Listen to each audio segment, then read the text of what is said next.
The Saint Ruler coldly tells Jianchen that the Qin Huang Kingdom is too busy saving itself to help him, and demands the tungsten alloy one last time. That warning confirms Jianchen's suspicion that the Qin Huang Kingdom is in real trouble, and he quietly decides he has to investigate later. Jianchen drops the distraction, rises to the Saint Ruler's height on a swirl of wind, and bluntly says the old threat no longer works on him. The Saint Ruler still looks down on him like an insect and warns that if he really moves, Jianchen will pay for it. Far below, Jianchen's friends go pale, because to them a Heaven Saint Master challenging a Saint Ruler looks like suicide. The group panics that no Imperial Protector has arrived, and one of Jianchen's companions grimly says they have nobody here who can fight a Saint Ruler. Newbies casually crushes their last hope by saying the Imperial Protectors were never coming in the first place. When Ming Dong asks who can face a Saint Ruler now, Newbies points straight at Jianchen, while Huang Luan desperately thinks of calling her ancestor. Before anyone can act, the first real clash detonates in the sky and the whole valley lurches under the shockwave. Wrapped in chaotic force, Jianchen shouts that he still remembers the Saint Ruler's past attack and is here to return it. The Saint Ruler is jolted by Jianchen's power and blurts out the impossible question on his mind. Did this young man actually become a Saint Ruler already? Jianchen answers with action, promising to send the sect of Dragon and Tiger home in disgrace as he flashes forward with a space-warping punch. The Saint Ruler scrambles to make sense of it, first thinking Jianchen really crossed into Saint Ruler realm, then realizing he still flies by borrowing the power of the world. He has no time to think further and meets Jianchen head-on, pouring Saint Force into his own fist for a brutal collision. Their fists crash together so hard that space itself cracks, and the valley is shredded by the blast. As the battlefield disappears into dust and chaos, an unnamed elderly protector silently steps in front of the group and catches the fallout with a transparent barrier. The group realizes the barrier came from a Saint Ruler, and Ming Dong stares at the quiet old man in shock. Newbie snorts at their reaction, but Ming Dong is too shaken by the old man's identity to even answer him. Terrified for Jianchen, the group starts begging the old protector to save him before the Saint Ruler kills him. The old protector finally answers and stuns the group by saying Jianchen can handle even a fourth heavenly layer Saint Ruler on his own. Another blast cuts off their disbelief and Jieta Tai shifts the whole protected group onto a distant mountain peak. Back in the sky, Jianchen is the one pressing the fight, chasing the retreating Saint Ruler after another brutal exchange. Jianchen ruthlessly mocks his earlier arrogance and flashes back in for another punch before the old man can recover his dignity. Humiliated and furious, the Saint Ruler restores his arm with Saint Force and finally draws the Saint weapon he has not needed in years. The blazing machete tears a red crack through the air, and Jianchen answers it with his bare fist instead of dodging. The blade only carves a deep cut across Jianchen's fist, and the wound clots and closes almost immediately in front of the Saint Ruler's eyes. That impossible recovery finally rattles the Saint Ruler, who can only stare and deny what he just saw. He forces himself to act, using spatial movement to jump straight into Jianchen's guard and slash across his waist at terrifying speed. The Saint Ruler tries to wreck Jianchen from the inside, but the chaotic force in his body devours it on contact. Knowing the old man still has the advantage in pure Saint Ruler techniques, Jianchen calls Jieta Tai and Newbies in to finish this together. The Saint Ruler's face tightens when Newbies closes in beside another newly arrived ally, and the fight suddenly stops looking one-sided. The team assault erupts in the sky, and under Jianchen and Newbies pressing from different angles, the Saint Ruler is forced onto the defensive. Jianchen lands a savage punch into the Saint Ruler's back and laughs that today they are going to behead a saint. Newbies roars with excitement, joins the cry to kill a Saint Ruler, and tears into the man's chest hard enough to make him scream. Newbies laughed wildly and raked open Situchin's chest, making it clear the three of them really intended to cut down a Saint Ruler. Still vicious even while bleeding, Situyen spat that they were not strong enough to behead him and used space to blink 100 meters away. Jianchen instantly chased with illusionary flash, and Newbies and Jieta Tai swept in again so Situyen never got a moment to breathe. Cornered and furious, Situyen glared at Jianchen and swore he would return this humiliation twofold. Then Situyen abandoned the fight entirely and vanished into space, escaping before the three could finish him. Jianchen could only watch him go and bitterly admit they had just missed a rare chance to kill a Saint Ruler. Newbies explained that killing a Saint Ruler was never simple, because once one of them decided to run, space itself made pursuit nearly impossible. Jianchen also realized Newbies had held back a lot during the fight, which left him quietly displeased even if he said nothing. When Jianchen asked what it would take to truly kill someone like Situchin, Jieta Tai finally laid out the hard rule. Jieta Tai said there were only two reliable ways: use a Saint tier battle skill, or have at least 7th heavenly layer Saint Ruler strength so the target could not escape. That answer sobered Jianchen, because he finally understood killing a Saint Ruler was much harder than he had imagined. Far off in the distance, the 10 Heaven Saint Masters from the sect of Dragon and Tiger saw their Saint Ruler flee and panicked on the spot. Jianchen refused to let them leave cleanly, and slammed a wave of power into the retreating group after locking down the space around them. Several of the enemy Heaven Saint Masters were blown apart instantly, dropping from the sky before they even had a chance to react. Chris, the Vice Sect Master, and one elder barely survived with heavy injuries, then fled at full speed before Jianchen attacked again. Jianchen let the survivors go and turned back with newbies and Jietai to rejoin everyone waiting on the mountain. The moment they landed, Mingdong and the others rushed up in relief, half thrilled by Jianchen's power and half worried by the sight of his injuries. The Heaven Saint Masters of the Flame Mercenaries stared at Jianchen in stunned admiration, because to them he had already stepped into the unreachable world of Saint Rulers. They did not know Jianchen was still technically a Heaven Saint Master, which made his performance even more unbelievable. After seeing Jianchen, newbies, and Jietai drive off a Saint Ruler together, the entire Flame Mercenaries suddenly looked strong enough to dominate the continent. With the enemy beaten back for now, the Flame Mercenaries returned to their palace and immediately gathered for a high-level meeting. Jianchen decided there was no point hiding the tungsten alloy anymore and ordered the deposit to be mined openly, and as fast as possible. Yi reported that mining had already begun, but the ore was so dense that progress was painfully slow even with top artisans working on it. She added that the best craftsmen were already forging tungsten armor for the Flame Mercenaries, and Jianchen ordered even more manpower sent in. As the meeting went on, news of the battle spread across the continent like wildfire and drew the attention of powerful experts everywhere. Once people learned the Flame Mercenaries had 3 Saint Ruler-level protectors, shock quickly turned into open fear and respect. Meanwhile, deep in a cave, the wounded Saint Ruler from the sect of Dragon and Tiger used 6th-class Radiant Spirit pills to recover while brooding over his defeat. Still in the cave, the defeated elder swore revenge on Jianchen and the Flame Mercenaries and refused to give up on the tungsten alloy. 7 days later, fully recovered, the elder left the cave and sped across vast distances through space to find outside help. Half a day later he arrived deep in a forbidden mountain range, where a hidden place called the Four Harmonies Manor sat in eerie silence. At the gate, the sect of Dragon and Tiger elder formally announced his visit and asked the Four Harmonies Manor to receive him. An old voice welcomed him in with easy familiarity, hinting that Situching had visited this hidden sect long before. A black-robed middle-aged disciple came to receive the visitor, and led him deeper inside to meet the hidden master. Inside a simple tea hall, the hidden master sat in rough sackcloth like an ordinary old farmer, and the visiting elder realized he could no longer see through the man's strength at all. The hermit elder answered with calm detachment, saying he had cut himself off from worldly conflict to pursue a quieter path. Then the hermit elder bluntly told his visitor that even after 100 years his strength had not improved, because his heart was still tied to the secular world. The visiting elder had no patience for that advice and finally admitted he had come to ask for help against a terrifying enemy. The hermit elder could already tell his visitor had been injured recently, and he warned that the hatred in his heart would only make things worse. The visiting elder refused to back down, saying his grudge with Jianchen had gone too far and only one of them could live now. The hermit elder stayed firm on one point: no matter their friendship, he would not help kill anyone. So the visiting elder adjusted his request and asked the hermit only to hold back Jianchen's 2 Saint Ruler allies while he dealt with Jianchen himself. After a long hesitation, the hermit elder agreed to help once for friendship's sake, but only as a private favor and not in the name of the Four Harmonies Manor. With one helper secured, Situching immediately took Guqiu to a second hidden cave to recruit another expert.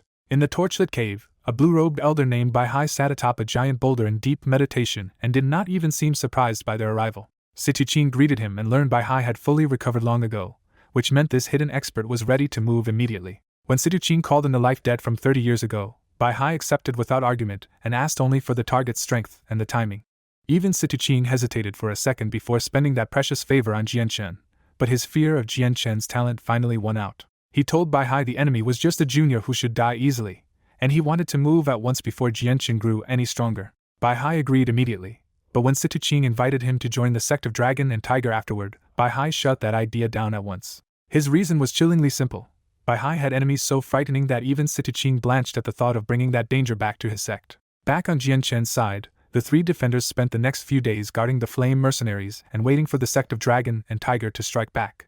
Their presence pushed morale sky high, and the Flame Mercenaries threw themselves into the tungsten alloy work harder than ever. By the end of each day, the openly mined ore had piled up enough to make anyone who saw it burn with envy. 3 quiet days after the Saint Ruler's defeat, the kingdom settles down, but the Flame Mercenaries suddenly become the hottest force around because everyone knows they now have 3 Saint Rulers backing them. After a private discussion, Jianchen and his group decide they will not take everyone, only the strongest recruits who can truly raise the mercenary group's power. That choice only makes the Flame Mercenaries more respected, with accepted members thrilled by the glory and rejected ones leaving disappointed but even more determined to train harder and return.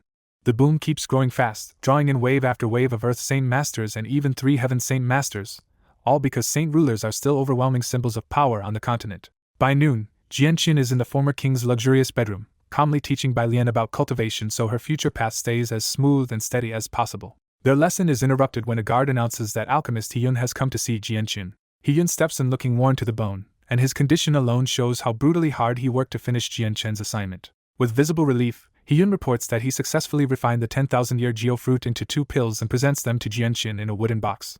Jianchen uncorks 1 bottle, and the rich fragrance spilling into the room instantly tells him the pills are the real thing. Satisfied, Jianchen openly promises Hyun a serious reward and asks what he wants in return for his effort. Hyun asks for almost nothing for himself, only that his family be allowed to live here safely in peace. Jianchen laughs off that modest request and instead offers Hyun a much bigger future as the hall master of a new alchemy hall for the flame mercenaries. Hyun is overjoyed and immediately swears he will serve the flame mercenaries with everything he has, because this appointment gives both him and his family real status. Jianchen follows through at once and orders Hyun to gather alchemists and start building the hall, making it clear that as long as the mercenaries have enough healing pills, the rest will be under Hyun's control. Just before dismissing him, Jianchen suddenly asks about radiant spirit pills, revealing he has another plan in mind beyond ordinary alchemy. Hyun explains that radiant spirit pills are simple in theory, but they need a radiant saint master to force radiant saint force into the pill shell and seal it inside. The real bottleneck, Hyun warns, is that pushing radiant saint force into the shell is as hard as forcing a finger into stone, so very few radiant saint masters can make them in quantity. Jianchen decides to try making them himself, and tells Hyun to bring him several radiant spirit pill shells. After Hyun leaves, Jianchen's attention turns fully to the geofruit pills, because one of them can completely change Bai Lian's future. Jianchen hands Bai Lian a bottle and urges her to take the pill, promising that from now on she will not have to lag behind in strength anymore. Bai Lian is overwhelmed, because even a 1,000-year heavenly resource would have been a treasure to her old family, and now Jianchen is giving her something far rarer without hesitation. Tearing up, Bai Lian thanks him and admits that aside from her mother, no one in the world has treated her this well. Jianchen wipes away her tears like an older brother, then gently feeds Bai Lian the pills so she can start absorbing it right away. The moment the pill reaches her stomach, a warm and obedient stream of energy spreads through Bai Lian's body. Following Jianchen's teachings, Bai Lian starts guiding the energy with meditation, and Jianchen closes his eyes beside her to help steer the process with his will. Because the geofruit was 10,000 years old, the pill's energy is so immense that what should take dozens of days is compressed into half a day with Jianchen's help. By the end of it, Bai Lian's body has been completely remade for cultivation, raising her aptitude to the level of top talents instead of an ordinary person. The same transformation also sends Bai Lian's strength soaring in one shocking jump, pushing her all the way into Saint Master level in a single day. Bai Lian opens her eyes in disbelief and blurts out that she has become a Saint Master, thrilled by the power now running through her body. Jianchen shares her happiness, but he immediately tells her to get used to that new power fast, because gaining it too suddenly leaves her control unsteady. After giving her a few more practical tips, Jianchen leaves her to train alone in the room so her new saint force can finally start feeling like her own. Outside, Jianchen realizes the day has already slipped into evening, and the night patrols of the flame mercenaries are already moving through the palace grounds. At that exact moment, the still tired Hyun hurries back with a small box, having already gathered the radiant spirit pill shells Jianchen asked for. Jianchen opens the box and sees bottle after bottle of plain brown pill shells, a dull-looking base that still needs radiant saint force before it can become anything precious. Hyun confirms one last time that these shells will turn into true radiant spirit pills as long as radiant saint force is infused and sealed inside them. Jianchen sends the overworked alchemist away to finally rest, because the next step is something he plans to do alone. Carrying the box to his own chambers, Jianchen orders the maids and guards not to let anyone disturb him, and shuts himself inside. Inside, the room feels completely different from the old king's chamber now, a quieter space softened by Yu and by Lian's redecorating rather than haunted by its former owner. On that bed, the white tiger cub sleeps in a fluffy white curl after eating more than 20,000-year heavenly resources and sinking into deep absorption. Jianchen sets the box on the bed, takes out one bottle, and prepares several pill shells, because this test will decide whether he can mass-produce a life-saving medicine. About 30 thumb-sized shells float in the air under his mind control, and Jianchen can barely keep his excitement down as the crucial moment arrives. He wants these pills not for profit, but because enough radiant spirit pills could keep his family and close friends alive long enough to survive even when he is not there to protect them. Once he steadies his breathing, Jianchen reaches out with his 6th class Radiant Saint Master power and begins gathering Radiant Saint Force from the world itself. The Radiant Saint Force thickens into a bright white sphere that floods the whole room with warm snowy light, turning his bedroom into a glowing world of white. As Hyun warned, the shells resist like stone at first, but for Jianchen that obstacle is only a brief test rather than a real barrier. With his stronger control, Jianchen steadily forces Radiant Saint Force into every shell until the gray-brown pills start turning white one by one. When each shell reaches its limit, the color settles into pure snowy white, proving the pills are complete and can hold no more force. Jianchen stops channeling the power, and as the white sphere breaks apart into drifting light, His bedroom fades from blinding white back to dusky evening with the finished pills still floating before him. He gathers the finished pills into his hand with a satisfied smile, knowing he has really succeeded in making radiant spirit pills himself. But when he examines them more closely, his satisfaction cools a little, because the shells only produced Class 3 radiant spirit pills and cannot hold enough power for anything better. After making only Class 3 radiant spirit pills, Jianqin is dissatisfied and starts wondering if the pill shells themselves are what cap the pill's grade. He leaves his room and goes straight to Hiyun, deciding to get answers from the one person who actually understands how the shells are made. Hiyun is startled that Jianqin came in person, and the gap in status leaves the alchemist visibly nervous before they even sit down. Jianqin gets to the point and asks what the highest level pill he can make is with the shells Hiyun already prepared. Hiyun explains that the ordinary ingredients in those shells can only hold enough radiant saint force for Class 3 pills, so better pills need much rarer shells from much better materials. Once he learns the real limit is the shell, Jianqin immediately asks for shells strong enough for Class 6 radiant spirit pills. Hiyun says he can do it, but the shells need ingredients at least 1,000 years old, which makes the job expensive and hard to supply. Jianqin does not hesitate for a second and orders Hiyun to write the list, making it clear the materials will be gathered at once. Because the order came from Jianqin himself, the flame mercenaries move fast and collect every ingredient in just one day, even pulling the 1,000-year herbs from nearby mountains. Hiyun, barely recovered, is pushed right back into the workshop and spends 2 full days turning those rare materials into 100 Class 6 pill shells.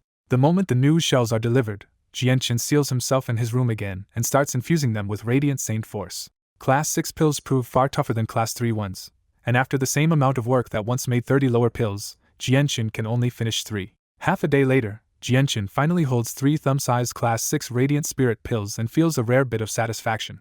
He made these pills for the people he cares about, hoping they can save his friends or family if danger strikes when he is not there. After gauging the cost, Jianqin realizes 3 pills already used 1/5 of his mental strength, but he still decides 3 are nowhere near enough. So he pulls up 3 more shells and immediately starts another round, determined to keep going until he has a real reserve. For the next few days, everything outside stays calm, and the flame mercenaries keep mining tungsten alloy without any trouble. The tungsten vein becomes a lockdown strategic zone, with the mercenaries posting heavy guard everywhere to make sure nothing goes wrong. Then on Jianqin's 3rd day of Class 6 pill making, a terrifying pressure crashes over the entire area and turns the sky wild. Then an elderly voice rolls across the sky, calling Jianqin out by name and ordering him to come accept his death. The shout is so brutal that palace walls tremble and weaker people below clutch their ears in pain. Jianqin's eyes snap open in his chamber, and he instantly cuts off the pill making before the unstable radiant saint force can go wrong. Instead of surprise, Jianqin reacts like he expected this and coldly realizes his enemies have finally come back with backup. He seals the 3 unfinished pill shells away at once and flashes out of the palace to meet the attack head-on. Wrapped in cyan wind energy, Jianqin rises into the sky with an aura that is all battle and no hesitation. 2 more Saint Ruler auras erupt from the palace after Jianqin, and the clash of so many top experts leaves everyone below gasping under the pressure. Jiedatai in white and Nubis in gold catch up beside Jianqin, and the 3 of them form a hard front in the sky. Opposite them wait 3 Saint Rulers, including the sect of dragon and tiger enemy, and 2 older men whose calm faces make them even more unsettling. Jianqin studies the first newcomer, and sees a blue-robed old man with wild white hair and a beggar-like look that hides dangerous strength. The other elder looks even stranger, dressed in plain sackcloth with a peaceful face and a sharp aura that makes his simple appearance deceptive. Just seeing all 3 together is enough to make Jianqin's confidence dip, because he knows this lineup is far more dangerous than the last fight. The dragon and tiger sect Saint Ruler bursts into mocking laughter, and vows to repay his past humiliation with Jianqin's death. Jianqin answers without flinching and coldly asks if that old enemy really thinks he can kill him.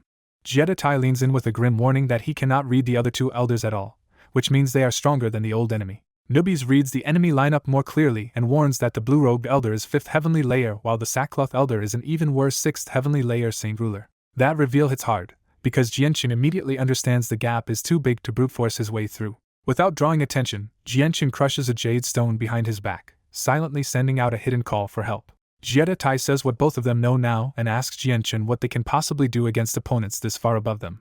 Nubis snarls that the human world really does hide terrifying experts, then says he will take the 6th heavenly layer enemy himself. Jianqin is alarmed by that plan, because sending a 3rd heavenly layer fighter against a 6th heavenly layer Saint Ruler sounds like suicide. Nubis insists he is the only one who can do it, reminding them that as an ancient magical beast his combat power is not measured like a normal human Saint Ruler's. He also bluntly tells Jianqin that strong defenses are not enough against a true Saint Ruler if he still lacks their mastery of the world's mysteries. Jianqin settles the matchups by claiming Sitachin for himself, and quietly driving chaotic force through his body to harden his defenses to the limit. On the enemy side, Situchin gives orders too, asking Guqiu to hold off the other two while he and Bai Hai focus on killing Jianchen together. Bai Hai is openly skeptical, because using 2 Saint Rulers on someone who is not even flying with Saint Ruler power sounds excessive to him. Situchin warns him not to be fooled, saying Jianchen's talent is terrifying enough that they must kill him now before he becomes a disaster. Then the enemy side finally moves, with Situchin charging first and Guqiu and Bai Hai following right behind. Before the two sides can clash, Nubis lets out a piercing hiss and his humanoid body erupts in gold light as he begins transforming. In an instant, Nubis reveals his true form as an enormous golden-striped silver snake, so massive that his coiled body seems to stretch across the sky. The sudden reveal freezes all 3 enemy Saint Rulers for a moment, because none of them expected one of Jianchen's allies to be an ancient poisonous beast. The enemy side finally understands the threat, with the Dragon and Tiger Sect Elder blurting out that Nubis was a magical beast and the Sackcloth Elder recognizing a golden-striped silver snake and its deadly poison. Even Bai Hai turns grim and wonders if a monster like this came out of Cross Mountain. Nubis immediately takes the opening, lunging in his true form at the Sackcloth Elder and declaring that he will handle that old monster himself, while the other 2 enemies are left to Jianchen and Jiedatai. With Nubis tying up the strongest enemy, Jiedatai breaks off and rushes Bai Hai so Jianchen will not be surrounded at once. Forced to fight alone, Situchin goes all out immediately and hacks at Jianchen with Saint Ruler power strong enough to crack the air. Situchin roars that Jianchen will die today and sends a blazing red strike straight for his neck. Because Situchin's attack is locked in with space power, Jianchen realizes he cannot slip away and has to meet it head-on. Trusting his chaotic body, Jianchen pours power into both fists and smashes them into the Saint weapon. The block works, but Situchin's full power strike nearly mangles Jianchen's fingers and leaves both hands split open and bloody. Even as the pain hits, Jianchen's chaotic body starts repairing the damage at a frightening speed. Situchin is shaken but not discouraged, and he snarls that he wants to see how long Jianchen can keep enduring this.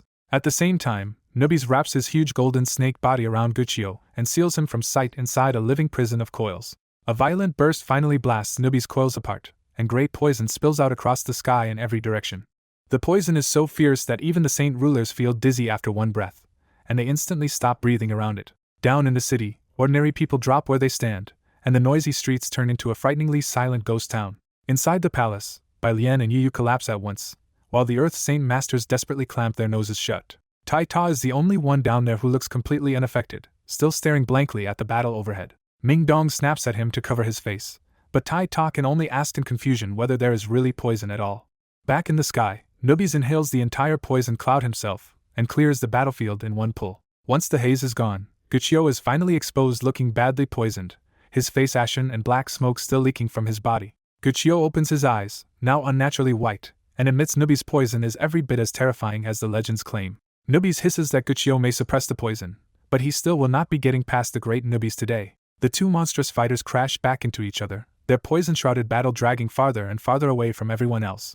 Jiedatai is fighting Bai Hai with everything he has, but the gap of 2 heavenly layers leaves Bai Hai looking almost effortless. Jianchen's own fight turns uglier and uglier, because every one of Situchin's blows locks him down with space power and keeps landing damage. Even soaked in blood, Jianchen does not slow down at all, and that stubborn resilience starts to unnerve Situchin. Realizing he may not finish Jianchen quickly, Situchin shouts for Bai Hai to stop wasting time and come help kill him together. Bai Hai has seen enough too, so he stops holding back and smashes through Jiedatai with a heavy chest strike. With Jiedatai knocked away, Bai Hai turns at once and drives a far more dangerous palm straight at Jianchen's chest. For the first time in this fight, Jianchen feels that his chaotic body may not be enough to tank what is coming. At that critical instant, a booming voice announces help, and Huang Tianba comes racing in from the horizon for Jianchen. Huang Tianba arrives with crushing pressure, and Bai Hai's killing palm stops just an inch from Jianchen's chest. Situchin's face darkens, because he immediately realizes this new arrival is another 5th heavenly layer Saint Ruler. Bai Hai reads the situation at once and bluntly tells Situchin that this newcomer matches him, so Jianchen is now Situchin's problem alone. Situchin bitterly regrets not bringing even more experts, because Jianchen's side is suddenly much harder to break than he expected. Huang Tianba closes the distance in a blink and meets Bai Hai head-on with a palm strike of his own. Their clash detonates across the sky, but neither man gives up even a single inch, proving they are evenly matched. Once the shock fades, Huang Tianba plants himself in front of Jianchen like a wall and asks if he is still holding on. Jianchen answers with a dry smile that Huang Tianba arrived just in time, or he really would have been in trouble. Huang Tianba tells him to heal and take a breath, while he takes over the front line.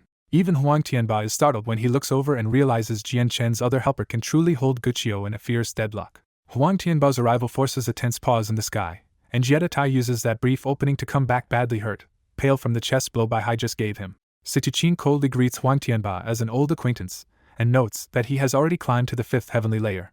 Huang Tianba answers with no courtesy at all and warns Situchin to stop targeting Jianqin, apologize now, and end this feud before it costs him his life. Situchin refuses, warning that Jianqin's days are numbered and reminding Huang Tianba that the Huang family cannot afford another powerful enemy. That threat only makes Huang Tianba laugh, and he declares that today neither Situchin nor his friends can intimidate the Huang family anymore. He goes even further and says that if they dare come at the Huang family now, he cannot promise they will make it home alive. Before Situchin can answer, another elder's voice cuts in behind Huang Tianba and mocks him for daring to ignore even the Hongfu clan.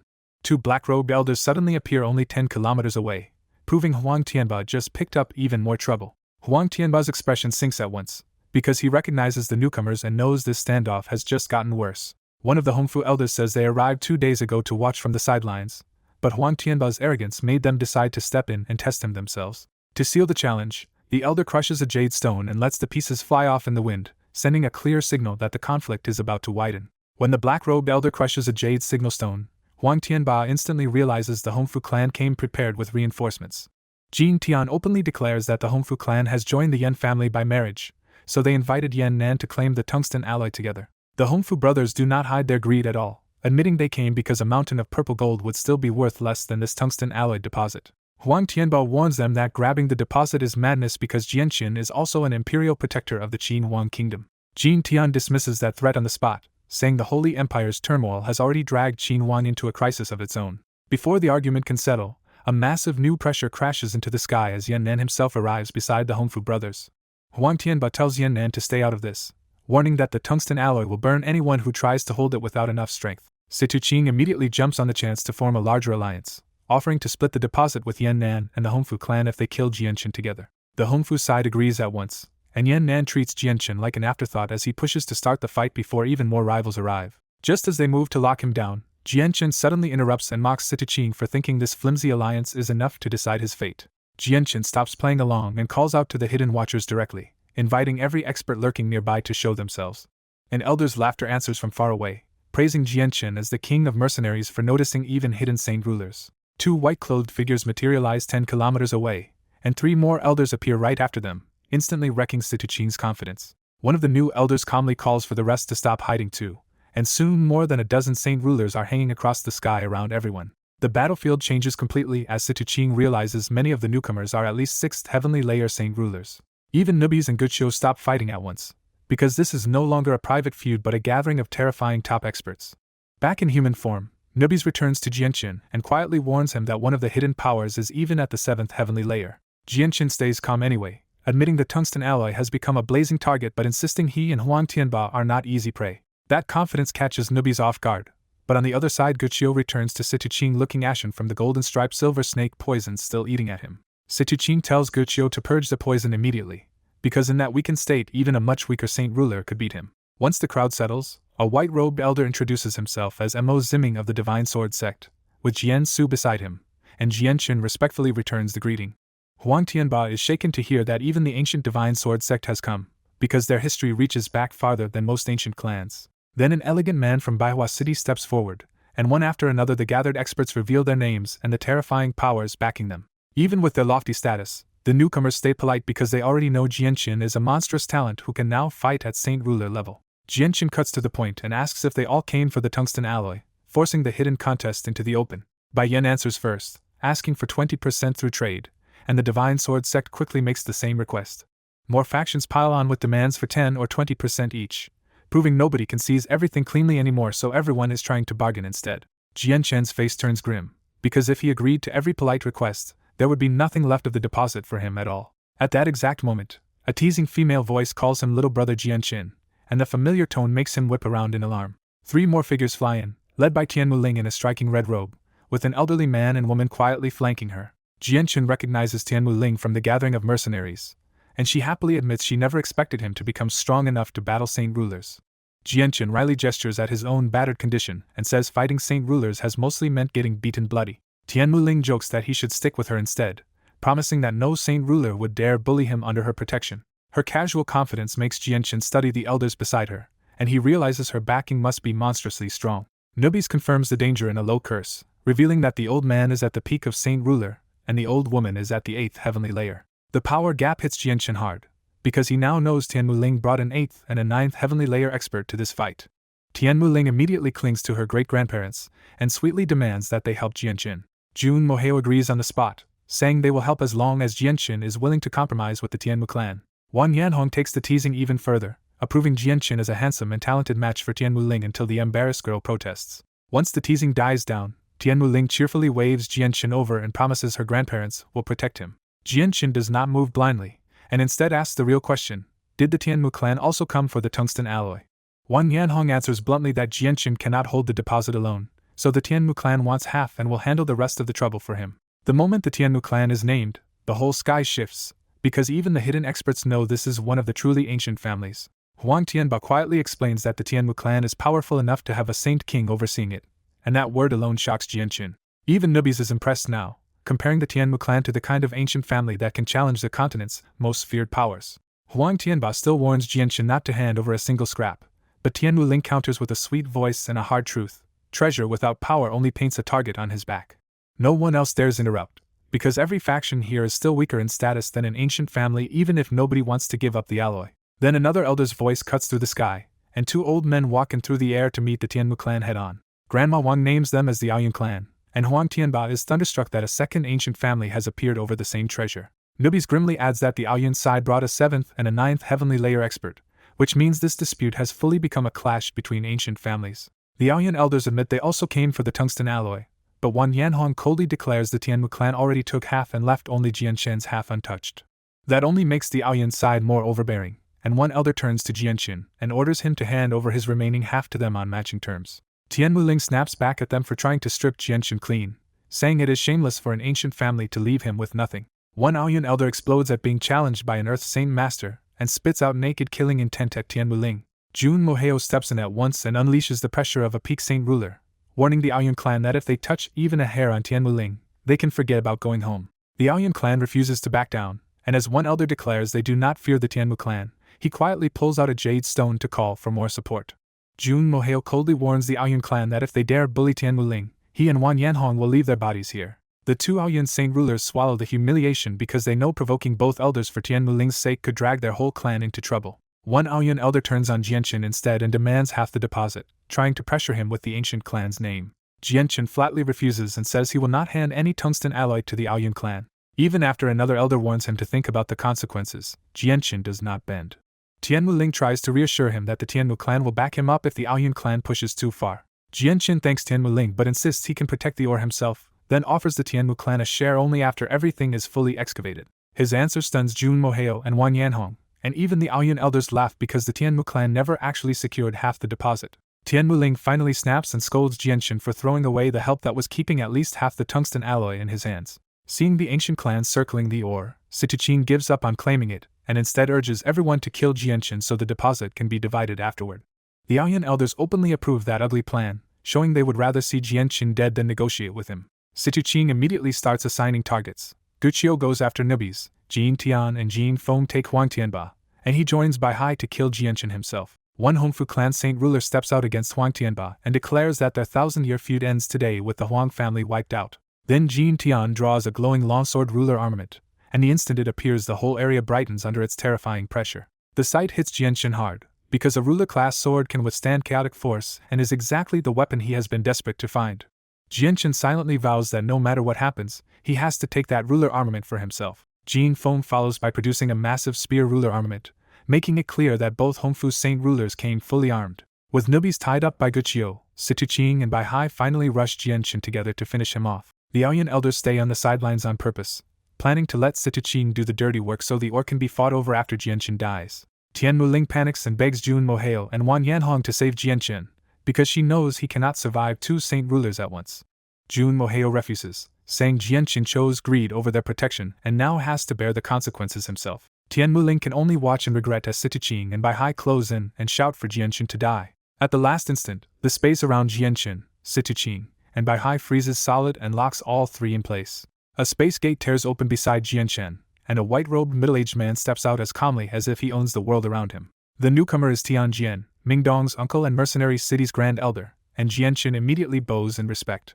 Huan Tianba also bows at once, and that alone is enough to shock every saint ruler watching.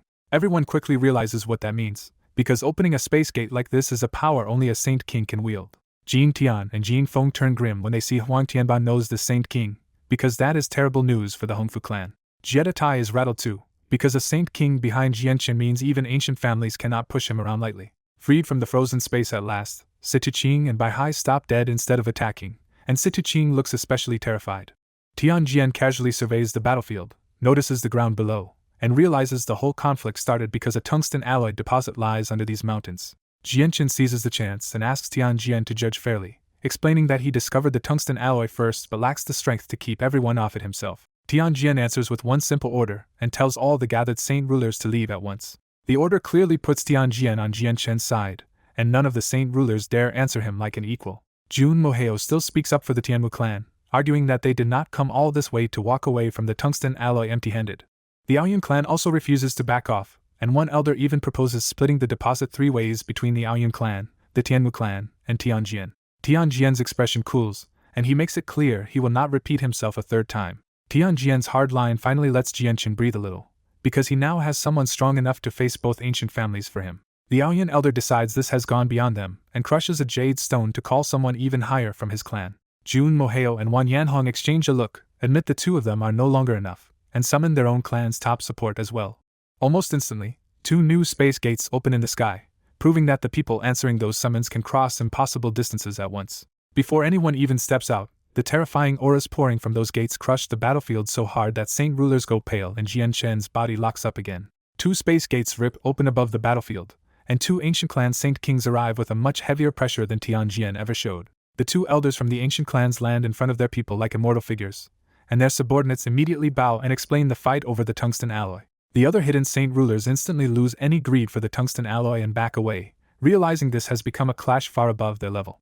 Once they hear the report, the 2 saint kings finally turn toward Tianjian, the only man standing there as if none of this concerns him. One of the newly arrived saint kings asks who he is, and Tianjian answers with open contempt, saying the tungsten alloy is not theirs and ordering both clans to go home. That casual dismissal hits both ancient clans like a slap, and even the hidden experts start wondering what kind of monster would talk to 2 saint kings this way. The white-robed saint king steps in next, demanding to know if Tianjian really thinks one man can stand against both ancient families. Tianjian answers just as coldly that he does not want to fight, but if they refuse to leave, he will make them. Provoked beyond patience, the white-robed saint king gathers world force in his fist and lunges straight at Tianjian to test that arrogance himself. Tianjian does not even move. A sharp golden light flashes from his eyes and shoots out faster than the Saint King can react. The golden beam tears through the attacking Saint King's world force like it is nothing and punches a clean hole straight through his chest. For a heartbeat, the whole battlefield goes numb as everyone stares at the impossible sight of a Saint King being casually pierced in one exchange. The Aoyun clan's own saint rulers rush to support their wounded Grand Elder, but he can only stare past them at Tianjian and ask in fear who he really is. The other Saint King also drops his aura at once, because after seeing that attack, even he is afraid to stand against Tianjian. Even Nubis is rattled, because he finally understands that Jianchen is standing under a backer far beyond what he imagined. A nearby expert breaks the silence and reveals the truth out loud. This quiet man is Tianjian, the Grand Elder of Mercenary City. That title hits even harder than the attack, and the crowd erupts in gasps as everyone realizes the strongest lawkeeper of Mercenary City is personally shielding Jianchen. Nubis bows on the spot, and the wounded Aoyun Saint King turns even paler as he understands he has just attacked one of the few people on the continent he absolutely cannot offend. As the shock settles, Tianmu Ling can barely process that Jianchen somehow knows the Grand Elder of Mercenary City at all. Jun Moheo is the first to recover enough to admit the game is over, because once Mercenary City steps in, only the legendary Guardian clans could still challenge this. Wan Yanhong quietly tells Tianmu Ling that Jianchen was never ordinary, and now nobody will dare fight him for the tungsten alloy. Tianmu Yuan immediately changes his attitude, bows to Tianjian, apologizes for his clan's offense, and asks to withdraw peacefully. Tianjian gives him one simple condition: abandon any claim to the tungsten alloy, and there will be no problem. Tianmu Yuan agrees at once and opens a space gate, leading his clan away without another word. Next, the wounded white-robed Saint King from the Aoyun clan bows even deeper to Tianjian, trying to make amends after being struck down so easily. Tianjian does not bargain with him at all and just repeats the order to leave. With no room left to argue, the wounded Aoyun clan Saint King swallows his pride, abandons the tungsten alloy, and retreats through his own space gate. The 2 Saint Kings had arrived in force, but both ancient clans leave defeated, and the battlefield mood flips completely. After that, The hermit sects and saint rulers one by one publicly renounce any claim to the tungsten alloy as well. In a single afternoon, Jian Chen's name rises among the hidden powers too, not because his own strength rules them yet, but because his backing now sits at the top of the continent. Most of the saint rulers leave on polite terms, but Situ Qing and his allies are frozen in dread because they know Tianjian's arrival has wrecked all of their plans. Situ Qing is the first to snap out of it, shouting for everyone to run before staying here turns into a death sentence. The hostile saint rulers scatter at top speed, with Situ Qing, Bai Hai, Guqiu, and the Hongfu clan elders all fleeing in different directions. Jian Chen reacts instantly and orders the others to stop them before taking off after Situ Qing himself. Huang Tianba picks the two fleeing Hongfu clan elders and fires a pair of golden arrows from his long bow, calling them back to settle the fight properly. Nubis turns into a streak of golden light and chases Guqiu, while another pursuer goes after the blue-robed Bai Hai despite being weaker and previously injured. The Hongfu elders manage to smash Huang Tianba's tracking arrows aside with their own ruler armaments, and keep escaping. Guqiu has already opened too much distance for Nubis to close, and his stronger grasp of space lets him slip away cleanly. Jian Chen also fails to catch Situ Qing, and he can only turn back in frustration after watching his target escape. As the enemy saint rulers scattered, Huang Tianba gave up the chase, drew his golden bow, and locked Bai Hai down instead. The bow released several golden energy arrows, and once they locked onto Bai Hai's aura, shaking them off was no longer an option. Realizing he could not dodge in time, Bai Hai spun around and gathered a terrifying amount of power into one hand to force the arrows away. But a saint ruler using a ruler armament was too much, and Bai Hai's hand strike still could not stop the arrows from boring toward his chest. Stunned by the bow's power, Bai Hai snapped a broadsword into his hand and hacked down with everything he had. The sword and arrows collided in a violent explosion that blasted Bai Hai backward and painted the sky with chaotic energy. One glance at Huang Tianba drawing the bow again told Bai Hai he could not win this exchange, so he turned and fled without another word. That brief delay let Jietai catch up, and he charged in with a furious sword strike to repay Bai Hai for the blow he took earlier. At the same time, Huang Tianba loosed a second golden arrow, trapping Bai Hai between a sword at his back and a homing shot at his front. With his face turning grim, Bai Hai dodged Jietai, bought a little distance, and unleashed a desperate secret art called forth Miracle Water of Bai, Absolute Rebirth. A blue sphere of water force sealed around Bai Hai in midair, hiding him just as the second arrow slammed straight through it. When the watery shell faded, Bai Hai was simply gone, leaving Jietai raging and even Huang Tianba impressed that the cylinder bow had lost its target. Newbies could only sigh that not one enemy had been finished off, and he knew the only man there who could have guaranteed that result was Tianjian. Jian Qin was not focused on the escape at all anymore, because the name of Bai Hai's technique hit him like a shock.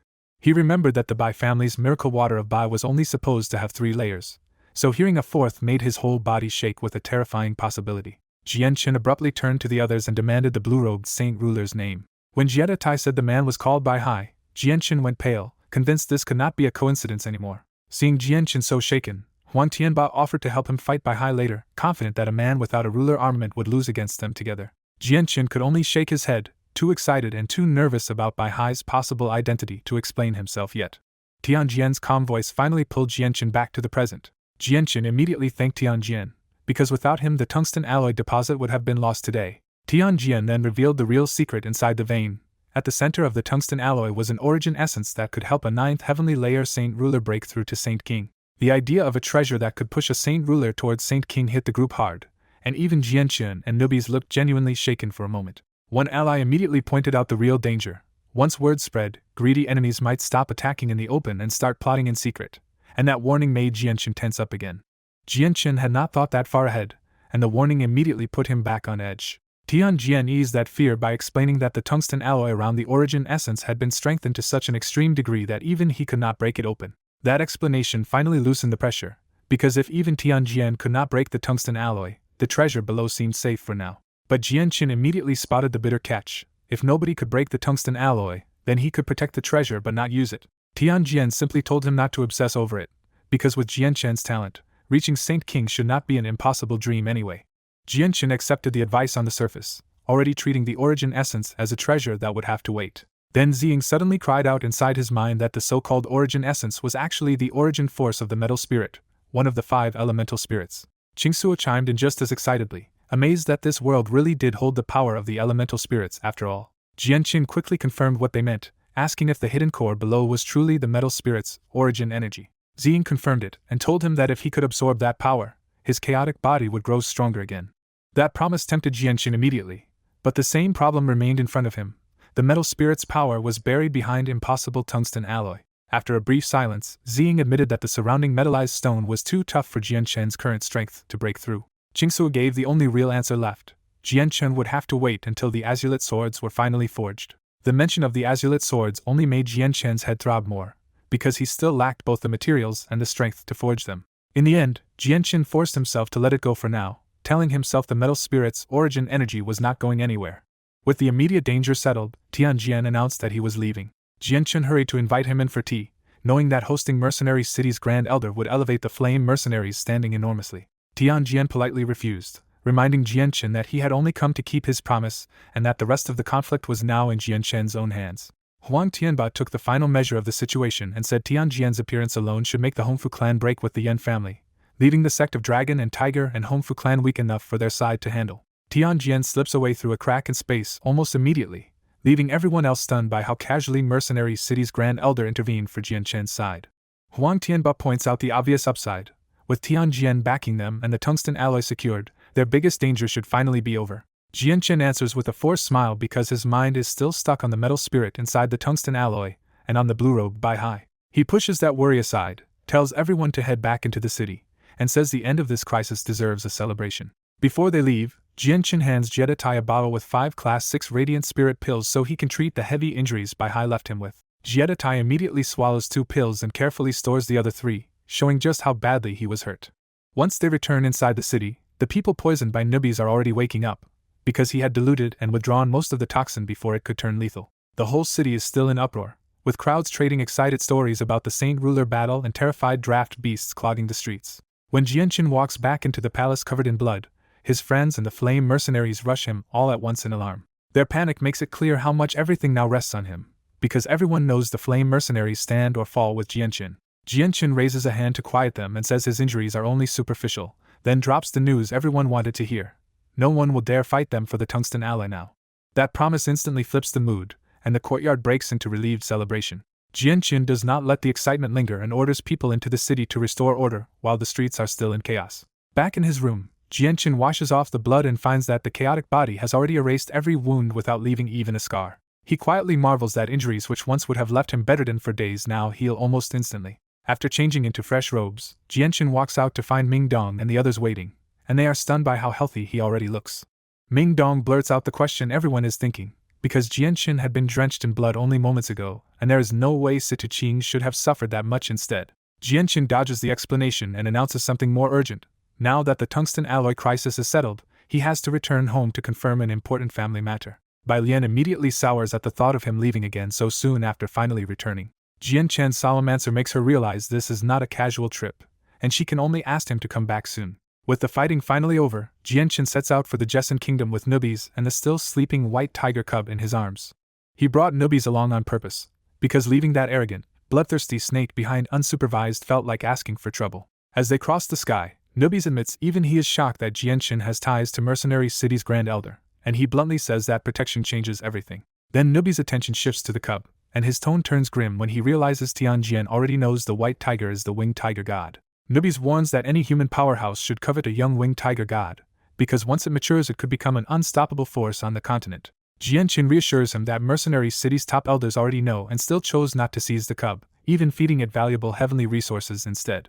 The real surprise is the reason why. They are following ancient instructions left behind by Mo Tianyan himself. That revelation leaves Nubis baffled, and the two can only guess that some forgotten bond between Mo Tianyan and the winged tiger god has been lost to history. At their terrifying speed, one day of travel is enough to carry them back across tens of thousands of kilometers to the Jessen Kingdom. Once inside Jessen territory, they head straight for Lore City and spot the eastern deity swords of the Qin Huang Kingdom still camped outside. Even Nubis has to admit the camp looks lavish and intimidating enough to prove why the Qin Huang Kingdom counts among the 8 great empires.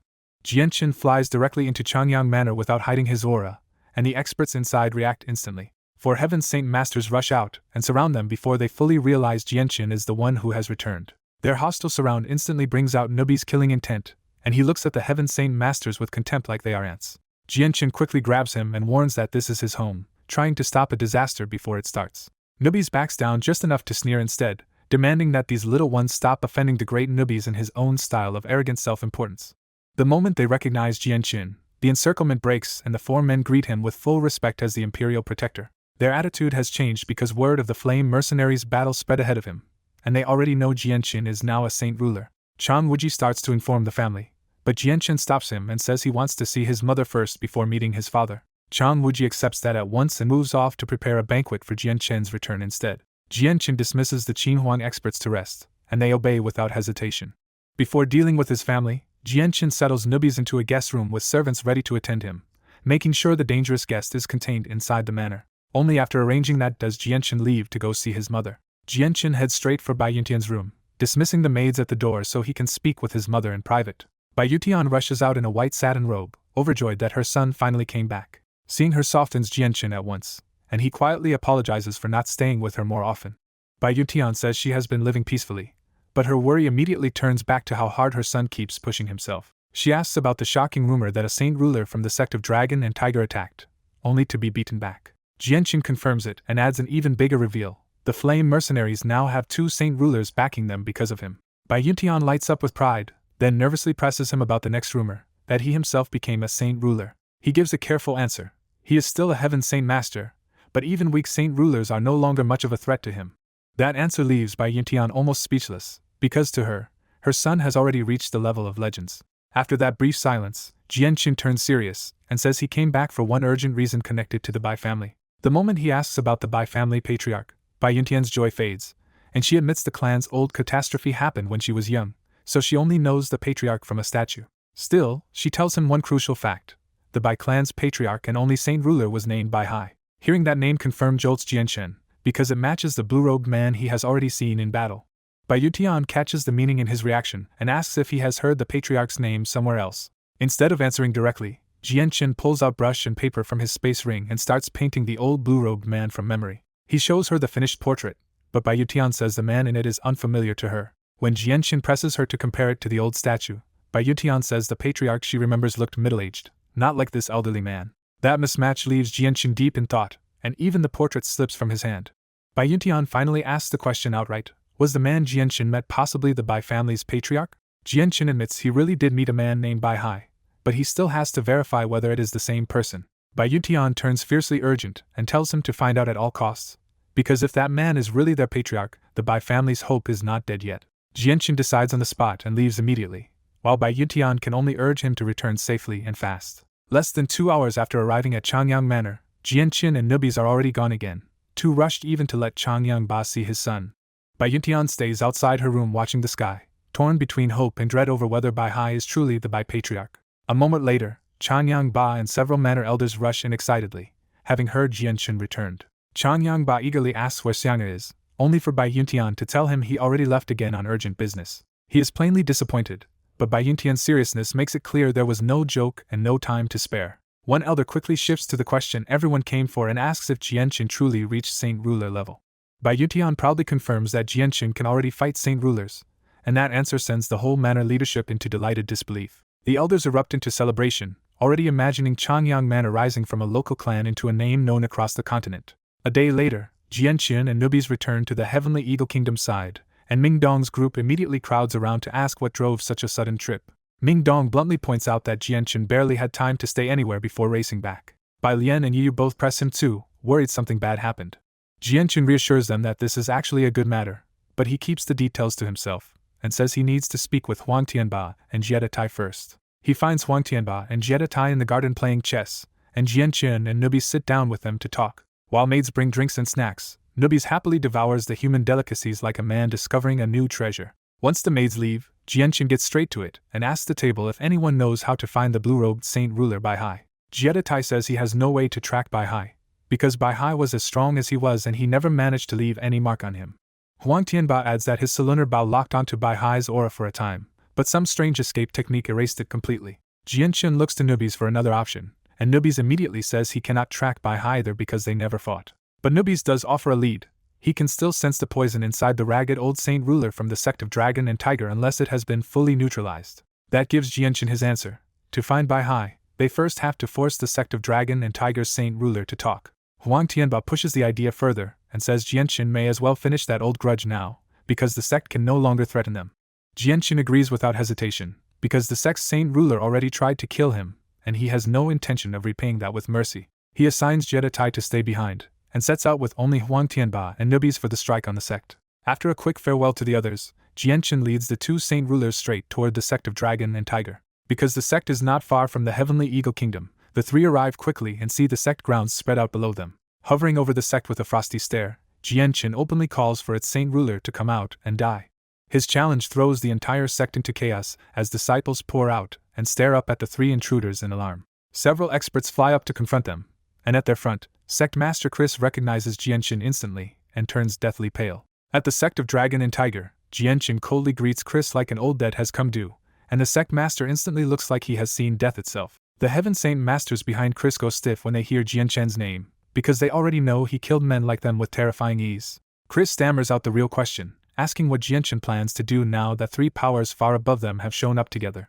Jianchen eases the immediate panic by saying he did not come for the Heaven Saint Masters at all, then sharply orders Chris to bring out the sect's saint ruler. Chris hurriedly explains that their former sect master never came back after the last battle, and Jianchen's expression turns heavy at once. Nubis confirms it by scent, saying the missing saint ruler is nowhere in the sect, so the hunt has to move somewhere else. When Nubis warns that his poison trail is fading because the target is detoxifying it, Jianchen stops wasting words and leaves immediately with him and Huang Tianba. Only after the three saint ruler level figures are gone do Chris and his people finally breathe again, drenched in sweat from sheer pressure. The elders immediately start arguing about the real danger now, fearing that even if Jianchen ignores them, the rising flame mercenaries could still erase their sect later. Some elders push to evacuate at once, but Chris refuses to abandon thousands of disciples and says there is nowhere they can truly hide anyway. Chris decides their only chance is humility, betting that Jianchen truly hates their missing sect master more than the rest of them and might accept an apology later. Far away in a hidden mountain manor, Guqiu stands with Sitiqing in a spotless room, both looking uneasy as the poison cleanup and the fallout from Jianchen close in. Guqiu admits the golden-striped silver snake's poison was nasty enough to endanger even a saint ruler, making it clear how close this escape really was. Guqiu bluntly blames Sitiqing for starting this mess in the first place, warning that helping him has dragged the manor into a dangerous feud with Jianchen and Mercenary City. Sitiqing still talks about killing Jianchen, and Guqiu can only look at him like he is marching straight toward his own death. Realizing he can no longer stay, Sitiqing decides to leave the manor before his enemies arrive and destroy everyone with him. Then Guqiu's face changes abruptly as his senses reach outside, and he tells Sitiqing the worst possible news: they are already here. Outside Four Harmonies Manor, Jianchen, Nubis, and Huang Tianba hang in the sky over the eerily silent buildings, knowing full well the place is not truly empty. Nubis says his poison link has finally been cleansed, but the last trace still points to this manor, which means their target only just hid himself here. As Jianchen spreads his presence over the estate, he realizes this is no abandoned hideout at all but a powerful hermit school with hundreds of disciplined cultivators inside. Huang Tianba openly admires the manor's detached style, saying people who live and cultivate like this are exactly the kind who can quietly produce saint rulers. Jianchen calls out for the manor's master to come speak, and his voice rolls across the entire estate hard enough to shake cultivators out of meditation. The silent estate suddenly erupts with movement as cultivators pour from every hall, all of them calm-faced despite staring up at three dangerous visitors. A group of more than 20 Heaven Saint Masters rises to meet them, led by the manor's housekeeper Binghua, who greets the intruders with measured courtesy. Before Jianchen can answer, a stronger elder voice cuts in from below and orders everyone else to stand down. Guqiu rises into view as the true lord of Four Harmonies Manor, and Jianchen immediately recognizes the old enemy standing in front of him again. Nubis bears his hostility on the spot, hissing that his unfinished fight with Guqiu can be settled right now. Guqiu dismisses his subordinates and makes one thing clear: whatever happened before was his doing, and Four Harmonies Manor itself should not be dragged into it. Jianchen does not let him off that easily, reminding Guqiu that making an enemy of him already brought danger to his people, so this is not something he can just talk away. In the middle of that standoff, Sitiqing quietly bolts from deep inside the manor and slips into the forest, hoping to escape before anyone stops him. Guqiu tries a different shield next, revealing that Four Harmonies Manor is tied to the Pure Heart Pavilion and asking if Jianchen understands what that means. The name hits Huang Tianba first, and his shock makes the stakes jump immediately when he realizes this Pure Heart Pavilion is one of the 10 Guardian clans. Guqiu confirms it and explains that Four Harmonies Manor is effectively an outer sect of the Pure Heart Pavilion, built to find suitable disciples for that Guardian clan. Even Nubis, who fears very little, reacts sharply at the mention of a Guardian clan, because that kind of power is dangerous even to ancient beasts. Huang Tianba quietly warns Jianchen that Guardian clans stand on the same terrifying level as Mercenary City, so pushing this feud further would only create disaster. Forced to weigh reality instead of anger, Jianchen backs off from Guqiu and says he will drop their old grudge if Guqiu tells him where the Dragon and Tiger Saint ruler went. Guqiu answers that Sitiqing already left the manor, but the moment he says it, Jianchen turns to the one person who can verify that instantly. Nubis tastes the air one more time, catches Situchin's fresh trail, and announces that the fugitive has only just escaped. With the trail recovered, Nubis explodes forward in a streak of golden light, and Jianqin and Huang Tianba immediately race after him. Left behind above his hidden manor, Guqiu watches them go and admits to himself that he could not save Situchin without inviting far worse trouble from Mercenary City and the Guardian clan alike. Deep in the mountains, Situchin fled through the forest in silence, too cautious to use spatial force while he was still close to Four Harmonies Manor. Once he felt far enough away, Situchin decided to risk spatial force and run for Baihai, hoping the two of them together might survive. Then he remembered Nubis could track him, and the moment panic hit, Situchin dropped all restraint and burst away at full speed. That flare of spatial force gave him away, and Huang Tianba immediately pinpointed his location for the group. Nubis warned that only Huang Tianba could keep up through space, so Huang Tianba answered by drawing the Solunar Bow. A golden arrow formed from the world itself and flew almost soundlessly, already locked onto Situchin's aura. The shot struck Situchin dozens of kilometers away and smashed him hard into a broken cliffside. Jianqin urged the chase on, and while Huang Tianba and Nubis rode space ahead of him, he pushed after them with illusionary flash. When Jianqin arrived, Situchin was already trapped against the cliff with Huang Tianba and Nubis blocking every way out. Jianqin mocked him for throwing away his own disciples to save himself, and Situchin admitted that greed had dragged him into this ruin. Jianqin stopped talking and ordered the kill, turning the standoff into a 3-on-1 execution attempt. Situchin drew his saint weapon and fought back like a cornered beast, forcing the battle from the ground into the sky. Huang Tianba traded bow for giant sword and hacked at him head-on, every swing tearing at the surrounding space. At the same time, Nubis carved Situchin apart with golden claws and quietly let poison spread deeper through his body. Jianqin joined him with chaotic force coating his body, smashing his bare fist against the saint weapon even as the blade split his skin. Their clash ravaged the whole mountain range until the sky darkened, peaks cracked apart, and avalanching rubble buried the forest below. After only a dozen exchanges, Situchin was already drenched in blood and finally understood he would not leave this fight alive. So he burned his own life force, forcing a temporary breakthrough to the 5th heavenly layer and turning his last hatred entirely toward Jianqin. Huang Tianba instantly realized the truth and warned that Situchin had paid with his lifespan to reach their level for one last desperate attack. Situchin froze the space around Jianqin and drove his saint weapon straight for Jianqin's head, turning the fight into a sudden death trap. For the first time, Jianqin felt a truly fatal threat from Situchin's power at the 5th heavenly layer. Jianqin roared and emptied his chaotic force through his body until the solidified space finally cracked and gave way. He barely dodged the killing stroke, but the rescue arrived in the same breath as Huang Tianba's arrow and Nubis' charge knocked the saint weapon offline. Situchin had expected interference, so he dropped the sword and slammed his full power into Jianqin's chest with a bare palm instead. The strike blew apart Jianqin's clothes, crushed his chest, tore through his organs, and even ripped open his heart before he crashed into the ground below. Jianqin smashed into the mountain floor hard enough to leave a huge crater, and Huang Tianba cried out in shock. Furious now, Huang Tianba stabbed through Situchin and blasted him down from the sky before he could strike again. Already emptied by poison and burnt lifespan, Situchin hit the ground like a dying candle finally running out. Huang Tianba and Nubis rushed down to Jianqin, lifting him carefully from the crater to see if he was still alive. Even Nubis went quiet, because a 5th heavenly layer saint ruler had just punched straight through the body Jianqin usually used to face weaker saint rulers. Jianqin coughed blood but managed to speak, admitting that one palm from that level had nearly killed him. Huang Tianba told him the gap between the 4th and 5th heavenly layers was enormous, and surviving that blow at all was already remarkable. The moment Jianqin heard Situchin was not dead yet, he ignored his own injuries and forced himself toward the fallen saint ruler. Up close, Situchin no longer looked like a great saint ruler at all, just a blood-soaked old man shriveled by poison and spent life force. Jianqin put aside his momentary pity and demanded to know where Baihai had gone. Situchin was stunned that Jianqin had survived, but he still refused to reveal anything about Baihai to the man standing over his deathbed. So Jianqin went for the only leverage left and threatened to wipe out the entire sect of Dragon and Tiger if Situchin stayed silent. That threat hit home, because even now Situchin still cared what happened to his sect after he was gone. Jianqin pressed the bargain clearly.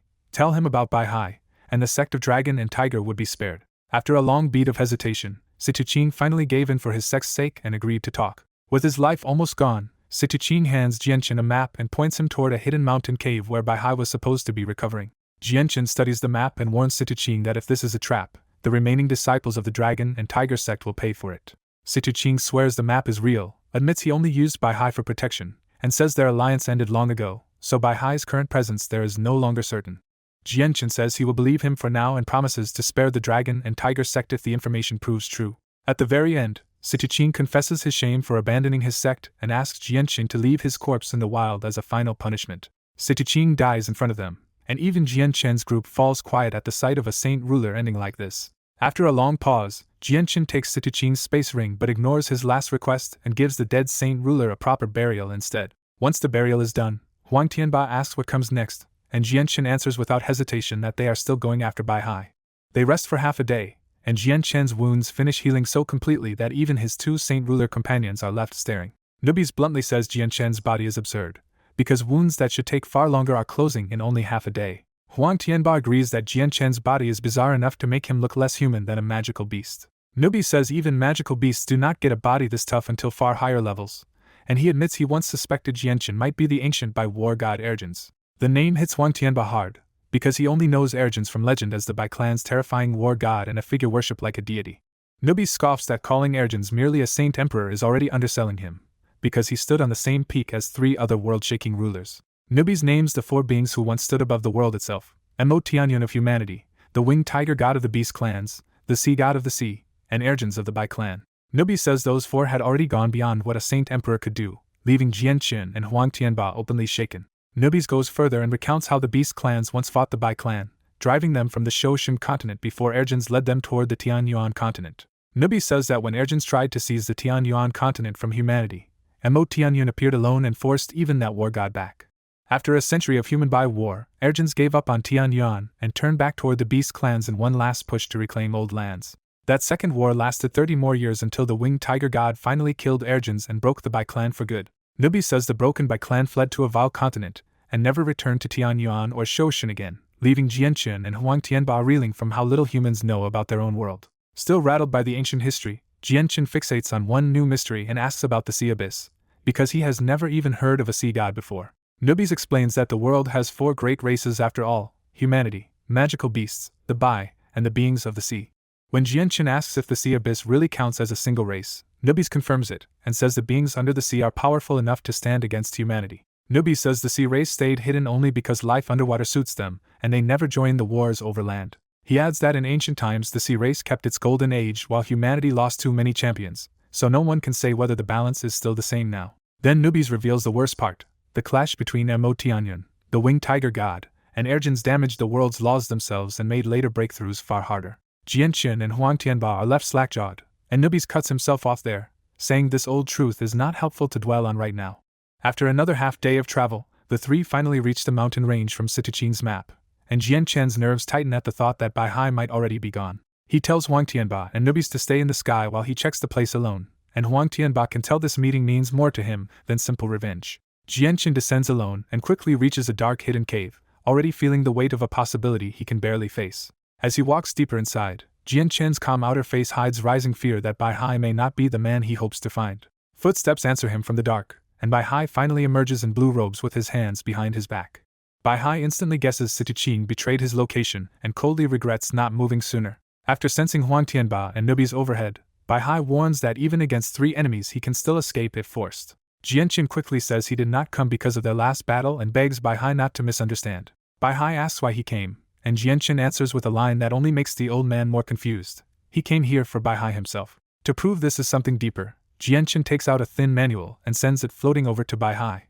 The moment Bai Hai opens the book, his composure cracks, and he keeps reading as shock builds page after page. Bai Hai finally demands to know where Jian Chen got this battle skill, because the manual contains the Bai family's own miracle water of Bai. Jian Chen tests the truth carefully by asking about a Bai family from Manhwa City that was destroyed 30 years ago. That question detonates Bai Hai's restraint, and his aura explodes so violently that Jian Chen is frozen in place.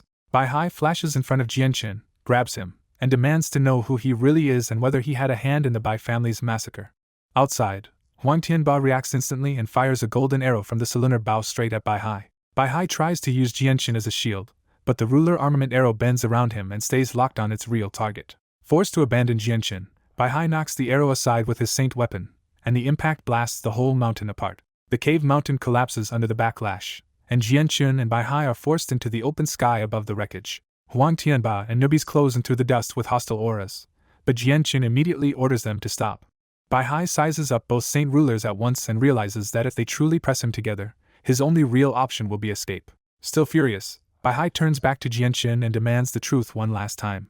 Jian Chen's voice shakes as he asks the question that has brought him this far: is Bai Hai the patriarch of the Bai family? Bai Hai answers plainly that he is indeed the founder of the Bai family from Manhwa City. The mystery breaks open at once, and Jianchen drops to his knees in midair to salute him as the Bai family's patriarch. Jianchen suddenly drops to his knees in the sky and calls Bai Hai the lost patriarch of the Bai family, shaking everyone around him. Bai Hai can barely believe what he heard, and even Nubis blurts out that Jianchen must have gone mad.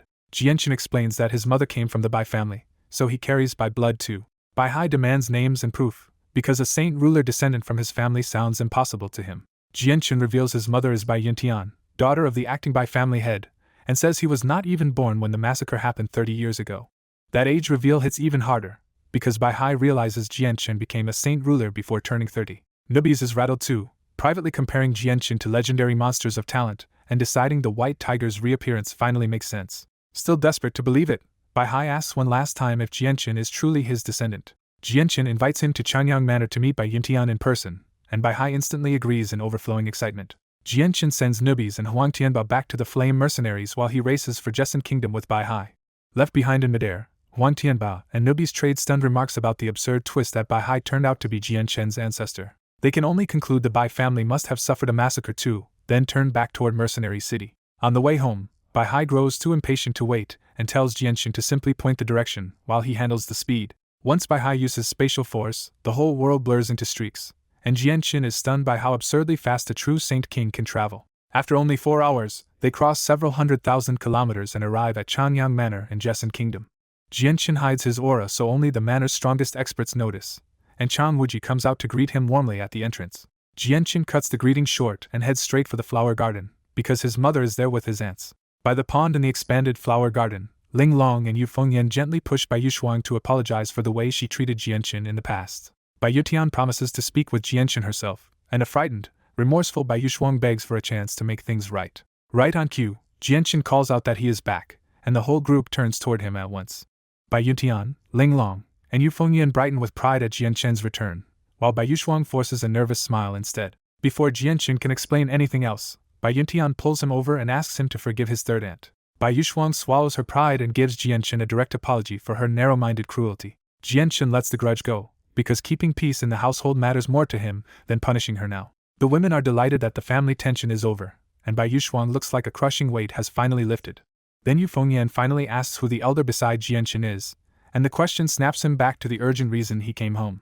Jianchen asks his aunts to give him and his mother some privacy, and the three women tactfully leave the garden. Once they are alone, Bai Yutian studies Bai Hai and begins to suspect Jianchen has really brought back the lost Bai patriarch. Jianchen confirms it outright, telling his mother he found the Bai family's patriarch who vanished more than 30 years ago. Bai Yutian asks with a shaking voice if this elder is truly Patriarch Bai, hardly daring to believe it. Bai Hai confirms his identity, and the words hit Bai Yutian like thunder. Bai Yutian drops to her knees and formally welcomes the patriarch's return, overwhelmed by the reunion. Bai Hai hurriedly lifts her up and says there is no need for ceremony now that only a few Bai descendants remain. The reunion turns grim when Bai Hai immediately demands every detail Bai Yutian knows about the massacre from 30 years ago. Bai Yutian says she was only a child when it happened, but her father told her the killers came for the Bai family's inheritance. Hearing that, Bai Hai throws up a soundproof barrier around the whole garden before asking the real question about the beast fur. Jianchen answers by taking a wooden box from his space ring and handing over 3 matching pieces of beast fur, including the Bai family's own inheritance. Bai Hai stares at the 3 identical pieces in shock, and Jianchen presses him to explain what secret they are hiding. In the garden, Bai Hai grips the 3 beast fur pieces and finally admits they are no ordinary relics. He reveals that one piece once helped him break from Heaven's Saint Master into Saint Ruler, leaving Jianchen stunned by how absurdly valuable it is. Jianchen quickly asks how to use it, already thinking about his own path to the Saint Ruler realm. Bai Hai can only answer with frustration. The fur suddenly released a divine aura back then, the mysteries of the world gathered around him, and he broke through without ever learning the trigger. He says he spent 200 years experimenting on the fur and failed every time, so he could only pass it down and hope some descendant unlocked its secret. Then his tone turns bitter as he calls the fur both the source of the Bai family's rise and the curse that brought its massacre. Jianchen presses the next key question. If someone came for the fur, then who else knew what it could do? Bai Hai says only the Bai direct line ever knew, and even after 30 years he still has no clue who exposed them. What he does know is worse. During the massacre, the person hunting him was at least a 6th heavenly layer Saint Ruler, while Bai Hai himself had only been at the 4th heavenly layer. He explains that he escaped only by comprehending a holy art at death's door, but he was left so depleted that the Saint Ruler of the sect of Dragon and Tiger had to save him with radiant spirit pills. That old debt nearly forced him to kill his own descendant later, and Bai Hai is still shaken by how close that tragedy came. Jianqin gently cuts off the painful memory, and reminds him that they were lucky enough to avoid that ending. Bai Hai steadies himself and says revenge will come one day, because with a genius like Jianqin, the Bai family finally has hope again. Jianqin answers just as firmly, swearing that whoever destroyed the Bai family will repay that blood debt 100-fold. Bai Hai approves the spirit but warns that revenge talk is still premature when even he cannot face the hidden enemy yet. He tells Jianqin to focus on growing stronger first, and Jianqin accepts that lesson without argument. Bai Hai places the 3 beast fur fragments into Jianqin's care, treating him as the last real hope of the Bai family. Once he accepts them, Jianqin says these scraps must be only part of something much bigger, not just a lucky tool for breakthroughs. Bai Hai agrees, but with no more clues to follow, he decides the discussion has gone as far as it can for now. He turns to Bai Yuntian and asks the painful question of how many Bai family survivors are left. Bai Yuntian quietly says that, including the mother and son already here, she only knows of 4 survivors in total. The answer hits hard, and Bai Hai can only sigh before telling them to drop the subject because people are still waiting outside. With a wave, Bai Hai drops the barrier around the garden, and the waiting clan members come back into view. Changyang Ba hurries over in high spirits, warmly welcoming Jianqin home and asking him to stay longer this time. Jianqin immediately notices his father's new strength and excitedly realizes Changyang Ba has already broken through to Earth's Saint Master. Changyang Ba laughs off the breakthrough, but his expression changes at once when he turns to Bai Hai and senses what kind of senior is standing there. He asks Jianqin who this senior is, and that question carries straight into the next conversation.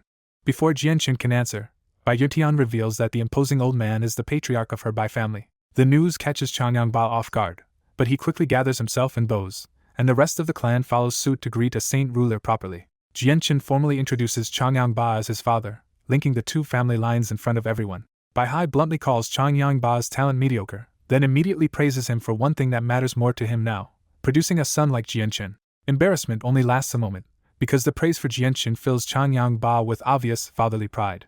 Then Bai Hai removes the distance between them and tells the family to stop calling him patriarch and call him grandfather instead. Jianqin, Bai Yuntian, and Changyang Ba all answer him as grandfather, sealing the new relationship on the spot.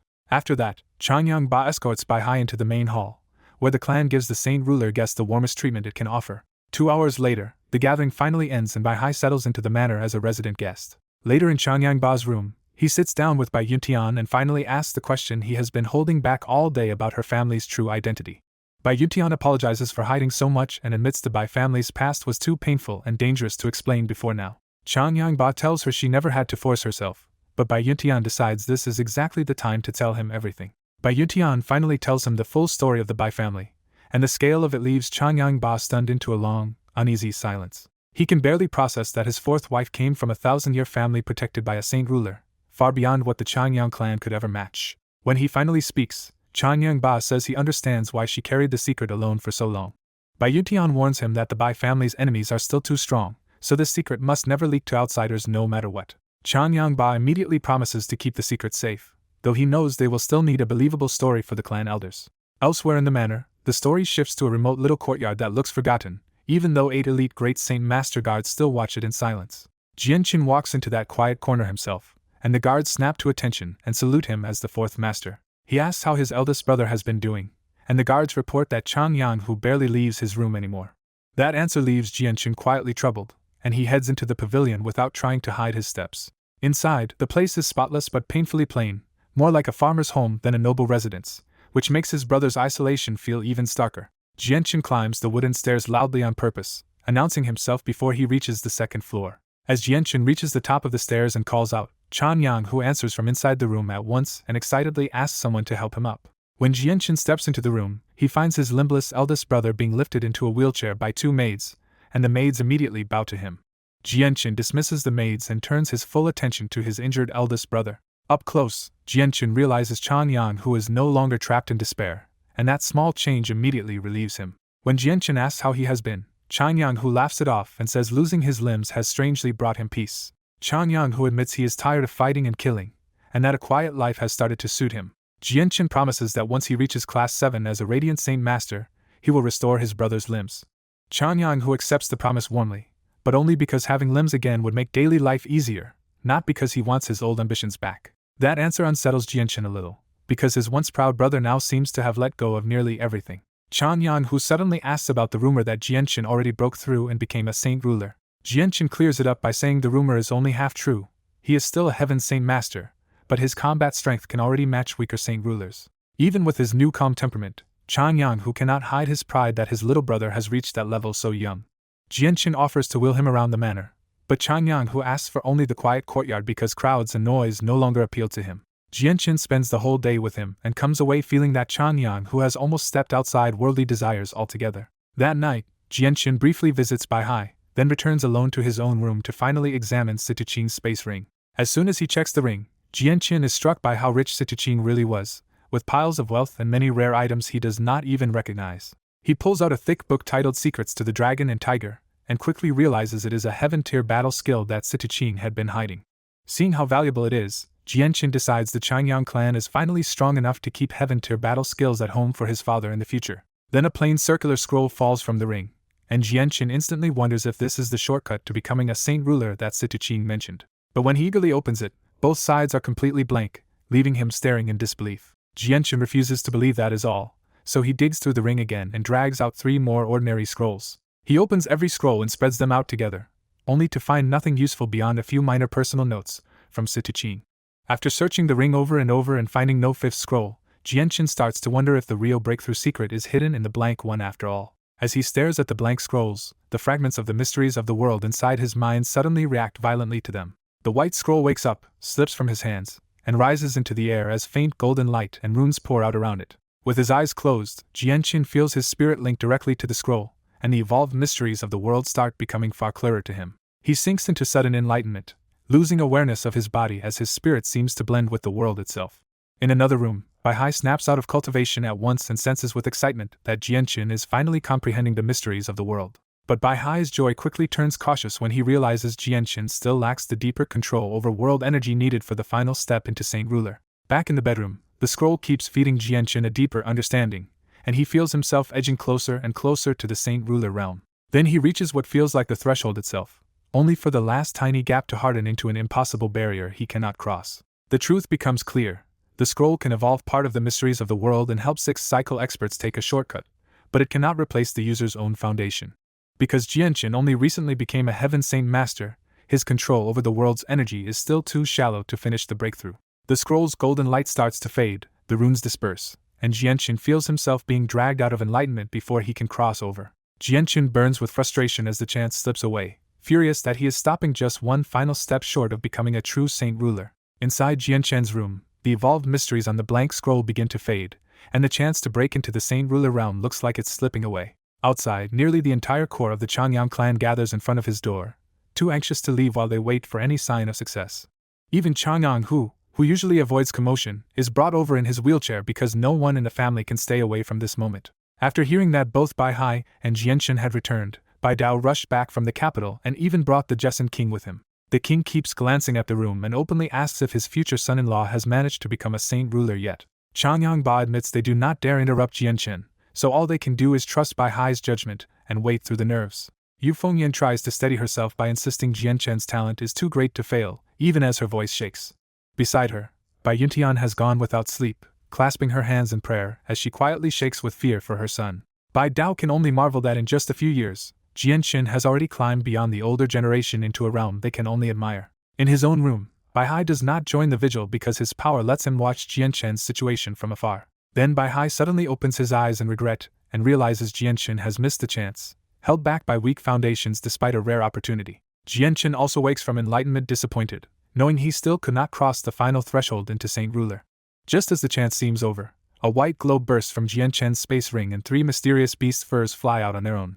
The 3 beast furs shine with an incomplete map-like pattern and release an aura that carries a fragment of the world itself. Bai Hai recognizes that aura instantly because one of those beast furs once helped him become a Saint Ruler too. Realizing the long-dormant beast furs have awakened again, Bai Hai is overjoyed and hurries out, certain Jianchen now has a real chance. Half a day passes, and the same exhausted group still refuses to leave Jianchen's door, waiting through the long afternoon for any sign. Then a faint multicolored light spreads across the sky, subtle at first but impossible to ignore as it rapidly brightens. When everyone finally looks higher, they see rainbow-colored clouds gathering overhead, and the whole manor erupts in startled cries. Legends say rainbow clouds mean a huge auspicious event, and the rumor alone is enough to whip the whole manor into excitement. Bai Hai takes one look at the rainbow clouds and declares with certainty that Jianchen has broken through.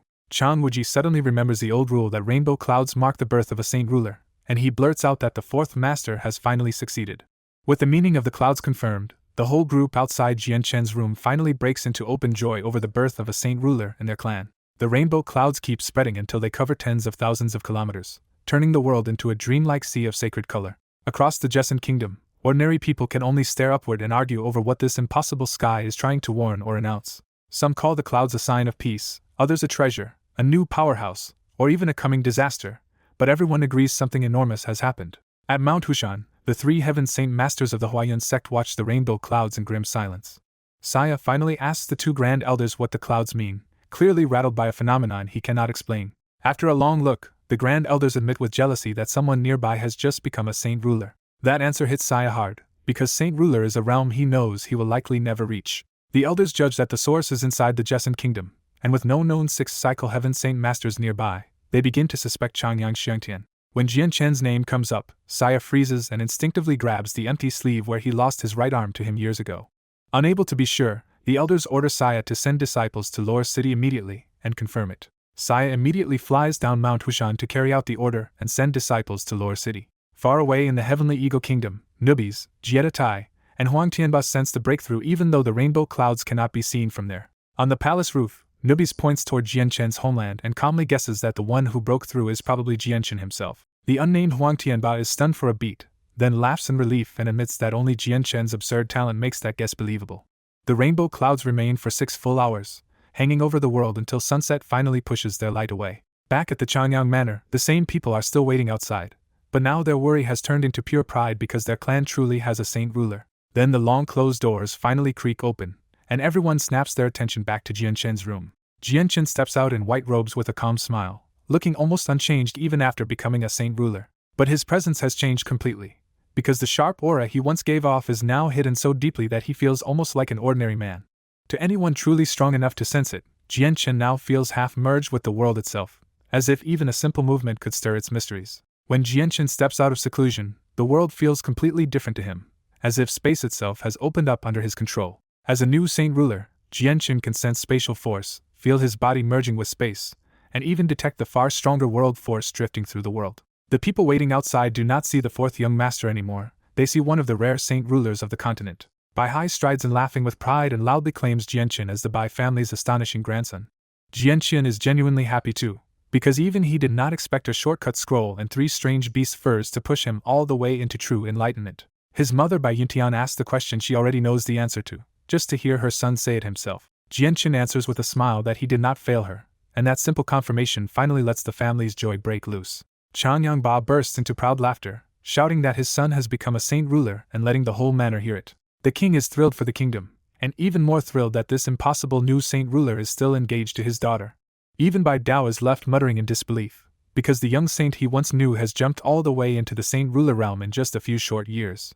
The news tears across the Jessan kingdom at once, and the entire region is shaken by the rise of a new saint ruler. The king quickly turns the day into a national celebration, making Jianchen's ascension a historic event for the whole kingdom. Nearby kingdoms, sects, and clans all react fast, sending powerful envoys and expensive gifts so they do not miss the chance to honor Jianchen first. By the time the celebration peaks, Changyang Manor is packed with important guests, including even the grand elders of the Huayan sect. Chang Wuji personally receives the endless stream of guests, while everyone waits for the one person they came to see. Away from the noise, Jianchen gathers privately with his parents and the king immediately pushes to finally marry Yu to him. Jianchen's parents clearly approve too, and Bai Yuntian gently tries to nudge her son into saying yes. Changyang Ba adds that Jianchen is already powerful, established, and more than ready to tie the knot. Jianchen knows he cannot truly reject the engagement, so he chooses the one reason no one can easily argue with and asks to delay the marriage. He says a wedding would be wrong while his elder brother is still crippled and his missing second sister has not been found. The king can only accept it, because Jianchen's answer is too reasonable to press against, even if it means the marriage is postponed indefinitely. After some more polite talk, Jianchen leaves the family discussion and shuts himself back in his room. Now that he understands the mysteries of the world, Jianchen takes out the blank scrolls and the 3 beast furs to inspect what really helped him break through. He finally realizes the scroll itself carries branded world mysteries left by an almost divine being, but that power is already fading after use. But even as a saint ruler, he still cannot read the secret inside the 3 beast fur pieces at all, which only makes them more suspicious. After a long try with no results, Jianchen gives up for now and stores the beast furs away, deciding to wait until he is stronger. That thought leads him straight to his next test. If his cultivation rose so far, maybe his Radiant Saint Master level rose with it too. Outside, the manor is still roaring with banquet noise, but Jianqin ignores the celebration and heads through the back courtyard instead. He goes to Changyanghu's room, where his elder brother has stayed behind alone because the banquet noise is too much for him. Changyanghu opens his eyes, smiles at Jianqin, and lightly asks why the guest of honor has come to see him instead of the crowd. Jianqin gets right to the point and says he came because he wants to see whether his breakthrough lets him restore his brother's limbs. Changyanghu does not get wildly excited, he just calmly asks the real question: has Jianqin now become a Class 7 Radiant Saint Master too? Jianqin admits he cannot tell yet, because a Radiant Saint Master's level is measured by usable force, not by simple self-awareness. He tells Changyanghu to stay still, closes his eyes, and merges his mind with the world to draw in radiant energy. The response is immediate, as Radiant Saint Force rushes to Jianqin at startling speed and piles around his hands in seconds. The healing finally begins as Jianqin lowers his hands and blankets Changyanghu's body in blinding white light. Inside Changyang Manor, Jianqin quietly seals Changyanghu's room with a barrier before using Radiant Saint Force, still hiding this identity on instinct. Outside, the manor guards notice the barrier but stay relaxed, assuming the fourth young master is simply using another extraordinary method. Elsewhere in the manor, Bai Yutian feels the strong Radiant Saint aura from Ahu's room and realizes Jianqin is already trying to restore his brother's body. Back in the room, the Radiant Saint Force grows so dense that everything turns into a white world, and even limbless Changyanghu feels washed in pure vitality. Then the holy light fades, and Jianqin is hit with the hard truth that Changyanghu's severed limbs have not regrown at all. Jianqin sinks into despair, realizing that even after becoming a saint ruler, he is somehow still not a Class 7 Radiant Saint Master. Changyanghu opens his eyes and, instead of complaining, gently tells Jianqin not to worry about him. When Jianqin mutters about being stuck at Class 6, Changyanghu steadies him again and says talent like his only needs more time. Jianqin quickly regains his resolve and decides to ask his grandfather for the real secret to reaching Class 7, asking who to endure a few more days. He heads straight to Bai Hai's room, where the old man greets him warmly and jokes that his famous grandson finally remembered him. After a little family talk, Bai Hai proudly reminds Jianqin that as an older saint ruler, he can help answer whatever his grandson still does not understand. Jianqin finally asks the real question: what does Bai Hai know about becoming a Class 7 Radiant Saint Master? Bai Hai says Class 7 Radiant Saint Masters are incredibly rare on the continent, and he immediately wonders why Jianqin is suddenly so interested. Instead of dodging the question, Jianqin reveals a glowing ball of Radiant Saint Force in his hand and lets his grandfather see the truth. Bai Hai is completely shaken, because a saint ruler who is also a Radiant Saint Master should be impossible by everything the world knows. When Jianqin says he has already reached Class 6, Bai Hai is stunned all over again before explaining the real obstacle in front of him. Bai Hai reveals the key secret: no matter how gifted a Class 6 Radiant Saint Master is, they cannot break into Class 7 without a special saint artifact. That artifact exists only once on the entire continent, and it is controlled by the Holy Empire. Bai Hai warns him that the artifact is costly to activate, talent still decides success, and outsiders are almost never allowed near it. Jianqin falls silent, finally understanding that healing his brother by becoming Class 7 will be far harder than he imagined. Seeing Jianqin go quiet, Bai Hai offers a more practical route. Instead of forcing his own breakthrough, he could pay to invite a Class 7 Radiant Saint Master from the Holy Empire to heal Changyanghu. He even reminds Jianqin that Mercenary City's Grand Elder backs him, which could make securing such help much easier. But Jianqin refuses to stop there and says that since he is already a Class 6 Radiant Saint Master himself, he has to chase Class 7 to the very end. Bai Hai admires that fighting spirit and says talent like Jianqin's, backed by Mercenary City's Grand Elder, might persuade the Holy Empire to make an exception. That possibility lifts Jianqin's mood, and after asking a few more saint ruler questions, he returns to his own residence. Sitting cross-legged on his bed, Jianqin takes out the old purple medal and remembers the promise that he could use it if he ever reached the Holy Empire. Now that he is a saint ruler, Jianqin can finally sense a hidden strand of world force inside the medal, making its mysterious old owner feel even more important. That discovery settles his next step, and Jianqin decides it is finally time to go to the Holy Empire. Before he can set out, a servant girl calls from outside that his third brother wants to see him, catching Jianqin off guard. Jianqin is puzzled that Changyanghu came at all, because their childhood was full of petty bullying and bad blood. He waits in the guest room with tea, calm on the outside even though he has never really felt close to this brother. Changyanghu finally arrives in long white robes, looking polished and scholarly now, but the moment Jianqin looks at him, his old confidence vanishes into nerves. Facing not just a younger brother but a saint ruler, Changyanghu grows visibly anxious and can barely get the words "fourth brother" out. Seeing that fear, Jianqin finally softens the mood first and invites him to sit instead of letting the silence crush him. Once seated, Changyanghu finally blurts out the real reason he came. He wants to apologize for everything he did in the past. He admits he was selfish and cruel when they were younger, and he says the guilt has been weighing on him ever since. Jianqin just laughs it off, saying those childhood grudges are long forgotten and not worth turning brothers into enemies. The apology lands, and Chanyang looks relieved enough to breathe again after realizing Jianqin truly means it. With that burden gone, Chanyang promises that from now on he will follow Jianqin's lead instead of standing against him. Chanyang took the initiative to find Jianqin and finally apologize, trying to wipe away the bad blood between them. The apology left Jianqin relieved, and he spent the next 3 quiet days staying in Chanyang Manor. Even during those days, Jianqin kept visiting Kendall's wife and Sans because Sans' ruined future weighed heavily on him. Jianqin now had a clear reason to push harder, because Sans could only cultivate again if he reached Class 7 as a Radiant Saint Master. That made the goal feel enormous, since a Class 7 Radiant Saint Master was said to heal even the damage from a destroyed Saint weapon. On the 3rd day, Chanyang Manor's main courtyard filled with family and allies, all gathered because Jianqin was leaving again. Bai Yutian pulled Jianqin close with worried tenderness, telling him not to overwork himself and to stay longer next time he came home. Chanyang Ba added that Jianqin should let his people handle the small matters instead of carrying everything himself. The clan elders and the Jessen king all took turns advising him, and Jianqin listened with the same humble respect as before. Then Euphonian grabbed Jianqin's hands and pleaded with him to find her missing daughter, Changyang Mingwei. Jianqin turned grim on the spot and promised his second aunt that he would do everything he could to find Changyang Mingwei. Her request hit hard because, when Jianqin was young, Changyang Mingwei had cared for him almost more than anyone except his mother. Euphonian thanked him, but her face already carried the look of a mother bracing for the worst. After the farewells, Jianqin finally left Changyang Manor together with his grandfather Bai Hai. Jianqin had wanted Bai Hai to stay behind, but Bai Hai preferred the quieter life he had grown used to and chose to go with him instead. With that settled, the two of them rose into the sky and sped back toward the flame mercenaries using spatial force.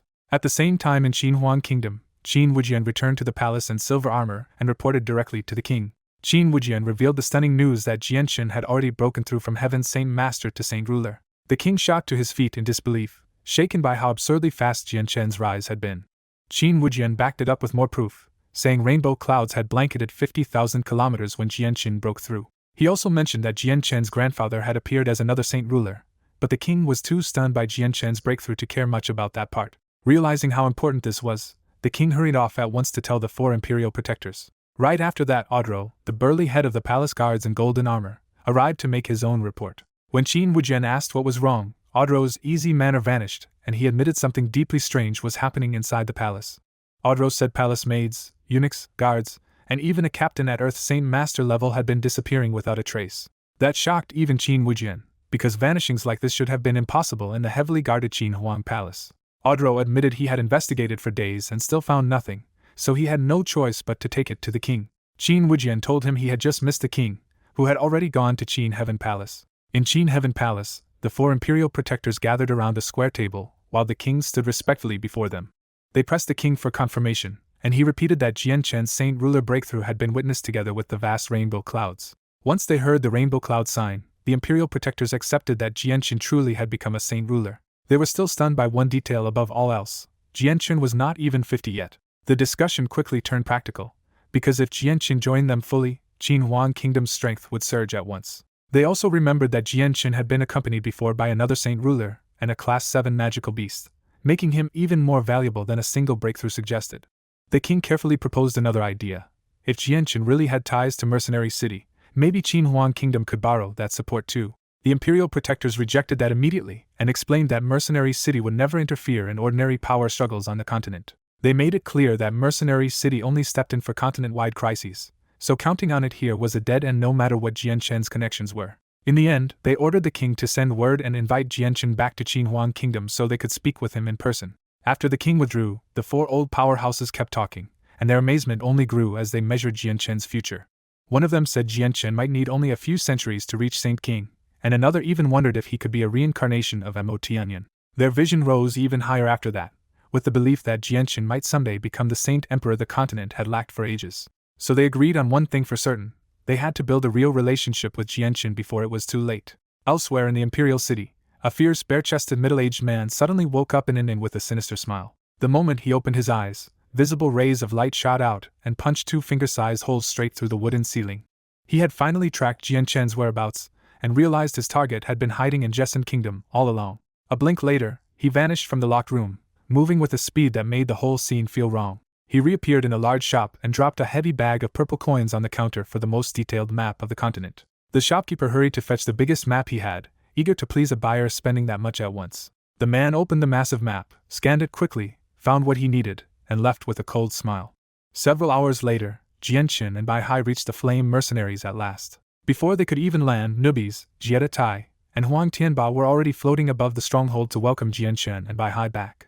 Newbies laughed the moment he saw Jianqin and admitted that now Jianqin had become a saint ruler, even he might not be able to beat him anymore. Jietai looked at Jianqin with a complicated expression, because seeing that impossible growth with his own eyes still left him shaken.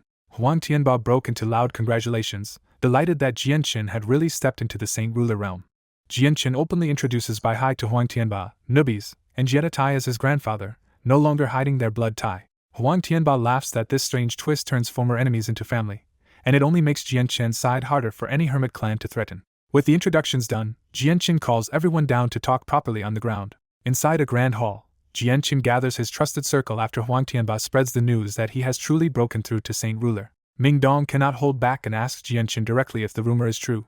Jianqin answers with a simple nod, and the whole room erupts. Bai Lian beams with pride, flushed and thrilled that her brother has reached a level people call a hermit powerhouse. Huang Wan and Yu stay quieter, but their gentle looks make their pride just as clear. Even Wan Yufeng can only marvel that the king of mercenaries has become a saint ruler so absurdly fast. Tai Tao forces a smile and admits the gap between them has grown so wide that he may never catch up again.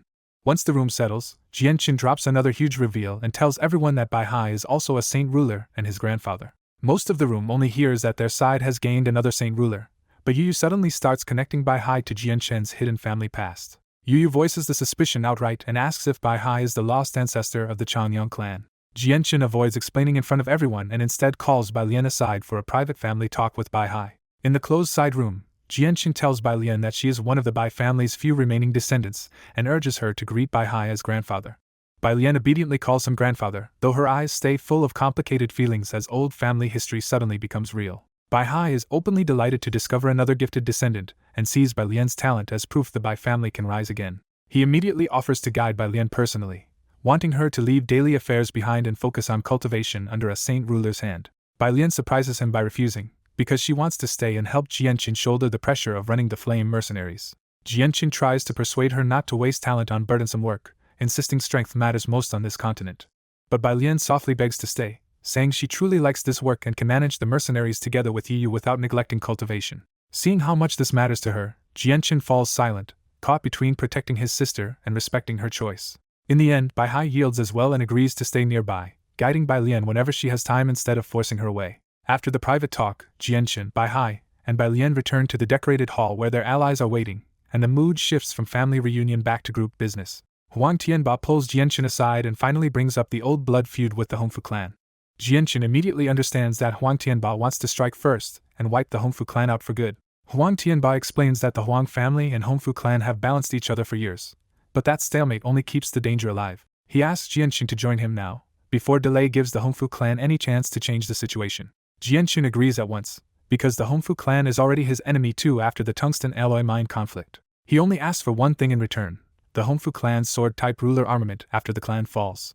Huang Tianba agrees without hesitation and even offers both ruler armaments, caring more about killing the Hongfu clan's saint rulers than keeping extra weapons. Once the deal is set, Jianqin asks the obvious next question: when do they move? Huang Tianba says every extra day is another day his family lives uneasy, so sooner is better. Jianqin cuts straight through the hesitation and says they should leave right now.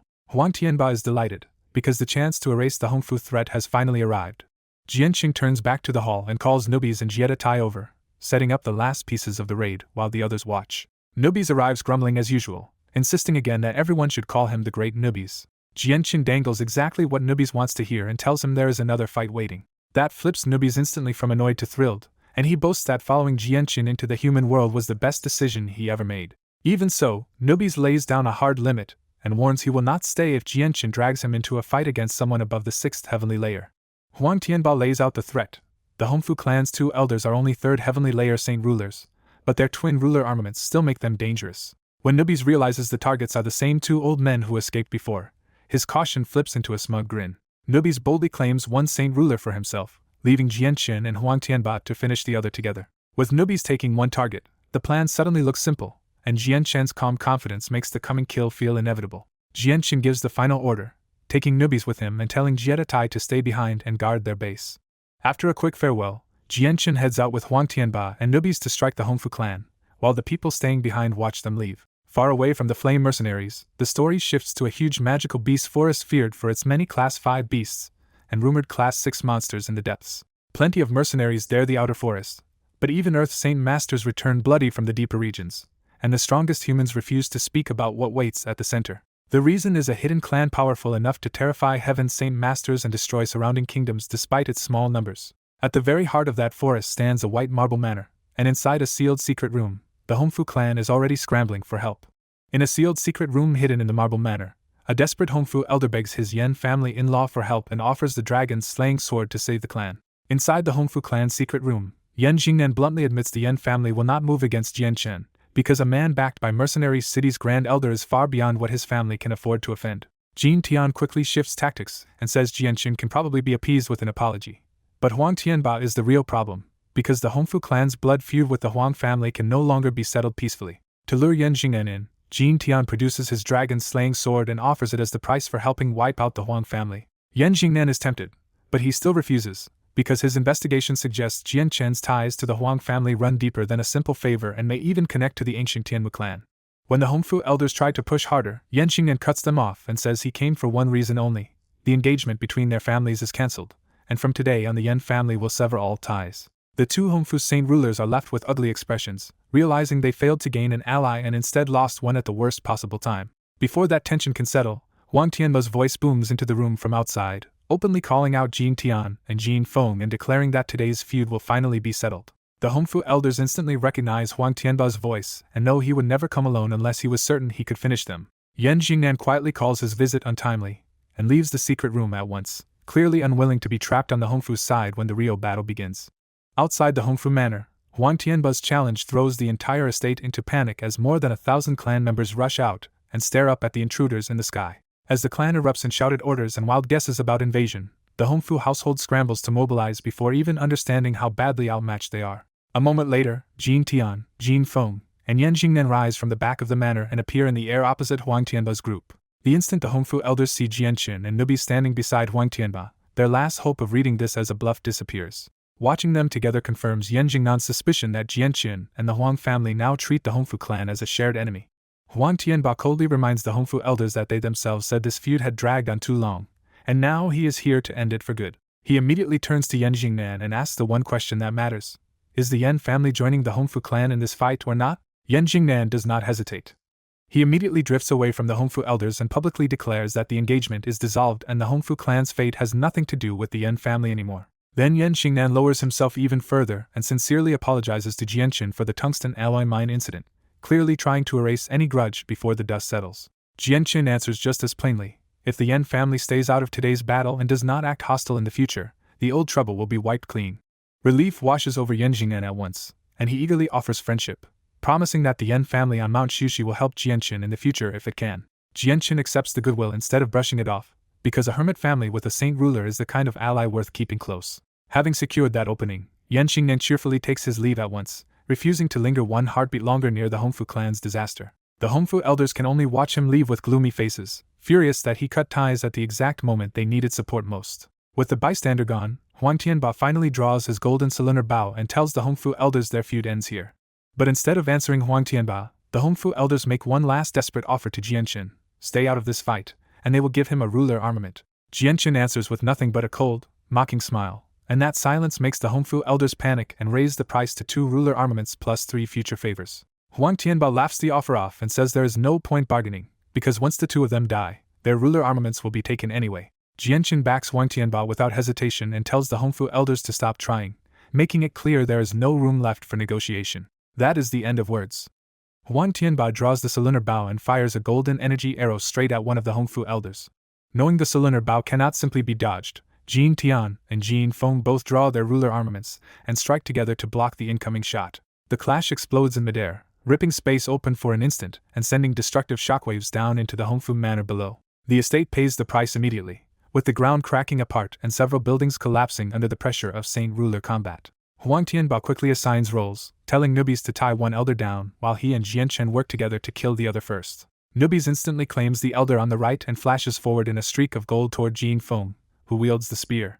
Jianqin chooses Jin Tian for himself and rushes in as well, eager to test how strong he has become now that he is a saint ruler too. Huang Tianba can only shout a warning after him, telling Jianqin not to meet a ruler armament head-on. Realizing the manor is turning into a death trap, Jin Tian and Jin Feng share one silent decision and suddenly flee in opposite streaks through the air instead of standing their ground. Nubi sneers at the attempt and immediately gives chase after Jin Feng, refusing to let his target get away. Jianqin also chases Jin Tian with spatial force, but Jin Tian's deeper mastery lets him open the gap by several kilometers in an instant.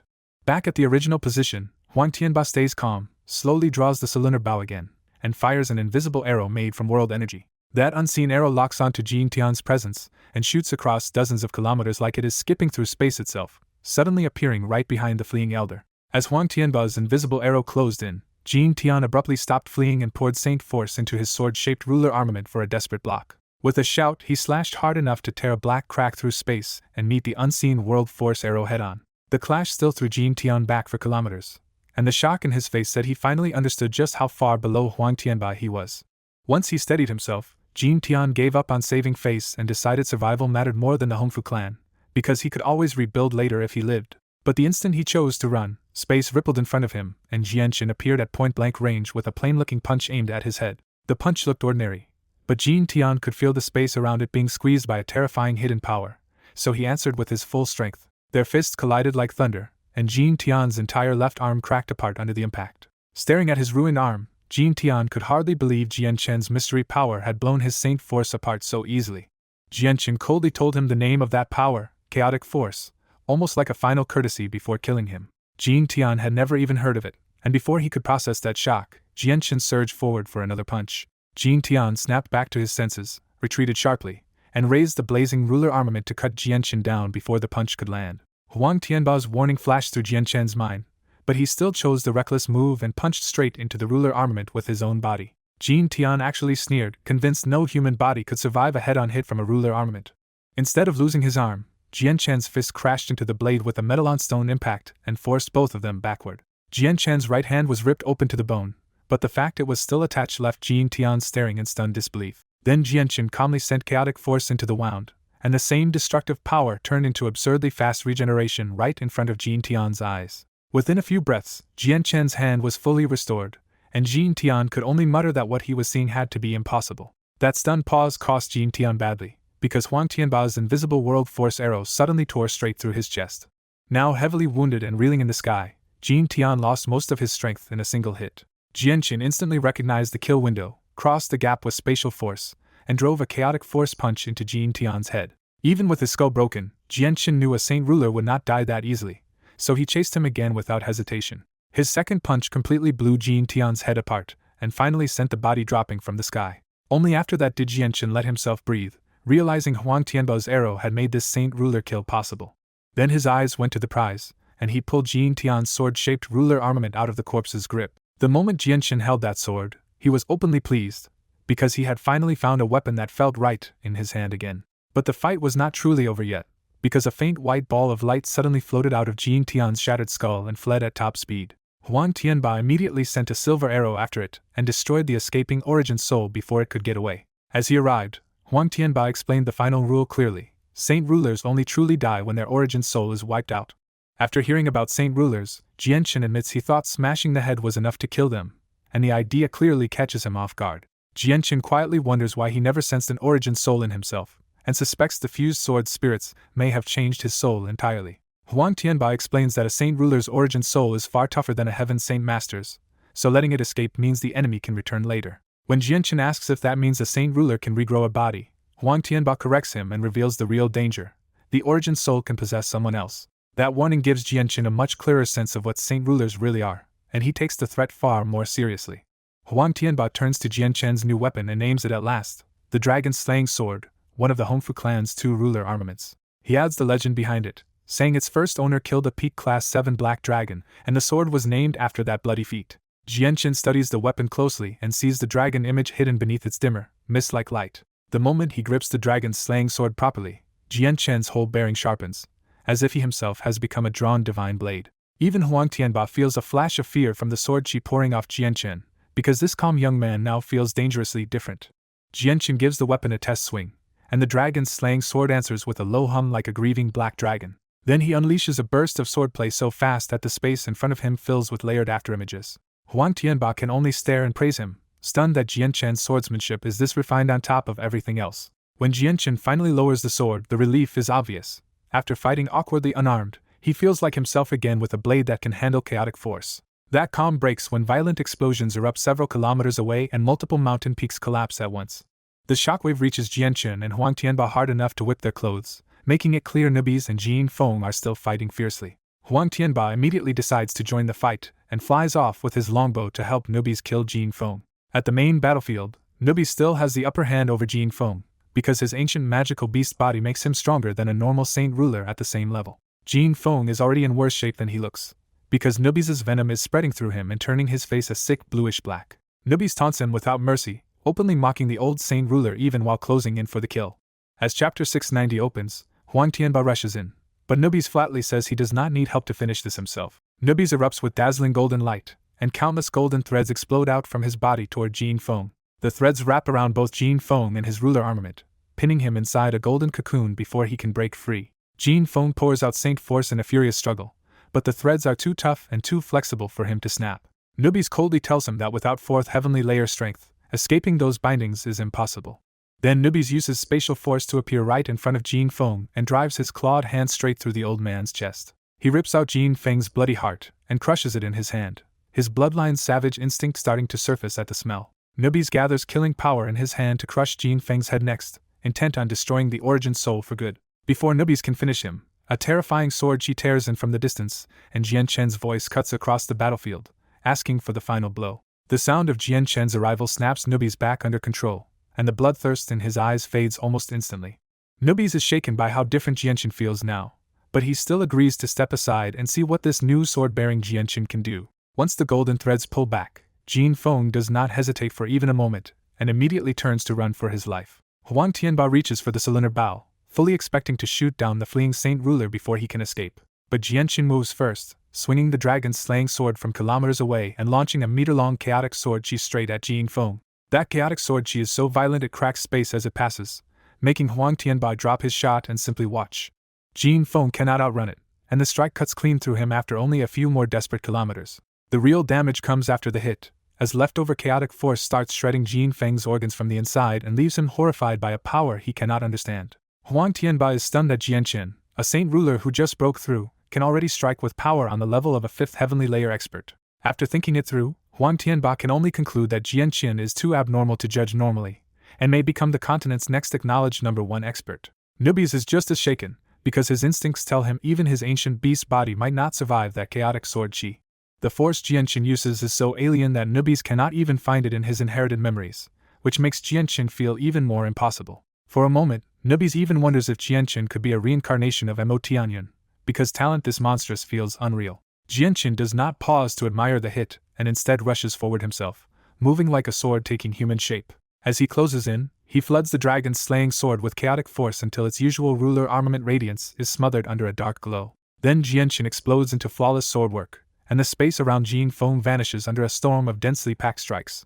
Jin Feng can only scream as blood sprays everywhere, because Jian Chen carves more than 1,000 wounds into him in barely 2 breaths. Watching from afar, both Newbies and Huang Tianba are left with the same stunned thought: Jian Chen's sword is terrifyingly fast. Jian Chen ends the exchange with one clean flash across the throat, sending Jin Feng's severed head spinning into the air. Remembering Huang Tianba's warning, Jian Chen instantly chases the flying head so the origin soul has no chance to slip away. He drives the dragon's slaying sword straight through Jin Feng's forehead, and the chaotic force inside the blade erupts to blow the head apart and erase the origin soul completely.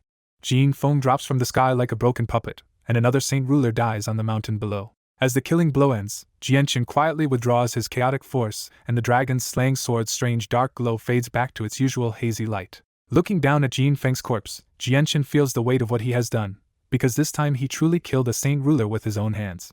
Huang Tianba arrives still shaken, openly praising Jian Chen's swordsmanship as terrifyingly fast even by saint ruler standards. Newbies joins them and admits that Jian Chen's last sword strike was already on the level of a 5th heavenly layer saint ruler. Jian Chen does not boast about it, and simply says the power came from the dragon's slaying sword, which lets him fight far beyond normal when it is in his hand.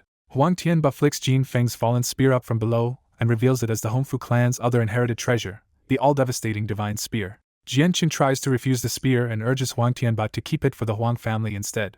Huang Tianba insists that an extra ruler armament would only invite trouble for his family, and since none of them use spears, Jianqun should take it. After a brief hesitation, Jianqun accepts the spear and agrees to keep it for now.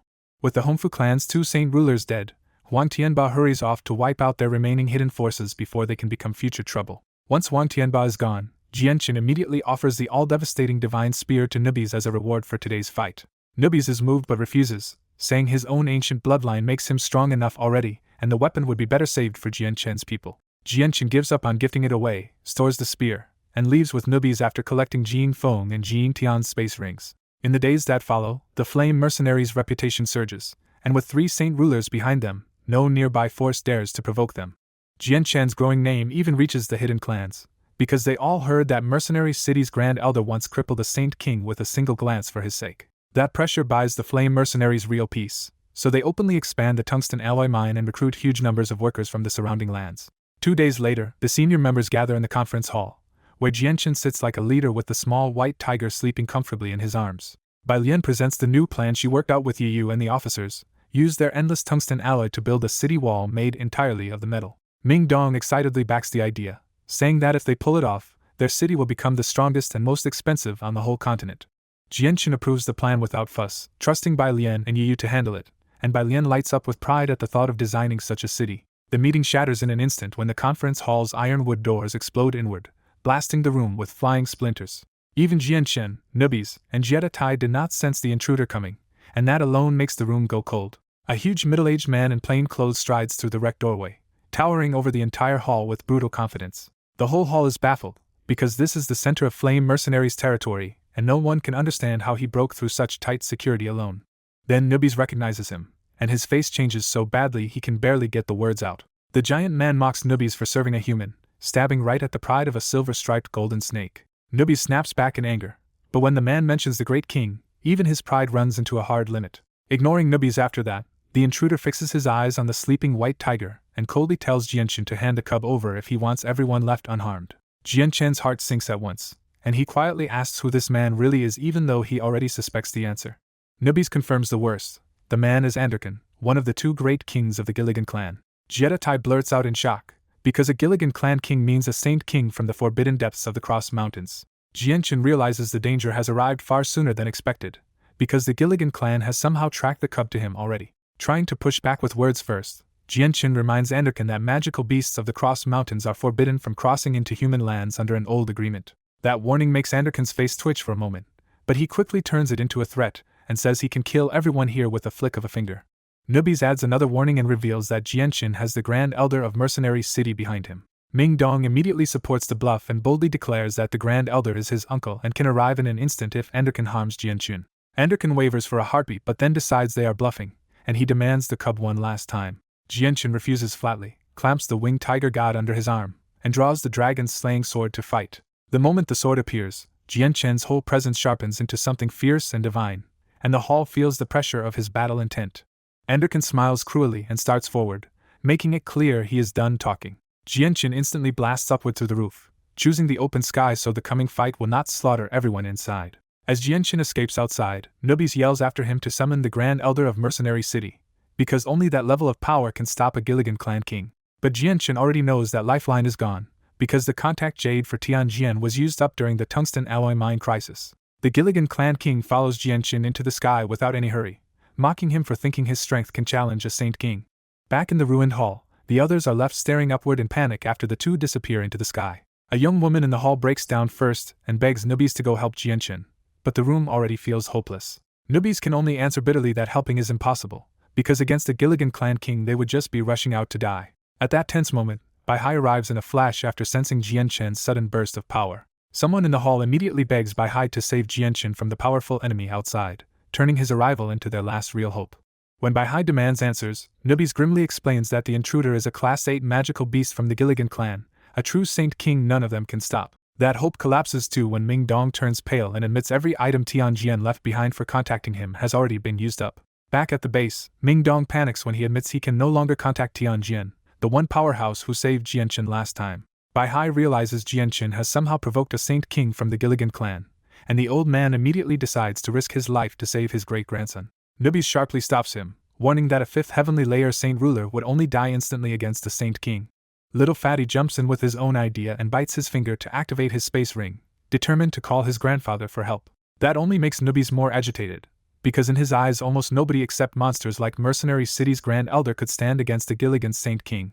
Little Fatty fires back in anger and defends his grandfather, while Nubis cuts the bickering short and drags everyone back to the real problem. Jianchen may die if he refuses to hand over the winged tiger god. Far away from the base, Jianchen flees at top speed across the sky with the sleeping tiger cub trapped under one arm and the dragon's slaying sword in his hand. The Gilligan clan Saint King follows behind him with a smug, unhurried sneer, completely unconcerned that a first heavenly layer saint ruler could ever escape. After crossing dozens of kilometers, Jianchen leaves the city behind and reaches a lonely grassland where the Saint King decides there are no more innocent bystanders to worry about. Jianchen stops hard and instantly drives chaotic force through his body, pushing his defense and his sword to the limit for what feels like the most hopeless fight of his life. The Saint King mocks him for showing power comparable to a fifth heavenly layer saint ruler, and confirms Guinness trusted Jianchen with her cub, but he still treats Jianchen's resistance as laughable. Jianchen answers with action alone and unleashes his strongest chaotic force sword chi in one all-out strike. The Saint King casually freezes the space in front of him, trapping the incoming strike in place before shattering both space and sword chi together. Seeing his full power attack erased so easily, Jianchen is hit by a flash of real despair and immediately chooses to run. But the Saint King simply cuts open a space gate and appears in front of him again, blocking the escape as if it were nothing. The Saint King coldly declares that Jianchen wasted his chance, then throws a simple punch from hundreds of meters away. That plain punch carries world-shaking power, and the invisible blow rips straight through Jianchen's chest before he can defend at all. Jianchen crashes into the earth and vanishes into a deep crater, his chaotic body finally broken open by sheer force. As he floats down toward the crater, the Saint King decides Jianchen is too abnormal to leave alive and reaches to take back the sleeping tiger cub before finishing the job. Just as the cub nears him, the bright day is swallowed by suffocating darkness, and the whole world seems to freeze in place. An unseen force gently drops the cub onto the grass while the Saint King discovers he has been locked down so completely that he cannot move a single bit. Then an old voice speaks from the sky, declaring that the Gilligan clan member broke the agreement by entering human territory and can be killed for it. A massive crack tears open across the sky, and from it a mud-caked hose shoots down like black lightning. Unable to dodge, the Saint King takes the hose straight through the chest, and even his Class 8 magical beast's body is pierced open like paper. Shocked out of his arrogance, the wounded Saint King roars upward and demands to know whether this hidden monster is Mercenary City's Grand Elder or one of the Guardian clans. Instead of answering, the attacker swings the black-lit hoe at his head, driving dark attributed Saint Force and World Force together in a terrifying follow-up strike. At the last second, the Saint King roars and reveals his true form as a giant golden tiger, breaking free just enough to dodge. He avoids a killing blow, but the hose still shears off his thick tail and leaves the giant tiger screaming in pain.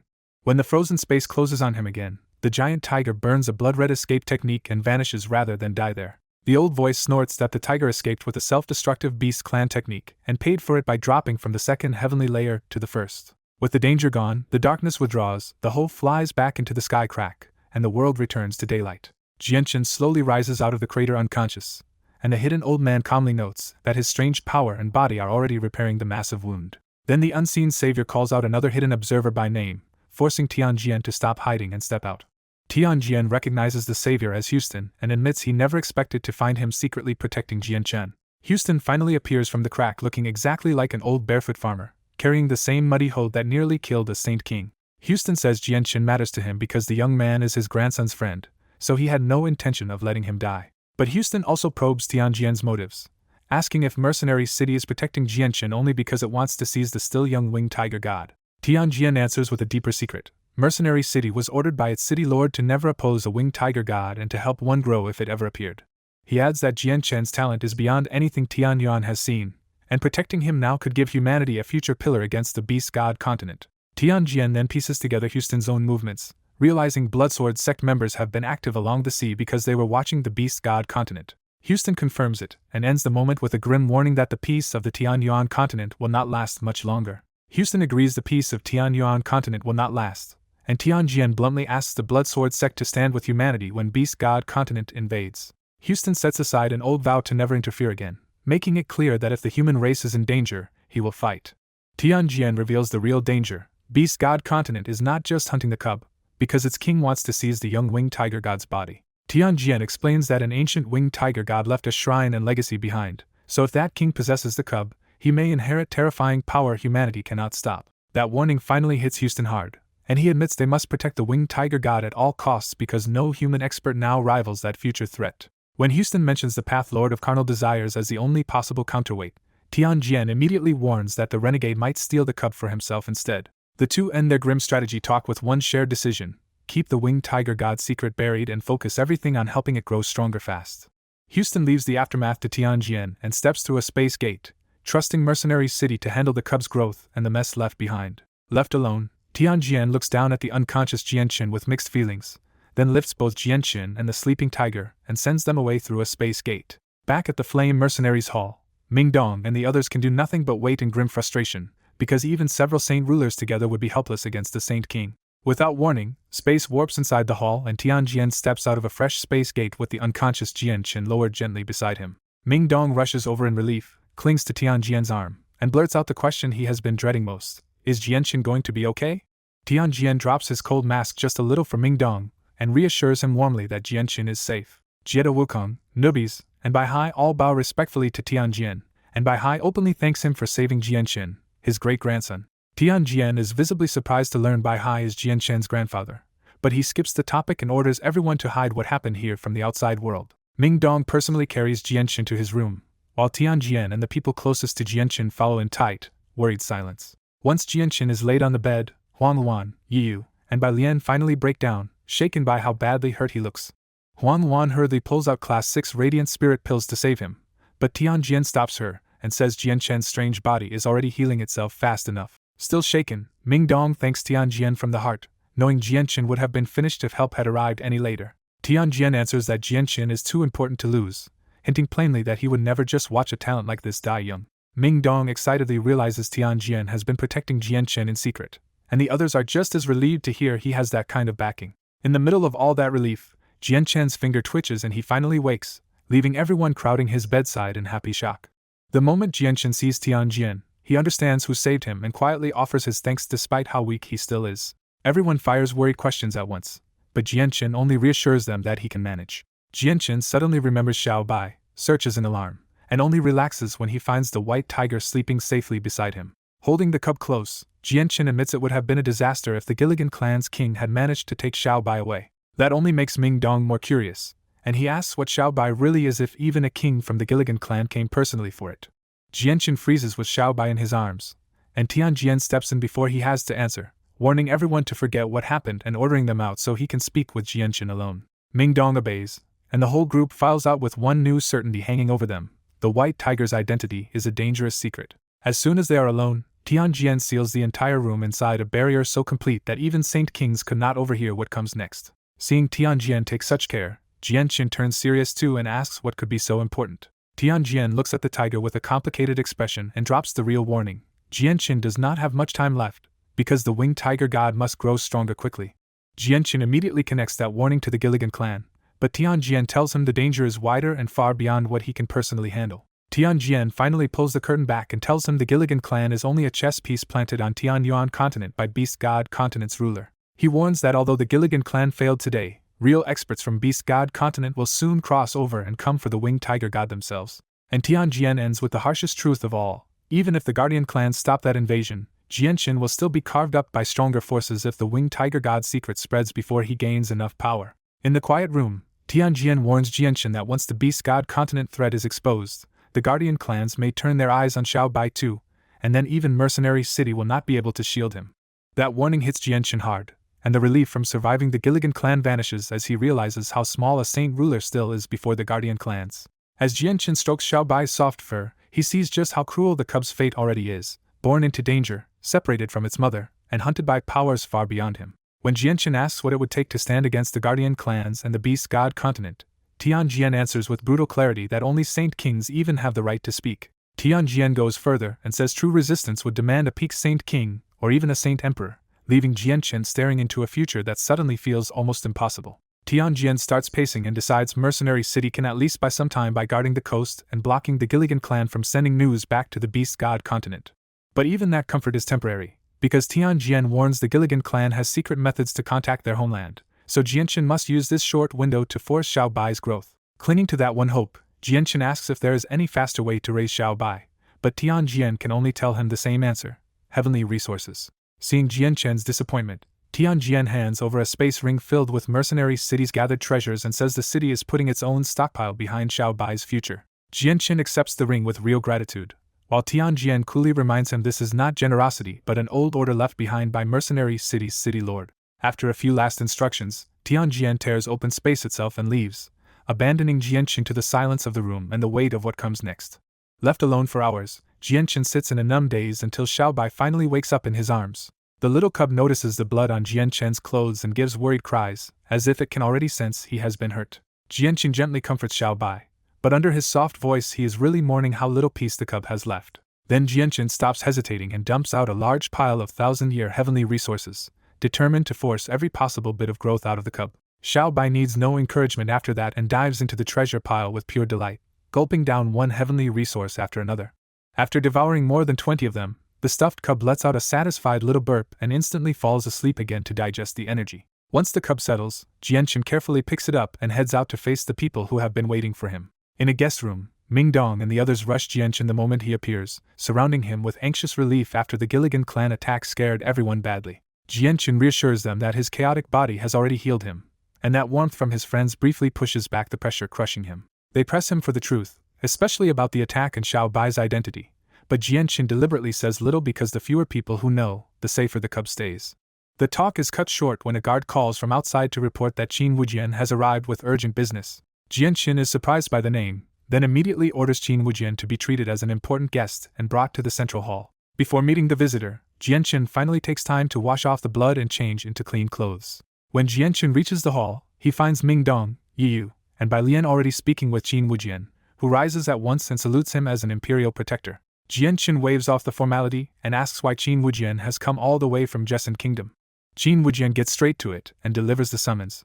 The other 4 imperial protectors of Qin Huang Kingdom want Jianchen there for an important discussion. The summons puts Jianchen on guard, and when the envoy admits he knows nothing more, Jianchen is left even more certain that something serious is brewing in Qin Huang Kingdom. After a moment of thought, Jianchen decides to go quickly to Qin Huang Kingdom and find out what forced the 4 imperial protectors to call him back so urgently. With his mission complete, Qin Wujian refuses to linger and heads straight back to Jessan Kingdom to continue guarding it. After Qin Wujian leaves, Ming Dong voices what everyone is thinking. Now that Jianchen is a saint ruler, the sudden summons probably means Qin Huang Kingdom is in trouble.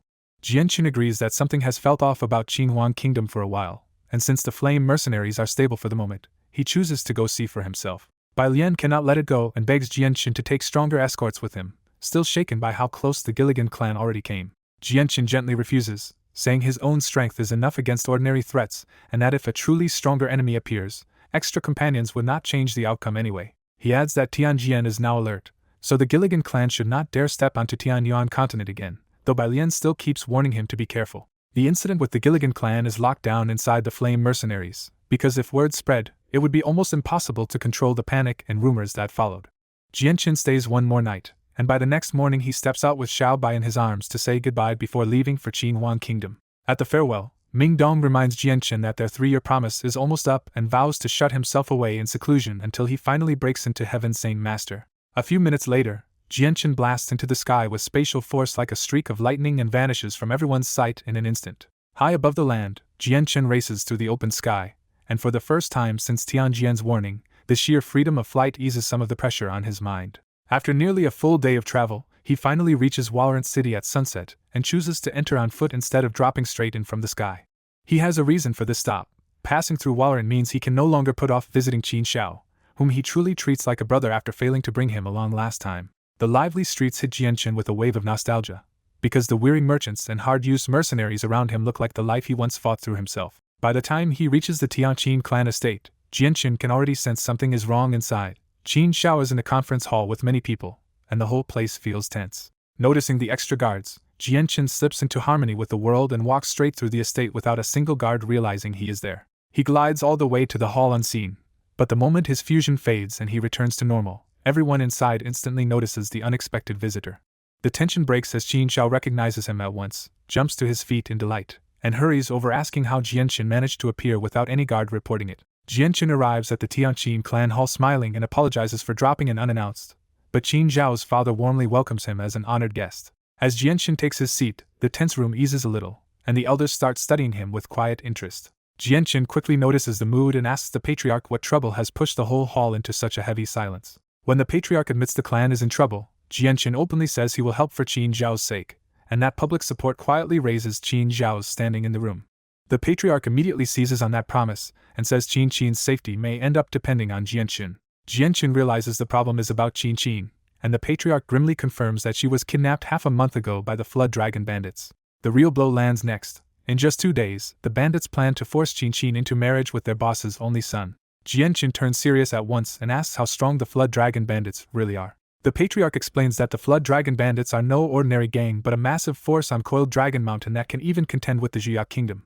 He adds that the bandits already have 4 known Heaven Saint Masters, and rumors say the total may be more than a dozen once the old recluses on the mountain are counted. A clan elder adds the nastiest detail. The bandit boss is a peak Heaven Saint Master with a Heaven-tier battle skill and golden soft mail that makes him almost impossible to injure. Another elder brings up the old disaster. Several kingdoms once joined forces to crush the bandits, but they came back defeated after losing 5 Heaven Saint Masters to the boss. By the time the explanations end, even the patriarch can only call the bandit boss the strongest person beneath saint rulers in this whole region. The patriarch says the Tianqin clan has already sent its great elders to negotiate for Qin's release. But if those talks fail, the clan may have no choice but to swallow the humiliation. Qin Xiao can no longer stay seated and bursts up in anger, insisting they must save his sister no matter what. His father snaps back and orders him to sit, warning that reckless action could drag the whole Tianqin clan into disaster. Qin Xiao refuses to back down and bitterly asks if they are really supposed to watch Qin be taken by bandits without doing anything. The patriarch can only tell him to wait for the elders' return, clinging to the slim hope that the negotiations might still work. Just then, Jianchen senses 2 powerful presences racing toward the clan, and the whole room braces as the answer finally arrives. 2 great elders in white robes step into the hall looking helpless, regretful, and angry, and every senior member rises to greet them. Qin Xiao rushes to ask whether they brought Qin back, hanging all his hope on their answer. The answer crushes him. The bandit boss refused every offer and is still determined to make Qin marry his son. Qin Zhao's grief turns straight into rage, and he vows the bandits will pay if they refuse to let his sister go. The patriarch reveals the clan's last plan. The 3rd elder has gone to seek outside experts, hoping to gather enough strength to fight the Flood Dragon bandits. But one great elder immediately pours cold water on that hope, saying no one nearby should be willing to risk offending the bandit boss. A moment later, another powerful presence sweeps in, and the 3rd elder finally returns to the hall as well. The 3rd elder confirms the worst. Every Heaven Saint Master he approached refused to help because they all fear the Flood Dragon bandits boss. With every outside door closed, the entire hall goes dark with humiliation and helplessness. That is when Jianchen finally stands and offers a real answer. He will personally go to Coiled Dragon Mountain and bring Qin back.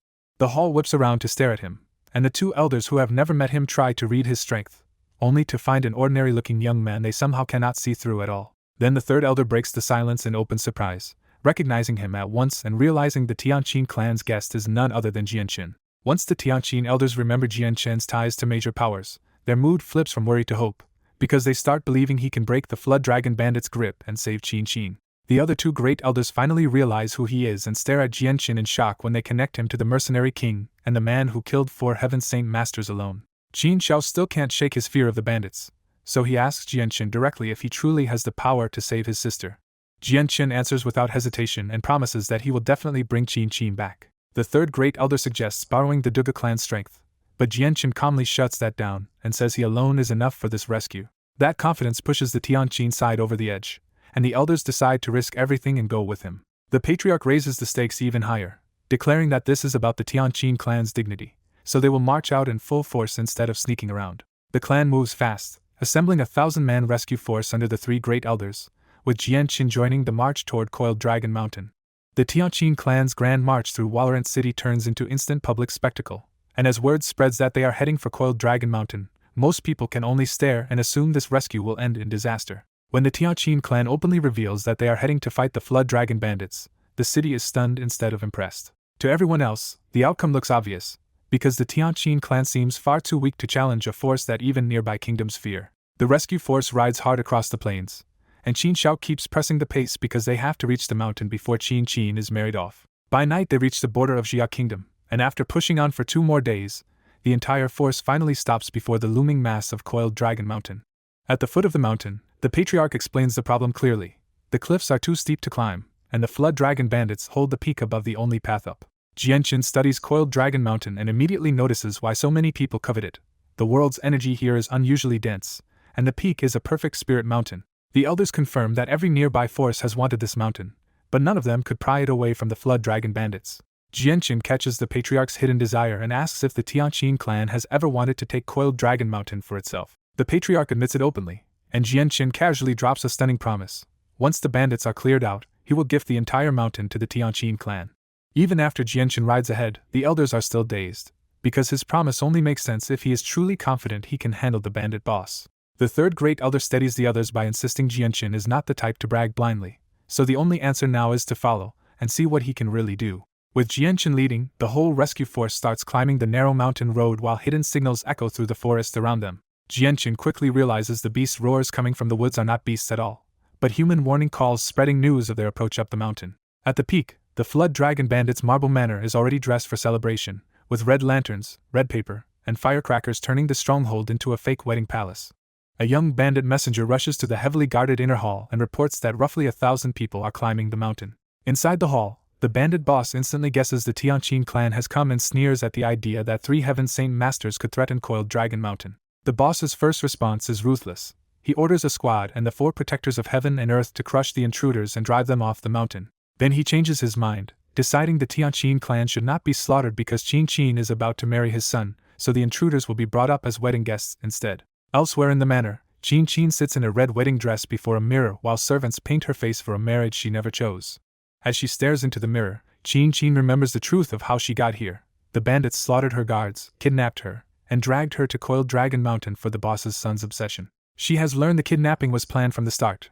The bandit boss's son saw her in Wallerant City, lusted after her beauty, and arranged to seize her. Qin Qin stops resisting outwardly for one reason only. She has already decided that the moment the ceremony begins, she will bite her tongue and die rather than let them stain her dignity. Thinking of her father and Qin Shao one last time, Qin Qin breaks down in tears and silently says goodbye to the life she expects to lose today. Halfway up the mountain, Jianchen suddenly halts the entire Tianqin force, sensing that someone is about to intercept them.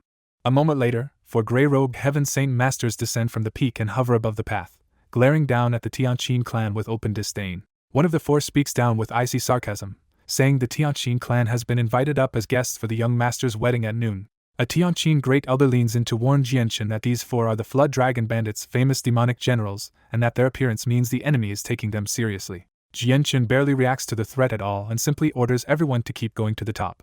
At Coiled Dragon Mountain, Jianchen leads the Tianqin clan straight up the path as if the 4 demonic generals blocking them are nothing. One demonic general drops down and orders every outsider to dismount and climb the mountain on foot, openly trying to humiliate the Tianqin clan. A Tianqin great elder snaps back, but the bandits double down and tell them to leave if they will not accept the insult. That is enough for Jianchen, and his killing intent turns ice cold as he warns them they have chosen death. With one clenched hand, Jianchen freezes the space around all 4 demonic generals and locks them in place before they can even react. The 4 men instantly realize the terrifying truth. This quiet young man can control space like a saint ruler. Jianchen flicks out 4 strands of azure violet sword chi, and each one punches straight through a demonic general's forehead. Blood runs from their brows, their eyes go lifeless, and the 4 feared generals crash down dead. The Tianqin clan is left speechless, because 4 Heaven Saint Master experts have just been erased in a heartbeat. One great elder finally blurts out the obvious, asking if Jianchen has truly stepped into the unreachable realm of Saint Ruler. Jianchen does not explain anything. He casually tosses the corpses aside, collects the 4 space rings, and tells the group to keep moving. As they follow him upward, the Tianqin patriarch can barely contain his relief, knowing Jianchen's strength now makes his sons standing in the clan untouchable. Because the kills were clean and quiet, no alarm spreads, and the group reaches the summit of Coiled Dragon Mountain without another obstacle. At the top, the bandits' manor is dressed for a wedding with red lanterns, happiness cuttings, and firecrackers everywhere, turning the whole place into a mocking celebration. An elderly housekeeper comes out to receive them and blandly says the boss has already been waiting inside. Jianchen refuses to play along and says there is no need to go inside, only to release the Tianqin young lady now if the bandits want to stay alive. The housekeeper's face hardens, and he hurries back inside to report that these guests did not come for any wedding. The moment he disappears, bandits pour in from every direction and surround the Tianqin clan, with a Heaven Saint Master leading the blockade. Jianchen barely gives the threatening leader a glance, making it obvious these Heaven Saint Masters no longer register as real opponents to him. Then the real boss appears, Yahello, a scar-faced, blue-clad bandit chief who comes out with a crowd behind him and welcomes the Tianqin clan with fake warmth. He even calls the Tianqin clan his in-laws and urges them inside before the wedding begins, pushing the insult right into their faces. Now backed by Jianqin, the Tianqin Great Elder bluntly rejects that claim and calls Li Haolong exactly what he is, a bandit. Li Haolong laughs it off at first, but his mood shifts when he notices the 4 protectors never came back with the guests. The Great Elder tells him plainly that the 4 demonic generals are already dead at the foot of the mountain and will never return. Li Haolong refuses to believe the Tianqin clan could do that quietly, and his suspicious gaze locks onto Jianqin instead. Jianqin stares right back and says his name does not matter, only that he came to take the Tianqin young lady home safely. He goes further and warns Li Haolong not to waste a hard-earned peak 6 cycle cultivation, because Jianqin is still giving him a chance to live. That warning detonates the crowd, and bandits all around the courtyard burst into curses at the brat daring to talk down to their boss. Jianqin answers without flinching, calling the Flood Dragon bandits a blood-soaked cancer on the human world and saying he could kill them with a clear conscience. One hot-blooded elder named Lug can no longer stand it and begs Li Haolong for permission to rip out Jianqin's tongue. Li Haolong finally gives the order in a low voice, and tells Elder Lug to bring him the brat's tongue. Delighted, Elder Lug steps out, forms a hook-shaped saint weapon in his hand, and launches straight at Jianqin's mouth. The Tianqin elders do not even move to help, because after what they saw on the mountain, they know the Flood Dragon bandits are walking into a disaster. Jianqin waits until the last instant, then casually raises one hand and catches the hook weapon in a grip that stops Lug dead in mid-lunge. Lug pours Saint Force into the weapon to blast Jianqin's hand apart, but the young man does not even budge. Li Haolong watches closely and judges that Jianqin's body is abnormally tough, but still believes a heaven-tier battle skill could cut him down. Then Jianqin tightens his fingers and snaps Elder Lug's saint weapon in half. The backlash smashes Lug from the inside, and blood sprays from his mouth as his face turns deathly pale. 2 other elders rush in to save Lug, but Jianqin moves first and slaps a palm onto Lug's forehead before they can reach him. A sliver of chaotic force enters Lug's head and wipes out his soul on the spot. Lug's corpse drops, and the 2 elders charging in explode with grief and rage as they rush Jianqin to avenge him. They thrust for Jianqin's brow and throat together, trying to kill him before he can move again. Jianqin reaches out barehanded, and both saint weapons crumble apart the moment his hands meet them. Without stopping, he plants both palms into the elders' chests and caves them in with one brutal blow each. The 2 Heaven Saint Masters are blasted backward into the manor wall, punching huge holes through the red wedding decorations. Silence swallows the courtyard, because 3 experts of the Flood Dragon bandits have just been destroyed almost instantly.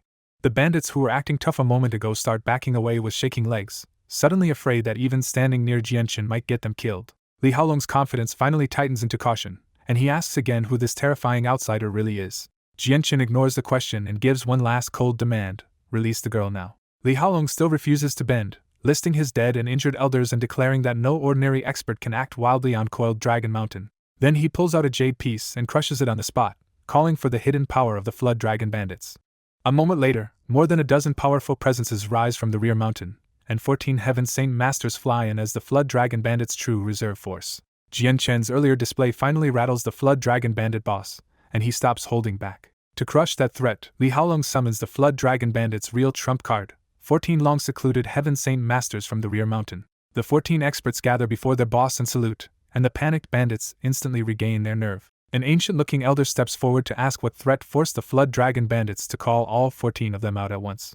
Li Haolong grimly tells them the Flood Dragon bandits have already lost the 4 protectors of heaven and earth, 1 elder, and possibly 2 more. The old bandit elder turns on the Tianqin clan and coldly demands that the killer of the 4 protectors step forward. The Tianqin elders are jolted to recognize the old bandit elder, because the Flood Dragon bandits had a vicious killer like him 5 centuries ago. The old bandit elder boasts that he has reached peak 6 cycle Heaven Saint Master and treats the Tianqin elders like prey he can kill whenever he wants. Knowing they cannot stop him, the Tianqin side bluntly pushes the problem onto Jianqin and names him as the one leading them today. The old bandit elder demands Jianqin's identity, and the bandits suddenly realize the young man in front of them is the famed mercenary king Jianqin. The title mercenary king makes the old bandit elder instantly greedy, because he assumes Jianqin must be carrying heaven-tier battle skills worth stealing. Jianqin answers with a cold taunt and turns back to the real issue, asking Li Haolong one last time whether he plans to release the captive. Li Haolong refuses outright, saying the bride cannot be released without destroying the Flood Dragon bandit's face, and he bets his 20+ Heaven Saint Masters can force Jianqin back. More Heaven Saint Masters step in behind the boss, and their combined pressure crashes toward Jianqin like a wall. That pressure stops cold 1 meter in front of Jianqin, and his expression finally turns openly murderous. Jianqin warns that he will be ruthless, then instantly freezes the surrounding space around every enemy Heaven Saint Master at once. The trapped bandit leaders are horrified, because only a saint ruler should be able to control space, and Jianqin is far too young to make sense. The ordinary bandits hear the truth, panic on the spot, and throw down their weapons as they scatter away from Jianqin. Jianqin says they learned the truth too late, then sweeps out a blade of world force to wipe out the trapped Heaven Saint Masters in one strike.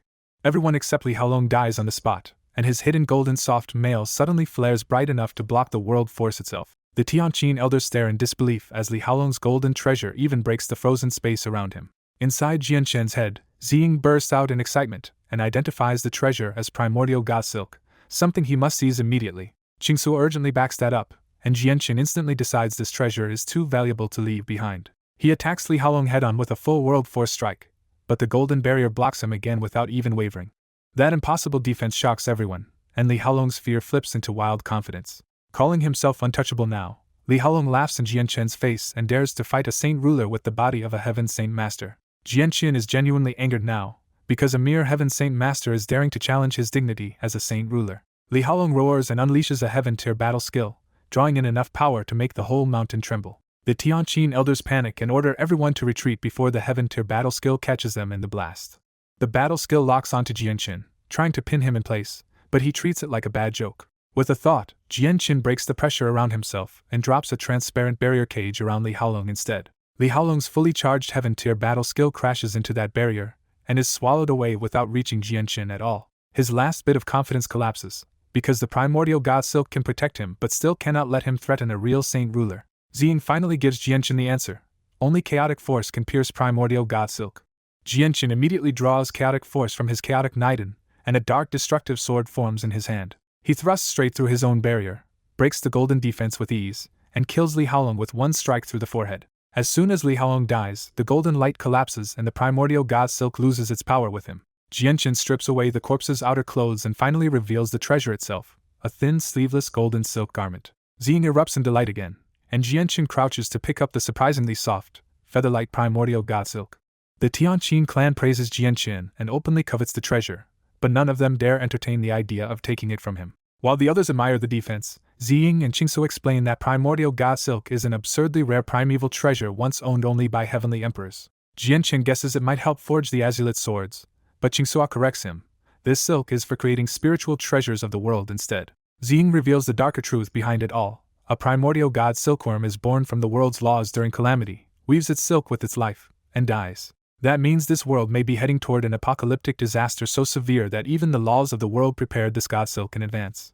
Ziying reassures him that the god silk exists to help them survive that future calamity, and once its mission is fulfilled it can become a world-class treasure Jianqin uses to travel the chaotic void itself. Holding the golden soft mail, Jianqin is less excited than unsettled, because the primordial god silk's warning about an apocalyptic calamity keeps echoing in his mind. He briefly suspects the beast god continent, but even that threat feels too small to explain a disaster serious enough to make the world itself leave a warning behind. The Tianqin clan elders mistake his silence for pure joy, and one of them steps up smiling to ask if he likes the treasure. Jianqin hides his real worry and answers smoothly that he is extremely pleased, calling the golden soft mail a rare treasure and an unexpected gain.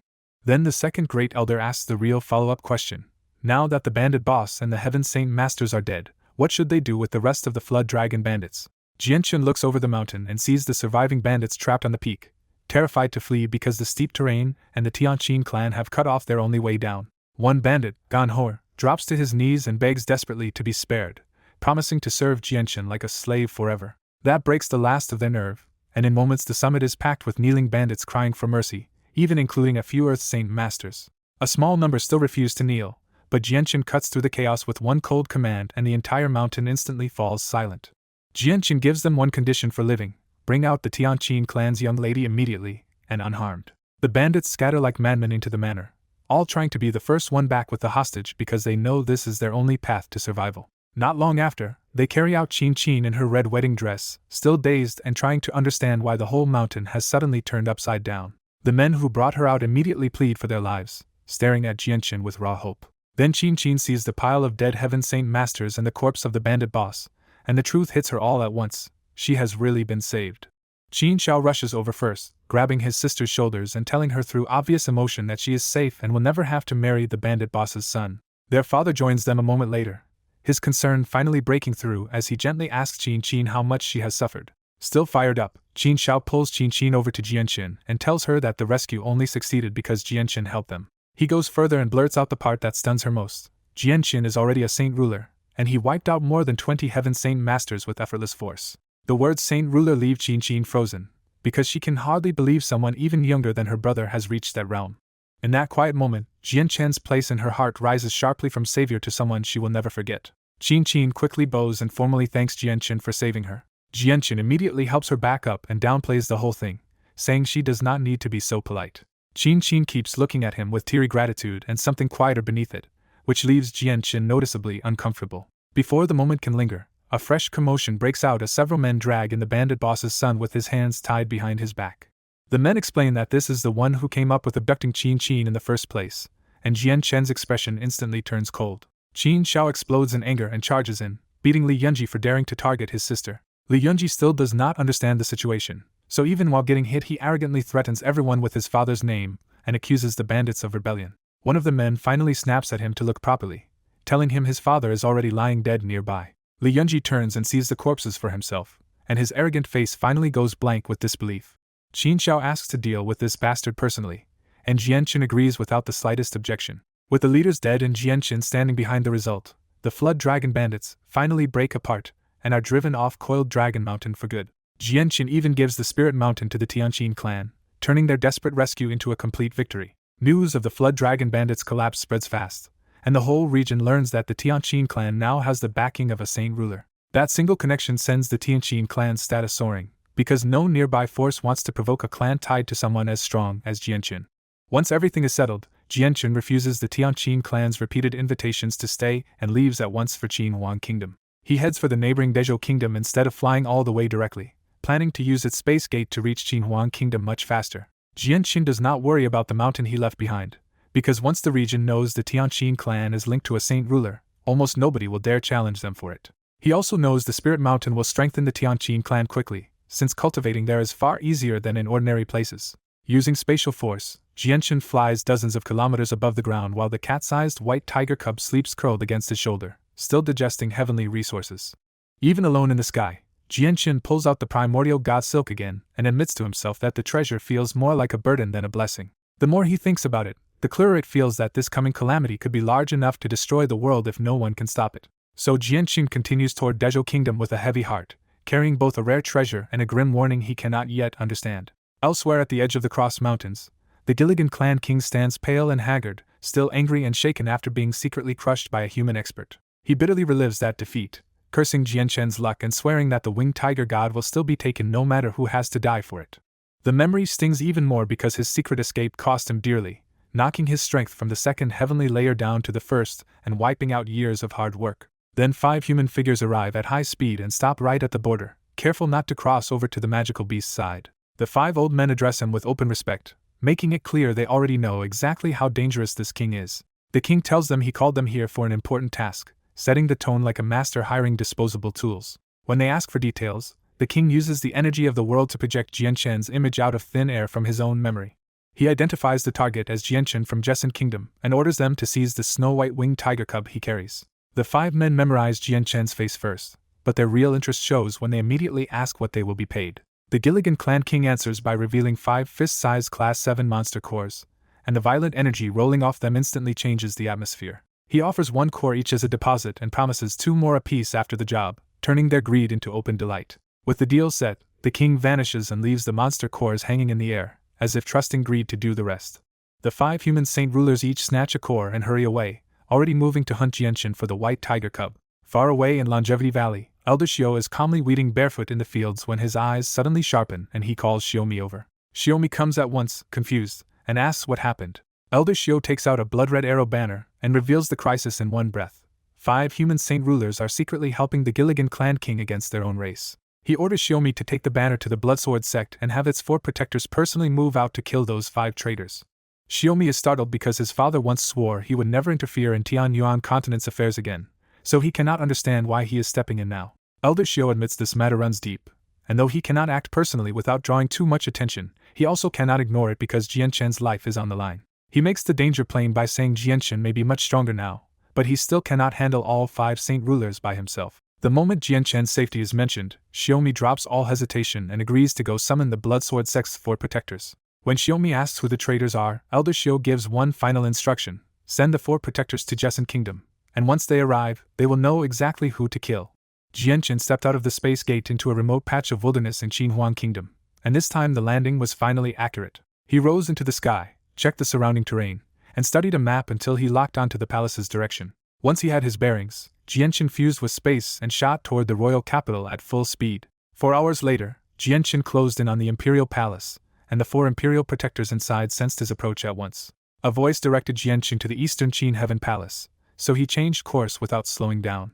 He slipped into the palace grounds so cleanly that only the saint rulers noticed him, not the heaven saint masters below. Outside Qin Heaven Palace, 500 golden armored elite guards were already waiting around the most protected part of the royal palace. Jianchen dropped into the square without a sound, and the head guard immediately knelt to welcome the 5th imperial protector. Then all 500 guards knelt and shouted their greeting together, making his arrival impossible for the palace to ignore. Inside the palace, the king heard the commotion and immediately guessed Jianchen had arrived.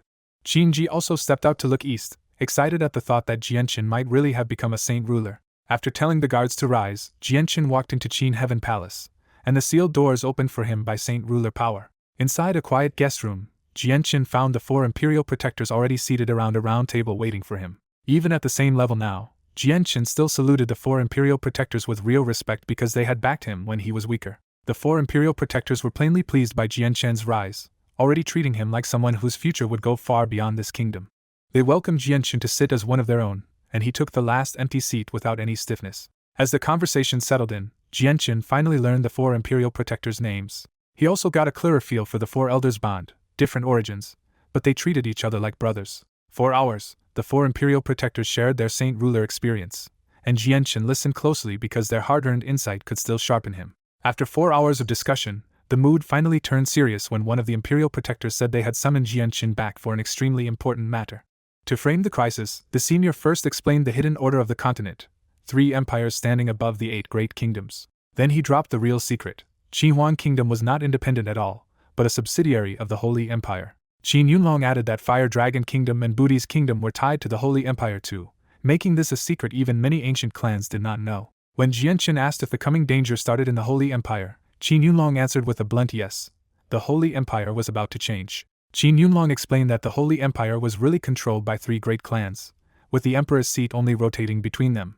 But that old balance had broken, because the Tsar family had grown stronger than the other 2 clans combined and was moving to seize the empire alone. Because Qinhuang Kingdom belonged to the Kara clan's side, it had already been dragged into that power struggle and could no longer stay out of it. That revelation pulled an old memory back for Jianchen, Tsar heir in the gathering of mercenaries finals, already trying to recruit him into something dangerous. Back then Jianchen had refused, but now he realized the Holy Empire still mattered too much to avoid, because it was his only lead to becoming a Class 7, Radiant Saint Master. Qin Qiujing admitted they had hoped to keep him out of this, but the kingdom's situation had turned serious enough that they now needed his help. Jianchen agreed, saying that as an imperial protector he would think for Qinhuang Kingdom's future, and since he already had business in the Holy Empire, he would go there under that identity. The 4 protectors were clearly relieved, and Qin Qiujing immediately asked if Jianchen could also bring the Saint Ruler and Class 7 magical beast who had been seen with him. Jianchen answered honestly that Nubis and Jietai were not his to command, but he would ask them after he returned. They kept talking after the decision, but when Jianchen asked again about Class 7 Radiant Saint Masters, the answers gave him nothing new beyond what Bai Hai had already told him. By the time Jianchen left Qin Heaven Palace, evening had fallen, and the king was already waiting outside with members of the royal family and an imperial advisor.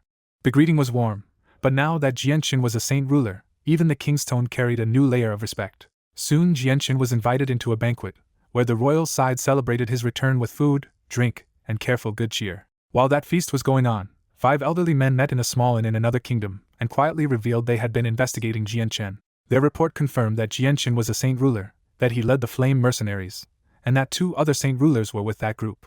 What they really cared about was whether Jianchen had the completely white-winged cub, and once they confirmed it, the 5 old men decided to move on the flame mercenaries at once. Their plan was simple and cold: go straight to the flame mercenaries, seize the cub, and exchange it with their king for 2 monster cores. The next morning at flame mercenaries headquarters, the core members sat down together for breakfast. Nubi stole the whole scene by devouring plate after plate, fully hooked on human food now that he was living among humans. Between mouthfuls, Nubis loudly praised the roast meat and desserts, already demanding huge portions every single day. Bai Lian played along sweetly and promised endless good meals if he stayed with the flame mercenaries. Nubi snorted at that and called her out on the spot, insisting he would never be bought off with food no matter how much he enjoyed it. The group had learned how to handle his touchy pride by now, because beneath all the power and age, Nubis still acted with a surprisingly youthful streak. That easy breakfast mood broke when a guard rushed in to announce that 2 visitors from the Tianmu clan were asking to see Jianqin. Nubis reacted first, clearly startled, because unlike the others he knew exactly how significant the Tianmu clan was. When Bai Lian asked what that meant, Nubis explained that the Tianmu clan was an ancient clan with ties to Jianqin, so everyone should go receive them properly. So the core members dropped breakfast at once and headed to the main entrance of the headquarters together. Outside the palace gates, the visitors turned out to be Tianmu Ling and an elderly woman with a dragon-headed cane. With Jianqin away, Bai Lian and Yu handled the welcome themselves and respectfully escorted the Tianmu clan guests inside. In the Flame Mercenaries conference hall, Bai Lian and Yu politely welcomed Tianmu Ling and the old woman traveling with her. Tianmu Ling quickly asked who the 2 women were and what they meant to Jianqin. Bai Lian introduced herself as Jianqin's younger sister and calmly revealed that Yu was Jianqin's fiancé. The fiancé reveal genuinely caught Tianmu Ling off guard, and she admitted she never expected the usually cold Jianqin to already have someone at his side. She praised Yu's beauty and manners so openly that Yu flushed and answered with modest courtesy. Once the pleasantry settled, Tianmu Ling finally explained why she came. She was here on behalf of the Tianmu clan to see Jianqin. Bai Lian had to tell her Jianqin had already left for the Qinhuan kingdom, and they did not know when he would return. The news clearly disappointed Tianmu Ling, but Bai Lian invited her to stay and wait a few days in case Jianqin returned soon. Tianmu Ling turned to Grandma Wang, and the old woman indulgently agreed to stay wherever Linga wanted. That calm moment snapped when Grandma Wang suddenly looked into the distance, her eyes turning sharp as if she could see straight through the palace walls. A crushing pressure slammed down over the headquarters, draining the color from Bai Lian and Yu and nearly forcing them to collapse where they stood. Grandma Wang casually tapped her cane, and the terrifying pressure vanished at once. Then an old voice boomed across the entire city, demanding that the captain of the Flame Mercenaries, Jianqin, come out immediately. 5 elderly saint rulers were already standing in the sky above the headquarters, descending openly like enemies.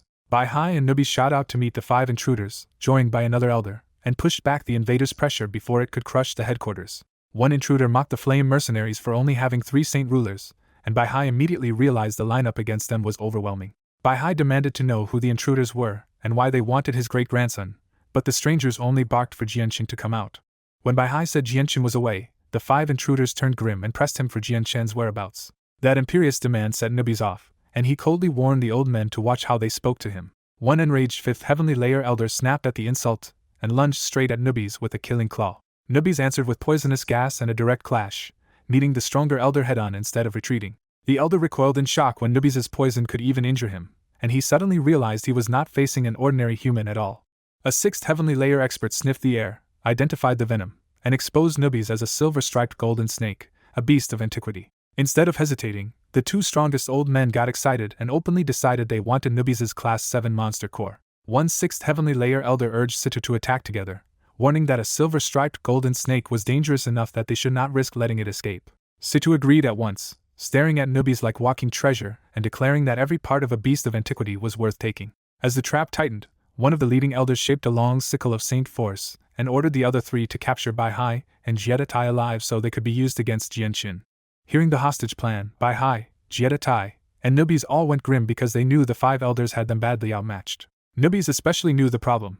He might handle one 6th Heavenly Layer opponent, but 2 at once would pin him down completely. Jiedatai tried one last deterrent and shouted that the Flame Mercenaries were backed by Mercenary City's Grand Elder. The 5 elders did not believe him for a second, and Situ mocked the idea before giving the order to attack. The battle exploded instantly, with Situ and another 6th Heavenly Layer elder rushing Nubis while the other 3 split off toward Bai Hai and Jiedatai.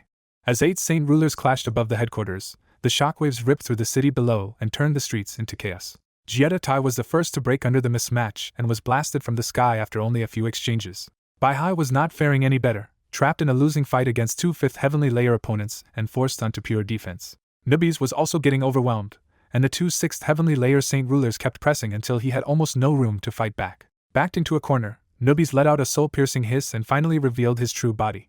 His true form was a gigantic silver-striped golden snake stretching across the sky, and for a moment that ancient body let him hold both attackers to a stalemate. But once the 2 old men stopped holding back, even Nubis' true form was shoved back into defense again. Bai Hai fell next, coughing blood as he crashed to the ground hard enough to gouge out deep trenches.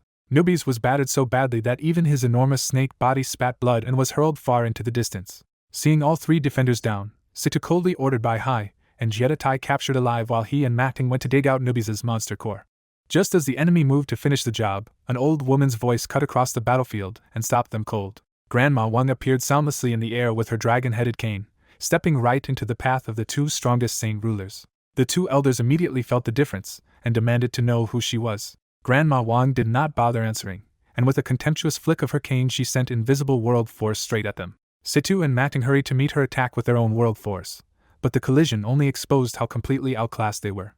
The space between them ripped open into a black hole, yet Grandma Wang stayed perfectly still while the two old men were forced backward with blood rising in their throats. Before they could even steady themselves, Grandma Wang vanished from in front of them and appeared behind them in a single impossible step. She brought the dragon-headed cane down across both their backs, and the two sixth heavenly layer saint rulers instantly coughed blood and went pale. Reeling in horror, Situ finally understood what they had run into and blurted out that this old woman had to be at least 8th heavenly layer. Old man Mating finally realized the old woman was far beyond them and shouted for everyone to retreat.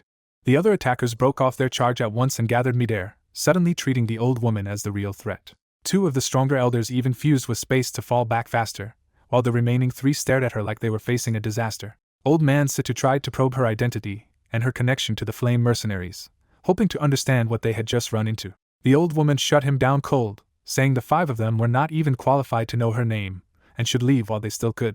Her contempt stung, and Situ joined the others in deciding they had one path left: beat her together, and use the flame mercenaries as hostages against Jianqin. Once the 5 agreed on that ugly plan, they rushed her all at once and stopped holding anything back. On the ground, Bai Hai and Jietai turned from panic to relief because they recognized their savior as an 8th heavenly layer expert from the Tianmu clan. Newbies also relaxed after changing back to human form, knowing the Tianmu clan expert had just saved them from a very bad ending. The fight climbed higher and higher until it tore across the upper sky, with black cracks of broken space opening around them. Even against all 5 saint rulers together, the old woman fought smoothly and kept them completely under her control.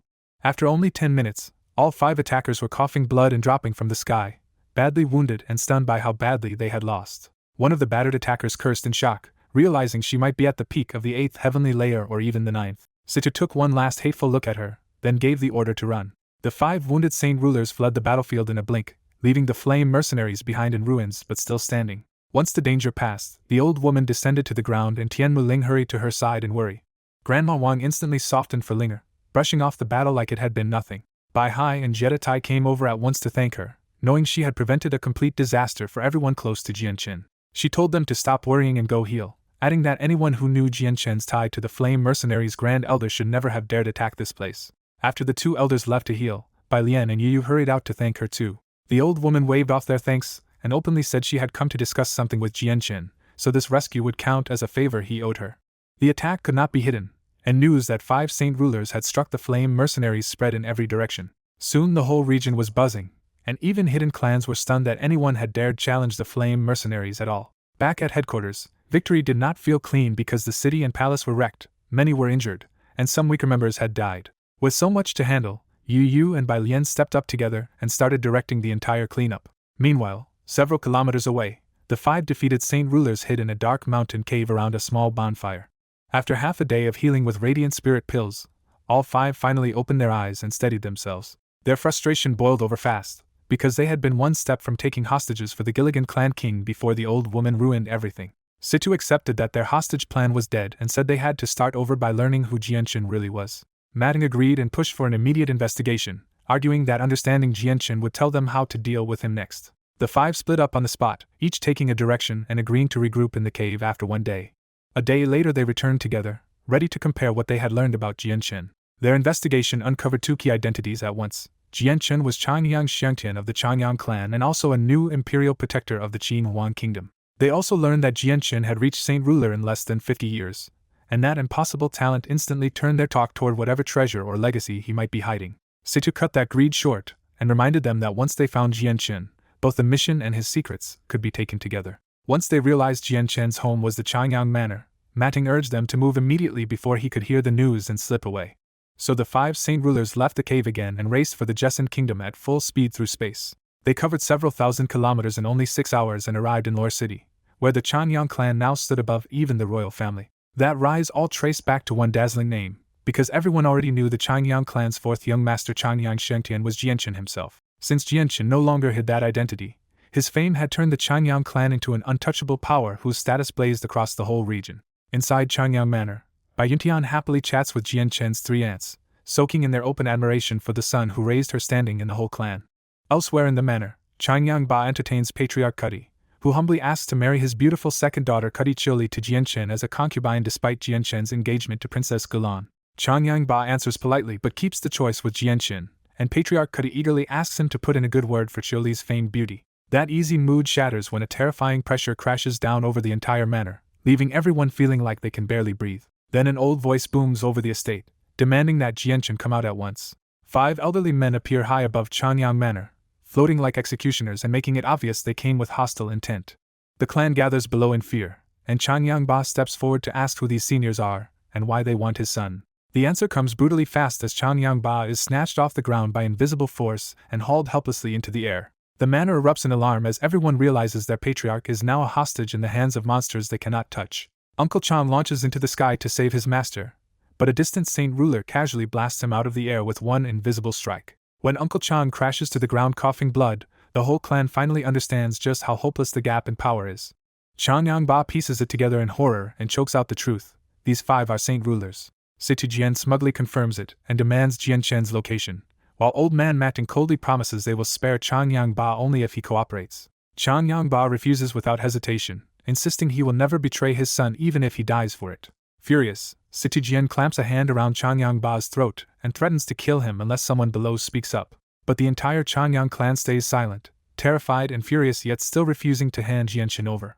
Just then, 3 Qinhuan Kingdom experts rush in from outside the city and try to stop the disaster before it gets worse. Qin Wutian respectfully warns that Jian Chen is an imperial protector of Qinhuan Kingdom and asks the saint rulers to release the patriarch and talk instead of shedding blood.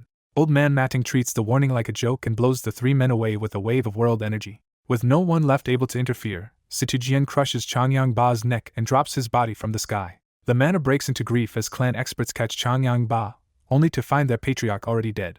Situ Jian coldly calls Changyang Ba's murder just a warning and threatens to make the same example of everyone else. A loyal head guard roars back that they would rather die than betray the 4th young master, and swears Jian Chen will avenge them. Situ Jian answers that loyalty with a finger strike straight through the man's forehead. That instant execution shatters the nerve of the weaker guards, and some turn to run for their lives. One of the old saint rulers seals the whole estate inside a transparent barrier, making it clear nobody leaves without giving up Jian Chen. On the ground, Bai Yuntian and Jian Chen's 3 aunts gather around Changyang Ba's corpse, crushed by grief but still trapped under the killer's gaze. Situ Jian shifts targets next and yanks the 4 women into the air with invisible force to use them as fresh hostages. He warns them again that if they still refuse to reveal Jian Chen's whereabouts, none of them will live. Bai Yuntian steps forward as Jian Chen's mother and asks him to kill her alone instead of dragging innocent people into it. Instead of relenting, Situ Jian decides killing Jian Chen's parents will force Jian Chen to appear, and he snaps Bai Yuntian's neck on the spot. The courtyard below erupts again as the clan watches Jian Chen's mother die right after his father. Without giving anyone time to breathe, Situ Jian turns to the 3 remaining women and offers one last chance to betray Jian Chen. Yu Fengyan answers through pure hatred, swearing that even death will not make her reveal Xianqian's whereabouts. Situ Jian decides she will be the next to die and reaches for her throat. But at the very instant he is about to kill Yu Fengyan too, the space in front of him tears open and a red flash shoots straight for his forehead. As Old Man Situ snatches Yu Fengyan, a red flash suddenly tears in and forces him to throw her aside and retreat 100 meters. Situ tries to freeze the space in front of him, but the red attack punches through the locked space without slowing down. He barely blocks it with his dark staff, and the impact still shoves the 6th heavenly layer saint ruler back 3 steps. The barrier around Changyang Manor shatters, and a blood-robed middle-aged man appears out of nowhere to catch the rebounding red all. The blood-robed stranger hangs there like a demon god, openly murderous, while the 5 old men stop targeting the clan and turn all their attention on him. Old Man Mating demands to know who this stranger is and why he dares interfere at such a crucial moment. The blood-robed stranger says the 5 elders betrayed the human race by working with the Gilligan clan, and he came under his sect master's orders to capture and kill them. When he says capture and kill, the blood-robed stranger unleashes a terrifying wave of killing intent that crushes only the 5 old men and leaves the people below untouched. The 5 men turn pale because that kind of killing intent should belong to a mass butcher, yet a saint ruler should have died to celestial decay long before reaching that point. What scares them even more is that he knows their secret ties to the Gilligan clan, so Situ orders everyone to attack together and silence him fast. The blood-robed man vanishes mid-battle, and a storm of red afterimages suddenly surrounds Situ from every direction. Situ floods himself with darkness-attributed saint force and swings his staff wildly just to keep the strange attacks off him. Then another red strike slips out of a crack in space itself, and Situ only barely jerks his head aside before it slices his face instead of punching through his brain. Shaken by how close he came to death, Situ warns the others that this assassin's methods are bizarre and nearly impossible to guard against. The 5 old men close in from different directions to stop the assassin from vanishing again, but he only sneers and keeps driving straight at Situ. In the middle of that clash, 3 more red lights suddenly appear behind the 3 fifth heavenly layer elders and punch clean through their backs. The wounded 3 spit blood and are forced to stop fighting because baleful force is eating away at their vitality from inside. At the same time, 3 red lights turn on Matting and slash several wounds into him before he realizes in horror that the same baleful force is in his body too. Matting retreats, and the 3 red lights stop chasing him as if they were waiting for something. Then 3 more blood-robed men appear beside the hovering owls and catch them, revealing 4 identical protectors lined up in the sky. Situ immediately breaks off and regroups with Matting and the other wounded elders, because one assassin was already dangerous, and now there are 4 identical protectors facing them. The 5 old men are stunned to see that the 4 blood-robed men wear the same robes, wield the same awls, and even have the exact same face. When one of the old men demands their identity again, the leading blood-robed man finally says they are the 4 protectors of the Bloodsword sect. That name hits like thunder, and the 5 old men instantly remember the Bloodsword sect as one of the 3 terrifying assassination organizations that vanished 1,000 years ago. The moment they understand who they are facing, the 2 leading old men drop all pride and shout for everyone to run. The lead protector coldly repeats the sect master's order to capture and kill them, and all 4 red figures streak after the fugitives. Even after surviving, Chanyang Manor feels no relief, because grief swallows the whole clan the second the killers disappear. The hired guards lose their nerve first and start stumbling out of the manor, convinced the clan is finished after provoking 5 saint rulers and losing Jianchen's parents. The clan's leaders do not stop them, so more servants and followers leave until only the royal guards and the most loyal old retainers stay behind. Yu Fengyan collapses beside Bai Yuntian's body, crying for her 4th sister to wake up even though everyone around them already knows she is gone. The disaster spreads outward like wildfire, and soon the whole region is shaken by news that tragedy has struck the Chanyang clan. Far away in Qinhuang Kingdom, Jianqin is still enjoying a banquet with Qin Ji, surrounded by princesses and noble beauties in the Drifting Clouds Palace. Qin Ji laughs that his palace has never been this lively, and the easy warmth between them shows Jianqin still treats him like a true brother despite his new status. Just as Jianqin lifts his cup, his whole body jolts, and wine splashes across his clothes. The 2 princesses lean in to wipe the spilled wine, but Jianqin no longer hears them because a sharp pain and deep unease are rising from inside him. Qin Ji asks what is wrong, and Jianqin can only pace in confusion because he has never felt this kind of agitation even in deadly battles. Then the thought hits him that something may have happened at home, and the vague unease turns into real terror. He immediately tells Qin Ji he has to leave, apologizes to the women, and rushes straight out for the palace space gate. Qin Ji watches him go and quietly guesses that the trouble must be back at Jianchen's home. Jianqin does not even stop to notify the king or the imperial protectors and uses his own status to force an immediate space gate departure. He emerges outside Lore City in the military camp, where the Eastern deity swords instantly kneel to greet their imperial protector. He ignores the greetings completely and shoots into the sky toward the Chanyang Manor. When Jianqin lands in the manor, he freezes on the spot as he sees the entire clan gathered in a silent ring around 2 bodies. At the center of that circle, Chanyang Ba and Bai Yuntian lie pale and motionless, and the grief hanging over the clan tells Jianqin the truth before anyone even speaks. Back at Chanyang Manor, Jianqin hears his own broken voice calling for his parents as he staggers toward the crowd in dread. The guards recognize the 4th young master, but instead of relief, their faces show pure sorrow as they make way for him. Jianqin finally reaches Bai Yuntian and Chanyang Ba on the ground and instantly feels that both of them are already dead. He cries out for his mother and father, and blood-red tears begin running down his face when he realizes even his high-grade radiant spirit pills cannot bring them back. A badly injured Uncle Chang hurries over in guilt and blames himself for failing to protect the patriarch and madam. After a hollow silence, Jianqin lifts his head from his parents' bodies and asks in an icy voice who killed them. Uncle Chang tells him several saint rulers came looking for Jianqin, and Bai Yuntian and Chanyang Ba died at their hands. That answer snaps something inside Jianqin, and a crushing wave of killing intent bursts out of him. Jianqin looks up and sees 4 blood-red figures wrapped in dense baleful force, instantly mistaking them for his parents' killers. Chaotic force surges wildly through Jianchen's body, and his presence erupts so violently it feels like a dark cloud swallowing the sky. Roaring in grief, Jianqin summons the dragon's slaying sword and shoots into the sky at the 4 red-clothed saint rulers like a bolt of lightning. He screams for them to pay with their lives and slashes out a destructive sword chi that tears thin black cracks through space.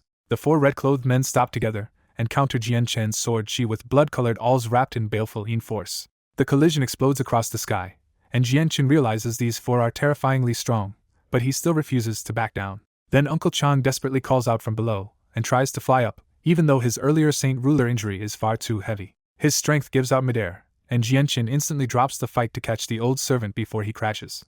As blood spills from Uncle Chang's mouth, Jianqin quickly feeds him radiant spirit pills to keep him alive. Once his breathing steadies, Uncle Chang reveals the crucial truth: the 4 red-clothed men were not the killers. They drove the real murderers away and saved the clan. Jianqin's killing intent slowly fades, and without another word he carries Uncle Chang back into the manor. By dusk, patriarchs from Lore City and nearby cities crowd outside to offer sympathy, but Jianqin seals the entire manor and turns everyone away. With Changyang Ba dead, Jianqin effectively takes charge of the clan and orders the manor sealed off to all guests. In the morning room, the whole family gathers around the bed whereby Yuntian and Changyang Ba lie, and Jianqin sits beside them like a statue. Behind him, his aunts weep openly, but the room is so heavy and silent that nobody dares disturb his grief. Changyang, who watches from his wheelchair with an unnervingly shifting expression, cycling through grief, loss, and emptiness until no one can tell what he is thinking. The deaths shake the whole Jessen kingdom, and on the second day even the king arrives with Bai Dao and a Heaven Saint Master to confirm the tragedy and pay respects. 2 hours later, Kargith Academy's principal Kafir also comes, and soon nearly every major figure in the kingdom is gathering outside the locked gates.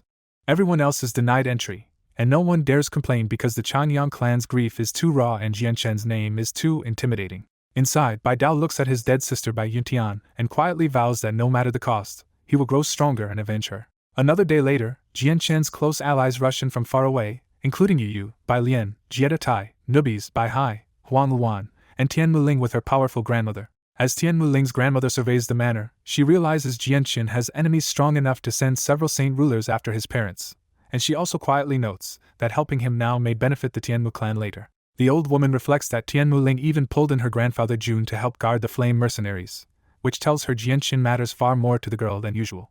When Bai Lian and Yu learn what happened, their grief hits hard, and Bai Lian is so overwhelmed that she faints. Bai Hai can barely contain himself and swears on the spot that he will tear the 5 murderers to pieces for killing Bai Yuntian, one of the Bai family's few descendants. The elders keep suggesting a grand funeral, but Jianqin rejects every proposal and leaves his parents resting exactly where they are. Jianqin stays beside the bed for 3 full days, slowly dragging himself out of the worst of his rage and sorrow. At last he stands, gently pulls the blanket up over his parents, and makes a quiet promise that he will revive them.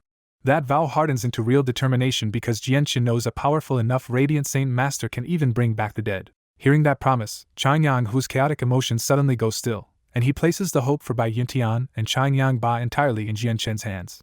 Jianqin answers his brother with a direct oath, and in that moment his decision to go to the Holy Empire and break through to Class 6 becomes absolute. After briefly comforting the grieving Bai Lian, Jianqin leaves the room to clear his head. In the guest area he runs into Tian Muling and her grandmother, but he has no heart for a real conversation and steps back outside after only a few words.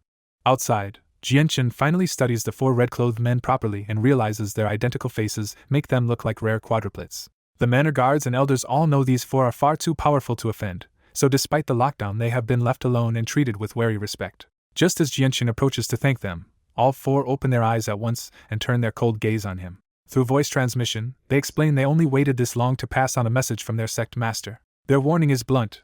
The Gilligan clan king has already sent several powerful human experts after Jianqin, so he needs to be careful.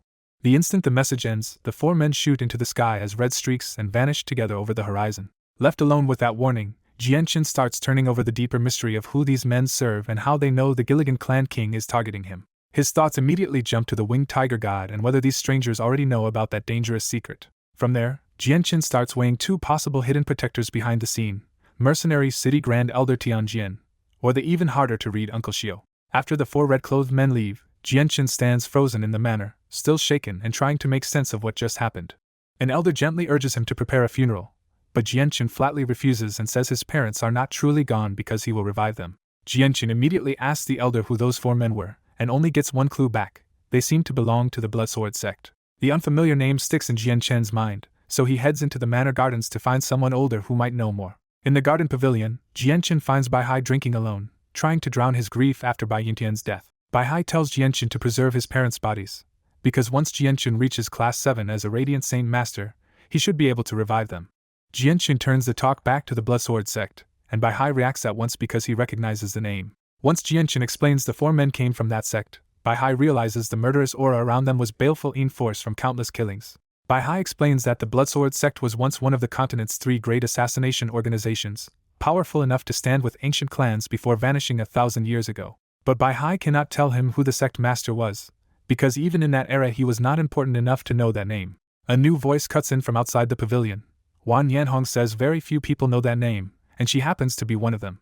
Jianqin and Bai Hai immediately rise to greet her, because this is the senior who saved the flame mercenaries when 5 saint rulers attacked. Before answering, Wan Yanhong reminds Jianqin that her help was not free and makes him acknowledge that he owes her a favor. Jianqin answers without hesitation that he will repay that debt no matter what she asks, because he knows how much she saved that day. Only after securing that promise does Wan Yanhong begin the real history lesson on the Bloodsword sect. She explains that the sect has existed for tens of thousands of years, and its members grow stronger through slaughter by condensing baleful force from every life they take. That force is terrifying because it can stun victims and even erase souls, making the Bloodsword sect feared across the continent. But Wan Yanhong also reveals the weakness of baleful force. It is consumable, and saint rulers can barely replenish it because celestial decay keeps them from massacring people. Even so, when a Bloodsword sect saint ruler spends that force in a life or death clash, a single strike can kill another saint ruler outright. Jianqin quietly realizes the 4 red-clothed men must have stockpiled that terrifying force long before they reached saint ruler level. Wan Yanhong goes on to the real turning point. 1,000 years ago, the Bloodsword sect master rose to the 9th heavenly layer of Saint King and became terrifyingly close to Saint Emperor. With that power, he tried to unify every assassination organization on the continent, forcing the other 2 great groups to join hands against him. Even their alliance failed, because the Bloodsword sect master stood near the very top of the continent and nearly crushed both organizations anyway. So the 2 groups turned to a dirtier move and lured out his partner, killing her in an ambush so completely that even radiant saint masters could not restore her soul. The cruelty was worse than that, because she was pregnant when they murdered her. Wan Yanhong says that single night shattered the sect master, aging his face and turning his hair silver with grief. He still saved the child with 10,000-year heavenly resources, then carried his dead partner and young son straight into revenge. His vengeance became a massacre that crippled both assassination organizations by wiping out their strongest members. And when that bloodbath ended, the Bloodsword sect vanished from the continent, and its sect master disappeared with it. Rumors claimed he died to celestial decay, followed his wife in death, or simply withdrew from the world, but no one ever learned the truth. When Jianqin urgently asks for the sect master's name, Wan Yanhong finally gives it to him, Xiao Houston. That name hits Jianqin hard, because it instantly makes him think of Uncle Xiao from Longevity Valley. The more Jianqin compares the story, the more uneasy the overlap feels. The same surname, a missing wife, a son and grandson, and a depth he never fully understood. His thoughts jump to the white tiger cub on his shoulder, because Uncle Xiao had recognized the cub's significance almost at a glance. Jianqin also notices that even Wan Yanhong cannot see through the cub's true identity, which makes Uncle Xiao feel even more mysterious in hindsight. When Wan Yanhong probes whether he already knows the Bloodsword sect master, Jianqin denies it and keeps his suspicion to himself. After leaving the garden, Jianqin spends heavily on 2,000-year ice coffins so his parents' bodies can be preserved until he can revive them. He places his parents inside and spends 7 bleak days in Changyang Manor, while the whole estate sits under a cloud of grief. By the end of those 7 days, Jianqin has forced himself past the first shock, but the loss leaves him colder and strips the smiles from his face. He finally leaves Changyang Manor carrying both ice coffins himself, refusing to hide his parents in a space ring while enemies are still hunting him. At the same time, Bai Dao also walks away from Jesson Kingdom after resigning as commander, choosing a harsher road to grow stronger through blood and danger. Jianqin reaches Qinhuan Kingdom through the space gate and brings the coffins straight into his protected residence at Qin Heaven Palace. There he entrusts his parents' coffins to the other imperial protectors, choosing the palace as the safest place to keep them. The king and Qinji offer condolences, and Jianqin accepts the support without loosening his grip on the situation. At Jianqin's insistence, news of his parents' deaths is kept quiet, known only to a very small circle inside the kingdom. After a secret talk with the other imperial protectors, Jianqin leaves Qinhuan Kingdom again the very next day.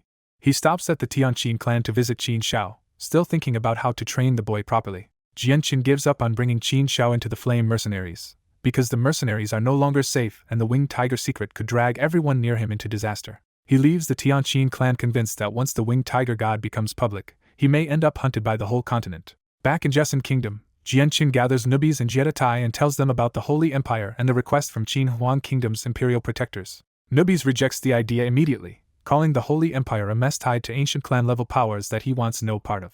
Jiedatai gives the exact opposite answer and calmly says his life already belongs to Jianqin, so he will obey any order. Jianqin decides not to drag either of them into the Holy Empire after all, and instead orders them to stay behind to protect Changyang Manor and the Flame Mercenaries. When Nubis tries to talk him out of going, Jianqin cuts him off and says the Holy Empire holds his only hope of reviving his parents. The next morning, Jianqin says goodbye and leaves once more, now fully committed to the road ahead. He crosses the border of Jesson Kingdom at high speed and pushes onward into Blue Wind Kingdom. Far ahead in Blue Wind Kingdom, Wake City sits beside the mountain range of magical beasts, packed with mercenaries and merchants coming and going. Lately, everyone in Wake City has been talking about a mysterious group deep in those mountains, a group so strong that no one knows who they are or where they came from. What people do know is that the group stays inside the mountain range and targets high-class magical beasts instead of ordinary prey. At night, the mystery turns louder, because the city keeps hearing earth-shaking roars from the mountains over and over again. Even the great Saint Master living in the city can tell from the sound alone that those roars belong to Class 5 magical beasts. Then a mercenary group stumbles out of the deep mountains in terrible shape and spreads the most alarming rumor yet. According to the survivors, the nameless experts in the depths beheaded a Class 5 magical beast with a single strike. By now, Wake City's hidden mountain group has become an open secret, but every clan or mercenary band that tried to buy or subdue them has walked away empty-handed. At noon, dark storm clouds swallow the sky and Wake City falls eerily quiet under a sudden downpour. A crack opens in the clouds, and Jianchen appears high above the city in blue robes, untouched by the rain as lightning flashes around him. He spreads his presence over Wake City, realizes the people he wants are not inside it, and fixes his eyes on the mountain range instead. The next instant, Jianchen shoots away like a blue streak toward the mountain range of magical beasts. Deep in the mountains, the flame mercenaries have built a hidden camp beneath a huge old tree, with hard-looking guards still standing watch in the rain. Inside the central tent, Kai raises a drink and sincerely thanks Seniorin and Yunjing for secretly helping his men survive the beasts. Seniorin laughs and reminds them that he and Yunjing were only here because Jianchen ordered them to keep every one of his men alive. Yunjing admits the group has grown so much that he and Seniorin are barely needed now, especially after the mercenaries discovered their hidden guardians. The reason is obvious. Jianchen's hand-picked flame mercenaries have exploded in strength, and 7 of them have already become Earth Saint Masters. Charles says the mountain range has become too small for them, because even its Class 5 beasts are no longer enough to challenge the group. Qingfeng says their men now handle stronger beasts with battle skills and Jianchen's heaven-stolen fortune, but without their captain's order, they still will not leave the mountains. Amotian sighs that they have stayed buried in these mountains so long that they barely know what is happening outside anymore, and he can only wish Jianchen were here. Before anyone can say more, a vast gentle presence suddenly presses down over the camp and every man inside the tent snaps alert. They rush out into the storm, and the entire trained group gathers behind Yunjing and Seniorin, searching the sky for the source. A blue figure tears across the horizon, and Seniorin instantly warns everyone that a Heaven Saint Master is coming. Then the figure stops above them, and their fear flips into pure disbelief when they recognize Jianchen. The whole camp drops to one knee at once, shouting for their captain like men who have finally been found again. Jianchen smiles faintly, praises their growth, and lifts them back to their feet with a casual invisible force. Back inside the central tent, the Earth Saint Masters bring Jianchen up to speed on everything that happened during his absence. After hearing them out, Jianchen decides their training here is finished because the mountain range can no longer sharpen them any further. He places a wooden box of Class 6 Radiant Spirit pills and a stack of Earth-tier battle skills on the table, giving the mercenaries both a life-saving reserve and their next step forward. Jianchen orders them to leave the mountains tomorrow, travel the continent for real training, and hide the old flame mercenaries' name behind a new group identity. He also releases Yunjing and Seniorin from their long-hidden mission and hands them a jade keepsake to prove themselves when they report back to his real mercenary base. When Seniorin asks where that base even is, Jianchen only gives a secretive smile and tells them to find out once they leave. Jianchen stays one more day to pass on cultivation insight and leave behind even more monster cores before moving on. The next morning, Jianchen leaves the mountain camp behind and sets out alone for the Holy Empire. His destination is no ordinary country either, but the ancient Holy Empire, a colossal power that has stood for ages and controls 3 of the continent's 7 capital cities. Days later, Jianchen crosses a blazing desert under a brutal sun, measuring the last stretch of his journey on the map in his head. He could have used a space gate, but he already knows the Holy Empire's holy artifact will not activate again for a year and a half, so there is no need to rush. Instead, Jianchen chooses the slower road so he can travel freely and learn more before stepping into the center of power. At last he crosses into the Holy Empire, a realm so vast and crowded that Jesson Kingdom looks tiny beside it. Rather than charge straight onward, Jianchen slows down in a border city and rides in on a Class 4 magical beast to get a feel for the place first. He stops at a large restaurant called the Aromatic Guesthouse, planning to gather news in a quiet seat. A cheerful waiter eagerly welcomes him inside, promising good food and pretty servers like any ordinary innkeeper trying to win a customer. Then Jianchen freezes, because in a quiet corner he spots a gray-robed old man who absolutely should not be here. He rubs his eyes like he cannot trust them, but the old man calmly turns and calls him over by name. That simple greeting hits even harder, and Jianchen blurts out that it really is Uncle Shio from Longevity Valley. Uncle Shio barely reacts, so Jianchen sits down in front of him and immediately asks why he is here in the Holy Empire. Uncle Shio answers with one blunt line that changes the whole meeting.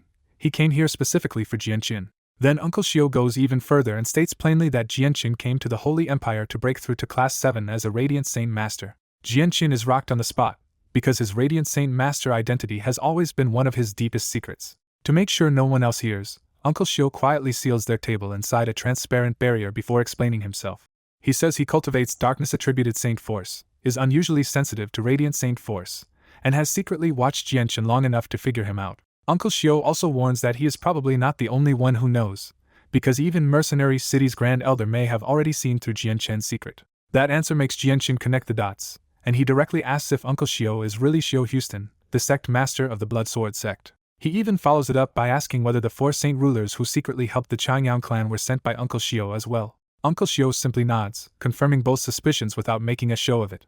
Instead of dwelling on that reveal, Uncle Shio immediately asks the question that matters now: what identity Jianqin plans to use to reach Class 7. Jianqin says he already made a plan to use his status as an imperial protector of the Qin Huang kingdom, because an outsider would never be given such a chance easily. But Uncle Shio shakes his head and bluntly tells him he is underestimating the trap. He warns that if Jianqin goes forward that way, even becoming a Class 7 Radiant Saint Master will come at the price of his freedom, because he will be bound to the Radiant Saint Master Union forever. At dinner, Jianqin quietly presses Uncle Shio for the part he still has not said.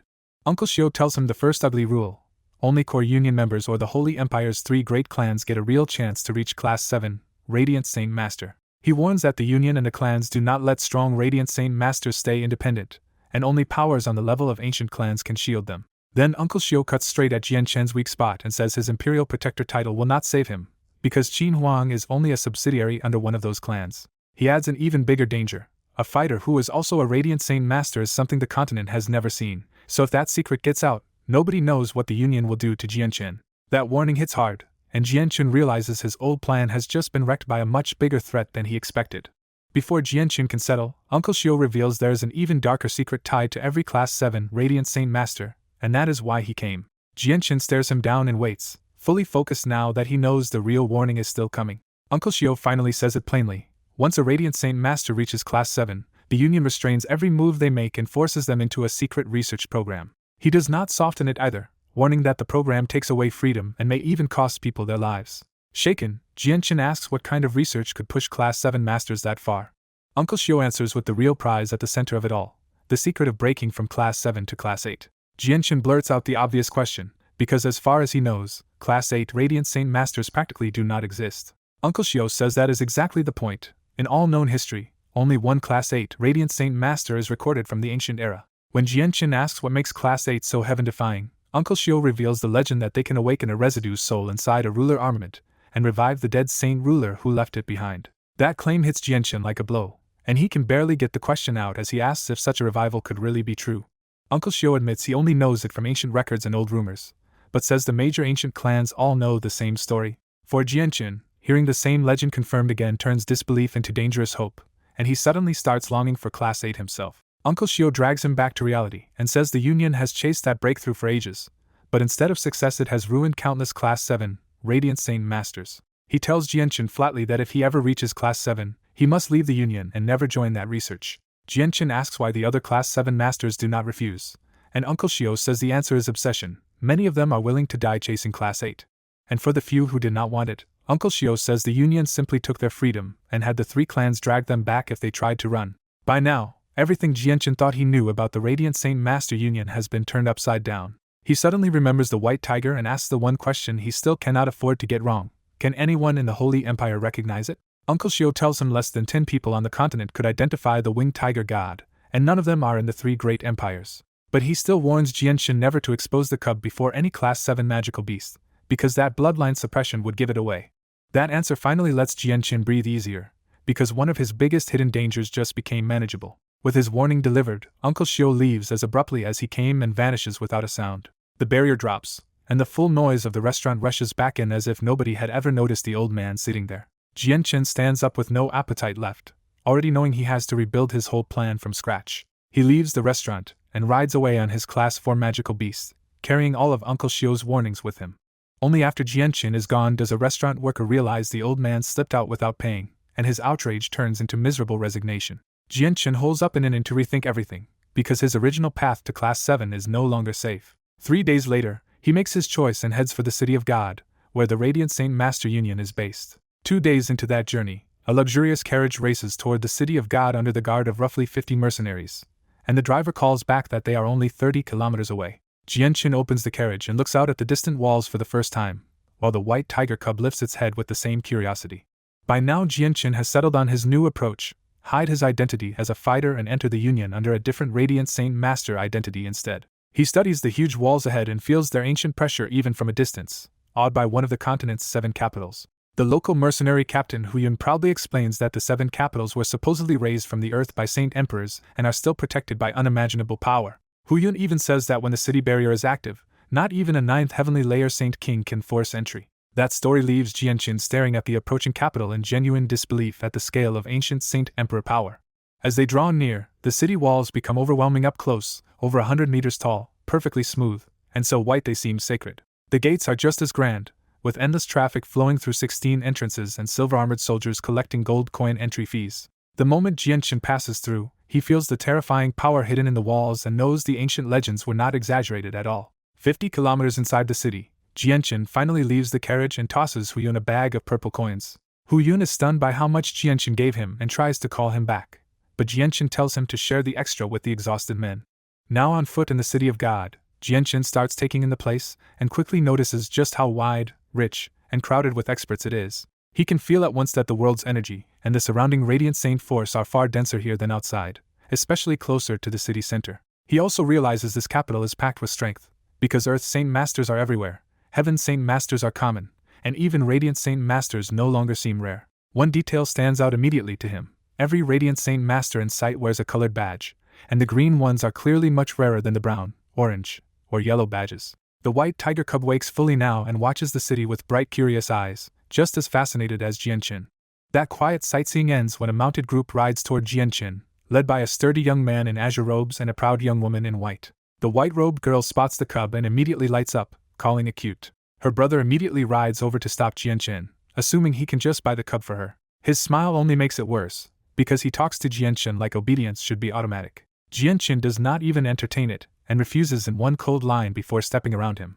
The young man turns colder and notices Jianqin has no Radiant Saint Master badge, realizing this stranger has not gone through the Union yet. That single word, badge, makes Jianqin connect what he has been seeing on the streets, and realize the Union must officially mark its Radiant Saint Masters. Then the white-robed girl rides up herself, sizes Jianqin up, and concludes he must be a newly awakened Radiant Saint Master who has not gone to the Union yet. Because she likes his looks and still wants the cub, she smugly offers to take him in as a male follower, and teach him radiant arts if he gives the tiger to her. Jianqin notices her rare green badge but still turns her down immediately, making it clear the cub is neither for sale nor for gifting.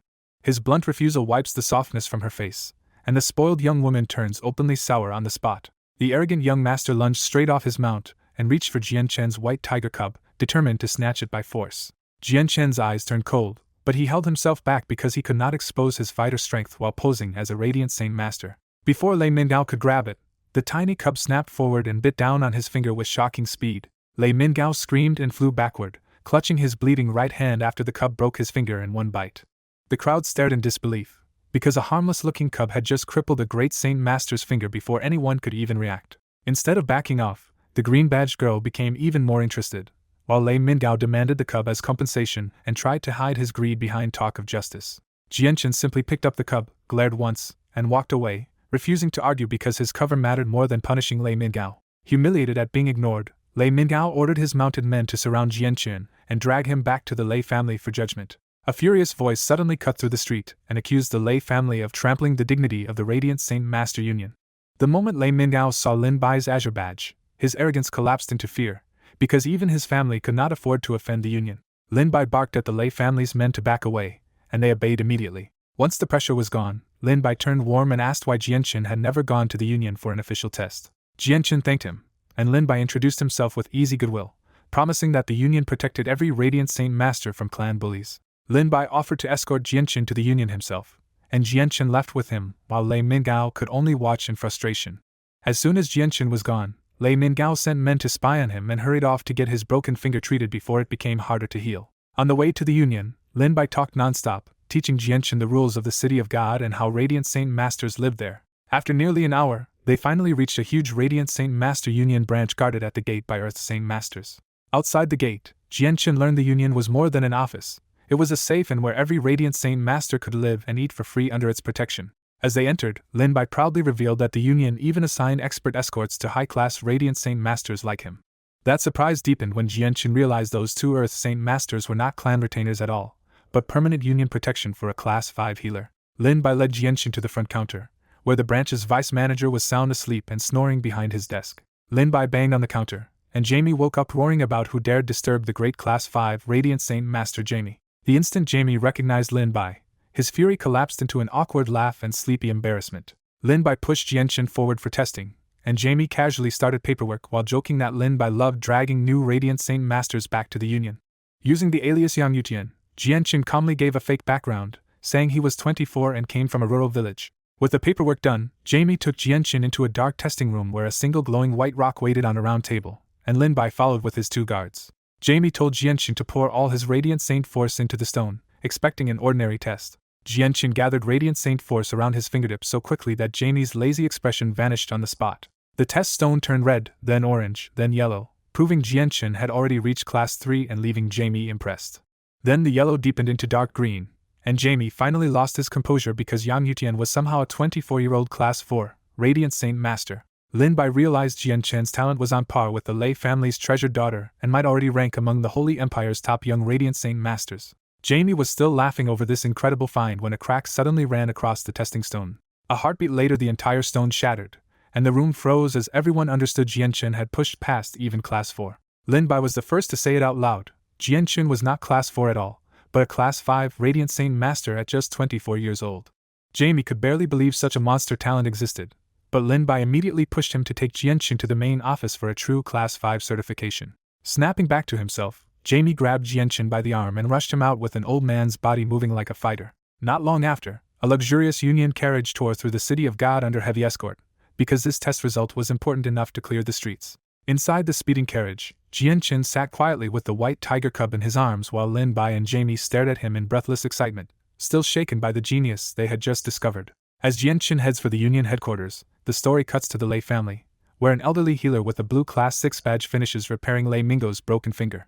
The old man warns Mingao not to keep making trouble, because the Lei family still has plenty of people above it in the City of God.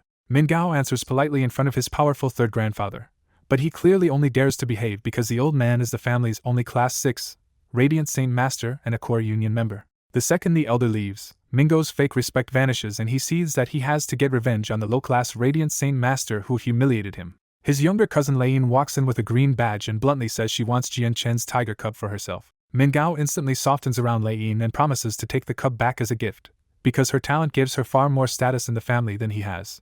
A guard rushes in with news that the man Mingao hates has already left by carriage and seems to be heading straight for the main office of the Radiant Saint Master Union. That detail makes Leiyin suspicious, because if Jianchen is going to headquarters for a test, he might already be beyond what a branch office can handle. She calmly points out that branch offices can only test up to Class 4, so Jianchen may actually be going to verify a Class 5 result.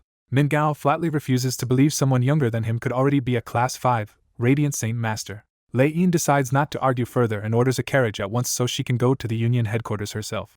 She leaves immediately, and after a beat of hesitation, Mingao runs after her rather than let this unfold without him. After a full day and night of travel, Jianchen's carriage reaches the center of the City of God and stops before the immense main headquarters of the Union. The headquarters overwhelms Jianchen at first sight, especially the huge sphere of condensed radiant saint force floating above the castle like an eternal holy sun.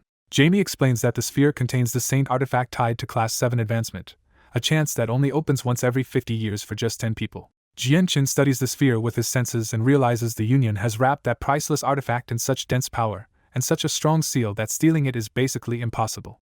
After putting aside any reckless thoughts, Jianchen follows Jamie and Lin Bai into the bustling castle interior. At a counter inside, Jamie meets an old acquaintance named Gether, who jokes that Jamie must have brought someone to test for Class 5. Jamie cheerfully confirms it, and that answer makes Gether assume the talented-looking Lin Bai must be the one taking the test. Gether leads them into a private testing room and, without a second thought, hands the test bead straight to Lin Bai. The room goes awkward for a second, because Gether has completely guessed the wrong person. When Gether finally asks, Lin Bai dryly explains he only became Class 5 half a year ago, so there is no way he is already taking another step up. Embarrassed, Gether swings to a new wrong answer and assumes Jamie must have somehow broken through to Class 6 instead. He even starts contacting an elder, convinced that only a Class 6 candidate would need help beyond his own authority. Jamie finally cuts in and says Gether has not even bothered to ask who is actually here for the test. With obvious pride, Jamie pulls Jianchen forward and reveals that Yang Yutian is only 24, already shattered the branch testing rock, and is the real candidate for Class 5. That revelation stuns Gether, because even a 24-year-old Class 5 Radiant Saint Master would be a once-in-millennia talent. Gether regains himself, gives the bead to Jianchen at last, and warns that forcing Radiant Saint Force into it is exhausting because the bead resists the power hard.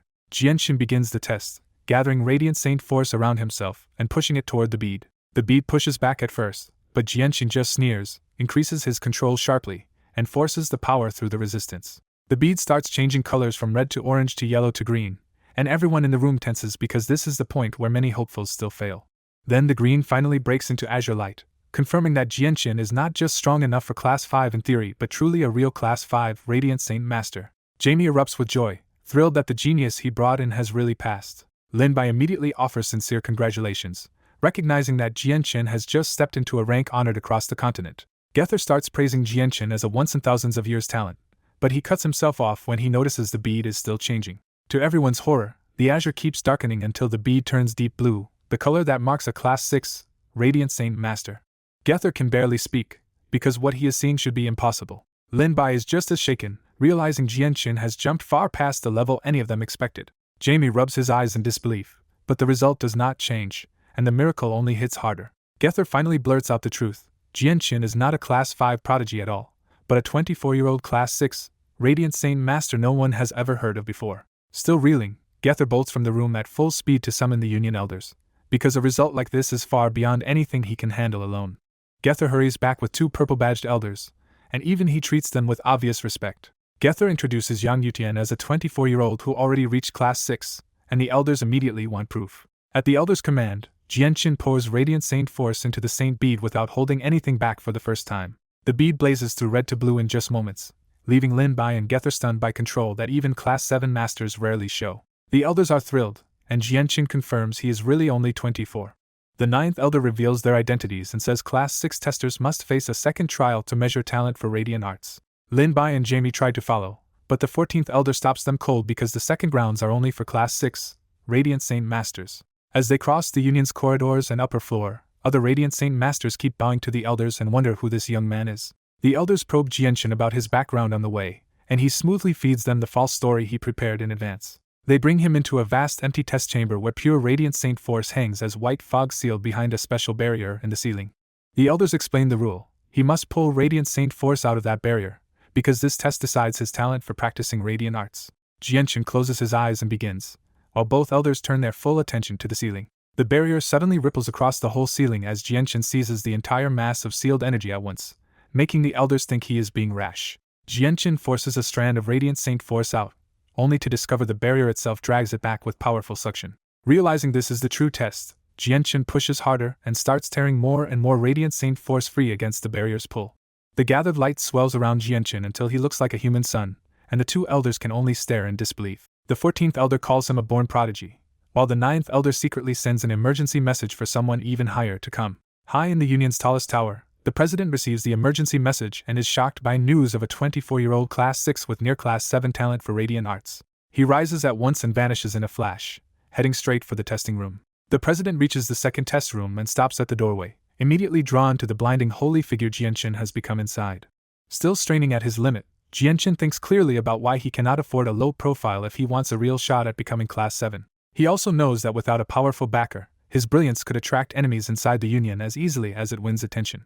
In the end he accepts the risk and goes all in, because the second test also decides whether he can access the mysterious Radiant Arts. He finally hits his ceiling at about 45% and can pull no more from the barrier. Exhausted, Jianchen lets go, and the stolen Radiant Saint Force rushes back into the ceiling barrier. When Jianchen turns around and sees the elders' stunned faces, he already knows he did well. Before they can answer, the president steps in and praises the result as an extraordinary Class 6 performance already brushing against Class 7. The elders hurriedly salute, and Jianchen learns the man before him is the president of the entire union. After confirming Jianchen is 24, the delighted president suddenly asks if Yang Yutian will take him as master and join the union's core ranks. The offer shocks Jianchen, but he quickly weighs his pride against his need to save his parents and secure a path to Class 7. Jianchen makes the hard choice, bows deeply, and accepts the president as his master. The elders congratulate the president, who happily reveals Jianchen is now his third disciple. The president gives Jianchen a blue badge for Class 6 and mentions his second disciple is also preparing for the final step to Class 7. Jianchen pins the blue badge to his chest, visibly stepping into a new place inside the union. The president orders the two elders to brief his new disciple and tells Jianchen to return in 3 days for the core member ceremony. He adds the real prize. After that ceremony, Jianchen will finally be allowed into the Radiant Saint Tower to learn Radiant Arts. Jianchen immediately asks what Radiant Arts really are, unable to hide his curiosity anymore. The president explains that Radiant Arts are the attack methods Radiant Saint Masters rely on, and says Jianchen will understand better once he enters the tower. Then the president turns serious and warns Jianchen to stay away from the Kazda clan, Kara clan, and Tsar family because a hidden struggle is about to shake the Holy Empire. Jianchen accepts the warning in a deliberately respectful tone, keeping his new disciple role intact. Satisfied, the president gathers a white cloud of Radiant Saint force under his feet and flies away right in front of Jianchen.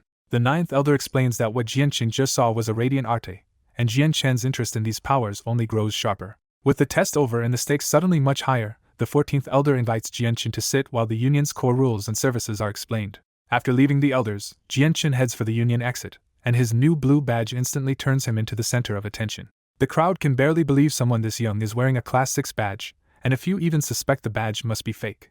Jianchen ignores all the staring and notices that among the union members around him, he is the only one wearing a blue Class 6 badge. On the ground floor, Lin Bai, Jamie, and Gether hurry over to congratulate him, now openly amazed by what he had been hiding. Jianchen stays easygoing with them and says he plans to look around the city for materials to forge the Azulet swords.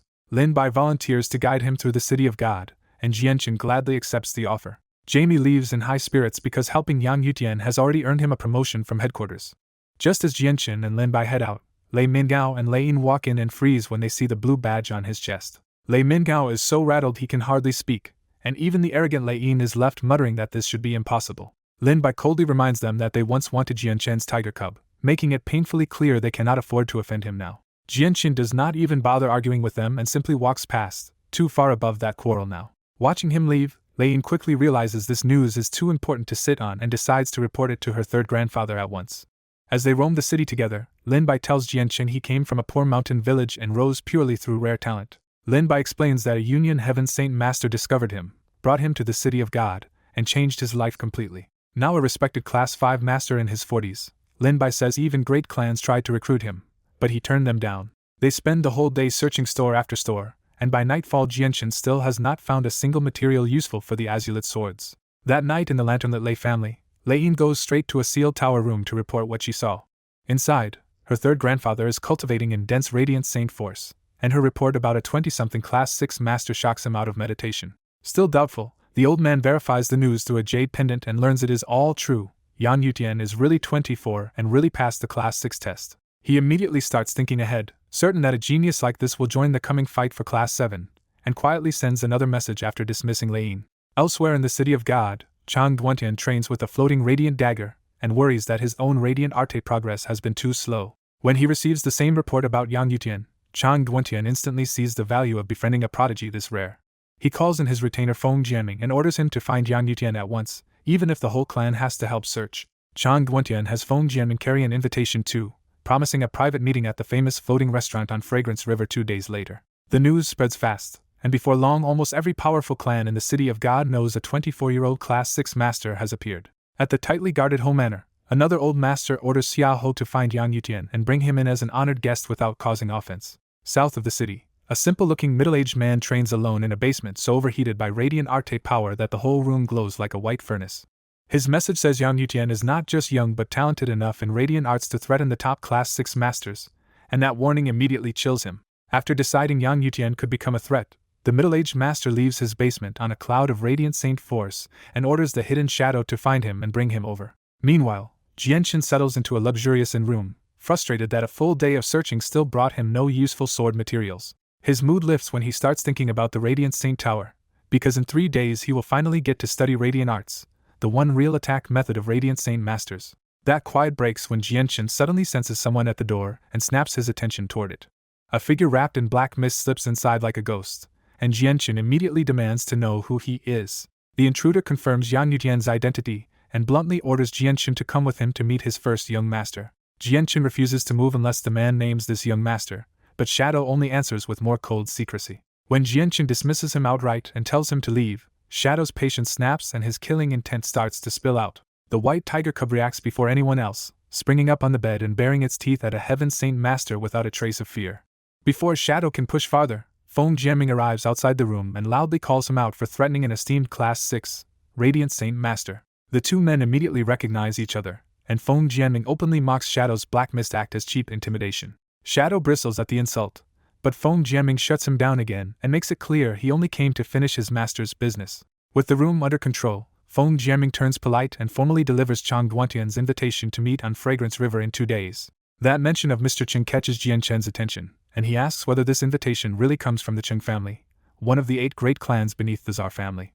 From the 9th and 14th elders, Jianchen finally learns how power is stacked inside the City of God. At the top sits the Tsar family, rulers of the City of God and one of the 3 clans that control the empire itself. Below them are 8 great clans strong enough to rival Hermit clans, and the Cheng family is one of those giants. That also explains the earlier Lei family trouble on the road. They are only a well-known second-rate force here. Seeing Jianchen's reaction, Feng Jianming happily confirms that Mr. Cheng is a high-ranking member of the Cheng family. Jianchen still refuses the invitation, saying he is about to enter the Radiant Saint Tower and will not attend the river restaurant meeting in 2 days. Feng Jianming is surprised that even the Cheng family's name cannot bend Jianchen, but he keeps his manners and prepares to leave. Before going, Feng Jianming turns cold and openly warns the shadowy stalker not to break the union's rules or he may die for it. He raises the stakes even higher by declaring that Yang Yutian is now an honored guest of Mr. Cheng and the Cheng family. The hidden man grinds out Feng Jianming's name in fury, but the fear is obvious. Jianchen coldly orders the intruder out of his room, hiding his own killing intent behind an indifferent face. The Black Mist stalker leaves unwillingly, because after Feng Jianming's warning he no longer dares to seize Jianchen by force. That night does not get any quieter, because one envoy after another keeps coming to the inn to invite Jianchen into their clans. Jianchen slips past every approach and refuses every single offer. 3 days pass, and under Lin Bai's lead Jianchen searches all over the city's famous shops for sword forging materials. The search ends in frustration, because he still cannot find even one material suitable for forging the azulite swords. Meanwhile, the 8 great clans keep trying to win him over, each hoping to pull a Class 6, Radiant Saint Master to their side first. Some of those clan envoys even act arrogant, but Jianchen answers them with an even colder shoulder. His status makes that possible, because as Yang Yutian, the Union's Class 6 prodigy, he has no need to fear even the city's greatest clans. Even second-rate clans start lining up to show goodwill, and unlike the arrogant ones, they treat him with careful respect. On the 4th morning, Jianchen parts from Lin Bai and heads for the Union to become a core member and finally enter the Radiant Saint Tower. Inside the jolting carriage, he feeds the white tiger cub several thousand-year heavenly resources as they ride through the city. Jianchen can already tell that Xiao Bai has reached the peak of Class 5, with a Class 6 breakthrough not far off. The cub is getting stronger fast too, now able to gulp down a dozen heavenly resources at once without needing to sleep them off. Jianchen softly tells Xiao Bai that becoming a Class 6 magical beast should not be far away now. The little tiger answers with smug happy cries, clearly understanding him far better than an ordinary beast should. Jianchen is quietly amused, because the winged tiger god's intelligence already feels like that of an 11-year-old child. The carriage reaches the Union, and a young white-robed attendant hurries over to confirm that he is Yang Yutian. The white-robed attendant explains that she serves the 5th elder, and has been waiting under his orders to escort Jianchen inside. Jianchen follows her up to the 3rd floor and into a lavish room where the 5th elder is already waiting. The 5th elder sits there like an old monk, and the purple badge on his chest marks him as a Class 7, Radiant Saint Master. After the attendant leaves, Jianchen offers a formal greeting, polite on the surface but not truly reverent. When the 5th elder opens his eyes, their presence is so overwhelming that Jianchen almost loses himself in them for an instant. Jianchen snaps back quickly, and that alone tells him how terrifying this elder's mental ability really is. The 5th elder is visibly impressed that Jianchen broke free so fast and praises him as a prodigy beyond his peers.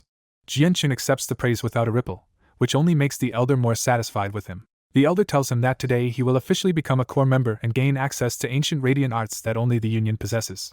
That promise instantly stirs Jianchen's anticipation, because this is what he came for in the first place. To demonstrate, the 5th elder gathers Radiant Saint Force into his palm and condenses it into a huge silver sword. Jianchen immediately feels the contradiction in it, because even though it is made of gentle Radiant Saint Force, the sword gives off brutal attacking power. At that exact moment, the 5th elder secretly launches an invisible thought straight into Jianchen's mind. Jianchen goes stiff at once, and the light drains from his eyes as if his soul has been smothered. Only after seeing that empty stare does the fifth elder relax and coldly gloat that even this genius cannot resist his soul confusion. Knowing the spell will not hold long, he quickly starts forming a strange seal out of dense radiant saint force in front of him. He binds that seal with another thread of thought, carefully shaping it for Jianshen's mind.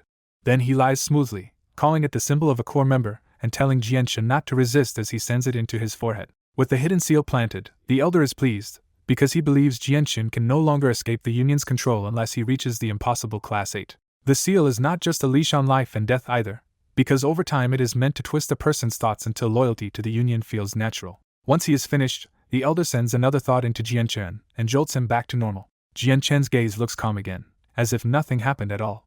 The fifth elder hands him an ancient communication jade and says it is both the token of a core member and a way for Radiant Saint Masters to contact one another nearby. He warns that the jade is precious, can only be used by Jianshen himself, and must never be handed to anyone else. Jianshen accepts the pendant, puts it away, and listens as the elder says the method of using it is recorded inside. Dismissed at last, Jianshen walks out, and the instant he clears the room his eyes flash with icy killing intent. The young attendant meets him in the corridor, and Jianshen, already expressionless again, tells her to lead him to the Radiant Saint Tower. After Jianshen leaves, the Union president appears inside the room as a figure within a light screen and immediately asks whether the plan succeeded.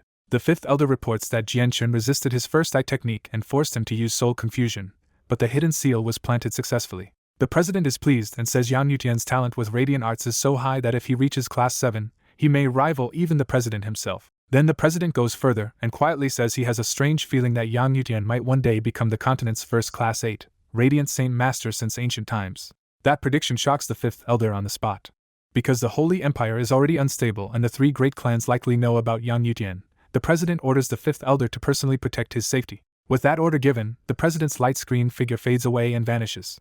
Elsewhere in the Union, Jianshen follows the servant in silence, his face calm even as his thoughts turn cold after what the fifth elder just did. She stops at the main entrance of the Radiant Saint Tower and says this is as far as she is allowed to go. A Heaven Saint Master guard blocks Jianshen at the door and demands proof that he belongs here.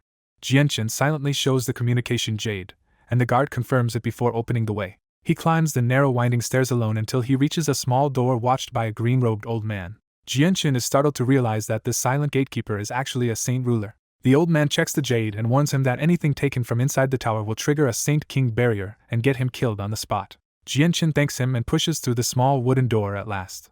Inside, he finds a surprisingly plain hall with only a few tables, chairs, and one central bookshelf. That lonely shelf holds fewer than 100 ancient manuals, all made from yellowed magical beast skin.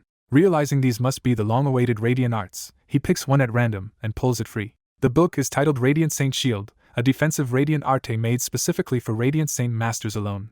As he reads, Jianshen learns that the art uses surrounding Radiant Saint Force to condense a shield whose strength depends on the caster's mastery. The real problem is that Radiant Saint Force is naturally gentle and healing, which is exactly why Radiant Saint Masters are known as weak and harmless in direct combat. Radiant Arts solve that by converting the gentle force into extreme yang energy, and Jianshen immediately grasps just how intricate and extraordinary that method is. Inside the Radiant Saint Tower, Jianshen studies the Radiant Saint Shield method and starts rebuilding it in his mind from scratch. He tries the arte for real, gathering Radiant Saint Force into a shield the size of a round buckler. The shield looks right, but his hand passes straight through it, and Jianshen realizes he only made a useless phantom. Instead of sulking, he immediately pinpoints the real problem. He still cannot convert gentle Radiant Saint Force into the extreme yang energy the arte needs. He loses track of time in the tower, drilling the process over and over while the white tiger cub quietly keeps him company. Half a day later he forms the shield again, but even now it is still too thin and ghostly to count a success. Once he has memorized the book completely, Jianshen stops rereading and shifts all his focus to pure comprehension.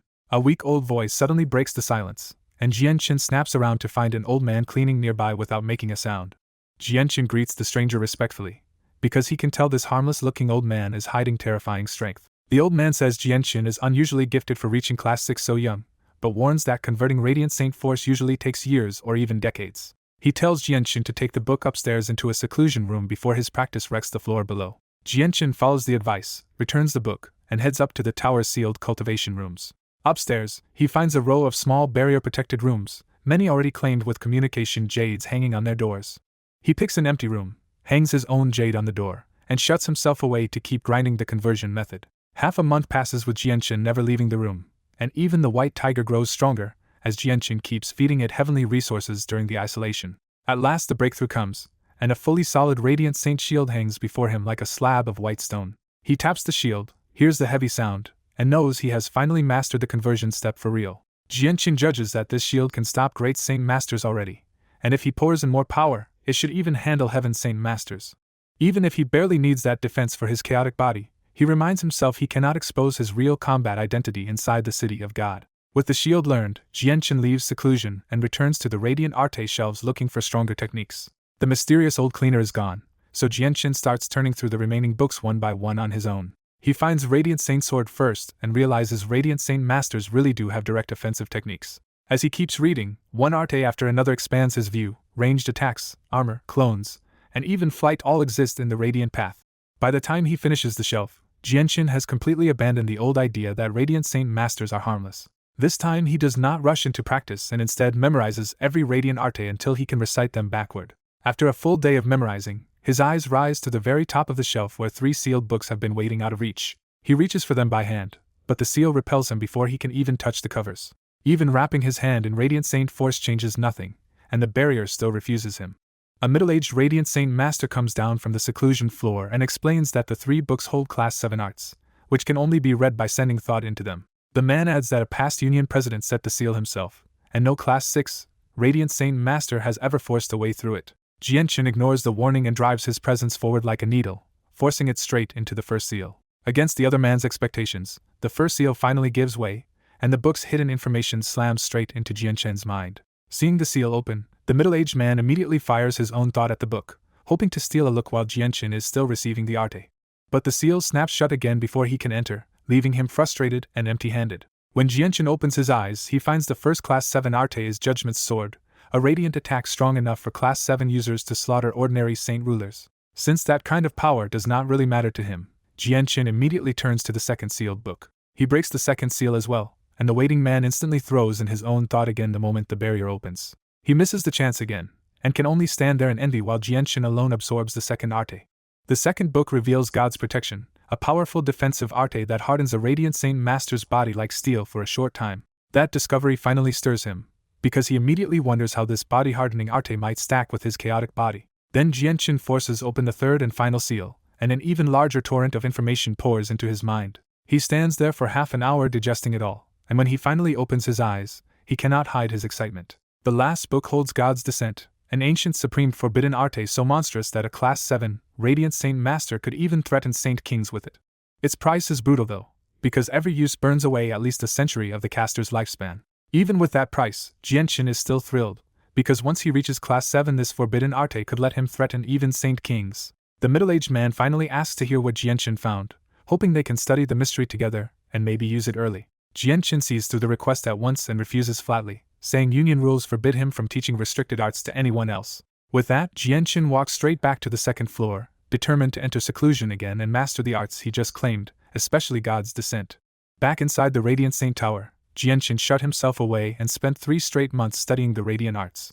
Outside his door, Quan Yukai planted himself there the whole time, too obsessed with the 3 great arts to give up and leave. When the door finally opened, Jianqin stepped out in white with the little white tiger on his shoulder, calm after 3 months of training. Jianqin had already mastered almost all of the arts, but the 3 Class 7 ones still stalled at beginner level because he was only a Class 6 Radiant Saint Master. Quan Yukai jumped up with an eager smile and immediately tried to cozy up to Jianqin, asking how much he had gained from the 3 arts.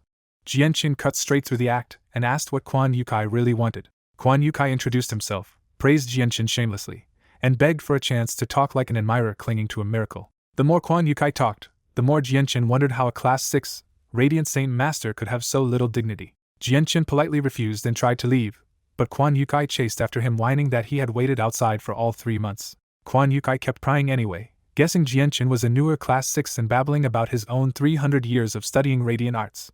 Before Jianqin could shake him, the 5th elder called out and approached with a large, sturdy man at his side. Jianqin hid his real hostility, greeted the elder calmly, and kept his face perfectly respectful. The 5th elder announced that the Union president had assigned Yangling, a 6th cycle Heaven Saint Master with a Heaven-tier battle skill, to protect Jianqin.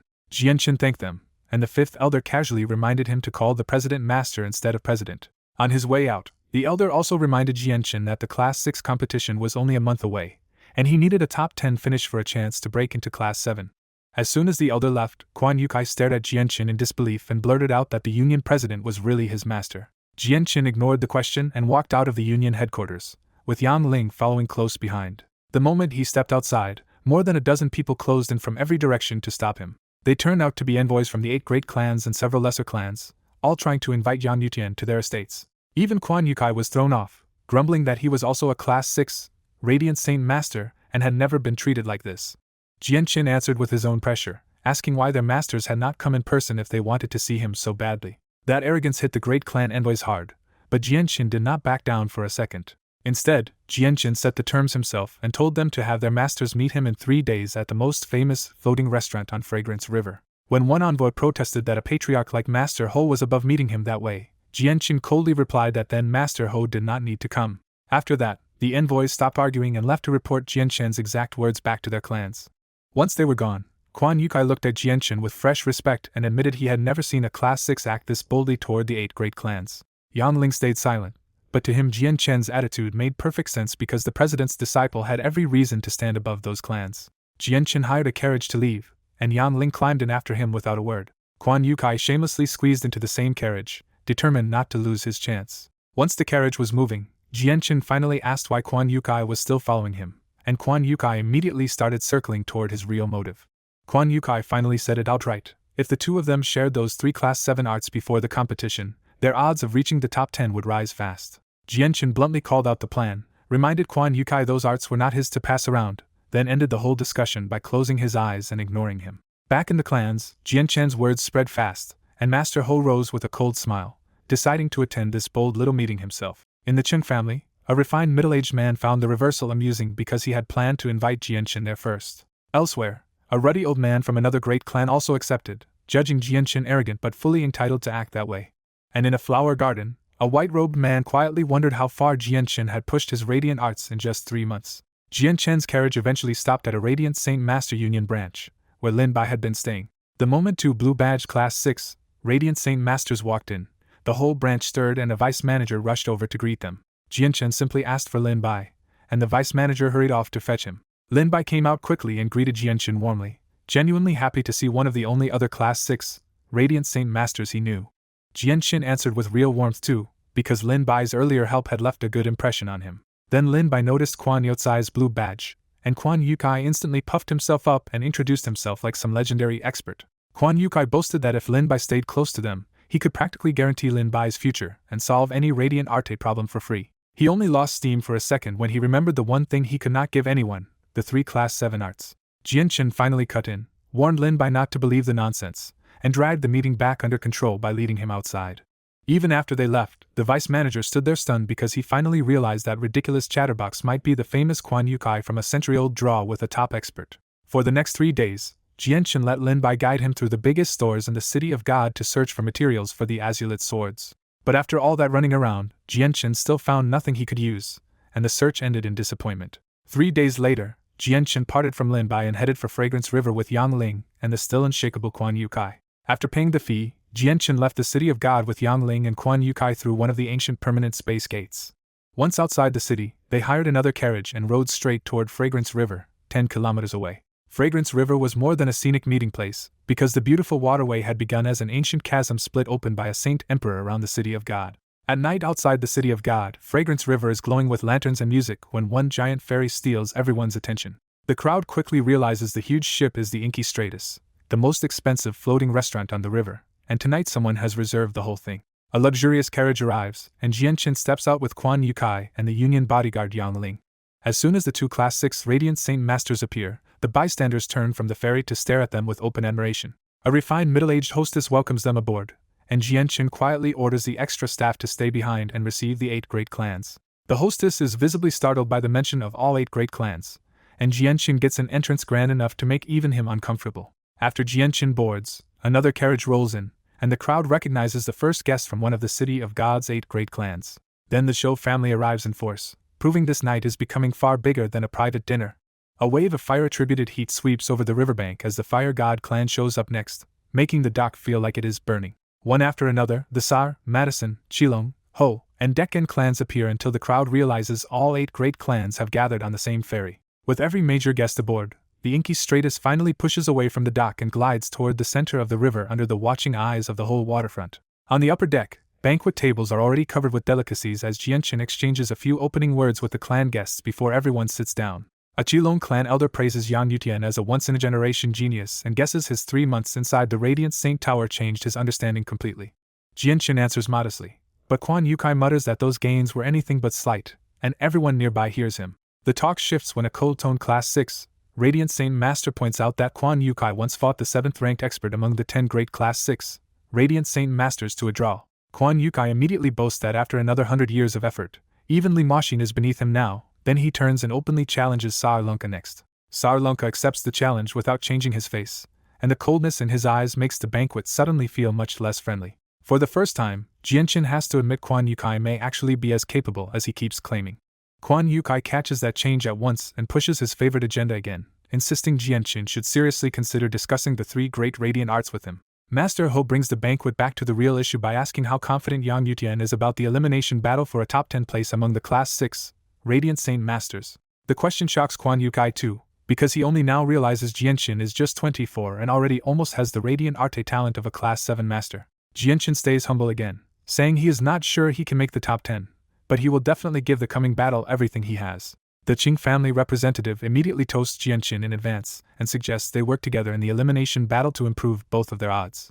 Once the offer is on the table, the rest of the 8 clans follow his lead and urge Jianchen to join them, because his talent makes him worth winning over now. Jianchen hesitates, remembering the Union President's warning not to get too close to forces tied to the 3 great clans while the Holy Empire is unstable. He finally refuses everyone, apologizing that he already has his own plan for the elimination battle and cannot go with them.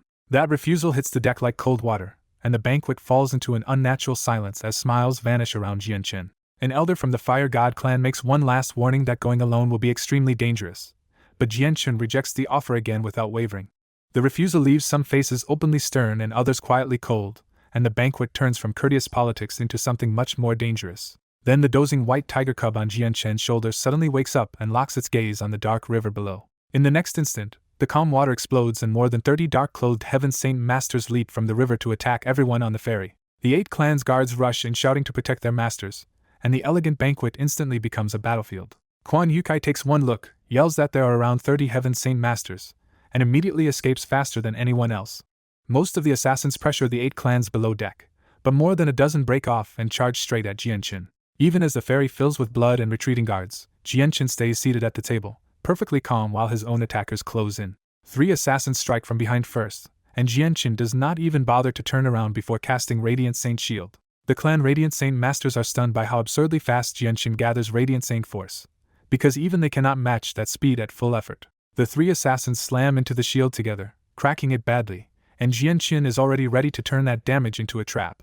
With one gesture, he shatters the weakened shield himself and sends its fragments flying back like a storm of sharp white shards. Watching from below, even Quan Yukai has to praise the trick, though he still decides to keep hiding and see how strong Jianchen really is first. Jianchen follows up without pause by condensing a 2-meter Radiant Saint sword in front of him and hurling it at another assassin. That assassin treats the Radiant Saint sword like a minor threat right up until it smashes into his weapon hard enough to make him vomit blood and fly backward. The surrounding assassins freeze in shock, because Jianchen has just used a Radiant Saint sword with power they thought should have been impossible.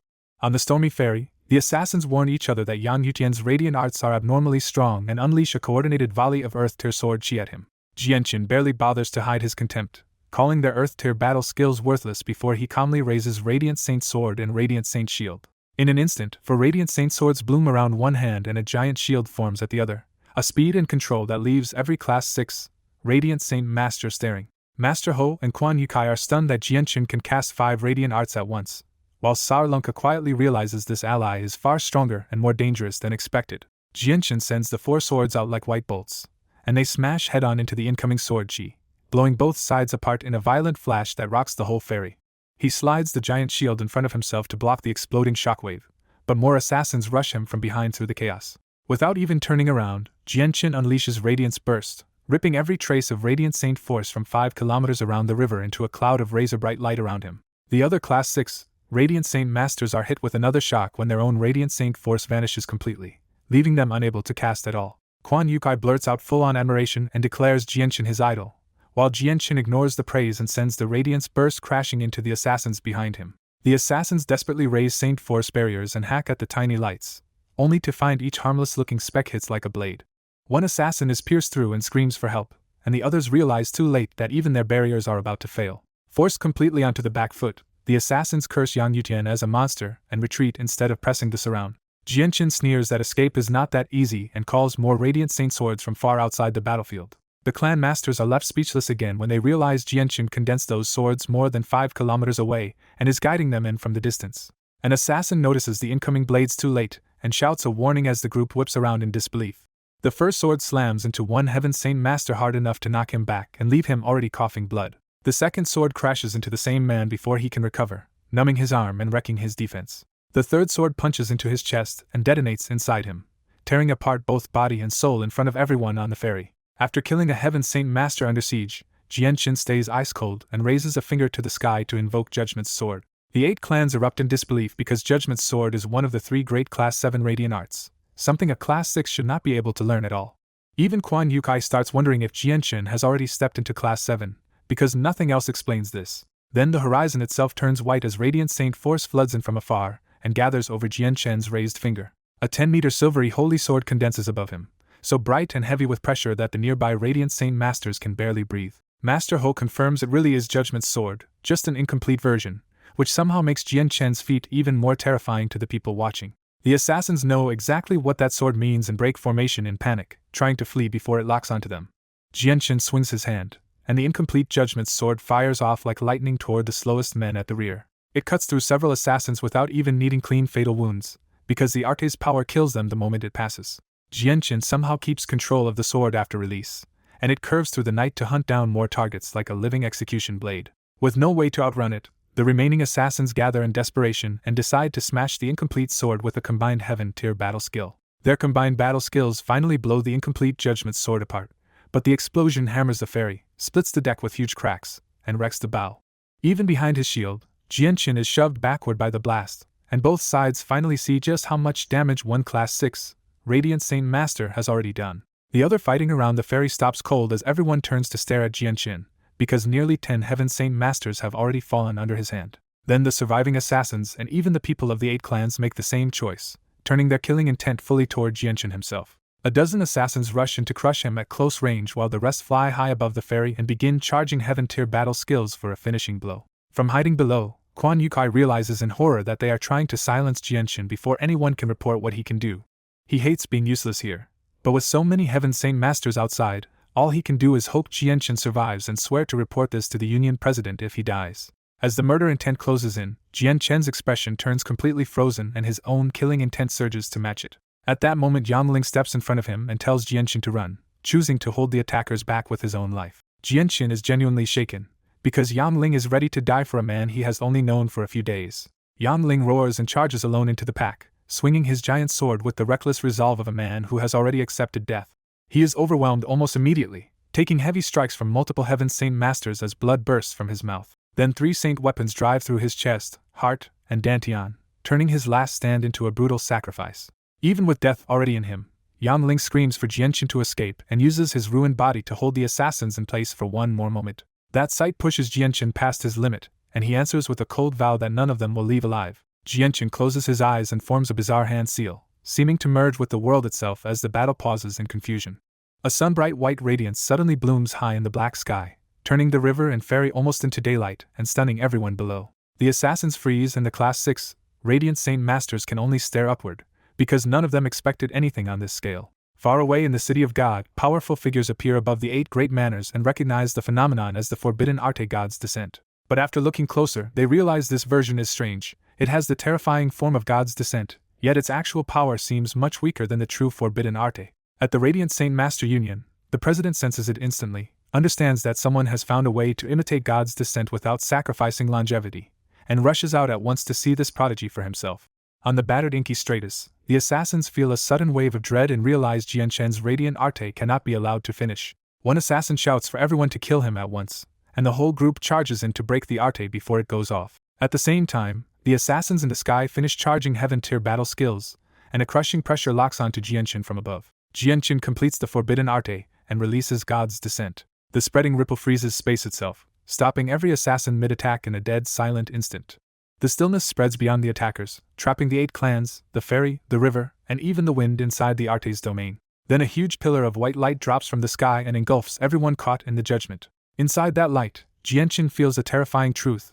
Within this domain, he decides who lives and who dies. The assassins' prepared heaven-tier battle skills collapse first, their gathered power breaking apart into harmless strands of world energy. A moment later, the assassins themselves begin to crumble into dust under God's descent.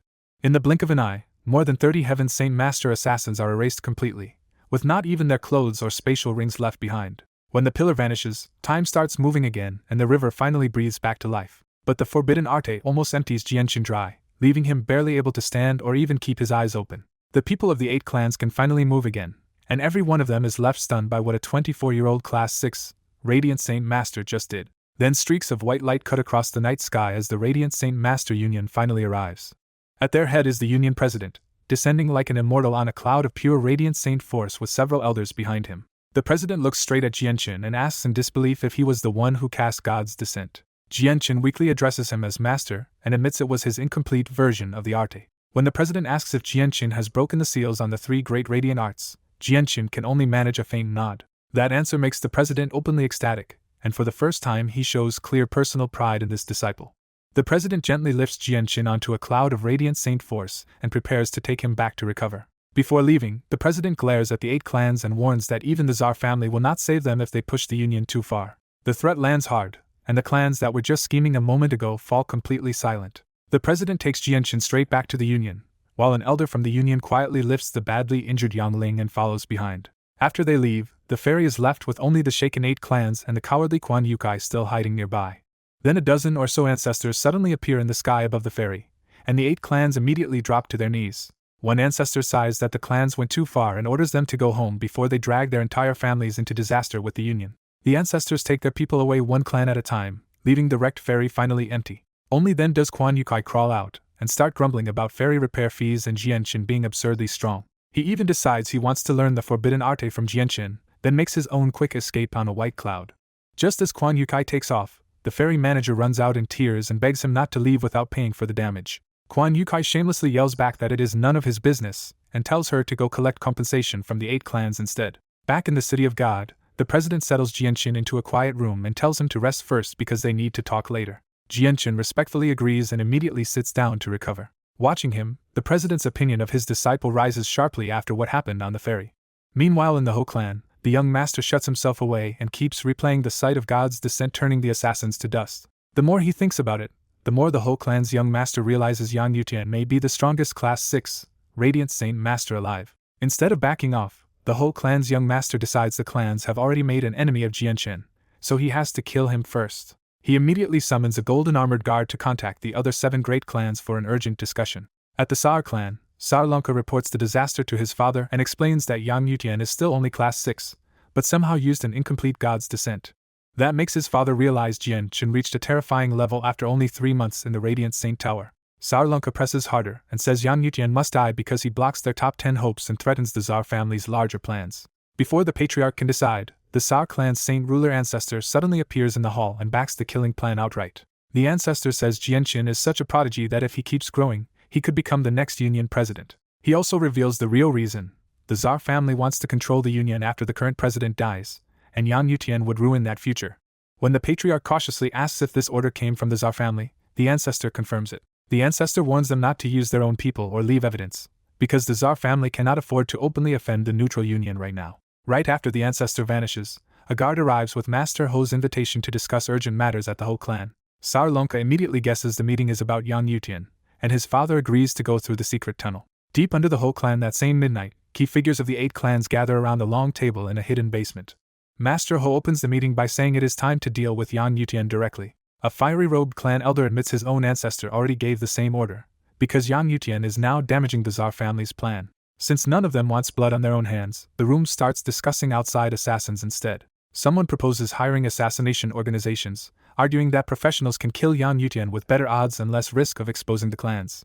They first mention the Bloodsword sect's terrifying baleful force, but that lead dies because the sect vanished long ago. So the 8 clans settle on the other 2 big killer groups, the Yamahal and the Underworld sect, and even decide to hire both at once. With the plan set, the clan leaders slip away through the secret tunnels one by one before dawn.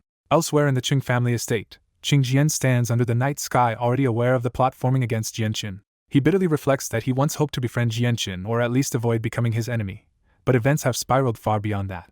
In the end, Qing Jian can only mourn that a once-in-a-generation prodigy is being targeted for death while still so young. By the next morning, the whole city of God was buzzing over the Fragrance River attack and the mysterious pillar of light that ended it. The 8 clans stayed completely silent, which only made the rumors spread faster. Then a white-robed middle-aged man named Hao Wu arrived outside the Union headquarters and floated in plain sight without anyone below noticing him. Hao Wu called up to the highest tower and calmly announced that he had finished the task Adami asked of him. The Union president came out to meet him at once, smiling hard to hide how eager he was for the answer. When the president asked about the cure, Hao Wu produced a white jade bottle and explained that he had searched the entire continent before finally finding the right soaring centipede on the Arctic continent. He added that even for him, taking the essence blood was difficult because he had to deal with the Arctic continent's dangers and a powerful beast. The president was startled when Hao Wu revealed the beast had already evolved to 7 colors and was as strong as a 5th heavenly layer Saint King. Once he heard the blood came from a 7-colored soaring centipede, the president was openly delighted because that meant the Grand Elder's poison could finally be cured. Hao Wu brushed off the thanks and said it was nothing compared to the Union once saving his daughter. But before Hao Wu left, the president tried to pull him into a much uglier problem and asked whether he really intended to let the Holy Empire tear itself apart. He even told Hao Wu that the woman from his past still loved him, and might be aiming for more than just swallowing the other 2 great clans. That hit Hao Wu hard, and he admitted with obvious pain that he was too ashamed to face her.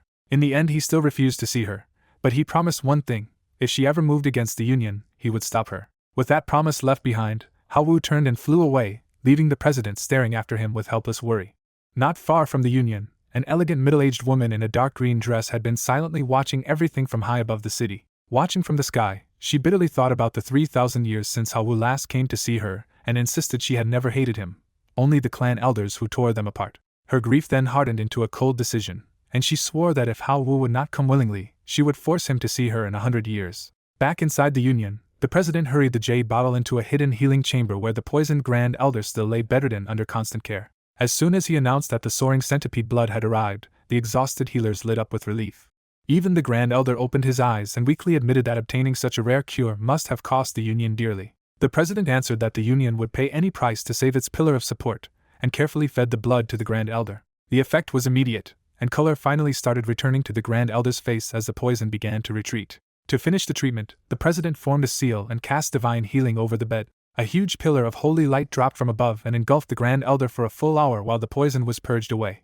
When the light finally faded, the Grand Elder looked like a different man, healthy, energetic, and fully restored. The other Class 7 Radiant Saint Masters rushed forward to congratulate him, thrilled that years of desperate suppression were finally over. Even after waking up from the brink, the Grand Elder's first real interest was the new prodigy in the Union, and he said he wanted to meet Yang Yutian after a few days of rest. The president happily agreed, but explained that Yang Yutian had overexerted himself in the battle 2 nights earlier and was still recovering. 2 days later, Jianqin finally opened his eyes in seclusion, fully recovered from using God's descent and sharper than before. He realized his soul had grown stronger too, and his perception range had expanded from 15 kilometers to 20. But the memory of the fairy ambush immediately turned that calm into cold anger, and he swore the 8 clans would repay the debt several times over. He knew the clans had only meant to test him at first, but once his strength kept rising, they had decided he was too dangerous to leave alive. After cooling down, Jianqin shifted back to practice and reviewed what that battle had taught him about radiant arts. He understood Judgment's sword and God's descent much better now, and even the other arts felt smoother and stronger in his hands. He also found a flaw in his Radiant Saint shield and realized that if he could make its force meld perfectly, the defense would rise another level. With the competition getting close, he decided not to leave yet and instead stay in seclusion until he fixed every weakness he had noticed. More than 10 days slipped by, and as the contest drew near, the city of God filled up with high-level Radiant Saint Masters from all over. At last Jianqin came out, looking even more ordinary than before, but carrying a quiet, sage-like presence in his snow-white robes. The 9th Elder was already waiting for him and warmly told him to come at once because the president had been expecting him for days. Jianqin followed immediately, with Xiao Bai still asleep on his shoulder after swallowing another 10,000-year heavenly resource. The elder quietly warned him that the Grand Elder would also be present, and that even as the president's disciple, he needed to be especially respectful. That made Jianqin ask the question he had been holding back for a long time: just how strong were the Grand Elder and his master really? The 9th Elder explained that Class 7 Radiant Saint Masters were ranked by how much Radiant Saint force they could draw in the second test chamber, and Jianqin's earlier result meant he was only a step below the 5th level. He laid out the gap bluntly.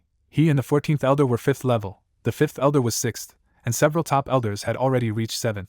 Then he revealed the real monsters above them, the Grand Elder at 9th level and the President all the way at 10th. He also reminded Jianchen that if he wanted to become Class 7, he had to place in the top 10 and enter the Saint artifact for a sliver of origin energy. At the door, the 9th elder sent him in alone because the President and Grand Elder were already waiting inside. Inside, Jianchen found the President and the recovered Grand Elder sitting together over tea, already talking like old pillars of the Union. The President introduced Yang Yutian as his third disciple, and Jianchen immediately bowed to the Grand Elder with full respect. The Grand Elder studied him for a moment, then abruptly froze as if he had noticed something the President still could not. A beat later, the Grand Elder praised Jianchen as a true dragon among men, while the President proudly boasted that his disciple had already learned the 3 great radiant arts, and even used Judgment's sword and God's descent. That only deepened the Grand Elder's shock, because hidden under Jianchen's calm exterior, he could actually sense a faint trace of radiant origin energy that even the President had missed. The Union President calls Yang Yutian to sit beside him and, with a rare melancholy, admits he may only have about 100 years left to live. Then the President turns solemn and warns him that the Tsar family wants control of the Union too, not just the other 2 great clans. He reveals that while the Grand Elder was traveling, a mysterious enemy poisoned him and sent unknown experts to finish him off, and the President strongly suspects the Tsar family was behind it. The President says his own presence still keeps the Tsar family in check, but once he dies they will likely strike both the Union and Yang Yutian himself. He orders Jianchen to stay inside the City of God for now, where the Union can still protect him. Jianchen agrees, but the warning clearly weighs on him. Before dismissing him, the President reminds him that the coming competition matters because only after reaching Class 7 can a Radiant Saint Master truly threaten Saint Kings. Jianchen bows and leaves the room, ending the meeting with even more pressure on his shoulders. After Jianchen leaves, the Grand Elder urges the President to hurry their dangerous plan to break into Class 8 and strengthen the Union. The President admits every past attempt to reach Class 8 has failed, and deep down he fears he may never succeed either. Even so, the Grand Elder insists this is still their only chance, so they have to try. The President decides they will wait until the 3 clans clash over the Saint artifact, and if his breakthrough fails, he is ready to burn his own life away with a forbidden arte to remove the Union's threat. Back in his own house at headquarters, Jianchen sits cross-legged on his bed and quietly sorts through the danger now closing around him. He realizes the Tsar family now sees him as an obstacle, and the situation has already grown far beyond what he expected. Jianchen decides that if things turn ugly, he can abandon the Yang Yutian identity after reaching Class 7 and survive openly as a fighter until he becomes strong enough to challenge the Tsar family later. A sudden knock at the door cuts off his planning. When he allows the visitor in, the Grand Elder steps into the room instead, immediately putting Jianchen on guard. Without a word, the Grand Elder waves his hand and pulls a purple metal straight out of Jianchen's space ring. The moment Jianchen sees the metal, he remembers the mysterious injured old man who gave it to him years ago, and instantly suspects that man was the Grand Elder himself. Because if the Grand Elder connects that past meeting to him now, Jianchen's hidden identity as a fighter could be exposed and ruin everything. The Grand Elder quietly asks where Jianchen got the purple metal. Jianchen lies smoothly and says he found it on a rotting corpse in a magical beast forest, while watching the Elder's face for any sign he has been recognized. The Grand Elder confirms the metal was originally his, and the answer hits Jianchen like proof that his worst suspicion was right. In the Elder's memory, he had once fled after being poisoned and ambushed, disguised himself as a merchant, and left this metal behind for a young man he felt was destined for greatness. Now, looking at Jianchen's face, the Grand Elder can clearly see the same young man from that old encounter. Trying to test the Elder back, Jianchen offers to return the metal outright. Instead, the Grand Elder gives the metal back and explains it contains a sliver of his Radiant Saint Force origin energy, something that will become useful once Jianchen reaches Class 7. At the door, the Grand Elder leaves Jianchen with one pointed warning: do not forget the President truly values him as the Union's future pillar. After the Elder leaves, Jianchen is left staring into that cryptic message, still unsure whether his identity has already been seen through. The next day, a white-robed middle-aged messenger arrives with an invitation from the patriarch of the Tsar family. Hearing the Tsar name makes Jianchen's expression darken at once. He quickly reasons that refusing would only worsen things, and since the Tsar family rules the City of God, they probably will not attack him openly during a formal invitation.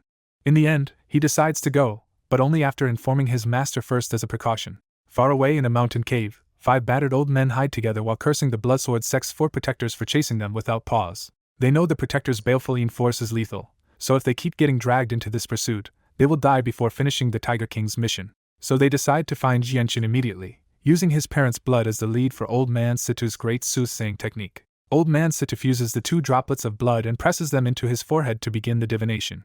He unleashes the great soothsaying technique, drawing a blood-red mystic pattern in the air before it collapses into a 5-pointed star and vanishes back into him. The secret art takes a visible toll on him, draining his healthy color away over 15 brutal minutes. At last he snaps his eyes open and finds the answer. Jianxin is in the city of God, inside the Holy Empire. The 5 old men immediately decide to move, knowing their hiding technique from the Saint King Cave will not fool the 4 Bloodsword sect protectors for much longer. Elsewhere in a hidden palace deep in the Cross Mountains, the Tiger King broods over the price of his last move after his strength fell from the 2nd heavenly layer to the 1st as a Saint King. Even weakened, he convinces himself the loss is worth it if he can complete the ruler's mission before the winged tiger god grows too strong to handle. He gives Old Man Sitter's group one more month to succeed, or he will have to report the situation back to the ruler. Then a white-robed scholar appears in the room and bluntly asks whether betraying the winged tiger god is really worth such a monstrous crime. The Tiger King answers coldly that the beast race only needs the ruler, and he openly dismisses human experts on the Tianyuan continent as too weak to matter. The scholar warns him not to underestimate the continent, but the Tiger King only sneers and dismisses the one human said to be able to challenge the ruler. When the scholar reveals that his Ping Clan's ancestor already knows about the winged tiger god, the Tiger King realizes the Ping Clan has chosen the other side. The Tiger King warns that if the ruler captures the winged tiger god, the Ping Clan will be destroyed too, but the scholar only sighs and vanishes. Back in the city of God, Jianxin rides to the Tsar family in a luxurious union carriage with the small white tiger in his lap and Yanling guarding him beside the seat. During the ride, Jianxin asks Yanling how long he has been stuck at the 6th cycle as a Heaven Saint Master and learns it has already been nearly a century. That answer shocks Jianxin, and for the first time he really feels the terrifying difficulty of crossing into Saint Ruler. When Jianxin says he wants to find a way to help him in the future, Yanling immediately takes it as a serious promise and cannot fully hide his hope. The carriage finally stops before the Tsar family manor, an enormous ancient estate that feels less like a house and more like a power that has endured for ages. At the gate, 10 silver-armored guards stand like statues beneath the great plaque that marks this place as the Tsar family. As Jianxin steps down from the carriage, an elderly blue-robed caretaker comes out to receive him with polished courtesy. The caretaker says the patriarch is already waiting in the main hall, and Jianxin answers with the same measured courtesy, never giving the clan anything easy to read. Even the caretaker privately has to admit Yang Yutian is no ordinary young man as he leads him inward to the clan grounds. They enter the central hall, where the Tsar family patriarch sits in purple and gold at the far end with important clan members lined up beneath him.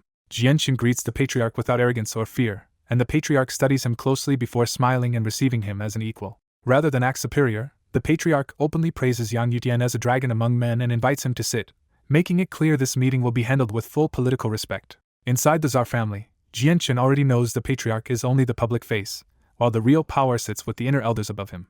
After some polite introductions, the patriarch finally stops circling and admits the Tsar family invited Yang Yutian here to discuss something important. The offer is huge. The Tsar family wants Jianxin to become an internal elder, a role with real power that they almost never open to outsiders. Jianxin refuses smoothly, saying he is already a core member of the Radiant Saint Master Union and the president's disciple, so joining another power would be inappropriate. The patriarch presses once more, stressing how rare this invitation is, but Jianxin still does not bend. Then the mood shifts again when the patriarch suddenly says the Grand Elder wants to see Jianxin in person. Jianxin follows him into the inner grounds, leaving Yanling behind, and quickly senses just how many powerful experts the Tsar family keeps hidden. When he passes one hall and feels a 3rd heavenly layer Saint Ruler inside, Jianxin realizes the strength he can sense is only the surface of this clan. At the end of the route, the patriarch brings him into a guest room where a white-robed old man sits alone, drinking tea like everything is already under control. The patriarch bows and withdraws immediately, making it clear even he has no standing here once the Grand Elder speaks. The moment Jianxin tries to answer the old man's question, a crushing invisible force slams down on him and starts forcing him to his knees. Jianxin's anger spikes, and he instantly covers himself in bright radiant saint armor rather than kneel. The Grand Elder raises the pressure again, and Jianxin's armor starts cracking apart under the weight. To keep his fighter identity hidden, Jianxin deliberately suppresses his chaotic force and refuses to use his true body strength here. Instead, he uses the Radiant Arte God's protection, pulling in massive Radiant Saint force until his whole body glows white and hardens against the pressure. That catches the Grand Elder off guard, because God's protection means Jianxin has already grasped the Union's 3 great Radiant Arts. But the test gets even harsher, and although Jianxin keeps resisting, the floor cracks and his feet sink into the ground. Pushed to the edge, Jianxin starts forming the seal for God's descent, ready to make this ugly if he has to. The Grand Elder instantly backs off, because he does not want the disturbance from God's descent to alert the Radiant Saint Master Union. He immediately smooths things over with a smile, claiming it was only a test and asking Jianxin not to take offense. Jianxin answers coldly and asks what the old man really wanted, making it clear the pressure stunt earned no goodwill. The Grand Elder finally drops the act and repeats the real offer himself: join the Tsar family as an internal elder. Then he reveals the real ambition in plain words. Once the Union president dies in about 100 years, the Tsar family plans to take over the entire Radiant Saint Master Union. He even offers Jianchen the future president's seat, as long as he lets the Tsar family stand behind him and control the union through him. Jianchen is briefly stunned by how openly the old man says it, but he has no intention of becoming anyone's chess piece. So he rejects the offer again, this time directly to the Grand Elder's face. The Grand Elder's eyes sharpen like drawn blades as he asks one last time whether Jianchen is truly refusing. Jianchen meets that stare without flinching and answers with a simple yes. After a long stare down, the Grand Elder finally lets him leave, but the regret in his voice feels more ominous than generous. Once Jianchen is gone, the Grand Elder quietly calls him a pity and crushes a communication jade in his hand. Across the 8 clans, the same signal arrives at once, and the people in charge understand the order instantly. Do it. Back outside, Jianchen finds the conference hall emptied out, and the Tsar family's warmth has vanished so completely that only Yang Ling is still waiting for him. Jianchen says only that they are leaving, and no one from the Tsar family comes to see them off. Once they are back in the Union carriage, Jianchen thinks through the danger and realizes the Tsar family will almost certainly move against him now. His first instinct is to reach Class 7 quickly and leave this mess behind, but the Union Elder's reminder about his master and the Union's hopes gives him real hesitation. That inner debate is cut short when the carriage jolts violently and a loud commotion breaks out in the street.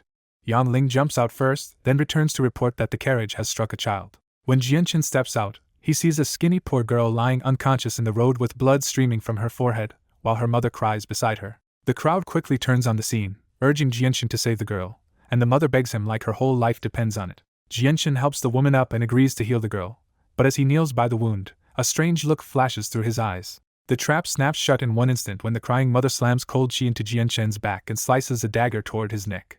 Yang Ling shouts a warning and lunges, but he is too far away to stop a strike launched from right behind Jianchen. But Jianchen was ready. The Radiant Saint force in his hand compresses into a tiny light and shoots through the woman's forehead before her dagger can reach him. A split second later, Yang Ling arrives and blasts the woman's body away with a heavy palm strike. Then the supposedly unconscious girl opens her eyes and spits a tiny poisoned black blade straight at Jianchen's forehead.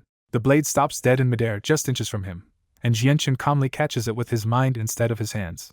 Yang Ling explodes in anger and attacks the girl, only to discover this child-sized assassin is actually a 6th cycle Heaven Saint Master. At the same time, over a dozen bystanders reveal themselves as assassins and rush Jianchen with daggers from every side. Yang Ling warns him, while 6 assassins peel off to hold him back, leaving the rest to finish Jianchen themselves. Jianchen does not panic at all. Holding the poisoned blade, he coldly decides this is the perfect moment to test how much stronger his radiant arts have become. As the killers close in, Jianchen activates Radiance Burst and fills the space around him with countless glowing drops of light. Jianchen gathers countless droplets of Radiant Saint force around himself, turning the air into a bright killing zone before the assassins can close in. At his command, the droplets fire out as white streaks, forcing the surrounding assassins to slash wildly with their daggers just to stay alive. The weaker Earth Saint Master assassins realize too late that even one tiny droplet carries terrifying force. One Earth Saint Master gets punched straight through, and his brief opening turns into a brutal death as more droplets tear through him. Within moments, all of the Earth Saint Master assassins are wiped out, their bodies riddled with holes and soaked in blood. Only 4 Heaven Saint Master assassins are still standing, and Jianchen's dense storm of Radiant Saint force keeps forcing them backward instead of letting them close in. Cornered and desperate, one surviving assassin yells toward the distant young girl for Hall Master Feng to finally step in. A cold glint flashes in the young girl's eyes, and the small poison blade in Jianchen's hand suddenly jerks free under her control and shoots at his forehead. Jianchen locks onto the attack, and faint azure and purple light appears in his eyes as he forcefully stops the blade right before his brow. Jianchen tears the blade back under his own control and sends it straight at the young girl, now carrying a sliver of azulate sword chi. At the same time, Jianchen splits his focus and condenses 4 dazzling Radiant Saint swords between his hands. The 4 Radiant Saint swords shoot out and smash into the remaining Heaven Saint Masters, blowing them back in a single exchange. The last 4 assassins crash to the ground badly wounded, their faces drained white after Jianchen's counterattack breaks them. The redirected blade reaches the young girl and punches through her chest before she can avoid it. She turns deathly pale, and black blood at her mouth makes it obvious the blade's poison has rebounded onto her. Then the blade loops back with a sharp whistle, tears out through the girl's back, and returns to Jianchen's hand. Grunting through the pain, the poisoned young girl forces the venom down for a moment, and kicks off the ground to escape into the air. Jianchen watches her flee and refuses to let her go, because he knows that childlike body belongs to someone far older and more dangerous. He called out Radiant Saint Sword and condensed a shining blade of light to hunt her down. The Radiant Saint Sword streaks after the escaping girl like white light, turning her flight into a chase she cannot ignore. Realizing she cannot outrun it, the young girl twists around in midair and raises a dagger to meet the incoming sword head-on. Her dagger shatters the Radiant Saint Sword with a boom, but the violent impact still makes her spit blood. The moment her strength slips, the poison surges back through her body, darkens her face, and sends her dropping from the sky. At the same time, the sky churned as Yang Ling raised his huge sword and drew terrifying red power into it. With a roar, Yang Ling unleashed his heaven-tier battle skill at the nearest assassins. The assassins were Heaven Saint Masters too, but Yang Ling's superior strength locked them in place before they could escape. The red slash swept across 4 throats in one pass and beheaded them instantly. The attack kept going without losing force, leaving the 5th assassin to face it alone. Too late to dodge, the last assassin screamed and threw all his strength into a desperate block. Yang Ling smashed the dagger aside and drove the huge sword straight into the assassin's torso. Hidden fire flooded into the assassin's body, turning him red before flames consumed him completely and burned him to ash. With that one heaven-tier strike, Yang Ling wiped out 5 enemies and reduced the 6-man group to a single survivor. Jianqin immediately ordered Yang Ling to capture the poisoned girl, while he dealt with whatever remained. As he gave the order, Jianqin condensed 5 enormous Radiant Saint swords, each far stronger than the ones he had used before. These new swords came from a stronger method Jianqin had comprehended after returning from the ferry, so his next move carried far more weight.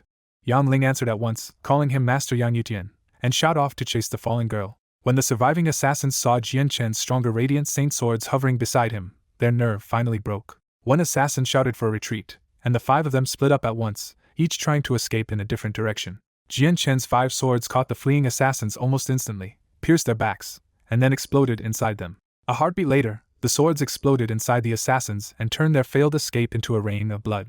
With the ambush crushed, Yang Ling returned from the distance carrying the poisoned young female assassin he had caught. Yang Ling tossed the girl to the ground, and her darkened face made it obvious the poison in her body was already deep. Yang Ling asked if Jianqin was hurt, and Jianqin calmly replied that these assassins were nowhere near strong enough to injure him. The surprise palm strike and the cold chi forced into Jianqin had already been erased by his chaotic force, so even the ambush left him truly unharmed. Jianqin stepped over the dying girl and coldly demanded to know where the material for those small blades had come from.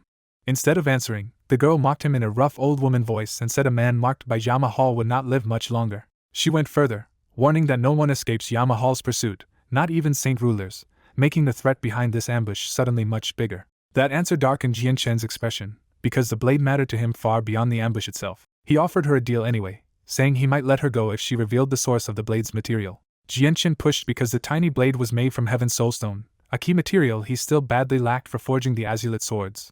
But the girl refused flatly, shut her eyes, and made it clear he would get nothing from her by words alone. After a hard glare, Jianqin ordered Yang Ling to bind her and take her back to headquarters. Before they could move her, the girl suddenly spat black blood and collapsed, choosing death over capture. Yang Ling checked her at once and confirmed she had killed herself by forcibly stopping her own heart. Jianqin said nothing, only looked once at the poison-coated blade and put it away, with his only lead now gone. With the interrogation ruined, Jianqin turned toward the carriage and ordered them to continue back to headquarters. At the carriage, the worried horse driver jumps down and urges Jianqin to get in at once so they can rush back to headquarters.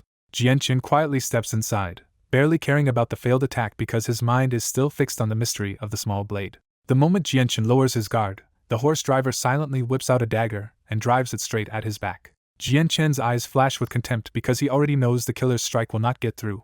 The dagger pierces Jianqin's robe but stops dead at his body, as if it's slammed into solid steel instead of flesh. The disguised assassin panics and pours more saint force into the dagger, but even with all his strength he still cannot push it in another inch. Before the assassin can recover, Yang Ling charges in and smashes him away with a furious punch. The fake driver crashes to the ground 10 meters away, coughing up blood as Yang Ling realizes their own driver was another planted assassin. Yang Ling burns with guilt, knowing he has already let 2 attacks slip through against the man he was supposed to protect.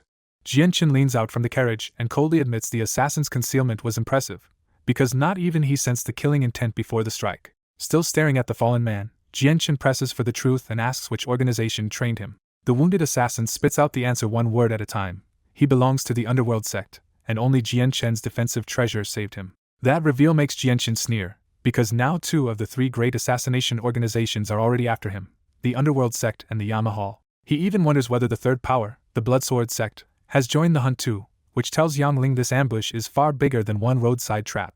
Jianqin ends the interrogation on the spot by condensing a Radiant Saint sword and firing it into the badly injured assassin. The assassin cannot dodge in his condition and dies where he fell. With the immediate threat over, Jianqin orders Yang Ling to take the reins, already expecting even more trouble after they reach headquarters. After the horse driver is killed in the ambush, Yang Ling has no choice but to take the reins himself and get the carriage moving again. Yang Ling steers around the assassins' bodies and pushes the carriage away fast, leaving a road of blood and corpses behind them. The people who watch the fight quickly step aside, staring at the carriage with open admiration for Jian Chen's brutal strength. As the carriage passes, the bystanders are still stuck on one thing. Jian Chen had slaughtered several Heaven Saint Masters in a row like it was nothing. But before the escape can settle down, a strange ripple twists through the distant air ahead of the carriage. An invisible arrow of pure world force suddenly tears toward the carriage at terrifying speed, almost fused with the space around it. Inside the carriage, Jian Chen snaps his eyes open as soon as he senses the hidden world force closing in. Because Jian Chen is the Saint Ruler himself, he recognizes that invisible power immediately, and catches the assassination attempt before it hits. Inside the carriage, Jian Chen finally turns grim when he realizes a Saint Ruler-level assassin is targeting him, and his biggest problem is escaping without exposing who he really is. An invisible world force arrow slips toward the carriage, and Jian Chen cannot openly react because a Class 6, Radiant Saint Master should not be able to sense that attack at all. At the last instant, the space around the arrow suddenly locks up and slows it down like it has flown into mud. A grey-robed middle-aged expert flashes in front of the carriage, catches world force in his hand, and shapes it into a giant invisible sword to block the shot with his own body in the way.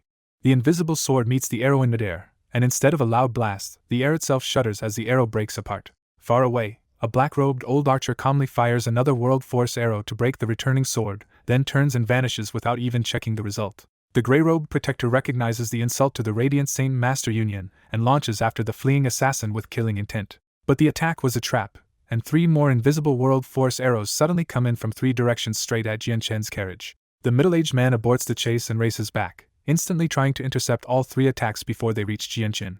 He cuts down the first arrow with another world force sword and smashes apart the second with a glowing fist, but the third is already too close. With no time left to hide behind his fake identity, Jian Chen silently floods his body with chaotic force and braces for the hit. The third world force arrow slams into Jian Chen's chest and blows the luxurious carriage apart in a violent burst. Yang Ling is thrown from the driver's seat by the shockwave and coughs up blood as the wreckage scatters across the street. Jian Chen himself is blasted like a cannonball through several store walls before finally crashing to a stop far away. When he gets back up, his white robes are shredded away and a glowing suit of gold and primordial god silk mail is revealed underneath. Jian Chen quickly realizes the armor blocked the entire Saint Ruler strike by itself, making all his desperate chaotic body preparations unnecessary. The grey-robed expert arrives beside him, confirms Jian Chen is alive, and keeps staring at the armor that just blocked a Saint Ruler attack. Jian Chen thanks him respectfully, and the grey-robed expert says the underworld sect assassin will not escape before flashing away to keep chasing. Soon, heavy energy ripples erupt in the distance as the grey-robed protector catches up and the Saint Ruler battle fully breaks out.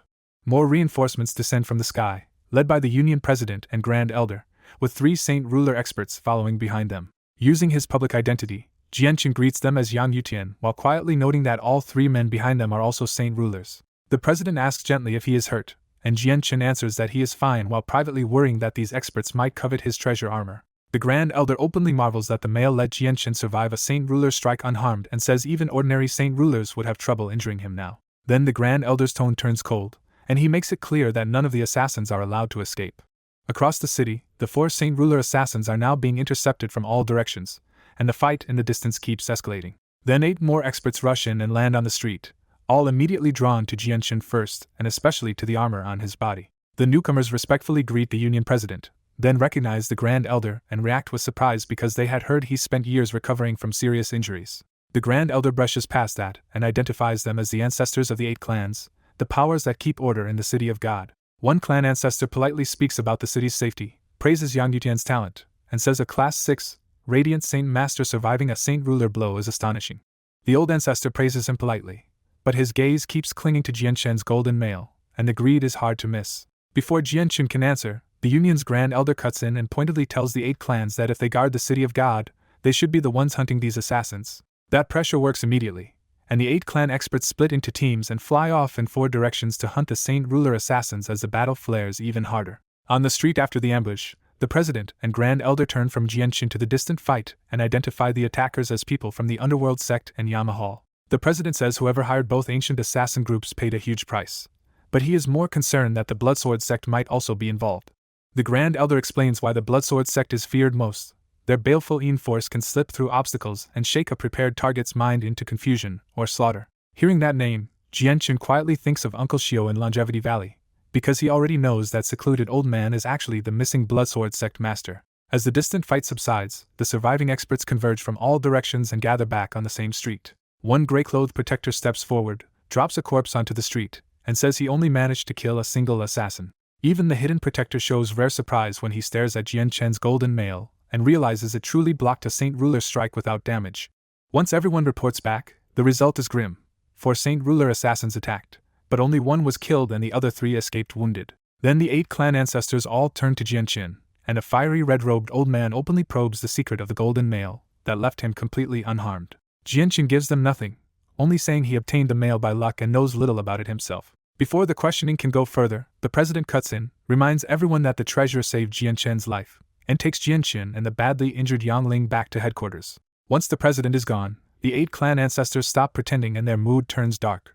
They quickly agree on the bigger problem. Now that everyone knows about the armor, the assassin groups should be told so they can adjust their next move. But underneath that calm talk, every one of them is thinking the same greedy thought. If they could seize the golden mail for themselves, even Saint Rulers would become less frightening. Back at headquarters, the Grand Elder warns Jian Chen that the assassin groups can slip into ordinary areas too easily, so his current room is no longer safe. The president orders Jian Chen to move to the 5th floor beside his own room, where entry is tightly restricted and help can reach him faster. Jian Chen accepts without much concern, because with his chaotic body and immunity to poison and sneak attacks, he is not worried about ordinary assassins at all. When no one brings up the golden mail during the move, Jian Chen is quietly relieved that the union leaders are not trying to take it from him. 10 calm days pass before the competition, with Jian Chen staying inside to study while the white tiger cub sleeps through it all. Even asleep, the cub keeps changing, and Jian Chen can feel the energy inside its tiny body becoming purer bit by bit. On the final day, Jian Chen opens his eyes from meditation when a thought message arrives through an ancient jade pendant. After reading the message in silence, Jian Chen heads straight to the president's room. Inside, he finds the president receiving a courteous middle-aged man who turns out to be his senior brother, Yun Tian, just out of more than a decade of seclusion. Yun Tian greets him warmly at first, praises his talent, and then immediately asks to see the famous treasure that can block Saint Ruler attacks. Jian Chen smoothly refuses, saying the golden mail never leaves his body and cannot be taken off easily. Yun Tian keeps smiling, but his next words turn sly as he says a disciple should offer a treasure like that to their master instead of keeping it. Jian Chen instantly understands the trap, and a flash of cold anger passes through him as he wonders whether this greed belongs to Yun Tian alone or to the president too. He answers carefully that the armor just saved his life, and taking it off now would leave him exposed to the assassins stalking him. Yun Tian presses harder, claiming the danger was only a coincidence, and suggesting Jian Chen hand the mail to the president for safekeeping until he becomes stronger. Behind that smooth advice, Yun Tian's real goal is much uglier. Once the mail reaches the president, he plans to borrow it for himself. So Jian Chen throws the question directly at the president, and says that if his master truly wants the mail, he can keep it temporarily. The president answers plainly that he is old, powerful enough already, and has no interest in wasting Jian Chen's life-saving treasure on himself.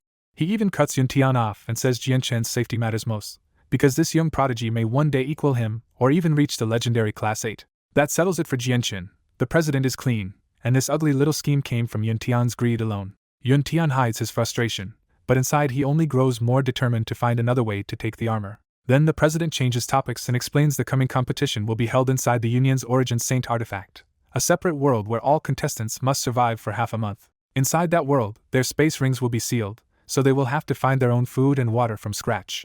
The president adds that rankings will come from taking points off defeated rivals, so the artifact is really a fierce fight for the top 10. That shocks Jian Chen enough to ask if the competition kills huge numbers of Class 6 masters every time. The president reassures him that the artifact pulls people out before they truly die, so the battles are fierce but not fatal. Jian Chen relaxes at that, and silently compares it to the harsher competitions he has seen before. Before dismissing them, the president gives Jian Chen one more warning. The Empire's other 2 great clans are already waiting outside, so he must not get dragged into the 3 clans' power struggle. After the 2 disciples leave, the president's face turns cold and he reveals his real concern. The hidden struggle between the Empire's 3 great clans is close to exploding. He quietly swears that the Tsar family will not be allowed to unite the Holy Empire under his watch. Jian Chen heads straight back to his room, but his crafty senior brother trails after him instead of dropping the matter. At Jian Chen's door, the senior brother walks in first and says he wants a private talk, making the move feel politely pushy. Jian Chen closes the door, sits on the bed, and waits in guarded calm to hear what this senior brother really wants. The senior brother finally says it outright. He wants to borrow Jian Chen's golden mail for the competition and promises to return it after he reaches Class 7. Jian Chen answers with a strange smile and says he also intends to break through, so the armor is his own greatest guarantee. Trying a softer angle, Yuntian proposes they team up in the artifact and says that with his rank among the top 10 Class 6 masters, they can both make it. Jianqin plays along and agrees they can travel together, which makes Yuntian think his plan is finally working. So Yuntian pushes immediately, asking Jianqin to hand over the mail now so he can get used to it before the competition starts. Jianqin shuts him down with open mockery, saying that if they stay together he can guarantee Yuntian a top 10 spot without ever lending over the armor. When Yuntian insists one last time, Jianqin makes the insult plain and says if Yuntian wants a ranking he can help, but if he wants the mail, he can forget it. That ends the farce, and Yuntian can only sneer, turn around, and storm out empty-handed. After Yuntian leaves, Jianqin stares at the open door and quietly warns himself that if Yuntian crosses his line, he will personally ruin his chances of reaching the top 10. He is not bluffing either, because after mastering more radiant arts and the 3 great arts, Jianqin feels certain ordinary contestants cannot stop him. Elsewhere in a high-class resting area, Quan Yukai watches people coming and going below and worries that the allies he secretly gathered are too weak to carry him into the top 10. He rejects the 8 great clans' invitation too, because even if they win, he knows someone like him would never get a real share of the prize. That leaves Quan Yukai fixated on one answer: if he can find Yang Yutian and stick to him, reaching the top 10 suddenly looks possible. He decides that once the competition starts, he will search for Yang Yutian no matter what it takes and follow him. In another part of the City of God, the Kara clan's manor looks like a fortress, lined with black armored guards and hidden experts guarding every corner. This heavy security exists for one reason: the Kara clan has brought its Class 6 Radiant Saint Masters here under elite protection for the competition. Inside a luxurious room, a Kara clan elder respectfully warns the first young miss that if she meets Yan Yutian inside the Saint artifact, she must never make him an enemy. The young miss pauses mid-grooming, intrigued that anyone is being described as a threat to her. The elder explains that Yang Yutian is only 24, already Class 6, and somehow mastered nearly all radiant arts after only 3 months in the tower. That talent alone surprises Kara Liwei, but Elder Lu is not finished. He recounts how Yang Yutian fought more than 30 Heaven Saint Masters on the Fragrance River, using Radiant Saint Shield, Radiance Burst, Radiant Saint Sword, and Judgment's Sword to kill them. The young miss goes still when she hears he fought that many Heaven Saint Masters alone, because that strength is already beyond her. Then Elder Lu drops the worst part: the rest of Yang Yutian's enemies were wiped out by a forbidden technique so terrifying they disintegrated into dust. Kara Liwei turns pale and blurts out the obvious fear, asking if that means Yang Yutian can even cast God's Descent. Elder Lu says no, Yang Yutian is still Class 6, which only makes his power feel even more absurd. He adds one last warning: rumor says Yang Yutian also carries defensive armor so strong that even a Saint Ruler struggles to break it. Now fully convinced, the young miss realizes that anyone below Saint Ruler may be unable to hurt Yang Yutian at all. Instead of talking about fighting him, the elder urges the young miss to use a better opening, because Yang Yutian has already fallen out with the Tsar family and might be worth recruiting. That idea catches her attention, and the young miss quietly admits she now wants to see this extraordinary Yang Yutian for herself. A guard announces that Yuntian has come to visit, and the young miss immediately allows him in. Across the City of God, other major clans are reaching the same conclusion and warning their own contestants to avoid provoking Yang Yutian at all costs. A few days later, the competition finally arrives, and thousands of Class 6 Radiant Saint Masters flood the great square outside the Union headquarters. Seeing that crowd from his window, Jianqin cannot help feeling the weight of it, because every single person down there is comparable to a Heaven Saint Master. He looks down at his communication jade and remembers it is not just for contact, but the key that will let him enter the Saint Artifact's world. Then the Saint Artifact at the top of the Union begins to shine so brightly that even the sun seems to fade beside it. Knowing the transfer is about to begin, Jianqin scoops up the sleeping white tiger cub from the bed instead of leaving it behind for 15 days. The president's voice booms across the sky, ordering all competitors to send a sliver of Radiant Saint Force into their communication jade. Jianqin obeys at once, and a white beam drops from above to wrap around him and the cub. Within seconds, Jianqin and the rest of the thousands gathered outside are all taken away into the artifact. Back in his own room, Yuntian watches the light with a sly smile and quietly declares that the future president of the Union will be him. Inside the Saint Artifact, Jianqin appears on the bank of a wide lake with the white tiger in his arms and immediately notices this place feels almost like a real world. The only obvious difference is the sky, because this sealed world glows under a thick white haze while Radiant Saint Force here is much denser than outside. Jianqin spreads his presence for 20 kilometers and finds nobody, which tells him this inner world is far larger than he expected. He checks his space ring next and immediately confirms the president's warning was true, because the artifact has sealed it completely shut. That means no one can store or retrieve supplies inside the artifact, so every contestant has to survive with what they can handle on the spot. Before he can think further, a huge vicious fish explodes out of the water behind him and lunges straight for him. Jianqin barely reacts, forming a Radiant Saint sword with one hand and firing it straight into the fish's open mouth. The fish detonates in midair, showering blood and flesh across the lakeside and leaving a monster core behind. Jianqin picks up the bloody Class 4 monster core, cleans it with grass, and confirms what it is. But with his space ring sealed, even this prize is useless to him, so he tosses the monster core away.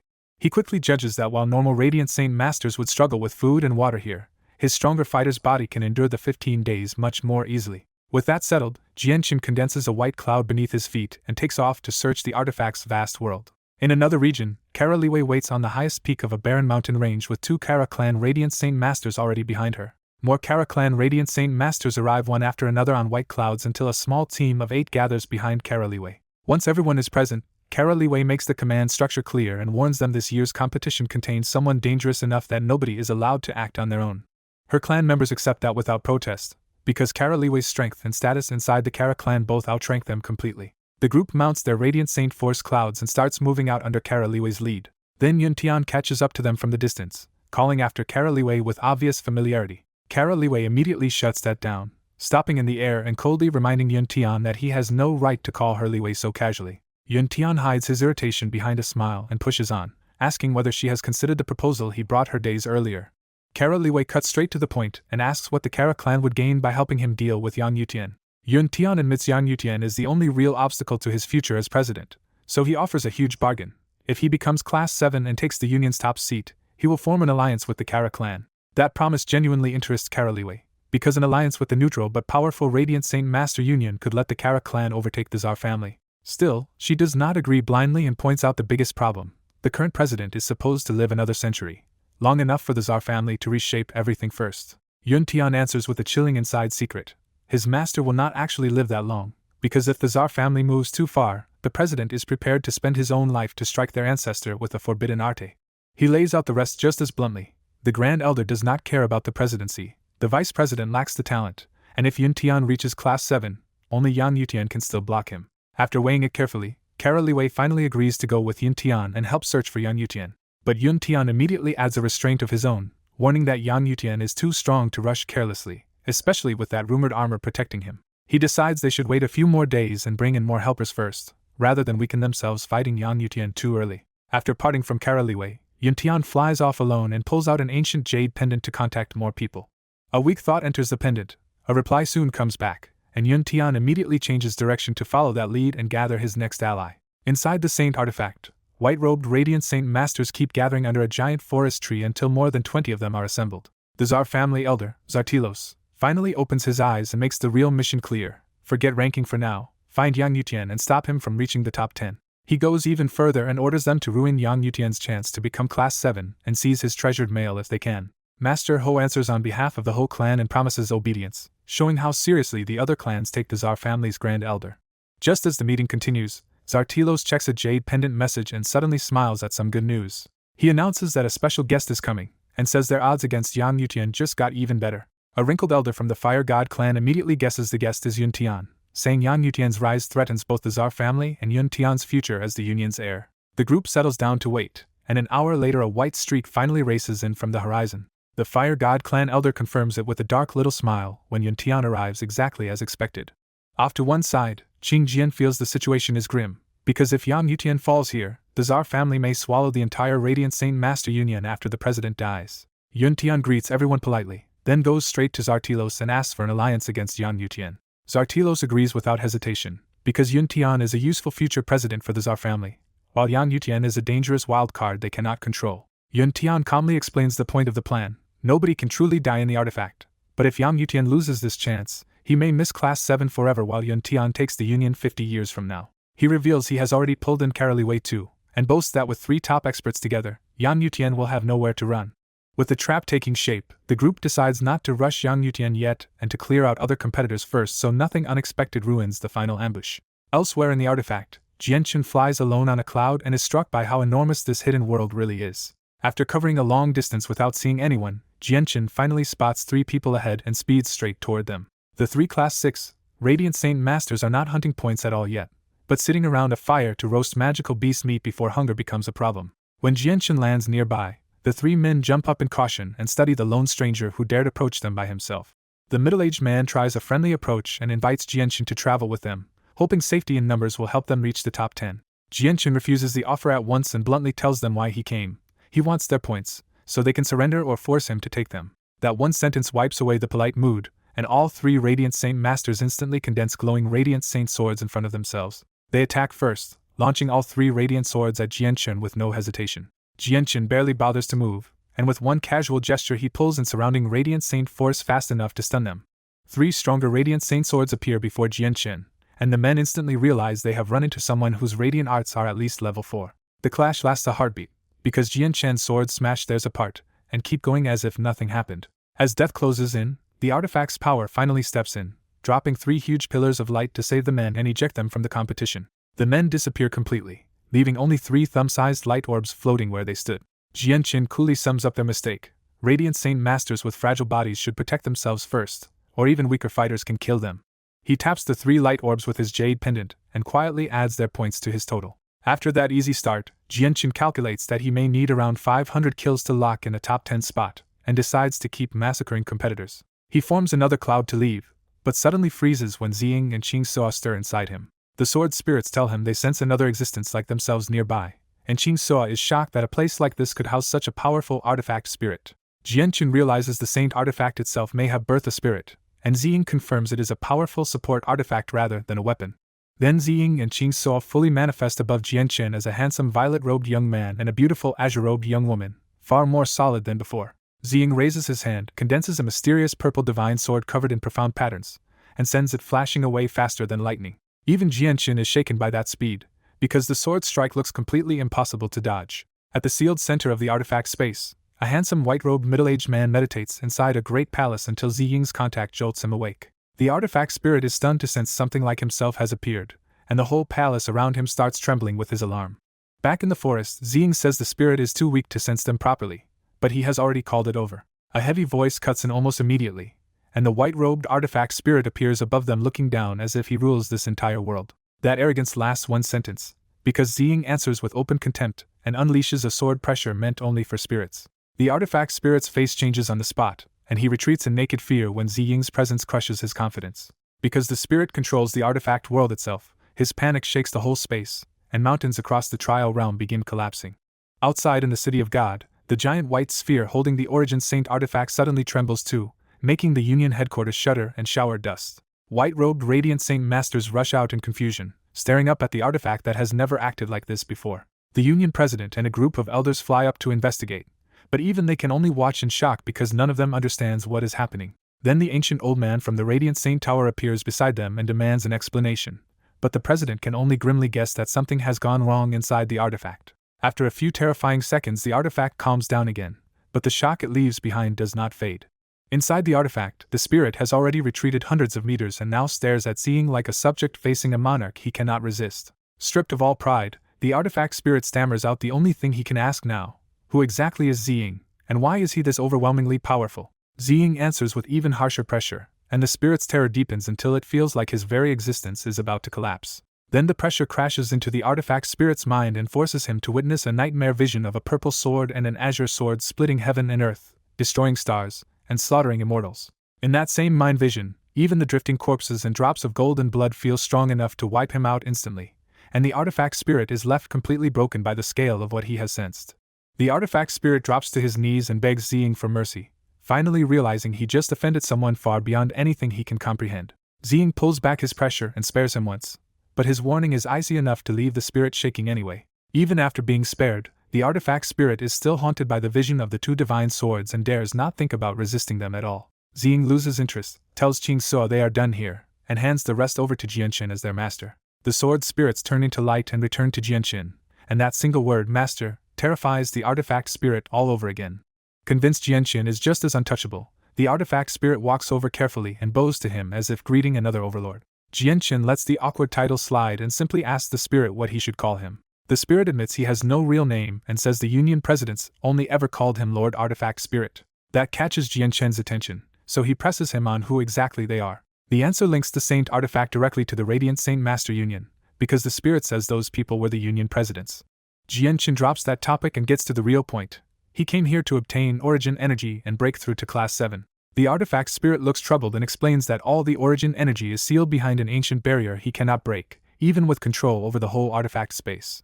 That answer makes Jianchen frown, because the shortcut he wanted is suddenly blocked. Seeing Jianchen unhappy, the spirit hurriedly adds one useful detail. The seal opens by itself once every 50 years, and the next opening is only 1 year away. Jianchen can only accept it, and quietly realizes he will have to follow the union's process for now instead of forcing an early breakthrough. With that settled, Jianchen leaves on a white cloud and goes back to hunting competitors for points. Far ahead, a group of 5 Class 6 Radiant Saint Masters travels together and talks confidently about ganging up on weaker targets to push one of their own into the top 10. They have already gone a long distance without finding anyone, so their mood turns from annoyed to excited the moment one of them spots a lone person ahead. Thinking they found an easy target, the 5 men rush forward and spread out to trap the lone Radiant Saint Master before he can escape. Jianchen sees the ambush coming and keeps flying straight at them without changing speed, which makes the whole encounter feel even colder. Once they surround him, all 5 men raise Radiant Saint armor around their bodies and demand that he surrender to avoid getting hurt. Inside the artifact, even the artifact spirit bristles at their arrogance and privately asks Jianchen if he should punish them himself. Jianchen refuses the help and tells the spirit to stay out of it, only stepping in at the last second to send them away if they are about to die. The group mistakes his calm for stalling, gives him a final 3-second warning, and still has no idea who they are threatening. Jianchen finally gives the name Yang Yutian and coldly tells them they have no chance of forcing his surrender. Before their shock can turn into retreat, Jianchen condenses 5 Radiant Saint swords almost instantly. His name hits them like a thunderclap, because Yang Yutian's reputation as the young monster who slaughtered more than 30 Heaven Saint Masters has already spread through the City of God. Jianchen gives them no time to beg and sends all 5 swords straight into their chests. The blow smashes through their composure, knocks blood from their mouths, and leaves every set of Radiant Saint armor covered in spreading cracks before it shatters apart. With their clouds gone too, the 5 men drop hard from the sky and crash onto the ground below in miserable shape. The fall leaves them broken and unable to fight back, but Jianchen still descends with another set of Radiant Saint swords ready to finish the match. Helpless and terrified, they can only watch the swords come down as death suddenly feels real even inside the artifact. At the exact instant the blades pierce their chests, the artifact spirit intervenes with 5 huge pillars of light that snatch them away and even crush Jianchen's swords mid-strike. When the light fades, the men are gone and only 5 floating point specks remain, making Jianchen appreciate just how precise and powerful the artifact spirit is here. Jianchen pulls out his ancient jade pendant and absorbs the 5-point lights into it. Half a day passes as Jianchen keeps roaming the artifact space, crossing hundreds of kilometers and spotting more and more blood-marked battle sites. He runs into several more groups and lone competitors along the way, and his points climb from 8 to more than 40. Still searching from the sky with his presence spread out across 20 kilometers, Jianchen suddenly pauses and stares ahead with a hardening frown. Far across the sky, Jianchen spots several Radiant Saint Masters fleeing on white clouds with a huge black mass chasing right behind them. When Jianchen focuses, he realizes the black cloud is actually an enormous flock of Class 4 crow beasts, so many that even he is briefly shocked. The fleeing Radiant Saint Masters notice Jianchen and immediately veer toward him, clearly trying to drag another target into the disaster. Jianchen catches their intent at once, sneers, and flies forward instead of backing away. Seeing him charge in blindly, the Radiant Saint Masters are delighted and assume this fool will buy them time to escape. They even compare the horde to a death trap that not even Kara Liwei should survive, which makes Jianchen look even more hopeless in their eyes. Certain Jianchen will be the bait, the group secretly gathers power under their feet so they can burst away the instant the crows focus on him. As they close in, one man loudly begs Jianchen to fight together, putting on a brave act even while planning to abandon him. Jianchen ignores every word and fixes his full attention on the approaching crow swarm as Radiant Saint force starts gathering around him. The instant they pass him, the Radiant Saint Masters drop the act, explode forward with boosted speed, and flee into the distance. Jianchen simply closes his eyes and pours all his strength into gathering Radiant Saint force, as if their escape means nothing to him. Then the whole area changes as Radiant Saint force from 5 kilometers around surges toward Jianchen like a violent white storm. Even with the crows being only Class 4, Jianchen treats the swarm seriously because sheer numbers can still be deadly. Several kilometers away, the fleeing Radiant Saint Masters stop cold when they feel that terrifying surge and realize Jianchen is far stronger than they judged. They stare in disbelief, muttering that not even Kara Liwei should be able to gather Radiant Saint force this fast or on this scale. By then, the onlookers can only stare as the crow swarm closes to less than 300 meters from Jianchen and keeps flooding straight at him. A blinding ball of Radiant Saint force swells around Jianchen until he looks like a second sun hanging in the sky. With a cold shout of radiance burst, Jianchen condenses that huge mass of power into countless tiny white droplets floating around him. When the crow's close to 50 meters, Jianchen points forward and sends every droplet flying like lethal white arrows. Each droplet punches straight through one crow after another without losing force, tearing open the front of the swarm in an instant. The crow's tough feathers mean nothing against Jianchen's attack, because every tiny shot carries enough power to threaten far stronger fighters than them. In the final bloody beat, The front ranks of the crow horde are riddled with holes and drop from the sky as black feathers and red blood start raining through the air. Thousands of crows closed around Jianchen until he vanished inside a huge black sphere hanging in the sky. Several kilometers away, the other Radiant Saint Masters could only stare in disbelief and argue over who this absurdly strong man could be. Some were sure a mere Class 6 Radiant Saint Master had no chance here, but others pointed at the constant rain of torn crow corpses and stopped talking. Inside the swarm, Jianchen stayed perfectly calm and kept casting Radiance Burst without a pause. Any crow that crossed into his attack range was shredded on the spot, until the air stank of blood and the ground below turned red. The slaughter only drove the flock madder, and they threw themselves at him even more recklessly. Then a dozen larger Class 5 crows forced their way through the barrage, their metal-tough bodies clanging against the radiant shots as they pushed to within 10 meters of Jianchen. Jianchen's eyes turned cold, and he poured more power into Radiance Burst until the Class 5 crows were badly wounded and finally shredded apart like the rest. A piercing cry suddenly rang out, and the whole flock broke away from Jianchen at once as if obeying a command. With the lesser crows back 3 kilometers away, Jianchen finally faced their real leader, a 10-meter black crow with scarlet eyes and a savage stare. Jianchen instantly judged the giant crow as a Class 6 magical beast and looked almost dismissive. The Crow King answered with pure brute force and launched itself at him like a black streak. Knowing Radiance Burst would barely tickle a Class 6 body, Jianchen formed a Radiant Saint Sword and fired it head-on. The Radiant Saint Sword blasted the giant crow backward and drew blood, but Jianchen could tell it had only scratched that Class 6 body. Enraged by the wound, the giant crow opened its beak and spat a violent energy ball toward Jianchen. Jianchen blocked with Radiant Saint Shield and raised one finger to unleash something far more dangerous. Radiant Saint Force from 5 kilometers around surged together above him and became the massive sword art, Judgment's Sword. The distant spectators went white, because only a Class 7 Radiant Saint Master should be able to use one of the 3 great arts. Someone finally connected the dots and realized this mysterious fighter had to be Yang Yutian, the freak who could use forbidden-level radiant arts early. Even the Crow King sensed death in that sword, turned to flee, and hurled wind blades back at Jianchen to slow him down. Jianchen sent Judgment's Sword after it, and the shining blades smashed through the wind attacks without slowing. Judgment's Sword pierced clean through the giant crow and killed it instantly. The Crow King let out one last unwilling cry before its enormous corpse crashed to the ground. Then a far more terrifying cry answered from the distance, full of grief and fury, and Jianchen immediately recognized another presence at the Class 7 level. The pressure hit the nearby Radiant Saint Masters so hard they coughed blood on the spot. Jianchen's expression finally hardened, because he knew that roar belonged to a Class 7 magical beast. He quickly judged that this hidden enemy was at least as strong as a 5th Heavenly Layer Saint ruler, and probably connected to the Crow King he had just killed. The other competitors completely lost their nerve and fled at top speed, terrified that the Class 7 beast would reach them next. Jianchen wanted to hunt down the fleeing Radiant Saint Masters before they spread word about him, but the surviving crows threw themselves at him first in a revenge charge. Annoyed now, Jianchen simply butchered the rest of the flock where they stood. By the time the sky went quiet, the spectators were long gone, and only mountains of corpses and streams of blood remained below him. He glanced after the escaped Radiant Saint Masters and quietly promised that next time, they would not be so lucky. Then he went to the fallen Crow King's body and cut out its fist-sized Class 6 monster core with practiced ease. That core was what Jianchen wanted all along, and he immediately thought it might be perfect for Ming Dong if his friend had already broken through. His mood soured again when he remembered the Saint artifact still had his space ring sealed, making all this loot awkward to carry. That gave him an idea, and he called out for the artifact spirit on the spot. The artifact spirit appeared beside him immediately as a white-robed middle-aged man and answered with obvious deference. When Jianchen asked about the seal, the artifact spirit turned nervous and hurried to remove it at once. Jianchen checked the ring, found the seal truly gone, and finally put the Class 6 monster core away. With that solved, Jianchen immediately asked the more dangerous question: were there Class 7 beasts inside this Saint artifact too? The answer hit hard, because the artifact spirit calmly admitted there were many Class 7 magical beasts here, and even a few Class 8s. Jianchen pressed for an explanation, and the spirit revealed these monsters had lived and cultivated inside the artifact for countless years, growing stronger generation after generation. The spirit added that the dangerous Class 7 and Class 8 beasts were normally sealed away during the competition, which finally eased Jianchen's mind. Then Jianchen noticed thin red gas rising from the battlefield and flowing into the sleeping white tiger on his shoulder. The artifact spirit immediately recognized it as the vital energy bound inside magical beast blood, and said Jianchen's cub was somehow absorbing it. Jianchen quickly realized this could help the white tiger break through sooner, and his surprise turned into genuine excitement. The spirit confirmed the cub really was growing stronger from it, so Jianchen dismissed him and stayed to watch in person.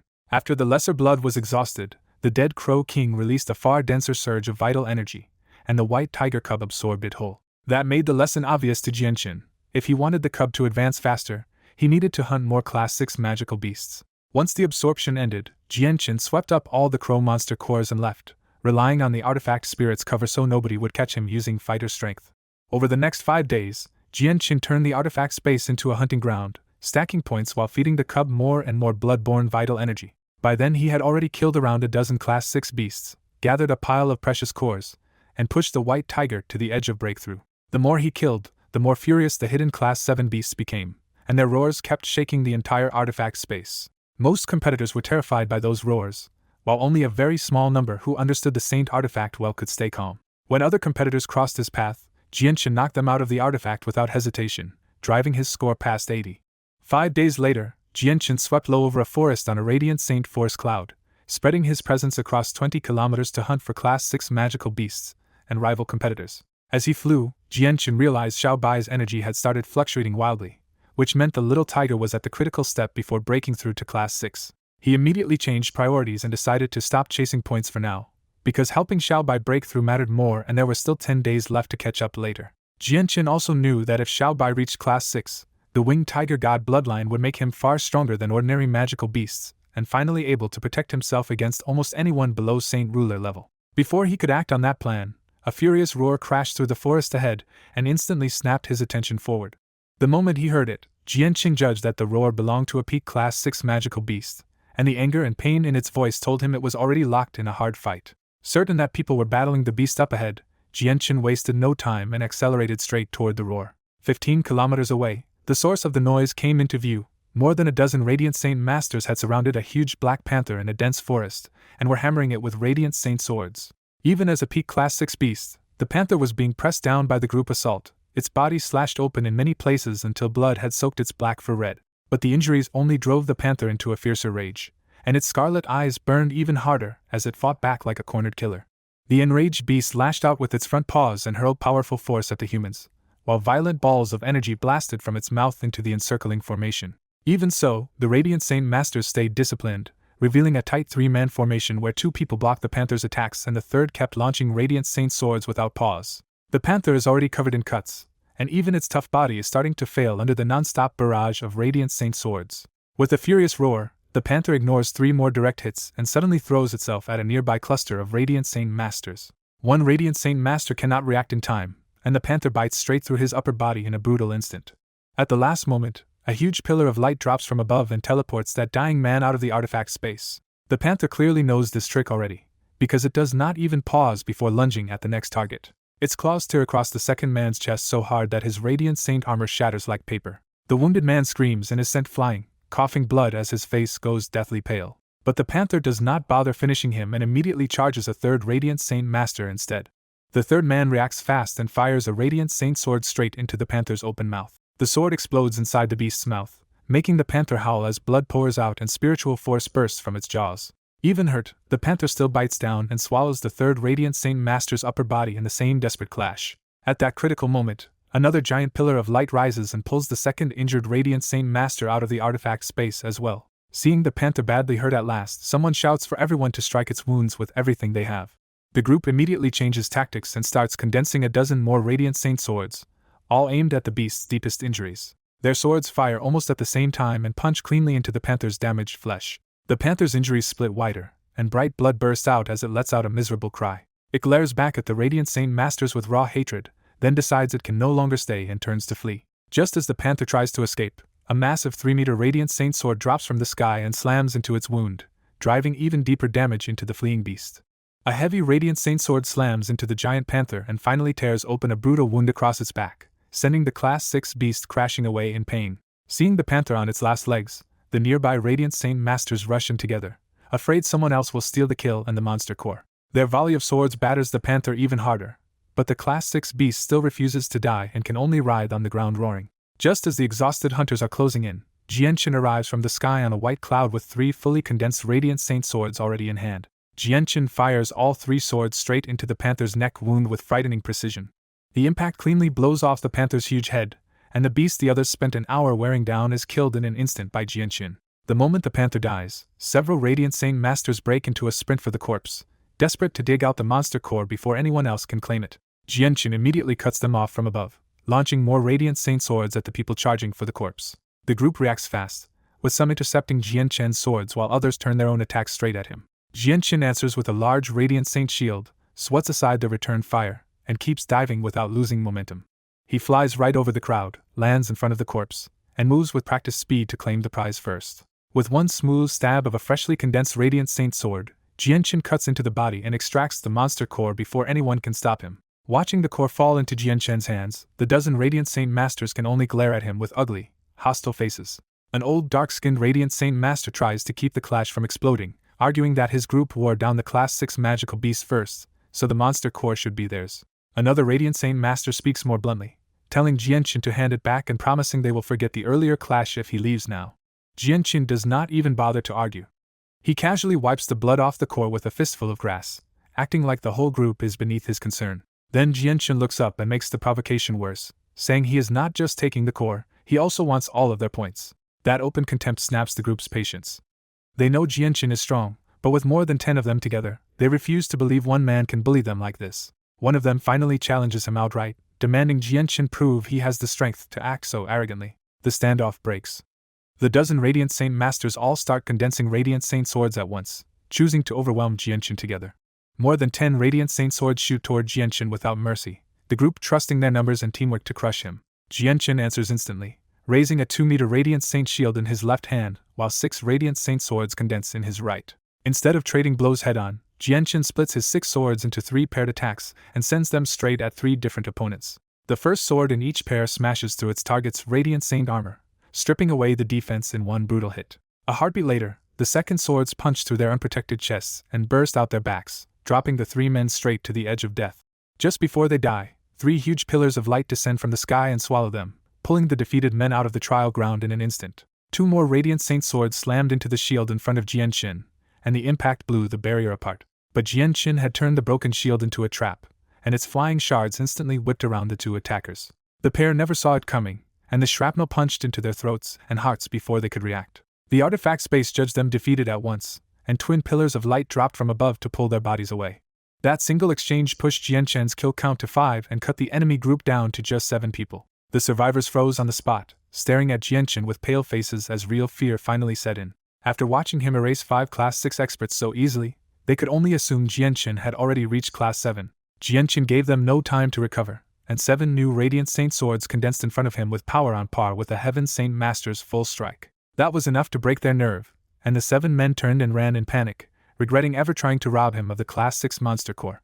Jianchen refused to let them escape, and all 7 swords shot forward in a deadly white streak. The swords hit cleanly from behind, shattering every Radiant Saint armor and smashing the runners into severe internal injuries. Blood sprayed from their mouths as the force threw them off balance, and all 7 crashed hard onto the ground. Seeing them helpless, Jianchen called out Radiance Burst and condensed the sky above them into a rain of needle-sharp light droplets. The 7 men could only lie there and watch in despair, knowing their chance at the top 10 was about to vanish with them. The artifact activated just in time again, dropping several pillars of light to snatch all 7 away before Jianchen's attack could finish them. With the targets gone, Radiance Burst hammered the empty ground instead, blasting up dirt and dust across the battlefield. When the 7 were pulled out, they left behind nearly 30 white light specks, proof that Jianchen had just swept up all the points they had collected from earlier fights. Jianchen uses the ancient jade pendant to pull in the floating light left behind nearby, pushing his score past 100 and putting himself about a fifth of the way toward locking in a top 10 spot. He stays calm about the rankings, because he knows the early rounds scatter points everywhere, but once the field thins out, the survivors will be carrying huge totals for him to take. After gathering the points, Jianchen turns to the dead panther, and a stream of red vital energy rises from its blood and flows straight into the white tiger. Because the panther was already a peak Class 6 magical beast, its blood energy is unusually strong, and the white tiger's glow rapidly swells until dazzling white light wraps around its whole body. Once the panther's vital energy is fully absorbed, Jianchen studies the blazing cub on his shoulder, and realizes this breakthrough glow makes the little tiger impossible to hide. That immediately puts Jianchen in a bind, since one look from other competitors could spread word of the cub's strange traits to the great clans and attract trouble he does not want. He is even more wary of the worst case. If someone truly knowledgeable recognizes what the white tiger is, the consequences could become terrifying. After weighing it for a moment, Jianchen makes his decision and takes off through the air to find a safer place for the cub to advance. Several dozen kilometers away, he finds a hidden spot in the mountains and carves out a concealed cave to use as a shelter. Jianchen settles the white tiger inside the cave and decides to stay there until it finishes breaking through. He sits cross-legged a few meters away with his eyes closed, standing guard in case anything goes wrong during the breakthrough. 3 days slip by in the hidden cave, and the white light around the cub only grows brighter, but the breakthrough still refuses to finish. By the end of the 3rd day, Jianchen finally stands up, staring at the cocoon of light with growing impatience. Looking at the cub's slow progress, he judges that it may not reach Class 6 even in half a month, and that is far longer than he can afford to wait inside the Saint artifact. Jianchen finally decides he cannot keep the white tiger hidden like this, because taking it out of the Saint artifact would draw far too much attention. He quickly settles on a new plan: hunt Class 6 magical beasts, and use the vital energy in their blood to push the white tiger through its breakthrough. Before leaving, Jianchen stops hiding his true strength and drops a powerful Saint Ruler barrier over the cave to protect the white tiger. He even makes sure no one will notice the place, covering the entrance with branches before slipping away into the mountains. 2 more days pass, and with 10 days already gone inside the Saint artifact, only 5 days remain before the competition ends. Jianchen completely drops the competition from his mind and spends those 2 days doing nothing but tracking down Class 6 magical beasts. Each time he kills one, he stores the corpse straight into his space ring, because the white tiger's breakthrough now matters more to him than making the top 10. By the end of the 2-day hunt, Jianchen has killed 10 Class 6 magical beasts, and brought back enough blood energy to push the white tiger much closer to breaking through. After absorbing all that energy, the white tiger edges another step closer to breaking through. The change is now visible. The white light around the cub turns solid and wraps into a huge glowing cocoon. Elsewhere over a mountain range, 8 white-robed radiant Saint Masters ride together on a cloud as the competition clock keeps ticking down. One ruddy old man breaks the silence and reminds their leader that only 5 days remain, so meeting Yang Yutian soon is now very likely. He puts the real choice in front of her: follow Elder Lu's warning and avoid making an enemy of Yang Yutian, or side with Yin Tian and stop Jianchen from reaching the top 10. While flying with her clan, Kara Wei admits Yin Tian's offer is tempting, but she still refuses to back anyone in the Union struggle before seeing Yang Yutian for herself. Her escort agrees the stakes are dangerous, because choosing the wrong successor could turn the entire Kara clan into an enemy of the Radiant Saint Master Union. Mid-flight, Kara Wei suddenly stops and stares down at the forest below after sensing something strange that the others cannot detect. When her people ask what she found, Kara Wei says she can feel barrier energy below, the kind only Saint Rulers can cast. Because Kara Wei can sense even world force despite being a Radiant Saint Master, she heads down alone to inspect the hidden spot herself. In the forest, she finds a cave disguised with fresh branches and immediately realizes someone made this hiding place only recently. The hidden barrier makes Kara Wei suspect a Saint Ruler might be cultivating inside the Saint artifact, but her status leaves her more curious than afraid. To test the cave without barging in, she condenses a Radiant Saint sword and fires it into the darkness. The blast shakes the mountain and widens the entrance, but the barrier deeper inside stays completely unmoved. Far away, Jianchen is just putting away a freshly killed Class 6 poison magic scorpion when he suddenly feels his barrier has been attacked. Realizing the white tiger's hiding place may be exposed, Jianchen drops everything and races back at full speed. Back at the cave, Kara Wei's group joins her, and she politely calls into the entrance to ask which senior is cultivating inside. No one answers, and after waiting in awkward silence, Kara Wei finally decides to leave. Just as they turn around, a crushing beast-like presence suddenly bursts from the cave and blankets the whole mountain range. The others first think a dangerous expert has appeared, but Kara Wei calmly judges that the presence belongs to a magical beast, not a Saint Ruler.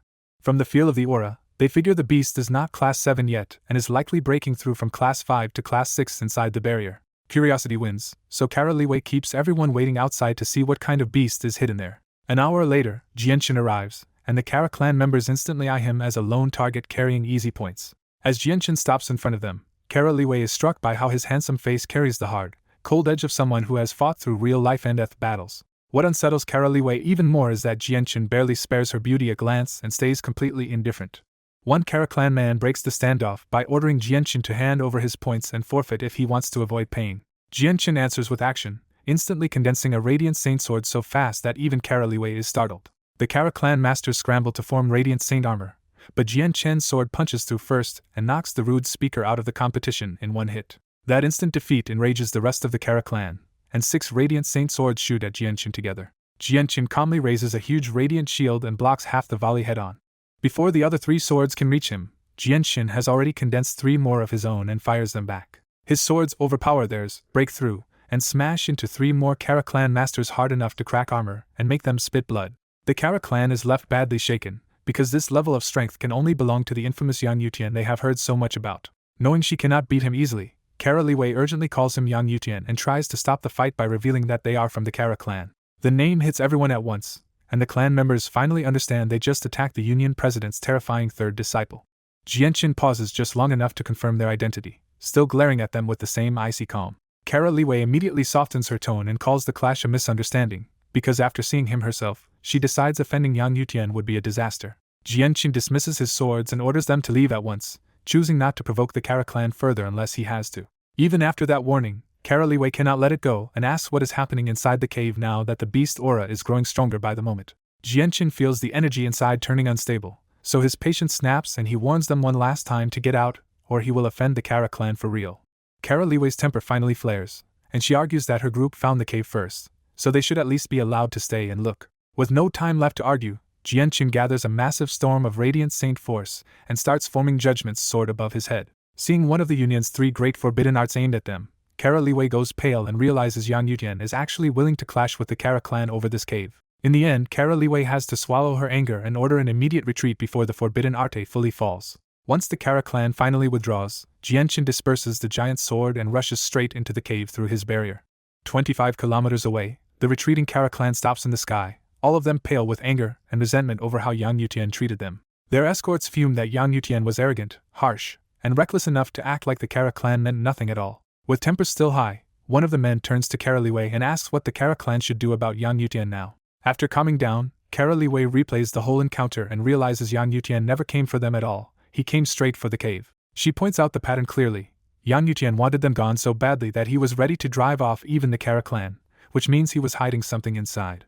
Her companions immediately start connecting the dots, wondering if the cave holds a secret tied to the beast making its breakthrough. One of them guesses the Class 5 beast could be Yang Yutian's famous Snow White cub, but that only makes his desperate behavior feel even stranger. The more they argue about the strange barrier and Yang Yutian's urgency, the less any of it makes sense. Kara Liwei quietly adds one more clue. The cave itself looks newly cut open, so Yang Yutian may have made it himself and hidden whatever mattered inside. She even wonders if a saint ruler left protective barrier energy in his body, because a normal Class 6, Radiant Saint Master should not be able to do that. What really unsettles her is Yang Yutian himself, because his cold eyes and ruthless decisiveness feel more like a blood-tested fighter than a healer. In the end, Kara Liwei warns her people not to provoke him, because Yang Yutian is clearly not as simple as he looks. Back inside the cave, the white tiger cub is sealed inside a glowing 3-meter cocoon, while Jianqin keeps watch beside it. Red strands of vital energy rise from the dead beast's blood into the cocoon, and the tiger's unstable power surges even harder. Jianqin grows anxious because the tiger still needs time, and he cannot stay trapped here long enough to wait out a slow breakthrough. He suddenly remembers that his chaotic body blood is stronger than magical beast blood and decides to test whether it can push the breakthrough faster. His first attempt fails embarrassingly, because the sword chi cannot even cut through his absurdly tough wrist. He suppresses his chaotic force to lower his defense, but even then the small cut heals almost instantly before any blood can really flow. Cursing his own body, Jianqin finally pulls out the dragon's slaying sword and hacks deep enough to force real blood out. He presses his bleeding wrist against the cocoon, offering his own blood directly to the white tiger. The effect is immediate, as the cocoon greedily absorbs his blood and the tiger's energy starts converting much faster than before. Because his wounds keep healing in seconds, Jianqin is forced to reopen his wrist again and again to keep feeding the cocoon. As the white tiger absorbs more of his blood, its presence expands from hundreds of kilometers to several thousand and starts to feel like a ruler waking up.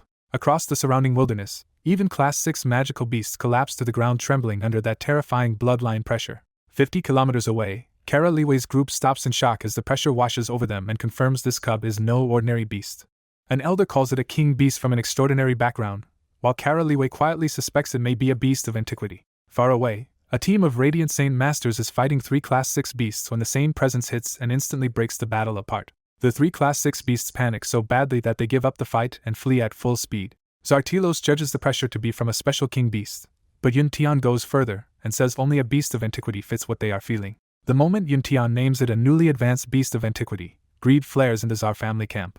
When his clansmen urge him to capture it as an offering to their ancestor, Zartilos immediately decides to move. Elsewhere in a sealed forest, a bare-chested middle-aged man jolts awake inside an ancient hut the instant the tiger's aura reaches him. He vanishes to the forest edge, only to be stopped by the artifact's barrier, and stares out in disbelief at the source of the pressure. Then an inherited memory clicks into place, and he blurts out the impossible name, the winged tiger god. In another sealed region, a middle-aged man in beast skins lies on a sword-shaped mountain cursing the artifact spirit for trapping him like a prisoner every 50 years. He rages that he is a true Class 8 beast of antiquity, yet even he cannot fight back against the artifact spirit inside this space. His anger sinks into helplessness when he admits he may never reach Class 9 here and might be trapped until death. Then the tiger's presence reaches him too, and despite its current weakness it makes the depths of his soul tremble. When inherited memory answers the riddle, he turns sheet white and realizes the pressure belongs to the ancient beast god, the winged tiger god. As the aura spreads across the artifact space, every sealed high-level magical beast is shaken and starts guessing what awakened. At the same time, knowledgeable competitors recognize the sign of a beast of antiquity breaking through and abandon their hunts to rush toward it. Soon the first arrivals reach the cave Jianshin carved open and realize the presence is coming from inside. Someone excitedly urges everyone to rush in and tame the beast while it is still in the middle of breaking through. But none of the older Class 6 experts take the bait, because no one wants to blunder into an unknown danger first. Inside the cave, Jianshin can sense the entire situation outside, yet all he can do is keep feeding the cocoon, while his own face turns white from blood loss. 2 more hours pass, and the crowd outside swells into the triple digits with no one brave enough to scout the cave. Then the Tsar family arrives in force, flying straight over everyone else and claiming the front as if the beast already belongs to them. Their arrival rattles the crowd, and many people start giving up on the beast rather than risk offending the strongest of the Holy Empire's 3 great clans. The crowd quickly picks out Zartilos at the front and recognizes Yuntian beside him, 2 top-ranked Class 6, Radiant Saint Masters now standing at the cave. Not long after, the Kazda clan arrives too, and the cave mouth turns into a full showdown between major powers. People start murmuring that with 2 of the 3 great clans here, only the Kara clan is missing, and even Kara Liwei may not be far behind. By now the once empty mountain range is packed with at least 500 Radiant Saint Masters all staring at the same cave. At the front, the Tsar family and the Kazda clan face each other like oil and fire, already on the edge of open conflict. Zartilos fires the first shot, mocking Kazda for trying to steal the beast from the Tsar family. Kazda hits back just as sharply, saying a Class 6 beast of antiquity will never be so easy to seize, much less force into submission.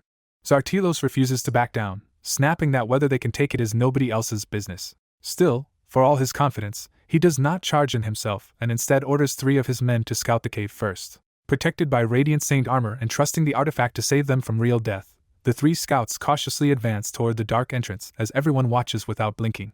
As 3 scouts creep up to the cave, 3 white Radiant Saint swords suddenly flash out and slam straight into them. The scouts are blasted backward with cracked Radiant Saint armor and blood in their throats, proving whoever is inside is far stronger than they expected.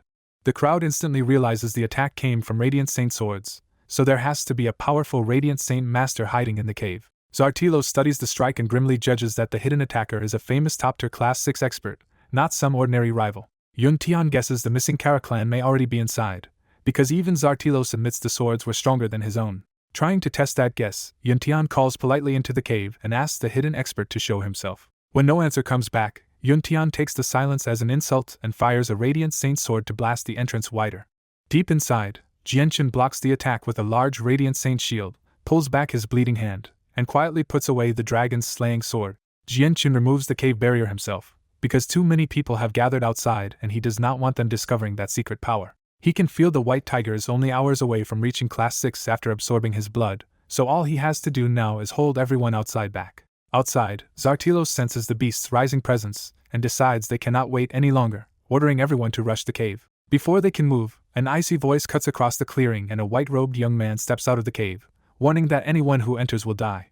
Zartilos and Yuntian both recognize him at once, and the tense mystery inside the cave suddenly turns into a direct showdown with Yang Yutian. The gathered Radiant Saint Masters erupt into excited whispers, repeating the rumors that Yang Yutian is a once-in-history genius who even survived a Saint ruler's attack. When Zartilos asks if the beast inside belongs to him, Jianshin confirms it, and coldly warns everyone to stay back unless they want to become his enemy. That threat lands, and the Kazda clan openly withdraws to a safe distance instead of challenging Yang Yutian during the breakthrough. Yuntian, however, is openly envious after realizing the sleepy white tiger on Jianshin's shoulder was actually a beast of antiquity all along. Zartilos pushes again with a fake smile and asks to inspect the beast, but Jianshin shuts him down and makes it clear that even Yuntian will be treated as an enemy if he steps closer. As the Tsar side calls him arrogant, Jianshin ignores the heckling, sits cross-legged at the cave entrance, and declares that anyone within 30 meters will be killed without mercy. Humiliated by the threat, Zartilos puts on Radiant Saint armor, forms a shield, and marches forward with more than 20 allies ready for battle. The moment Zartilos steps past the 30-meter line, Jianshin attacks and coldly says he was just short on points anyway. Both sides launch Radiant Saint swords at once, and the first clash erupts into a blinding white explosion in front of the cave.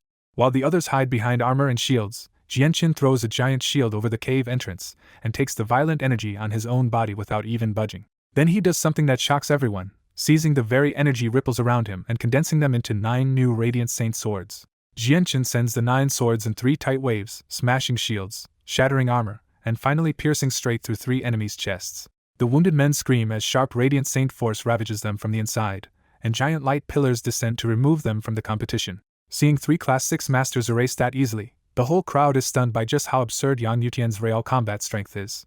Zartilos rages at him, but Jianchen only roars back that nobody from the Tsar family will be making the top 10 if they keep this up. He immediately keeps pressing, flooding the battlefield with more radiant saint swords and forcing the remaining attackers into a desperate defense. When Jianchen unleashes Radiance Burst, a storm of white droplets batters away incoming swords, damages shields, and dents the armor on their bodies. With the group staggered, Jianchen calmly forms 9 more swords and drops another 3 opponents in a blink. In almost no time, the original force is cut down by 6 people, and the attackers are suddenly fighting Jianchen with much thinner numbers. That is when Zartilos snaps at Yuntian to stop watching and finally join the attack. Yuntian hesitates because Jianchen is already this terrifying without using the 3 great arts. But his ambition to become president pushes him to gamble anyway. He convinces himself that Karaliwei should be arriving soon, then puts on Radiant Saint armor and steps into the fight. Jianchen catches that move immediately, and coldly calls out Yuntian for daring to turn on him. Yuntian admits it bluntly, saying Jianchen appeared at the wrong time and that he has to stop him from reaching the top 10. Jianchen knocks Yuntian's sword aside and warns just as coldly that Yuntian will be the one missing the top 10 instead. To tilt the odds, Yuntian shouts to the onlookers that if they help him now, he will grant every one of them a favor later. His promise works, and more than 30 spectators break from the crowd to join the assault, swelling the force around Jianchen to over 50 attackers. Even with the pressure surging around him, Jianchen stays calm, lifts a finger to the sky, and begins casting Judgment's sword. The moment they hear the name of the Arte, panic rips through the attackers because they know they cannot let that sword finish forming. Zartilos leads a frantic barrage at the half-formed weapon itself, and dozens of Radiant Saint swords hammer the giant sword shape before it can descend. Under the non-stop bombardment, Jianchen's half-formed Judgment's sword breaks apart before completion, and Yuntian grins in relief, convinced the fight is finally turning. Cornered by Radiant Saint masters, Jianchen stares at Yuntian with open mockery and says stopping the 3 great arts still does not mean they can actually hurt him. He pushes the insult further, declaring that even real saint rulers cannot injure him, let alone Class 6, Radiant Saint masters who are weaker than he is. As Jianchen speaks, more than 30 Radiant Saint swords flash in from every direction and seal off every path around him. Instead of dodging, Jianchen roars in contempt and throws his arms open, deliberately meeting the incoming sword storm head-on. A faint golden layer from the primordial gauze silk wraps around Jianchen, and the Radiant Saint swords start vanishing the instant they touch it. The swords do not break through at all, because the primordial gauze silk simply absorbs their Radiant Saint force and erases them in a blink. Yuntian's confidence collapses on the spot as he stares at the golden glow with a jealous, ugly expression. He immediately understands that Jianchen's protection comes from a treasure, and his greed flares hard enough that he decides he must seize it for himself. Zartilos is just as tempted, eyeing the silk mail with naked greed as he imagines how it would let him survive even against saint rulers. The rest of the Kazda clan is also stunned by how absurdly strong the treasure is, and their shock quickly turns into the same hungry desire. After the last of the 30-odd swords disappears into the golden light, the whole battlefield falls into stunned silence at the sight. Jianchen does not waste that stunned pause, and with a single thought he condenses 9 Radiant Saint swords of his own. The 9 swords blast into the 3 nearest Radiant Saint masters, and the artifact's power cripples all 3 badly enough to knock them out of the fight at once. Their sudden screams snap everyone out of their daze, and the attackers immediately retreat backward to open distance from Jianchen. As the standoff tightens, Yuntian rallies the crowd and insists Jianchen's golden armor has to be draining with every blocked hit, so the plan is to overwhelm him until that protection finally breaks. Yuntian puts his own words into action first, flicking his hand and launching another Radiant Saint sword straight at Jianchen. Jianchen's killing intent snaps onto Yuntian, and he answers by summoning 9 Radiant Saint swords in a deadly line aimed to erase him in one strike. Seeing Yuntian in danger, Zartilos immediately takes command too, warning everyone not to let Jianchen pick them off one by one and pushing them to defend together instead of panicking alone. Zartilos quickly forms 3 Radiant Saint swords of his own and sends them crashing into Jianchen's attack, knocking out the first part of the barrage before it reaches Yuntian. That one move stiffens the whole formation, and the surrounding Radiant Saint masters join in at once with swords and shields, turning the crowd into a coordinated wall around Yuntian. Under the combined defense of the entire group, all 9 of Jianchen's swords are destroyed in midair, and Yuntian escapes untouched. Jianchen's expression darkens, because this proves the real problem. With more than 50 strong Radiant Saint masters covering each other, he can barely kill anyone using Radiant Saint master methods alone. He quickly measures his forbidden options and rejects them both for now, because exposing his identity as a fighter is too dangerous and even the 3 great arts would need charge time he probably would not get. Just as the fight starts looking locked, a loud voice rolls in from the distance calling Jianchen brother Yang Yutian and promising help. The reinforcements turn out to be Quan Yukai and several companions from the old ferry split, and he arrives riding a white cloud straight toward Jianqin with surprising resolve. Inside his own head, Quan Yukai is blatantly gambling for the reward, convinced that if he saves Yang Yutian here, he might finally earn the 3 great arts even at the cost of everything. The moment they realize Jianqin is getting back up, both Zartilos and Yuntian turn grim, because this fight could slip out of their control. Zartilos immediately throws his family name forward as a threat, warning the newcomers to stay out of it unless they want to become enemies of the Tsar family in the City of God. Not willing to be overshadowed, Yuntian piles on another warning and declares that anyone who interferes will also make an enemy of the Radiant Saint Master Union. As he rushed over to the melee, Quan Yukai cursed the situation under his breath, realizing Yang Yutian's enemies had escalated again from the 8 clans to even bigger forces tied to the Union. Then the pieces clicked for him. If Yang Yutian was the president's disciple, the one stirring this up had to be the president's second disciple, not the whole Union. Once he understood, Quan Yukai openly threw his support behind Yang Yutian and declared he would not watch the Union's future successor get crushed by dirty tricks. Quan Yukai piled on by calling Yang Yutian the Union's future president, and Yun Tian's face immediately darkened at the insult. Yun Tian gritted out a threat and promised he would remember what Quan Yukai had done today. Quan Yukai did not back down at all, mocking Yun Tian for opposing the Union's future leader and hinting he might not keep his place in the Union for long. That finally snapped Yun Tian's restraint, and instead of pressing Jianqin, he turned and charged straight at Quan Yukai. The 2 Radiant Saint Masters crashed into their own fight, while the other masters who came with Quan Yukai wisely stayed back and refused to get dragged in. Even with his temper flaring, Yun Tian was one of the top Class 6 Radiant Saint Masters, so pulling him away instantly cut a big chunk out of the pressure bearing down on Jianqin.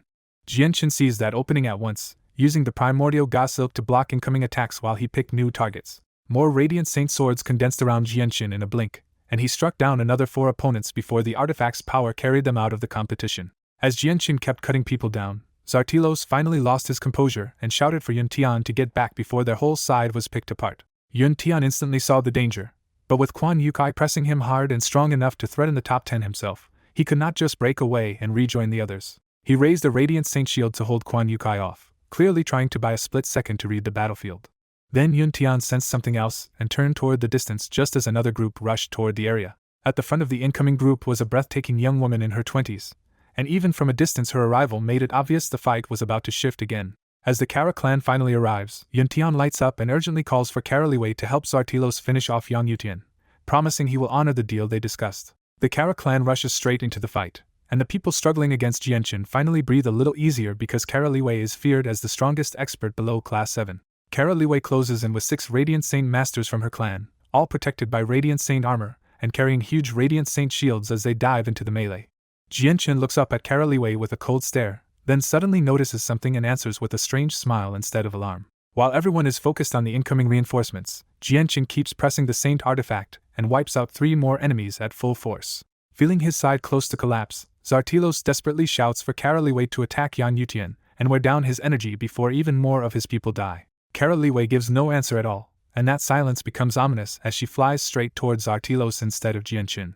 Then the betrayal lands all at once when Karaliwei cries out to kill, and every Radiant Saint sword from her group whips toward the Tsar family, and the 8 clans instead of Jianqin.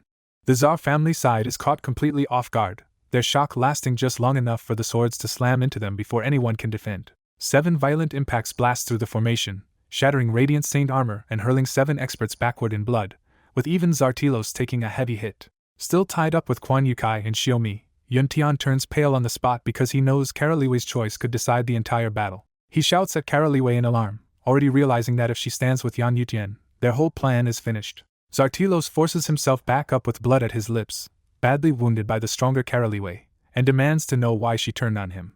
Karaliwei ignores both men, turns to Jianqin, and openly declares that the Kara clan has come to help Yang Yutian. With the battle still raging, Yun Tian snaps and accuses Karaliwei of betraying their deal to help him take down Yang Yutian. Karaliwei calmly corrects him. She only agreed to help find Yang Yutian, not help Yun Tian attack him. That answer leaves Yun Tian choking on his rage, and all he can do is spit out a bitter warning that Karaliwei will regret this. For Yun Tian, the humiliation is even worse because victory had almost been his, and Karaliwei's sudden turn just handed the opening back to Jianqin. Once Karaliwei's people absorb most of the pressure around him, Jianqin quickly thanks her and promises he will repay this favor. Karaliwei answers with a bright smile, making it clear she expects Jianqin to remember exactly who stepped in for him today. Jianqin does not waste a second on more words and immediately pulls back to create room for a counterattack. Then he points to the sky and starts casting Judgment's sword for the second time, his voice ringing over the battlefield. Radiant Saint Force rushes in from all around and condenses above Jianshin into the growing outline of a massive holy sword. Even badly injured, Zartilos panics at the sight and shouts for everyone to stop Jianshin before the spell finishes. Zartilos forces himself to attack anyway and condenses a Radiant Saint sword aimed straight at Jianshin. Kara Liwei cuts in before it can land, mocking Zartilos as she fires her own Radiant Saint sword to intercept his. After that, the 6 Radiant Saint Masters of the Kara clan go all in to shield Jianshin and buy him the precious time he needs. This time nobody breaks through, and Jianshin finally completes Judgment's sword. The finished sword floods the battlefield with crushing pressure, and even the people watching are shaken by the terrifying power packed inside it. The panic spreads fast, and the fighters surrounding Jianshin start retreating in alarm, including the people from the Tsar family. Zartilos' face turns ugly as he stares at the giant sword, envy burning through his fear before he gives up on fighting Kara Liwei and retreats too. Jianshin immediately locks his gaze onto the retreating Tsar family and chooses them as the target. With a thought, he sends Judgment's sword slashing down at lightning speed toward the Tsar family group. The targeted Radiant Saint Masters suddenly feel an invisible force pin them in place, and they can only watch helplessly as the sword comes down. The giant Judgment's sword bears down so hard that the people below go white with terror, too overwhelmed to dodge or even think about resisting. At the last instant, several pillars of light snatch them away from death, leaving the sword to crash straight into the ground. The impact rocks the entire area and rips open a monstrous trench, making it obvious just how absurd Jianshin's attack really is. Even Yun Tian loses his nerve when he sees that devastation, cursing Yang Yutian's Judgment sword for being far stronger than expected. Realizing their plan to kill Yang Yutian has completely collapsed, Yun Tian drops the fight and decides that running now is his only chance to stay alive. While the pressure in the sky keeps surging, Jianshin redirects the giant sword again and sends it streaking towards Zartilos and his side. But Zartilos does not panic at all. Instead, he coldly pulls out a thumb-sized jade piece and reveals that it contains one attack from a Saint King ancestor of the Tsar family. Zartilos reveals why the Tsar family saved this jade for a crisis. If Jianshin reaches Class 7, their plan to seize control of the Union is finished. Without hesitation, Zartilos drips his own blood onto the jade and activates it. The jade erupts with terrifying pressure that makes the world seem to tremble, and the nearby Radiant Saint Masters are crushed so hard they cough blood and get blasted backward. Jianshin instantly recognizes the threat as Saint King power, and for the first time his expression turns truly grave. Knowing the danger is real, Jianshin drives chaotic force through his whole body and pushes his chaotic body to its limit. At the same time, he gives up attacking everyone else and forces the Judgment's sword straight at Zartilos, trying to stop the Saint King attack before it fully releases. Zartilos laughs in his face and tells him it is already too late, boasting that even Jianshin's Saint artifact will not save him from an ancestor's strike. Then the released power condenses into a massive 3-meter-long finger and points directly at Jianshin, locking the next deadly clash in place. As the finger descended, the whole battlefield seemed to freeze around it, and for one crushing instant that attack felt like the only thing left in the world. Jianshin's Judgment sword met that finger and simply vanished, wiped out so completely that not even a ripple of energy was left behind. With his defense erased, an invisible strand of world force punched straight through the primordial god silk and slammed hard into Jianshin's chest. Before a Saint King's full strike, Jianshin had no room to fight back at all. The finger carried all the power of a Saint King, pinning down Jianshin's presence, locking his body, and leaving him nowhere to escape. Jianshin takes a brutal blow and spits blood into the air as his clothes are ripped away on impact. The primordial god silk armor saves him again, but its glow is gone, making it clear the defense has nearly burned through all its power. Still unable to stop, Jianshin is hurled backward like a cannonball straight toward the mountain behind him. He slams into the rock face with a thunderous crash, and the whole mountain range shudders from the impact. When the dust settles, Jianshin has been driven deep into the mountain, leaving a long tunnel carved through the hard stone. Buried inside the mountain, Jianshin could only endure the pressure as he kept coughing up blood. The story makes one thing clear right away. The Tsar family ancestor stands on a completely higher level than the king of the Gilligan clan. The excerpt only gives the fragment with just a finger, so the moment cuts off before any real action, target, or outcome is shown. The attack didn't just break through the primordial god silk's defense. The strike was so vicious it even cracked Jianshin's chaotic body, leaving him stunned by how badly he was hurt. The excerpt cuts off in the middle of an injury description, with no usable story beat beyond inner organs being twisted. The excerpt cuts off in the middle of an impact, ending only on the detail that something was smashed all the way into ribs. The hit still leaves him shaken and hurt, and he realizes the primordial god silk only saved him from taking even worse damage. The Saint King's strike left by Zartilos' ancestor smashes Jianshin so hard that the ground caves in and his body bores a long tunnel through the earth.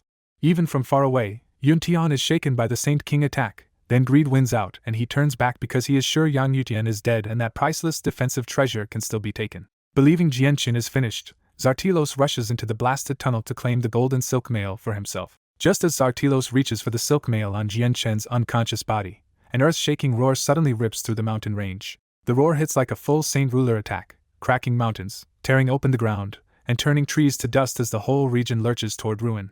At the center of the blast, the greedy attacker dies on the spot as the roar shatters his soul before he can touch Jianchen's treasure. The Radiant Saint Masters who attacked Jianchen outside are killed the same way, dropping lifeless as the roar wipes out their souls through the Saint Artifact's protection.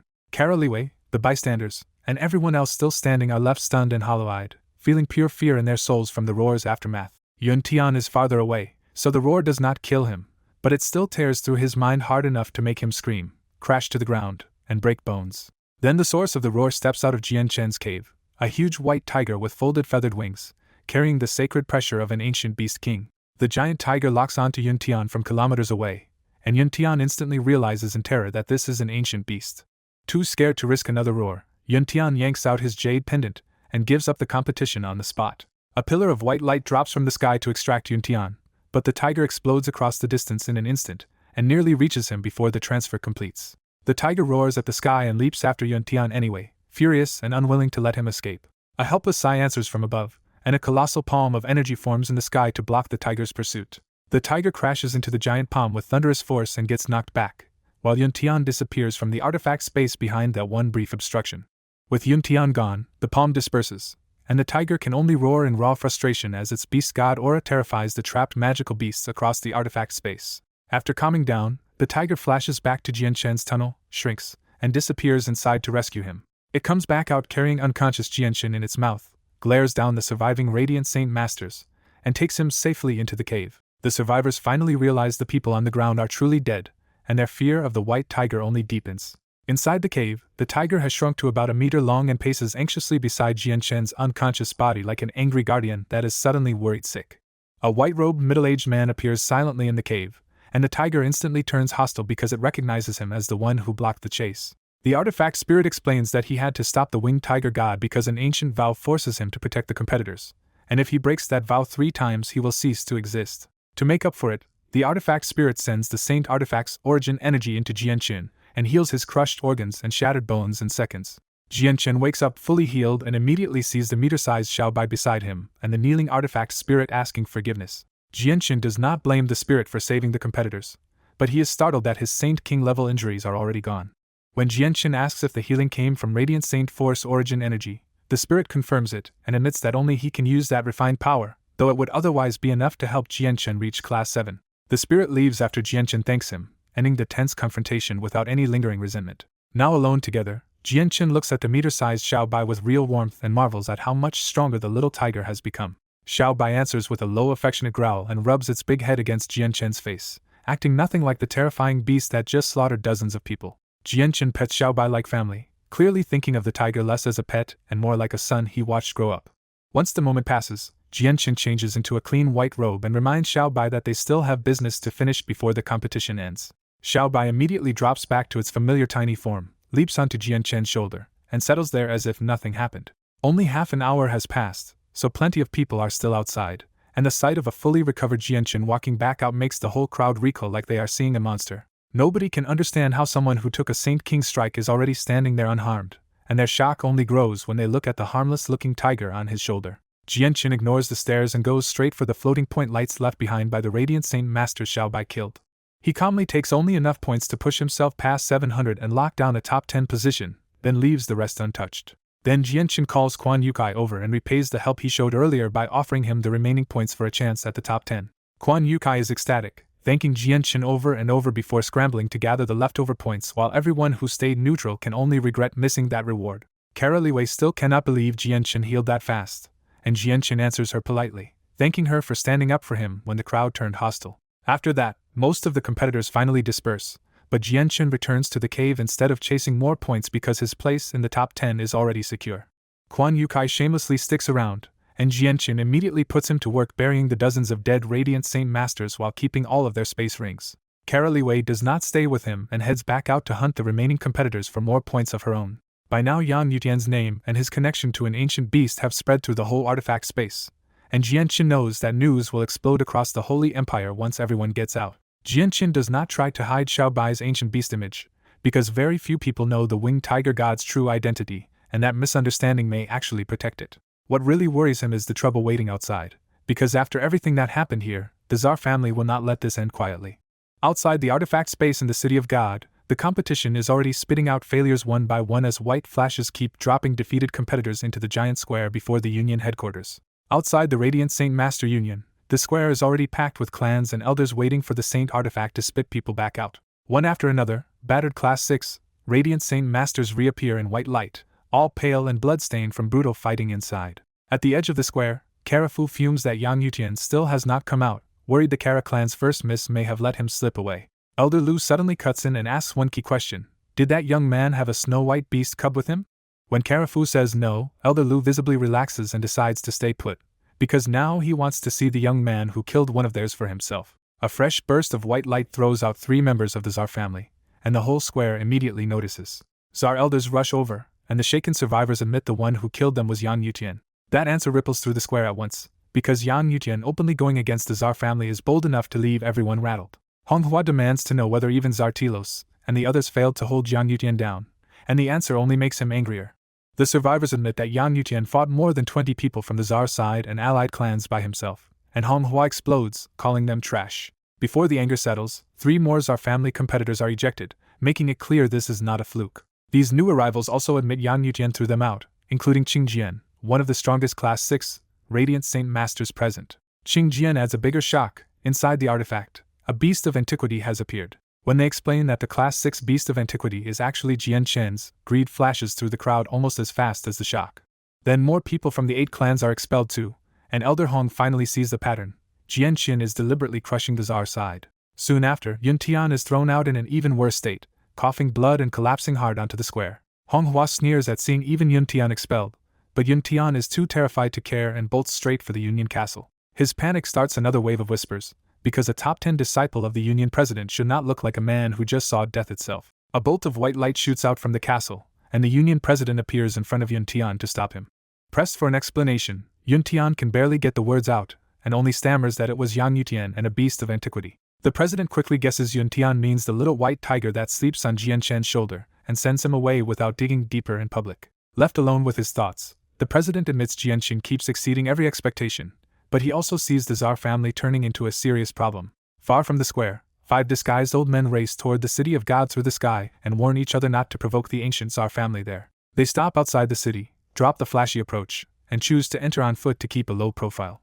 After settling into an inn, the 5 disguise themselves even further behind a transparent barrier and start planning how to find Jian Chen before their enemies catch up. They ask Situ to track Jian Chen, but after a long search he can only confirm Jian Chen's bloodline is somewhere in the City of God, not his exact location. That uncertainty worries them, because they are hiding from the 4 protectors of the Bloodsword sect and need to finish the Tiger King's mission fast. Still, they convince themselves the Bloodsword sect's baleful force will expose those pursuers the moment they reach the City of God. With no better lead, the 5 split up to gather information in the city, regretting that they do not even know what Jian Chen looks like.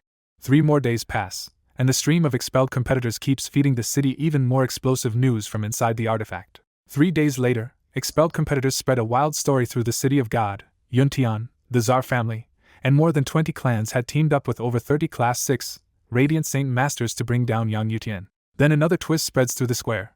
Kara Liwei openly turned on the Tsar family and bought Yang Yutian enough time to cast Judgment's sword. Next the rumor gets uglier. Tsar Telos had used a Saint King's strike on Yang Yutian and tried to snatch his defensive treasure. But the countershock is even worse, because more than 40 Radiant Saint Masters had their souls erased by one roar from Jian Chen's beast of antiquity. Even Yun Tian's escape becomes part of the story, because he only got out by forfeiting in terror while the beast was blocked by the artifact itself. And the final impossible detail is that Jian Chen later appeared completely unharmed, even after taking a Saint King's attack head-on. Elder Hong is no longer raging now. He is left rigid with shock that Tsar Telos is dead and that Yang Yutian survived a Saint King's strike. On the Kara side, Elder Lu feels relief instead, because Kara Liwei clearly bet on the right man even if that victory now brings trouble. Elsewhere, an old man from the Kazda clan bitterly curses his own side for missing the rare chance to pull Jian Chen over before the Tsar conflict explodes. Inside the Union Castle, the president sits down with the Grand Elder to weigh the fallout from everything Yang Yutian set off. The Grand Elder worries first about the dead, since souls destroyed inside the artifact are beyond even the Union's power to restore. The president is harsher. The Tsar family brought a Saint King's strike into the contest, so if they died anyway, they earned that outcome themselves. He goes further and makes his position plain. Yang Yutian is a future pillar of the Union, and if the Tsar family pushes too far, he will make them pay. When the Grand Elder brings up the bad blood between Yuntian and Jianqin, the president refuses to babysit either side. In his view, the continent runs on the law of the jungle, so unless Yuntian and Yan Yutian make trouble inside the Union, he will let them settle it themselves. He even sees some value in it, because a genius as young as Jianqin still needs to learn firsthand how ugly people's intentions can be. Back in the city streets, the 5 disguised old men are still searching, and frustration is starting to show after getting nowhere. When Madden asks again, Situ says his great soothsaying still only senses Jianqin's bloodline and nothing else, as if Jianqin is somehow hiding inside the city. One of them wonders if Jianqin could be hiding inside the Saint Artifact competition, but Matting dismisses it immediately because only Radiant Saint Masters can enter. Since they know Jianqin as a fighter from the gathering of mercenaries, they rule out the truth right in front of them, that he might also be a Radiant Saint Master. They do at least notice the city's other hot rumor, that Yan Yutian has a white tiger beast of antiquity, but the details seem different enough that they still do not connect him to Jianqin. Then all 5 jolt at once, because they suddenly sense the 4 protectors of the Bloodsword sect entering the area. Matting reacts instantly and orders the group to hide inside the Union, trusting the city experts and the Tsar family to check the Bloodsword sect first. The 5 elders burst into motion and sprint toward the Radiant Saint Master Union without hesitation. Outside the City of God, 4 blood-red streaks slash through the sky and leave chilling traces of baleful force behind them. They stop above the moat and reveal themselves as 4 identical middle-aged men in red robes, each wary even of the city below. After one barked command to chase, the 4 experts plunge straight into the City of God anyway. The instant they enter, every saint ruler near the Union Square looks up, because that baleful force is impossible to ignore. Inside the castle, the president and Grand Elder rise together, both realizing powerful people from the Bloodsword sect have just arrived. The president identifies the newcomers as Bloodsword sect experts, and the Grand Elder grimly wonders if the Tsar family hired these 4 saint rulers to go after Yang Yutian. At the Union headquarters, the president and the Grand Elder realize the Tsar family is going all in to kill Yang Yutian, even dragging the vanished Bloodsword sect into the mess. The Grand Elder warns that the Bloodsword sect's baleful force can bypass normal defenses, so even Yang Yutian's treasure may not save him. The president stops hesitating, curses the Tsar family, and flies out at once to intercept the threat before anything happens to Yang Yutian. 3 hidden experts also leave the castle in silence, shadowing the president's group without revealing their intentions. Around the competition square, Elder Lu reads the situation instantly and heads after the baleful force himself. Once Elder Lu moves, other saint rulers from major clans and distant lands follow too, pulled in by the shocking return of the Bloodsword sect. Across the City of God, the secluded ancestors of the 8 clans all wake in alarm as soon as they recognize the baleful force. Their shock turns into action, and the hidden ancestors rush out of seclusion toward the source of the Bloodsword sect's aura. Inside the Tsar family, their cultivating Grand Elder is jolted by baleful force so violently that the space around him freezes and his room disintegrates. He recognizes the Bloodsword sect at once and vanishes from the ruined chamber to investigate. Far below the courtyard, an ancient purple palace hidden in a vast cavern comes into view, revealing that someone else in the Tsar family has already noticed everything. Deep below the Tsar courtyard, Kaiyun floats alone in an ancient purple palace, silently watching the outside world with unreadable calm. An old man appears in the hidden palace and tells Kaiyun the Bloodsword sect has shown up, but she answers with total indifference. The old man finally admits why he came. After thousands of years, he still wants his granddaughter to forgive him before he dies. Instead of softening, Sayun's anger turns the whole palace freezing cold, and even the ancient structure trembles under her destructive aura. Seeing that nothing has changed between them, the old man asks about the Bloodsword sect anyway, still trying to reach her. Kaiyun coldly orders him to leave and makes it clear she will act only when she decides it is necessary. The old man leaves the underground palace full of regret, haunted by a terrible choice he made thousands of years ago. High above the City of God, the real confrontation forms as 4 Bloodsword protectors face the Union and clan experts while neutral observers keep their distance. The president asks their purpose, and the 4 Bloodsword experts answer in unison that they came under sect orders to kill traitors of the human race. The moment they mention their sect master, everyone in the sky tenses, because that title points to someone terrifying.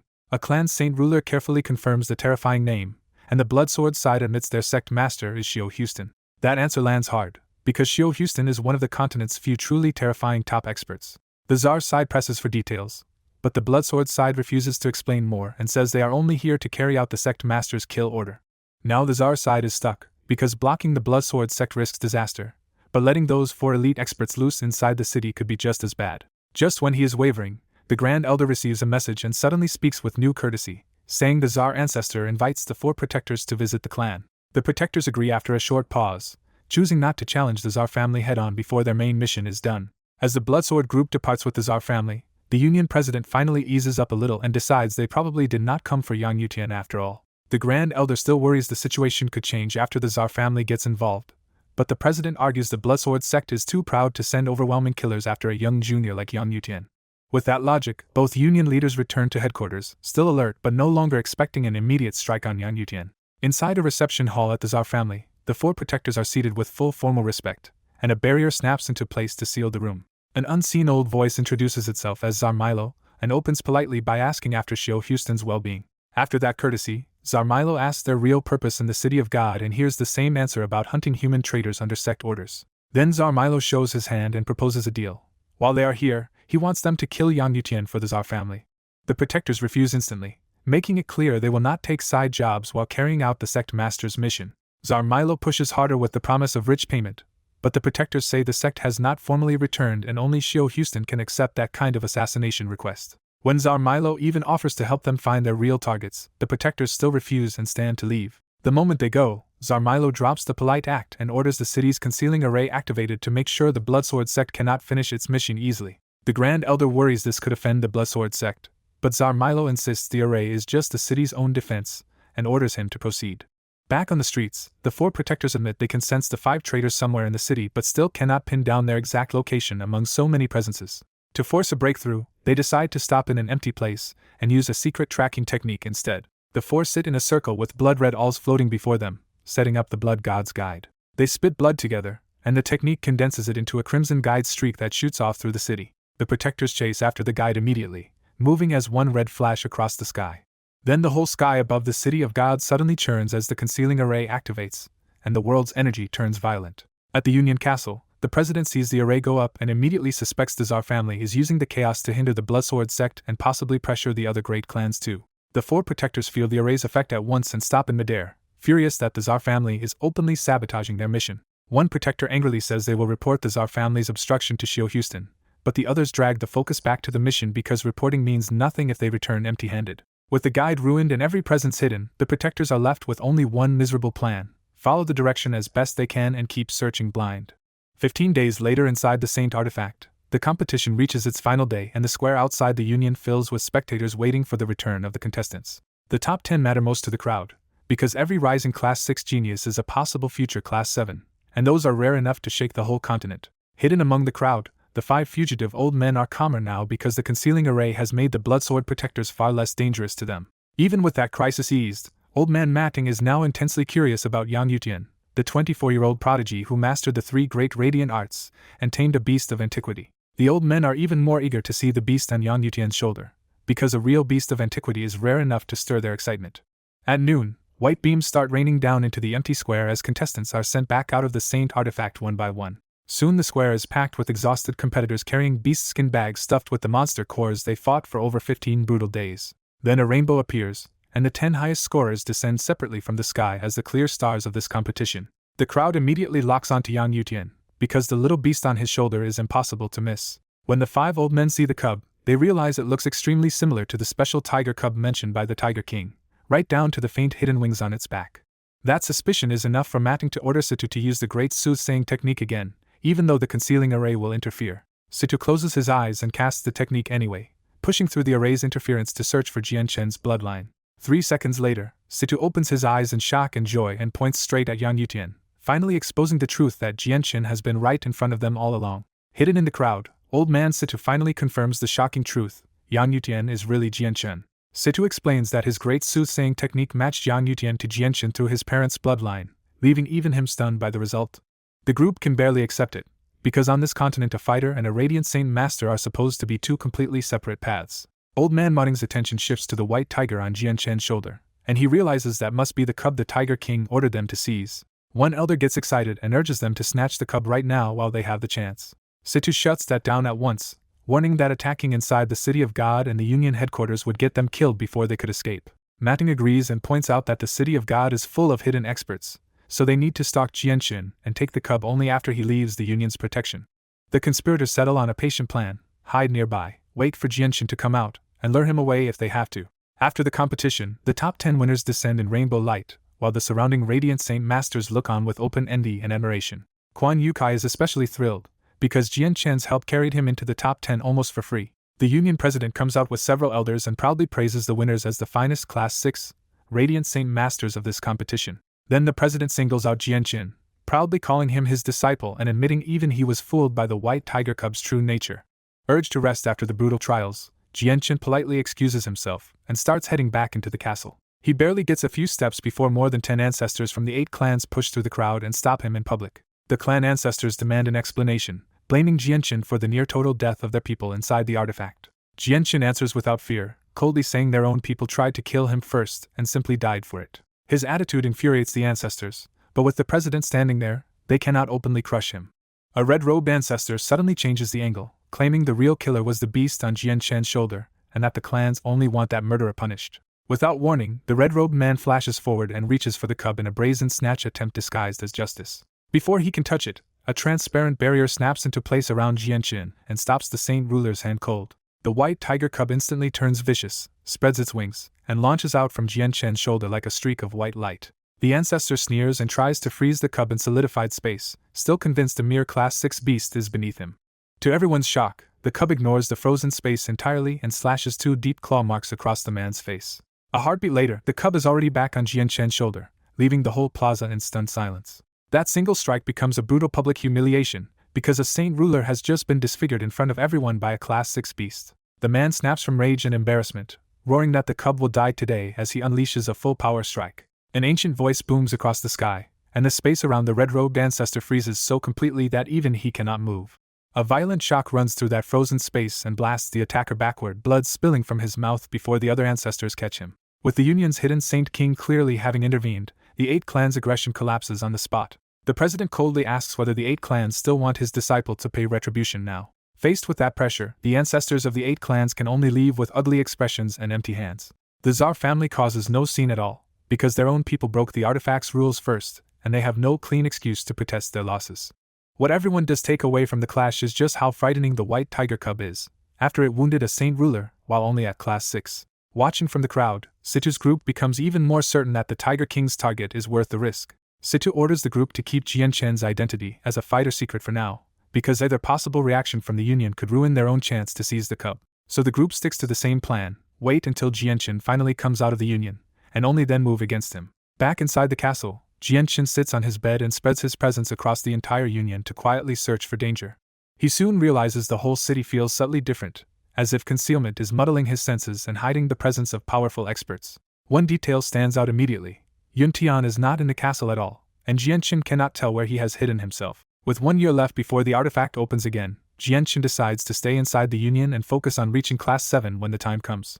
Elsewhere, Yuntian is already in a hidden basement beneath the simple Tsar family courtyard, meeting a clan elder in secret. Yuntian makes his offer plainly. If the Tsar family kills Yang Yutian, he will bring the Radiant Saint Master Union under their banner once he becomes president. He even asks the Tsar family to crush any dissent inside the Union for him once that takeover begins. The 4th elder warmly accepts the deal, praising Yuntian's pragmatism and promising the Tsar family will keep him in power while making him one of their own. Yuntian presses for speed, worried that once Jianqin reaches Class 7 he will become far harder to remove. The 4th elder stays vague, only saying the Tsar family already has its own plans in motion. Afterward, Yuntian does not dare go back to the Union at all and instead hides in a distant luxurious inn room. Even while relying on the Tsar family, Yuntian is secretly planning to use them first and never truly let them control him.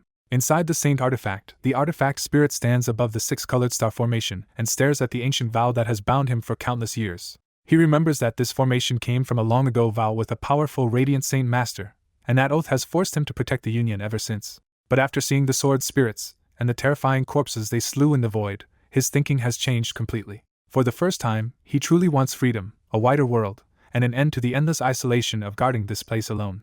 At last he clenches his fists and declares that he will destroy the seal and take back his freedom. The entire artifact space answers at once as wild energy floods toward the hall in a terrifying surge. That gathered power blows the majestic hall apart, leaving only the giant floating formation hanging above a fresh crater. Across the artifact space, every living creature feels the disturbance, and the strongest magical beasts react in alarm. Elsewhere in the artifact, a burly bare-chested Class 8 beast in human form jolts up on a sword-shaped mountain and blurts out that the spirit must have gone mad. In a cavern in a distant forest, other Class 8 beasts also sense the chaos and fear the spirit might tear the whole space apart. Then the artifact spirit's voice booms through the entire world, admitting he cannot break the vow alone and calling every Class 8 magical beast to help him. The artifact spirit's promise hits exactly where it hurts. Help break the vow, and every Class 8 beast here will finally be set free. The Class 8 beasts race for the center at full speed, while the weaker Class 7 beasts are left behind watching in open envy. Very soon, more than a dozen Class 8 beasts arrive at the ruined center and face the giant formation that still binds the artifact spirit. One of the gathered Class 8 beasts steps forward and asks the only thing any of them care about now. If they help, will the spirit really give them freedom? The artifact spirit answers with solemn certainty that once the vow is broken, he will send them all out at once and return their freedom. That is all they need to hear, and the gathered Class 8 beasts agree at once to begin breaking the ancient vow. Inside the artifact space, more than 10 Class 8 magical beasts gather because the artifact spirit has promised them the one thing they have wanted for ages: freedom from this prison world. The artifact spirit warns that the ancient vow is far stronger than expected and orders everyone to strike the formation together with their strongest attacks. He drags the energy of the entire space into a single meter-wide fist so violent that the sky warps, mountains crack, and even these Saint King-level beasts are shaken. The beasts can barely believe this is Saint Emperor-level power, and the spirit snaps at them to stop staring and move. At his order, all the Class 8 beasts gather their power at once until the surrounding world energy goes berserk and the space around them starts breaking into black void. The artifact spirit finally gives the word, and the giant fist and the beast's condensed attacks crash into the six-colored star formation in one deafening blast. When the light clears, the formation is still completely intact, and even the artifact spirit's face turns ugly at how absurdly tough the vow is. Refusing to give up, the spirit orders another round and tells them not to hold back if they truly want freedom. That finally pushes the imprisoned beasts past hesitation, and they all revert to their true forms to gamble everything on breaking out. 3 monsters dominate the group: a colossal golden divine dragon, a black spiked mutated alligator, and a scorching divine phoenix wrapped in flames hot enough to warp the void. In their strongest forms, the beasts and the artifact spirit hammer the formation again and again until the spirit finally senses the vow starting to weaken. Outside the artifact, the saint artifact hidden inside a white ball of light over the huge castle starts trembling with every strike from the battle raging within. Deep in the Cross Mountains, the Tiger King finally admits the mission has stalled and decides he can no longer wait for news about the winged tiger god. He reasons that the 5 human saint rulers should have finished the job long ago, so human experts must have stepped in and ruined his plan. Since ordinary communication is probably being blocked, Enderkin pulls out a jade piece and decides to use a hidden emergency method instead. He vanishes into a concealed basement, where a complicated formation waits in the center of a sealed room. Enderkin spits blood onto the array to activate the secret technique, and a dark burly silhouette rises from the formation with an aura heavy enough to freeze the room. He bows his face to the floor and formally reports to the ruler that the winged tiger god mission has failed because Tian Yuan experts learned the secret. The ruler stays cold and says he will handle the winged tiger god himself, since Tian Yuan's interference gives him an excuse to ignore the ancient agreement. When Enderkin hears there will be no punishment, he relaxes a little and answers the ruler's next question about the Path Lord. Enderkin reports that the Path Lord has already broken through many desires and is now bound only by rage, desire, and lust. The ruler reflects that the Path Lord reached Saint Emperor through a twisted path no one else took, but he scoffs that even cutting away all desire still will not let that man surpass Saint Emperor. As the contact fades, the scene shifts to the Beast God continent, a vast land of forests and mountains inhabited entirely by magical beasts. At the continent's center, the Beast God Hall hangs 10 kilometers in the sky like a glowing city-sized palace and holy land of the beast race. Only 98 experts live inside the giant palace, each at least a Saint King, with rank decided by which floor they occupied beneath the unreachable 99th floor of the ancient winged tiger god. On the 96th floor, black-robed Lankiros is cultivating when the ruler's voice suddenly orders him to gather the hall's experts and head for Tianyuan continent. Lankiros immediately asks the dangerous question: are they really going to tear up the ancient agreement made by the beast god and Mo Tianyuan? The ruler answers that the winged tiger god belongs to the beast race, and since Tianyuan refuses to cooperate, they will simply break the pact and take it back by force. Lankiros accepts the order and leaves at once, but his next stop shows he still wants one more ally before crossing continents. He arrives at the 97th floor and politely calls out to Sangcheong, sounding courteous even though he has come with a loaded request. Inside, Sangcheong sits in midair wrapped in thick golden light, and he bluntly points out that Lankiros alone should already be enough for Tianyuan's single Saint Emperor. Lankiros drops the politeness and says this is really about the winged tiger god, warning Sangcheong that he needs to choose a side for the future of the Ping clan. Sangcheong refuses without wavering, saying the winged tiger god is the sacred god of their continent, and the Ping clan will not take part in disrespecting it. When Lankiros presses him again, Sangcheong warns that if he truly goes through with this, the Ping clan and Tiger clan will draw a hard line between them. Lankiros leaves without arguing, but Sangcheong throws one last warning after him: do not betray what the winged tiger god means to the Tiger clan itself. Once he is alone, Lankiros reveals his real ambition. He knows the ruler wants the winged tiger god for himself, but he plans to seize the final prize instead. Because he is Tiger clan, Lankiros knows a hidden secret others do not. The 99th floor can be opened with a drop of the winged tiger god's essence blood, and a tiger clansman can claim part of that legacy. He coldly concludes that when the ruler reaches for the legacy and exposes a moment of weakness, that will be the moment Lankiros strikes. The beast god continent moves fast, and several dozen top experts gather under Lankiros before leaving the hall for war. With Saint Emperor strength, Lankiros tears open space itself and creates a long-distance gate straight to Tianyuan continent. High above the Cross Mountains, the sky suddenly twists and the invasion force steps through onto Tianyuan soil. The moment they arrive, their combined pressure rolls across millions of kilometers, and the strongest aura among them blankets the whole continent in alarm. In Longevity Valley, Uncle Shio freezes in his vegetable field, looks toward the Gilligan clan's depths, and grimly realizes the beast god continent has finally arrived. At Mercenary City, Tianjian snaps out of cultivation, sees through the void, and immediately calls every elder to gather and face the incoming enemy. In the City of God, a middle-aged beauty is shaken awake by the same pressure, and an old man appears to confirm the worst. The beast god continent has crossed over, and a Class 9 beast is among them. Far from the city, Haowu stands at the door of a small wooden hut, feels a terrifying beast presence strong enough to frighten even him, and realizes this may be a true invasion. Inside the Radiant Saint Master Union headquarters, Jianqin is still reporting what happened in the artifact space when a terrifying wave of foreign pressure suddenly sweeps across the continent. At the window, the Union president turns grim as wave after wave of beast pressure crashes over the continent, ending in a soul-crushing aura that can only be a Saint Emperor. Jianqin immediately understands the beast god continent has come for the White Tiger, and his fear shifts from exposing himself to losing the 1 year he still needs to reach Class 7 and revive his parents. In a hidden sealed space, the plain middle-aged pavilion master calmly orders the 10 protector clans to open their spaces, summon their saint ruler-level disciples and above, and prepare to meet the invasion. Across the continent, the 10 protector clans break their seals and send their experts out, while a command spreads for all human powerhouses to gather at the Cross Mountains. In a mountain cave, an old Yangji sect disciple sees his sect's space finally unseal and gets excited, thinking he can report the destruction of the branch sect and call down revenge.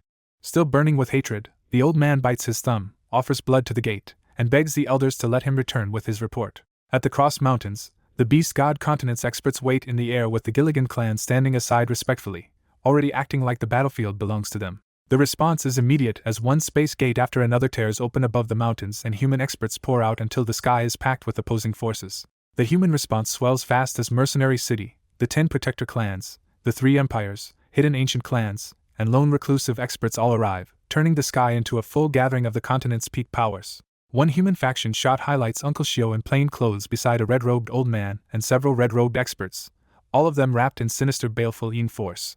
Lankiros greets the humans with icy confidence, impressed by how fast they gathered but not the least bit intimidated by their numbers. Tianjian answers first, reminding him that the Beast God Continent is breaking the old agreement made by the Mercenary City Lord and the Winged Tiger God, and demanding they leave at once. Lankiros openly says they came for the ancient Winged Tiger God, accusing the humans of blocking his people from taking their Beast God back. That single name rocks the human side, and most of the gathered experts suddenly realize the ancient Winged Tiger God may have appeared somewhere on their continent. Seeing their reaction, Lankiros realizes only a few people knew the truth, so he tries a softer line and says his side will leave peacefully if the humans simply stop interfering with the search. The Pure Heart Pavilion Master rejects that immediately, saying the Beast God Continent cannot roam the Tianyuan continent at will and that the humans will handle the Winged Tiger God matter themselves.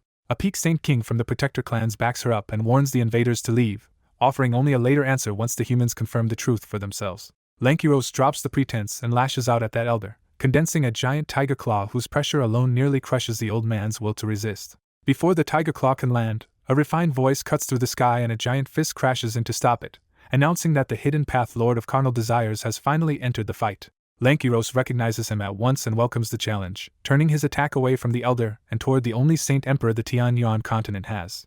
When claw and fist collide, there is no explosion at all. The space between them is simply erased into a terrifying black void. Lankiros laughs and shoots into outer space to continue the duel there, and the Path Lord follows without hesitation. The moment the Saint Emperors leave, the full war below detonates as the Protector clans and Mercenary City move to drive the Beast God Continent out of Tianyuan. The battle rages so violently that even people millions of kilometers away can feel it, while the fight stretches from above the Cross Mountains all the way to the Northern Ocean. The Northern Ocean is battered by the clash as towering waves rise, the sea level drops, and beast roars shatter space over the water. Far above them, the Path Lord and Lankiros keep tearing at outer space itself, and every impact sends fresh ripples of destruction back across the blue sky. Most of the continent has no idea what is happening, but Heaven's Saint Masters and below still feel the distant devastation and start panicking anyway. Back in the Union headquarters, Jianqin cannot sit still, because if the Protector clans learn he holds the Winged Tiger God, He is sure they will take it from him even after beating back the invaders. He knows the ancient beast god would one day surpass Saint Emperor, so whoever controls it could control the entire beast god continent, and that makes him feel as helpless as an ant. All Jianqin can do is beg for one more year, because that year is tied not just to the cub but to his only chance to revive his parents. Outside the Union, Old Man Situ's group decides the invasion changes nothing for them, and they keep hiding in an inn while waiting for a clean chance to complete the Tiger King's mission on Jianqin. Elsewhere in the city, the 4 Bloodsword sect protectors can only keep combing through the population by hand, because the city's concealing array blocks all their tracking methods against Old Man Situ's group. The 4 Bloodsword sect protectors know they have to finish this search fast, because the moment their mission ends, they must rush north to help their sect master fight the beast god continent. 3 days flash by with the war still raging, and the constant fighting throws the world energy across millions of kilometers into chaos so badly that no one there can cultivate normally. Then a sky-splitting crack booms across the world, and giant black fractures open overhead as if the heavens themselves have torn apart. 2 resplendent streaks fall from outer space and resolve above the sea into the Path Lord and Lankiros, both wrapped in dense rainbow light that hides their condition but broadcasts crushing power. Their return halts the 3-day war, and despite the scale of the battle, the 2 sides have somehow stopped short of killing each other, settling instead for injuries and strategic restraint. Lankiros admits the Path Lord is stronger than expected, a rare hint that the Tiger Emperor did not come out of their duel comfortably. The Path Lord answers plainly and tells him to take his people back where they belong. Lankiros bluffs hard, claiming he brought only half of the Beast God Hall and warning that if Tianyuan keeps resisting, he can return with the full force of the Beast God continent and force an all-out war. But behind that threat is a major weakness. The Beast God continent is actually split among 3 Saint Emperors, and the Tiger Emperor controls only the weakest faction. The continent's ruler is locked in seclusion, and Sanxiong of the Pink Clan stands on the Winged Tiger God's side, which means Lankiros cannot count on the whole continent backing his scheme. Worse for him, many ancient beast elders worship the Winged Tiger God so blindly that if they learned his real intentions, they might openly rebel and turn the whole beast god continent against him. So if Tianyuan refuses to move now, Lankiros knows he may have no choice but to wait for the ruler to come out of seclusion before trying again. The humans do not know any of that, and the Pure Heart Pavilion Master steps in with a compromise. Tianyuan will help search for the Winged Tiger God, but Beast God Continent experts are forbidden from setting foot on the land.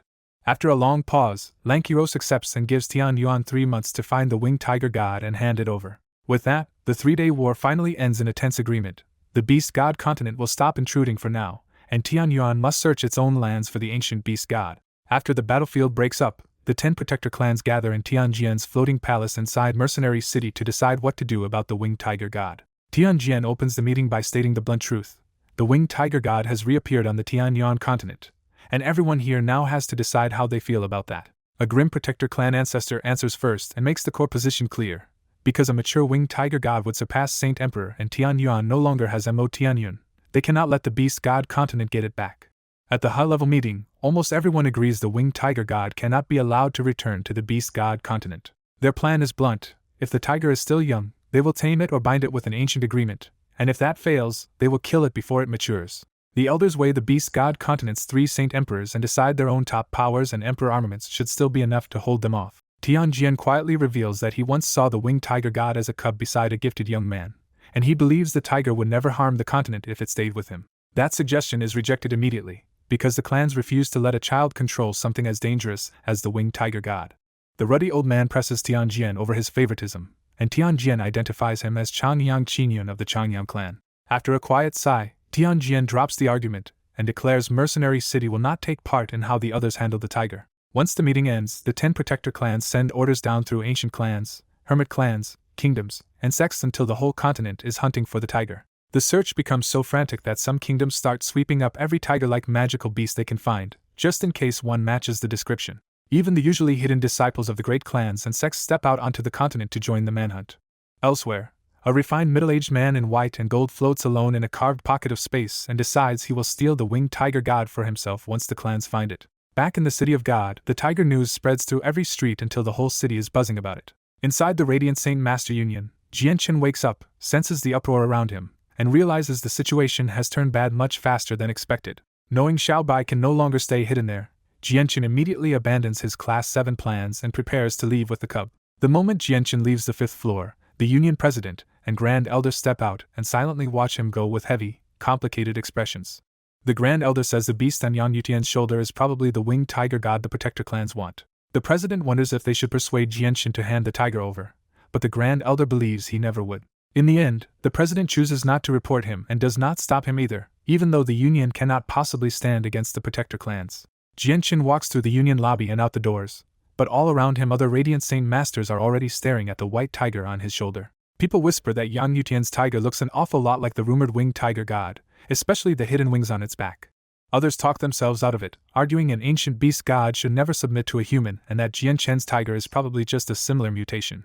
Jianqin hears every suspicious word, but he keeps his face steady and speeds up, knowing any visible panic would expose the truth. Once outside on the main street, Jianqin feels danger closing in and instantly forms a Radiant Saint Force cloud to flee through the air. He barely gets far before the surrounding space freezes and traps him motionless in midair. 5 Saint Rulers rush up to him, and one of them sneers that even after disguising himself as a Radiant Saint Master, Jianqin still could not escape them.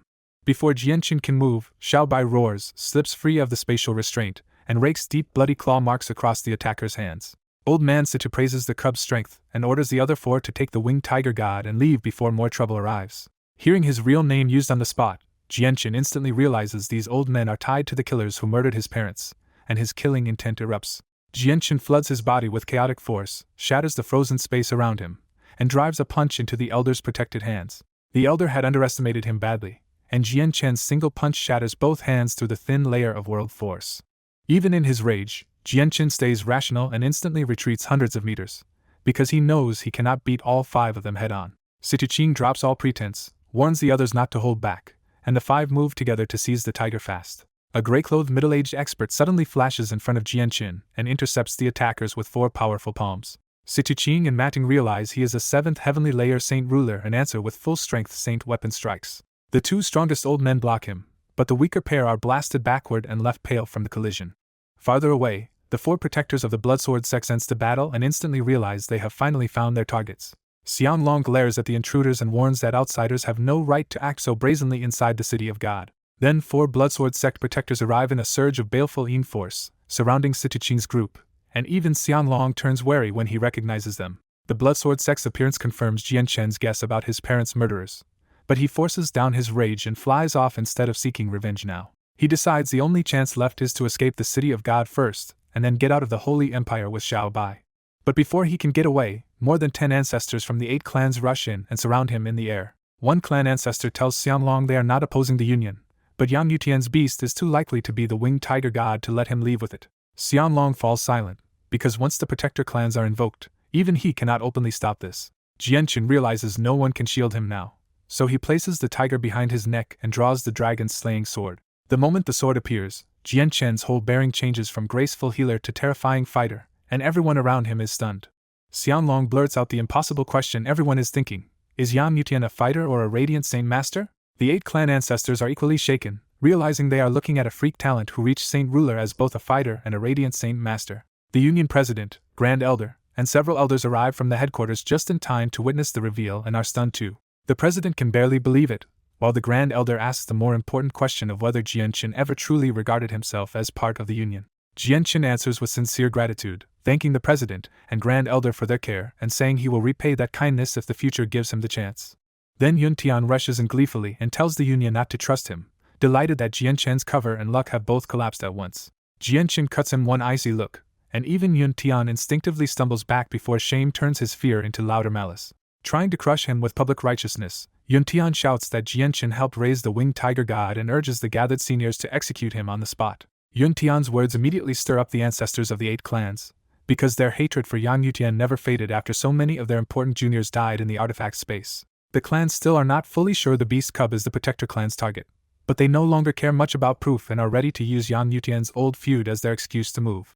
One ancestor suddenly points at Jianqin and shouts that the beast on his shoulder is the winged tiger god, accusing him of sheltering a threat to the continent and branding him a traitor on the spot. The rest of the ancestors instantly echoed the cry to kill him, turning the crowd's anger into a coordinated attack. In a blur, the 8 clan Saint Rulers rush Jianqin together, their hands wrapped in thick world force as they strike from all sides. Jianqin does not retreat. He pours chaotic force into the dragon's slaying sword, and the weapon's old hazy glow is swallowed by a darker, destructive light that makes every Saint Ruler's pupils shrink. Before the elders can land their blows, Jianqin's sword flashes several times and cleanly smashes apart the world force attacks coming at him. That quick exchange shocks the attackers, and one Saint Ruler barks a warning that Yang Yutian is far stronger than expected. The same elder stops underestimating him and summons a massive 3-meter sickle, finally bringing out his saint weapon with full force. The other 4 saint rulers facing Jianchen follow suit, each condensing a saint weapon and coating it with world force until the space around their swings starts to crack. Jianchen stays expressionless even against 5 saint weapons at once, meeting them head-on with 5 blinding strikes from his ruler armament. All 5 collisions erupt almost as one, and the thunderous blast rips through the area hard enough to tear the surrounding space apart. Jianchen's counterattack hit so hard that all 5 saint rulers from the 8 clans were blasted backward for 3 full kilometers before they could steady themselves. When the elders finally stopped, one ancestor of the 8 clans stared at Jianchen in disbelief and blurted out the truth. This was 5th heavenly layer saint ruler power. Even far from the clash, the president of the Radiant Saint Master Union could only watch in stunned silence as Yang Yutian's real strength came into view. Beside the stunned president, the Union's Grand Elder quietly recognized Jianchen and turned melancholy at how terrifyingly far he had grown. Hiding behind the president, Yuntian went deathly pale as the full danger hit him. Yang Yutian was not just a Class 6 Radiant Saint Master, but also a 5th heavenly layer saint ruler.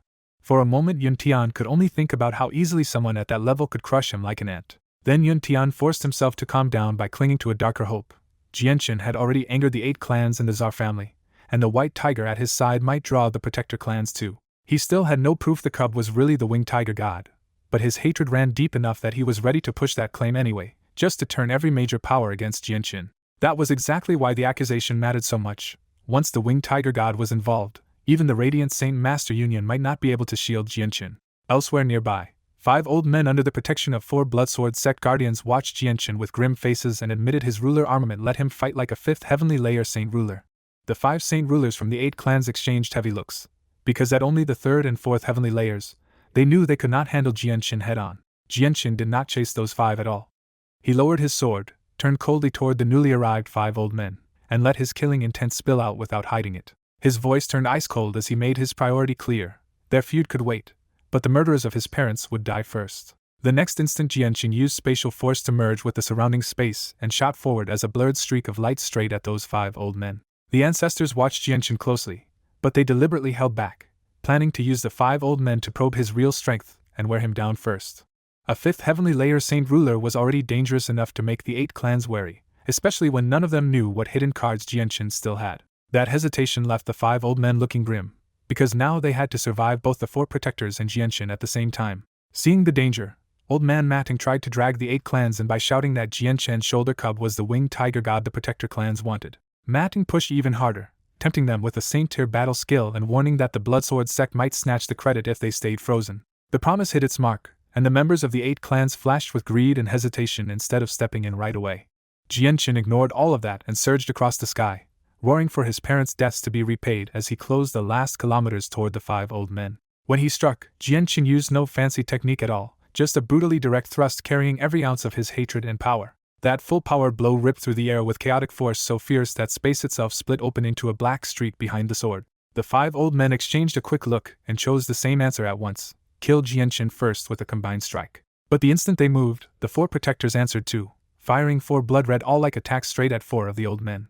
Even Matting and Old Man Situ were forced to break off, because the 4 protectors were a deadlier threat than Jianchen in that instant. With 4 of the 5 tied down, only 1 5th heavenly layer old man was left to meet Jianchen head-on. That last old man roared and swung his giant sword with all his strength, packing it with saint force and world force until the space in front of him twisted and tore open into a black crack. Jianchen's dragon-slaying sword crashed into the old man's saint weapon head-on, and the impact exploded into a violent storm that tore through the sky around them. The shockwave hurled both fighters backward, but Jianchen's eyes turned cold as he forced his retreat to a stop with chaotic force.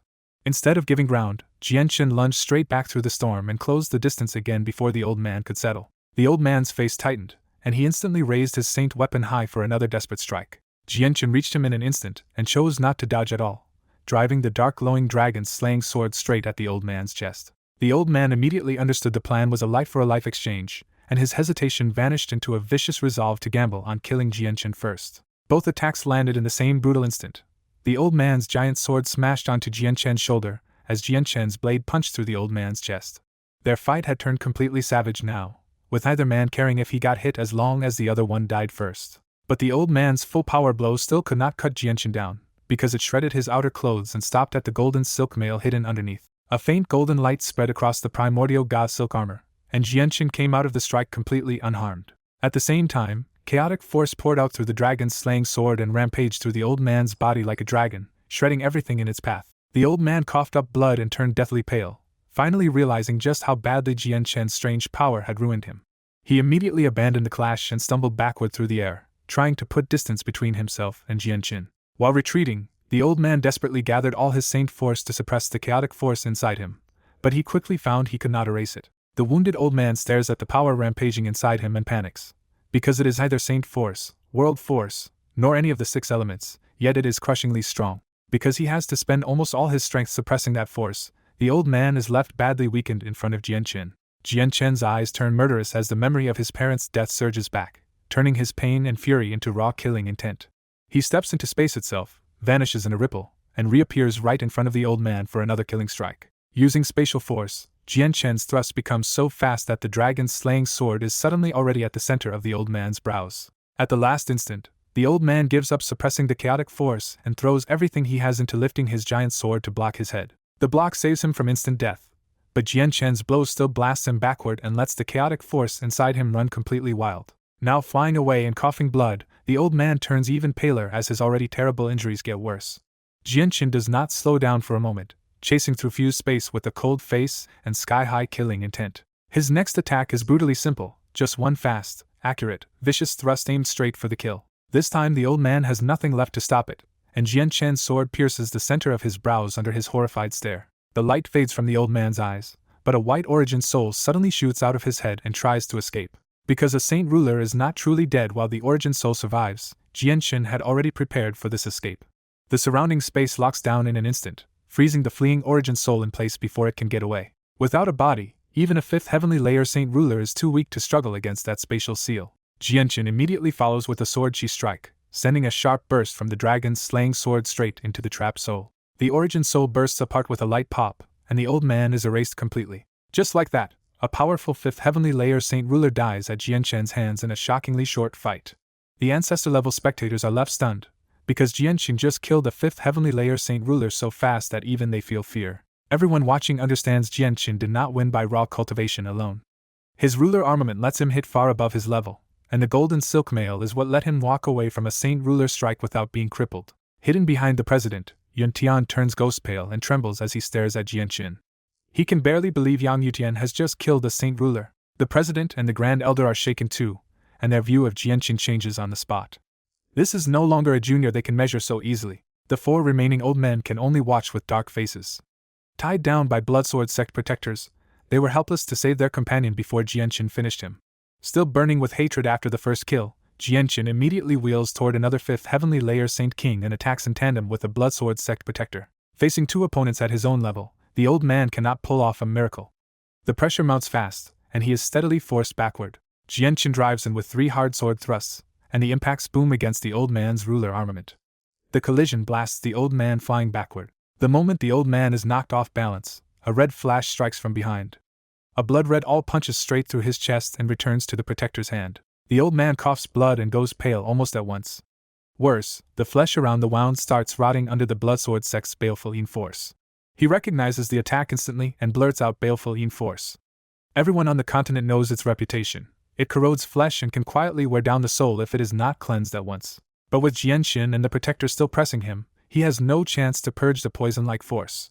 Realizing the fight is lost, he drops all thoughts of victory and tries to flee. Jian Chen flashes directly into his path and cuts off the escape. Burning with old grief, he snarls that this is vengeance for his parents and thrusts for the center of the old man's forehead. The old man does not dare trade blows anymore. He grimly blocks Jian Chen's sword with his saint weapon and veers away, focused only on escape. Jian Chen follows without hesitation and suddenly draws back his empty left hand. Chaotic force condenses into his fist, signaling a brutal close-range strike just as the excerpt cuts off. Jian Chen drives chaotic force through his chaotic body and throws a brutal punch that crushes the old man's waist hard enough to warp the space in front of him. The old man is blasted helplessly toward a waiting protector, his shattered waist leaving him completely open. The protector does not even blink before his red awl flashes forward and punches straight through the old man's head. The old man's origin soul bursts out in panic, but before it can escape, a sharp sword chi freezes the space around it and wipes it out completely. With another 5th heavenly layer saint ruler dead, the last 3 old men finally crack under the pressure. Old man Matting roars for a retreat, giving up on the Tiger King's mission because staying means dying here. The 4 protectors immediately chase them down as red streaks and cut off their escape, dragging the battle right back into close-range chaos. 2 protectors pin down Old Man Situ and Matting, while the other 2 join Jianshin to erase the final 5th Heavenly Layer Saint Ruler first. That 3-on-1 kill is over almost instantly, and the group of 5 enemies is cut down to only Matting and Old Man Situ. Now facing death head-on, Matting grits his teeth and decides they have no choice left but to burn their own strength to escape. Matting spits out essence blood, wraps himself in red mist, and launches away so fast he vanishes in an instant. Old Man Situ follows without hesitation, using the same blood escape technique to flee in a second red flash. A protector coldly warns that the secret art burns their own power and cannot last long, then orders an immediate pursuit. The protectors shoot off after the fleeing pair, and Jianshin's eyes turn cold as he merges with the surrounding space to join the chase. Just as Jianshin moves, 3 sword flashes appear out of nowhere and slash straight down in front of him. He darkens at the interruption and snaps out his ruler armament, smashing the 3 attacks apart before they can reach him. But the attack does its job, forcing Jianshin to stop as 3 ancestors of the 8 clans appear directly in front of him and block the way. Then an old voice from behind tells Yan Yutian to stay put, and Jianshin realizes more than a dozen ancestors have already closed around him in a full aerial trap. Jianshin watches Situ and Old Man Matting get away, and the escape leaves him seething because 2 of his parents' murderers are still alive. He coldly blames the 8 clans for blocking his revenge, and in that moment all his fury locks onto them instead. Instead of trying to run, Jianshin declares he will stay and fight them all, even if this ends with his death. The 8 clans sneer back because they still believe numbers and higher cultivation will crush him sooner or later. The Union President and Grand Elder can only watch in helpless frustration, because helping Jianshin would risk bringing destruction on the entire Radiant Saint Master Union. Hiding behind them, Yuntian is terrified by the chaos but secretly thrilled that Jianshin and the 8 clans are tearing each other apart. 6 saint rulers attack together first, their saint weapons dropping from every angle to seal off all of Jianshin's escape routes. Jianshin roars, floods his body with chaotic force, and swings the dragon's slaying sword hard enough to block all 6 weapons at once. That first exchange ends in a deadlock, proving the 6 attackers still cannot overwhelm him by brute force alone. Before he can reset, 3 more saint rulers rush in, and Jianshin instantly realizes these newcomers are all at the 6th heavenly layer. Knowing he is outmatched but refusing to flinch, Jianshin fires 3 dark sword-shaped strikes to meet the 3 6th heavenly layer attacks head-on. The clash slows them for a heartbeat, and then all 3 attacks still slam into Jianshin's golden silk mail. The silk mail holds, and the 3 stronger elders are visibly startled by just how much punishment that treasure can absorb. One of them gets greedy and grabs for the armor itself, trying to rip Jianshin's protective treasure right off his body. That move snaps Jianshin's temper, and he ignores the danger behind him to kill the thief first. The whole clan ancestor throws up compressed world force to stop the thrust, but Jianshin's follow-up still slices his head and drives a sliver of chaotic force inside. At the same time, the other 2 saint weapons crash into Jianshin's back and knock him away, even though the silk mail spares him from being torn open. The whole clan ancestor instantly panics because the tiny strand of chaotic force is shredding his brain from the inside, and he cannot purge it. When he feels that destruction reaching for his origin soul, he abandons his body on the spot and flees as a naked origin soul to survive. The watching saint rulers are rattled by that ugly outcome, but the next warning comes even faster. Jianshin's silk mail is too tough for them to break. An old man in flame-red robes steps forward at last, and Eros coolly announces that he will test whether Jianshin's treasure can stop an 8th heavenly layer strike. Eros drives blue flames into Jianshin's chest, and this time the silk mail's light is forced down before the blow lands through it.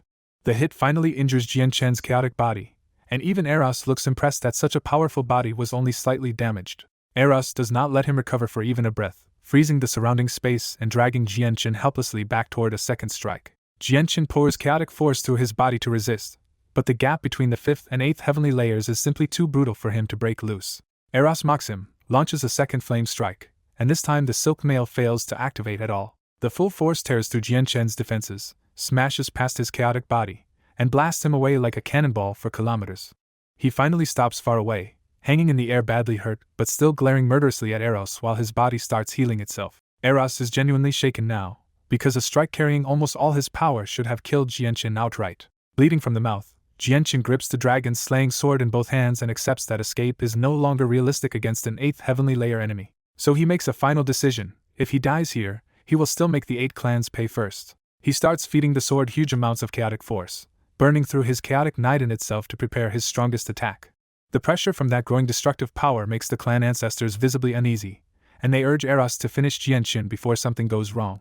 Eros stays arrogant and gives Jianshin one free attack, convinced that nothing a 5th heavenly layer fighter can do will threaten him. Jianshin says nothing and keeps forcing power into the blade until his chaotic Naiden shrinks from thumb size down to barely a soybean. The overloaded dragon-slaying sword begins to crack under the strain, but Jianqing turns even more ruthless and keeps pouring power into it anyway. Once the blade is near its limit, Jianqing finally swings it down with everything he has left. A gigantic chaotic force sword ray rips out through shattered space, and its power shoots past the 9th heavenly layer into Saint King territory. The 8 clans panic and throw up a joint barrier together, because even they can feel this attack is far beyond what they expected. Jianqing smashes that barrier apart almost instantly, and leaves the Saint rulers coughing blood in open shock. With no time left to dodge, the clans are about to be cut down when a giant palm suddenly appears in the sky to shield them. The giant palm absorbs the Saint King level blow and saves the entire group, even as the collision tears the surrounding space into black void. When the sword ray is finally blocked and the energy clears, a blue-robed old man and a purple-robed Saint King woman stand revealed above the kneeling clan elders. The purple-robed woman coolly remarks that they would all have been doomed if she had returned any later. Then her attention lands on Jianqing, and especially on the white tiger at his neck. After confirming that he is Yang Yutian, she bluntly decides that whatever else he must leave that possible winged tiger god behind. She freezes the space around Jianqing so completely that he cannot even move a finger, and then walks straight in to take the cub herself. Just before she can touch it, a violent blast erupts from the Union headquarters and shakes the whole city of God. The Union president recognizes the disaster at once and shouts that the Saint artifact has come out. A streak of golden light shoots across the sky and lands in Jianqing's hand by itself, revealing the Union's Saint artifact as a small golden tower. The purple-robed woman immediately changes targets and reaches for the tower too, clearly unwilling to let that artifact stay with Jianqing. Before she can take it, a huge fist appears out of nowhere and slams into her hand hard enough to drive her back in shock.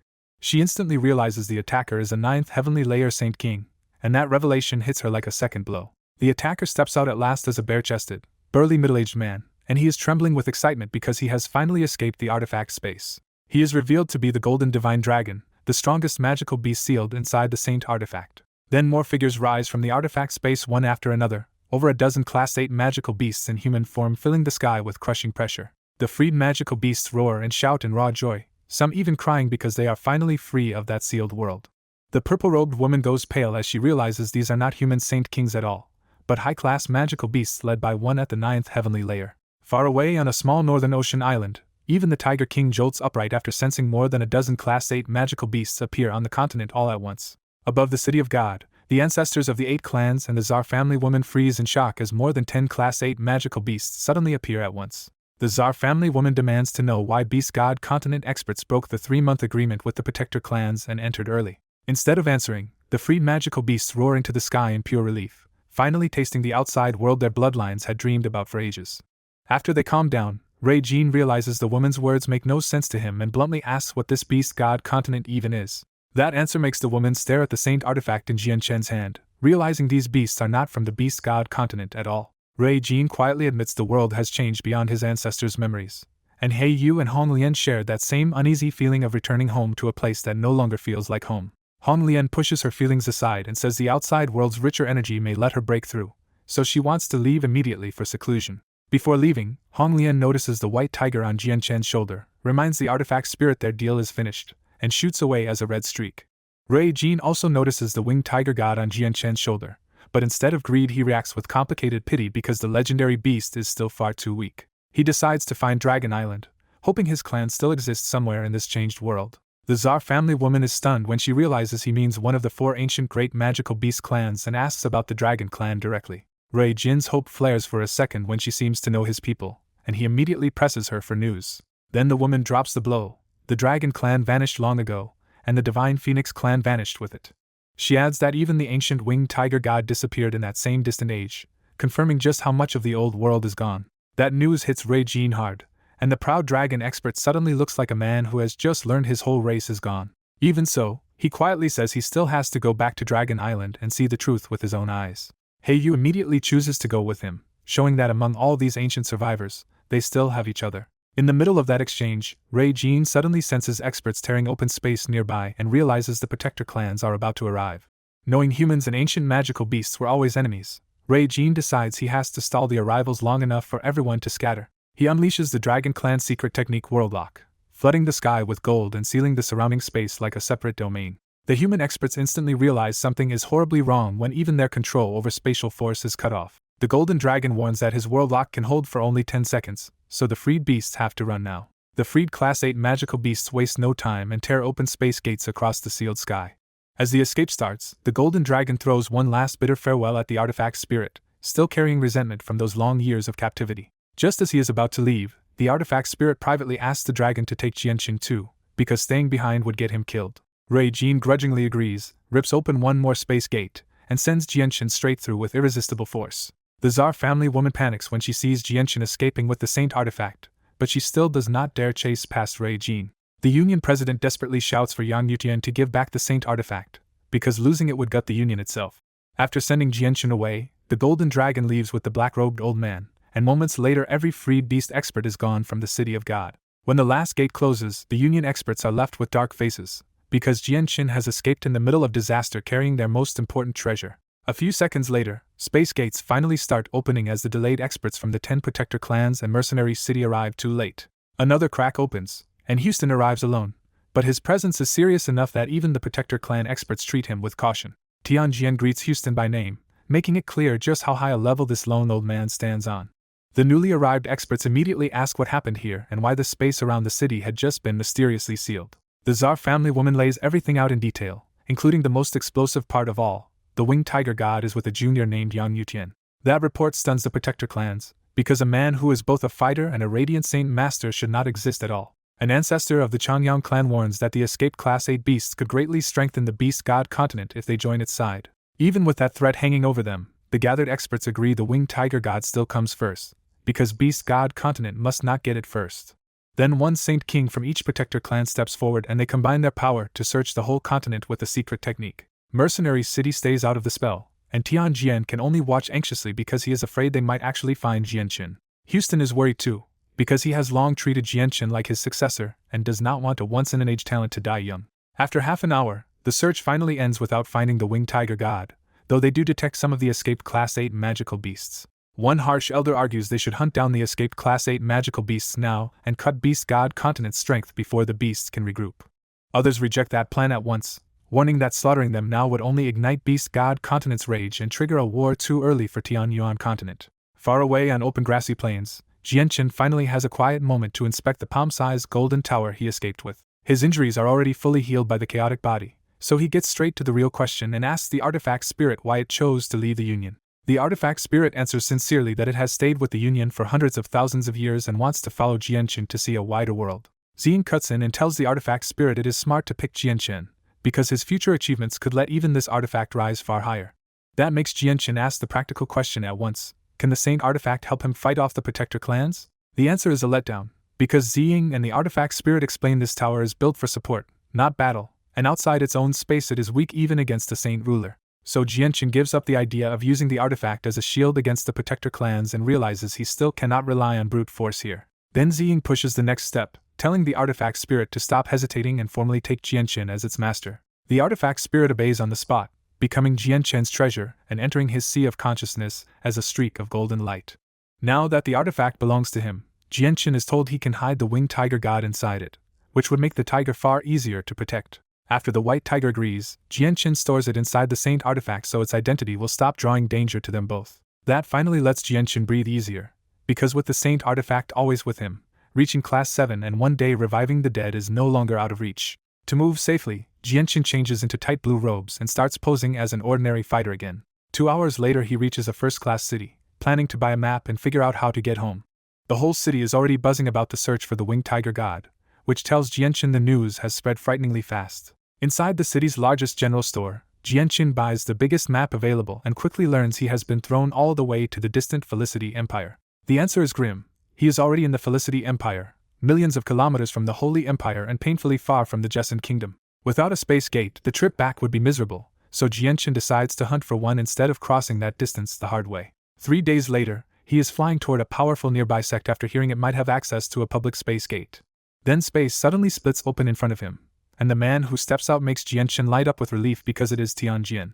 High above the wilderness, Tianjian appears alone and immediately tells Jianqin the situation has turned dangerous enough that he can no longer stay on the Tianyuan continent. Jianqin quickly argues that the white tiger can hide safely inside the Radiant Saint Master Union's Saint artifact, so he should still be able to lie low. Tianjian bluntly points out that taking the Saint artifact has made Jianqin a target of the Union too, because to them he has walked off with their lifeblood. That warning lands hard, and Jianqin can only think of the Union president and Grand Elder with guilt, silently promising he will repay them one day. Tianjian presses the danger further, saying the protector clans are already gathering Jianchen's likeness and may soon spread his image across the whole continent.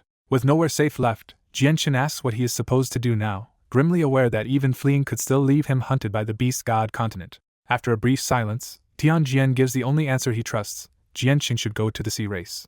Jianchen is startled, and Tianjian explains that the sea race still has enough power to make both the protector clans and the beast god continent think twice. Then Tianjian reveals the real reason: the ancient sea god is still alive, and he sensed that terrifying presence only 1,000 years ago.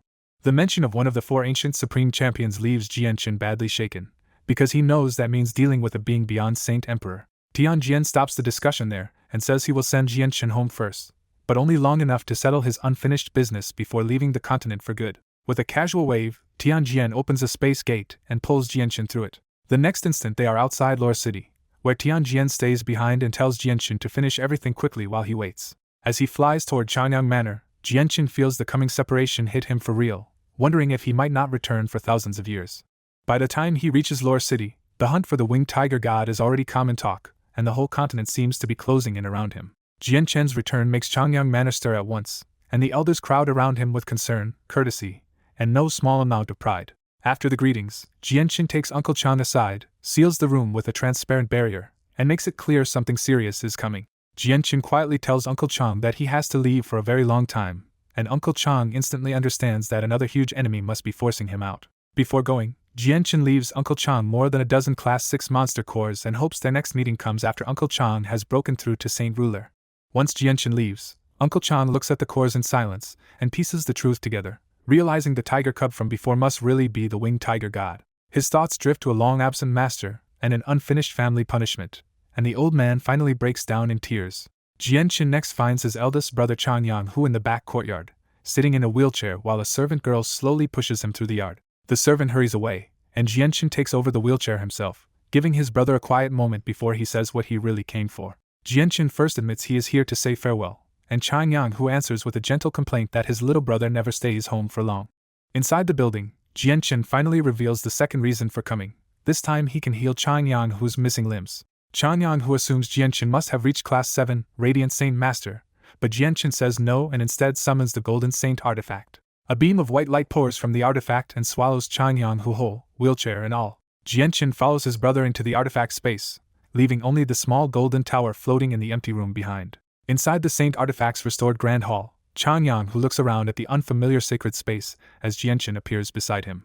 Jianchen explains that only this place can heal him, and before Changyang Hu can ask more, the artifact spirit appears soundlessly at Jianchen's side. The artifact spirit says healing Changyang Hu will be easy, and because his body is so weak it only needs half a strand of Radiant Saint Force Origin Energy. At his gesture, a dazzling strand of Origin Energy condenses in the air, and Jianchen sees for the first time just how vast the gap is between this power and ordinary Radiant Saint Force. The Origin Energy sinks into Changyang Hu's body, and a flood of white light immediately wraps him from head to toe. Jianchen watches in barely contained excitement as his brother's missing arms and legs visibly regrow inside the healing light. Half an hour later the light fades, revealing Changyang Hu with fully restored limbs and a faint leftover glow of Radiant Saint Force on his new skin. Changyang Hu slowly stands and tests his restored body, but instead of joy he only says it will be convenient not to rely on servants anymore. When Jianchen suggests he can cultivate again, Changyang Hu quietly refuses and says the suffering changed him too much to keep chasing strength. Changyang Hu goes even further, saying even the strongest people return to dust in the end, so power no longer looks like happiness to him. Jianchen realizes the brother standing before him is not truly the same person who once trained beside him at the academy, and the miracle suddenly feels bittersweet. Still inside the artifact, Jianchen asks the artifact spirit the question he has been holding onto for far longer: can it revive the dead? The answer is no, because resurrection also requires mastering 3 soul-controlling techniques to gather and fuse a dead person's soul back into the body. The artifact spirit adds that it cannot learn those techniques itself because, as an artifact spirit, it has no true soul. It can at least promise Jianchen this much: once he reaches Class 7 and gains Origin Energy himself, it will teach him how to practice those techniques. Jianchen has to bury his hope of reviving his parents for now, and he quietly decides to set that grief aside until he grows stronger. The brothers return to the lonely manor building and spend 2 more hours talking, but Changyang Hu never even asks about the Saint artifact. After parting from his brother, Jianchen visits his first Aunt Ling Long and his second Aunt Yu Fengyang before leaving the manor behind. An hour later he reaches the grandest inn in Lore City, a place so tied to him and the Changyang clan that nobody in the kingdom dares cause trouble there. Inside, Jianchen finally reunites with the inn's owner and with Sans after a long absence, sharing only a short, quiet conversation before moving on again. Once he leaves the city again, Tianjian's voice reaches straight into his mind and asks whether everything at home is finished. Jianchen says almost everything is done, but he still needs one last stop with the flame mercenaries before he can leave. Tianjian refuses to let this drag out, warning that the protector clans may soon use ancient secret techniques that can find Jianchen no matter where he hides. Before Jianchen can delay it any longer, Tianjian tears open space and drags him off to settle the flame mercenaries' matter within a single day. Inside the flame mercenaries' hall, Bai Hai Yiyu, Bai Lian, Ming Dong, Huang Luan and the others hold a tense private meeting behind a clear barrier. Ming Dong says the winged tiger beast sought by the ancient clans looks exactly like Jianchen's white tiger cub Xiao Bai, which makes the whole room uneasy. Bai Lian nervously admits she suspects Xiao Bai really is the ancient beast god, and that only makes the danger feel more real. Yu adds that the whole world is already hunting for the winged tiger god, so she can only hope Jianchen has not been caught in the storm. Huang Luan softly says she just wants Jianchen to come back safely, and the room falls even heavier. Bai Hai abruptly shuts the discussion down, warning that even this barrier might not stop stronger eavesdroppers, so they will wait for Jianchen himself. A heartbeat later, Bai Hai suddenly senses someone familiar and leaps up with joy because his grandson has returned. The barrier drops, the hall doors open, and Jianchen finally walks in beside Tianjian as everyone turns toward them in relief. Everyone hurries to greet Jianchen, but Bai Hai suddenly notices who Tianjian is and respectfully bows to him as the Grand Elder. Tianjian warmly praises Ming Dong for reaching Heaven's Saint Master, but Ming Dong cuts to the real problem and asks if the clans are hunting Xiao Bai. Jianchen stops hiding it and confirms that Xiao Bai really is the winged tiger god. When Yu guesses the Tianmu clan wants to tame Xiao Bai, Jianchen reveals the truth is even worse. The 10 protector clans are now involved. Jianchen explains that the protector clans stand above even the ancient clans, making the pressure on him impossible to ignore. With everyone staring at him, Jianchen finally says why he came back. He is leaving the Tianyuan continent and came to say goodbye. Jianchen spends the afternoon arranging the flame mercenaries' future, putting Bai Lian and Yu in charge while Bai Hai stays on as a saint ruler protector. Ming Dong refuses to handle administration and instead vows to go into seclusion, ashamed that he was too weak to help Jianchen when it mattered. Jianchen supports that resolve, but he warns Ming Dong not to chase strength recklessly, and gives him more than 20 Class 6 monster cores to use carefully. He turns to Huang Luan next and entrusts her with a large pile of Class 5 monster cores, praising her rare talent and telling her to keep them for the future. When Huang Luan asks when he will return, Jianchen can only admit he does not know, and that answer breaks her composure. Jianchen tells Yu not to wear herself out with the mercenaries and urges her to cultivate hard, hoping she will still be there as a Heaven Saint Master when he returns. Yu breaks down and promises through sobs that she will cultivate hard and wait for him to come back. Bai Lian throws herself into Jianchen's chest and begs him not to leave her alone too, after already losing the rest of her family. Jianchen can only promise Bai Lian one thing: he will come back alive. After the painful goodbye, Jianchen leaves the flame mercenaries with Tianjian and heads for the Qinhuang kingdom to retrieve his parents' bodies. Tianjian slices open space and takes Jianchen straight to the Qinhuang kingdom, dropping him above the imperial palace. As Jianchen flies toward the Qin Heaven Palace, the 4 imperial protectors rush out together and halt him in midair. Jianchen politely greets them, and Qin Yunlong answers with a sigh because they already know Yang Yutian and Jianchen are the same person. When Jianchen asks whether they intend to stop him, Qin Yunlong admits the real obstacle is already inside the palace. The ancestor of the Kara clan has arrived. Jianchen guesses the Kara clan might want to hand him over for merit, but he still chooses to go meet their ancestor face to face. In the Qin Heaven Palace guest room, Jianchen is brought before the Kara clan ancestor, a polished, noble-looking man who feels more like a scholar than a warrior. The Kara ancestor openly studies Jianchen and marvels at his absurd rise from Earth Saint Master to Saint Ruler and Class 6, Radiant Saint Master in just a few years. Even under that scrutiny, Jianchen stays modest and asks the ancestor to get to the real reason he came. Jianchen calmly names the 2 matters behind this meeting: Xiao Bai as the winged tiger god, and the Union Saint artifact. The Kara ancestor warns that helping the winged tiger god grow could bring calamity to the continent, but Jianchen rejects that judgment and insists Xiao Bai will not turn hostile unless people harm him first. The ancestor lets the winged tiger matter go and reveals his real purpose as the Union Saint artifact, because without it the Union cannot produce any more Class 7 Radiant Saint Masters. He asks Jianchen to return the Saint artifact personally, but Jianchen flatly says he cannot because the artifact spirit already accepted him as master. Instead of forcing the issue, the Kara ancestor settles for a promise that Jianchen will one day help the Kara clan's Radiant Saint Masters, especially Kara Liwei, use the artifact's power. Jianchen agrees at once because he still owes Kara Liwei a favor, and that is enough for the ancestor to step aside. After Jianchen leaves, The Kara ancestor privately admits he avoided pushing harder because he did not want to offend the Changyang clan or the unseen Saint King behind Jianqin. Jianqin retrieves his parents' preserved bodies without interference and stores them in his space ring before leaving the palace. While flying out of the city to meet Tianjian, Jianqin spots a golden streak racing toward him and suddenly recognizes it as Nubis. Nubis stops in front of him in awful shape, pale and bloodied, and the sight alone tells Jianqin something has gone terribly wrong. Without wasting a second, Nubis grabs Jianqin and urges him to flee to Mercenary City because an old snake is chasing him. As they race away, Nubis explains the threat at last. A silver-striped gold snake from the Beast God continent slipped onto the Tianyuan continent, and now wants to kill and devour him for his hidden essence. As Jianqin and the exhausted Nubis race toward Mercenary City, a burly gold-robed man suddenly appears in front of them and cuts off their escape. Nubis angrily warns that fighting this close to Mercenary City will bring human experts down on him, but the old snake only mocks him for being too burned out to matter. The Class 8 magical beast casually reaches for Nubis, and the condensed space around Jianqin and Nubis locks them in place before they can resist. Right as the killing hand closes in, a cold voice thunders across the sky and Tianjian appears in front of them. Tianjian raises a finger, and one casual strike punches clean through the magical beast's hand and chest as if his Class 8 body were nothing. The old snake recognizes Tianjian, turns pale on the spot, and flees without even trying to fight. Tianjian calmly answers with 9 godly secrets, worldlock, freezing the surrounding world so completely that even time seems to stop. The fleeing magical beast is forced back into view hundreds of kilometers away, stuck midair in a terrified running posture. Tianjian takes a single step across the locked sky and appears right in front of his prey. He gently rests a hand on the magical beast's head and snuffs out its origin soul on the spot. When Worldlock lifts, Tianjian returns beside Jianqin carrying the corpse and warns that this ancient beast would have been hard for almost anyone else on the continent to stop. Jianqin and Nubis can only stare, shaken to the core by how casually Tianjian killed a Class 8 silver-striped golden snake. Tianjian asks if Jianqin has finished his business, and Jianqin, still rattled, says he is ready to leave immediately. Tianjian slices open space on the spot and says they have no time to waste. Before stepping through, Nubis hurriedly asks where Jianqin is going and reveals he only recently sensed experts from the Beast God continent nearby. Jianqin tells him the worst has already happened, the winged tiger god's existence was exposed.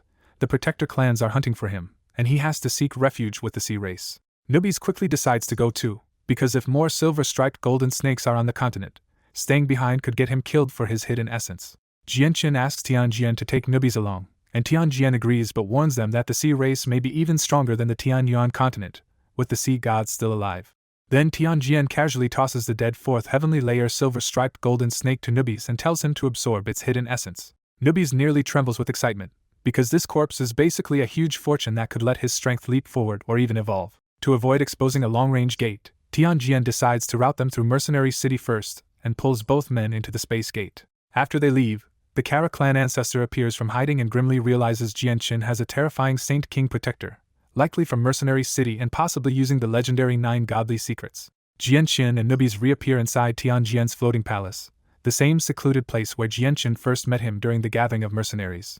Once inside, Jianqin makes one last painful request. If he does not return alive, he wants his parents' preserved bodies left in Mercenary City so Tianjian can try to revive them someday. Tianjian gives a slight nod, and Jianqin settles on leaving his parents behind because carrying them into unknown danger would risk losing their last chance forever. At that moment, little spirit Xiaoling pops into the palace, grabs Jianqin's arm, and happily complains that he finally came to see her. Xiaoling immediately senses his low mood and tries to cheer him up, and her clingy warmth finally pulls a faint smile back onto Jianqin's face. Jianqin gently tells her he is about to go on a long journey, and may not be back for a very long time. The moment she hears he is leaving, Xiaoling panics, and tearfully begs him not to abandon her like her missing master did. She sniffs him in confusion and notices the smell of her master on him has become much fainter, then awkwardly decides it must just be because they have been apart too long.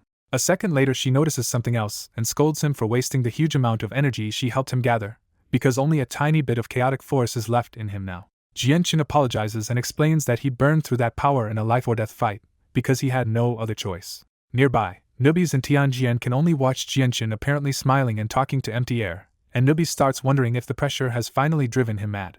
Xiaoling relents and says she wants to help him, but the seal is stirring again, so all her strength has to go into holding it down. Jianqin reassures her that he will find his own path forward and does not need her to drain herself, helping him grow stronger. Nubis finally waves a hand in front of Jianqin's face and bluntly asks who he has been talking to this whole time. Jianqin ignores the interruption for a moment and promises Xiaoling that he really will come back to see her again. Xiaoling tearfully makes him promise not to disappear like her master, because Jianqin is the only one who still carries that familiar presence. After the farewell, Jianqin tells Tianjian he is ready, while Nobis is now fully convinced his friend almost lost his mind on the way out. As they walk deeper into the palace, Nobis asks one more time if Jianqin is actually alright. Jianqin finally clears it up and tells him he was speaking with mercenary city's barrier spirit, whom ordinary people simply cannot see. Tianjian leads them into the palace's central square, where a small 5-colored space gate is already connected to a bright blue ocean on the other side. At the gate, Tianjian gives one last instruction: find a nearby island mistress first, because she lives by the sea abyss and knows the sea race well. Jianqin thanks him, then steps through with Nubis and leaves the Tianyuan continent behind in a single stride. They emerge high above a vast open sea, and Jianqin can no longer even see the edge of the continent he just left. Jianqin looks out over the water with a nod of homesickness and uncertainty, while Nubis has the exact opposite reaction and bursts with excitement. Nubis loudly declares that the great Nubis has finally reached the ocean and is going to uncover mysteries even his ancestors never fully understood. Still fired up, Nubis grabs Jianqin and urges him to hurry to the island Tianjian mentioned. Back on the continent, Mingdong says his own quiet farewell and enters deep seclusion, determined to finally become strong enough to stand beside Jianqin when he returns. He lays out the resources Jianqin left him, including several Class 6 monster cores and a Saint Ruler skeleton, and vows to push all the way to Saint Ruler or even Saint King. At the same time, the Radiant Saint Master Union president meets with his elders in a bleak mood because Jianqin stole the saint artifact that the entire union depends on. The president demands news of Yang Yutian, desperate to recover the artifact because it is also his last real hope of breaking through to Class 8 before he dies. An investigator in black enters the hall and says Yang Yutian is still missing, but they have finally uncovered who he really is. The man reveals that Yang Yutian is really Jianqin, also known as Changyang Xiangtian, the former king of mercenaries and young master from a small kingdom clan.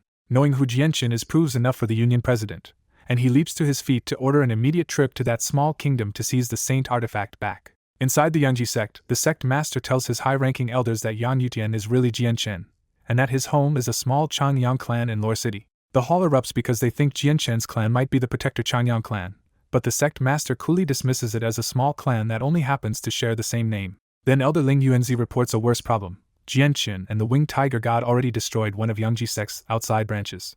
Instead of anger, the sect master sees opportunity and lights up, convinced this gives Yangji sect the best excuse to seize Jianqin and claim the winged tiger god for themselves. He rushes off to contact the ancestors at once, and orders every elder to be ready in case Yangji sect decides to move against Jianqin's family. Elsewhere above the Jessen kingdom, a noble brother and sister from the protector Changyang clan fly toward Lore City with 12 black-clothed guards behind them. Xiao is already annoyed that some outside clan dares to use the Changyang name, and she talks like she's ready to punish them for it. Yunfei reins her in, saying they only need to make that clan change its name and should not go too far.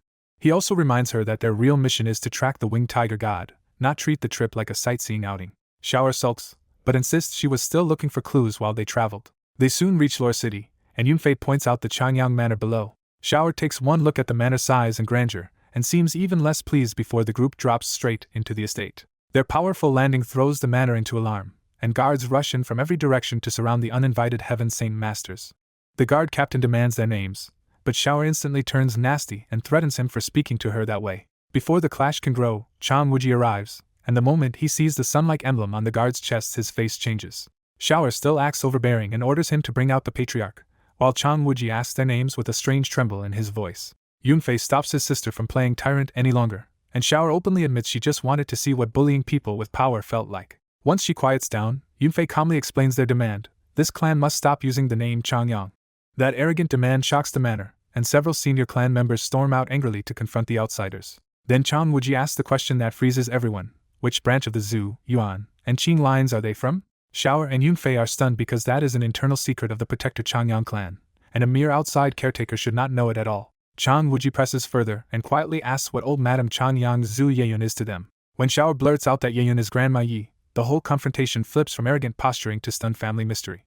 In the stunned silence, Xiao can only ask the obvious now: is Chan Wuji somehow part of their clan too? Chan Wuji closes his eyes, and memories he buried for centuries crash back so hard that tears start running down his face. The manor members watch in confusion, while the siblings silently realize this so-called small Changyang clan may really be tied to their hidden protector clan. When he finally speaks, Chan Wuji only gives his name and tells them to report it to old Madame Yeyan, because she will know exactly who he is. His name only confuses them more, because it does not follow any branch naming rule of the Changyang clan, but they decide not to press him and leave at once. Back in the sky, Xiao keeps questioning who Chang Wuji really is, and Yunfei decides there is no point guessing when Grandma Yi can answer it herself. Yunfei crushes a fist-sized jade piece, and a multicolored space gate opens in midair for the whole group. On the other side lies the hidden world of the Protector Changyang clan, a sealed small world with mountains, beasts, and a floating land packed with buildings and palaces. In one palace, Changyang Zuyan sits by a window in white, still quietly grieving the son she lost long ago. Her husband Changyang Zuyan comes to comfort her, asking if she is still thinking about Kalmer. Yeyun admits she cannot stop thinking about her son, who was punished and cast out centuries ago until his talent and even his bloodline were sealed away. That old wound still rules their lives. They were trapped inside the clan's seal for years, and even now the open space is being used for war and the hunt for the winged tiger god, not for searching for their son. Then Yunxiao gets fresh news that the clan has traced the winged tiger god to Jianqin, and he tells Yeyun the elders are gathering over it. Just as they step outside, Xiao comes running up and blurts out that she found another Changyang clan outside, and one old man there knew Grandma Yi by name. Yeyun stiffens and urgently asks for the old man's name. When Xiao answers Chang Wuji, both Yeyun and Yunxiao are thunderstruck, because that was the servant who once followed their son Kalmer. Yeyun instantly connects the dots and breaks into desperate hope, certain that if Chang Wuji is there, then Kalmer must be there too. Without even waiting for the elders' meeting, Yunxiao rips open space and takes Yeyun and the siblings straight out of the hidden world. Back in the clan's meeting hall, the great elders notice Yunxiao's sudden departure, but Changyang Qin-yun dismisses it and continues the meeting without him. Meanwhile, in Lore City's Changyang Manor, Chang Wuji stands alone in a garden pavilion, while the old clan members crowd behind him, all desperate to understand what secret he has been hiding.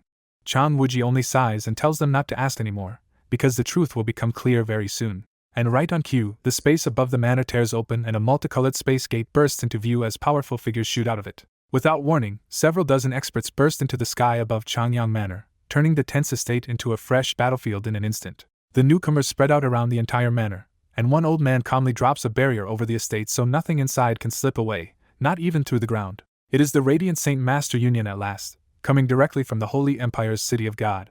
The guards below had only just relaxed after the siblings left, and now the sealed sky makes their faces go pale all over again. The moment they recognize a Saint Ruler barrier, the manor's people understand this is far beyond something the Changyang clan can casually handle. Uncle Chang forces aside his grief, rises into the air on the energy of the world, and goes to face the people who have just locked down the manor. One look at the white robes, white clouds, and purple badges is enough for Uncle Chang to realize he is facing Class 7 Radiant Saint Masters, and his expression hardens immediately. Keeping his tone extremely respectful, Uncle Chang asks if these people are from the Radiant Saint Master Union in the City of God.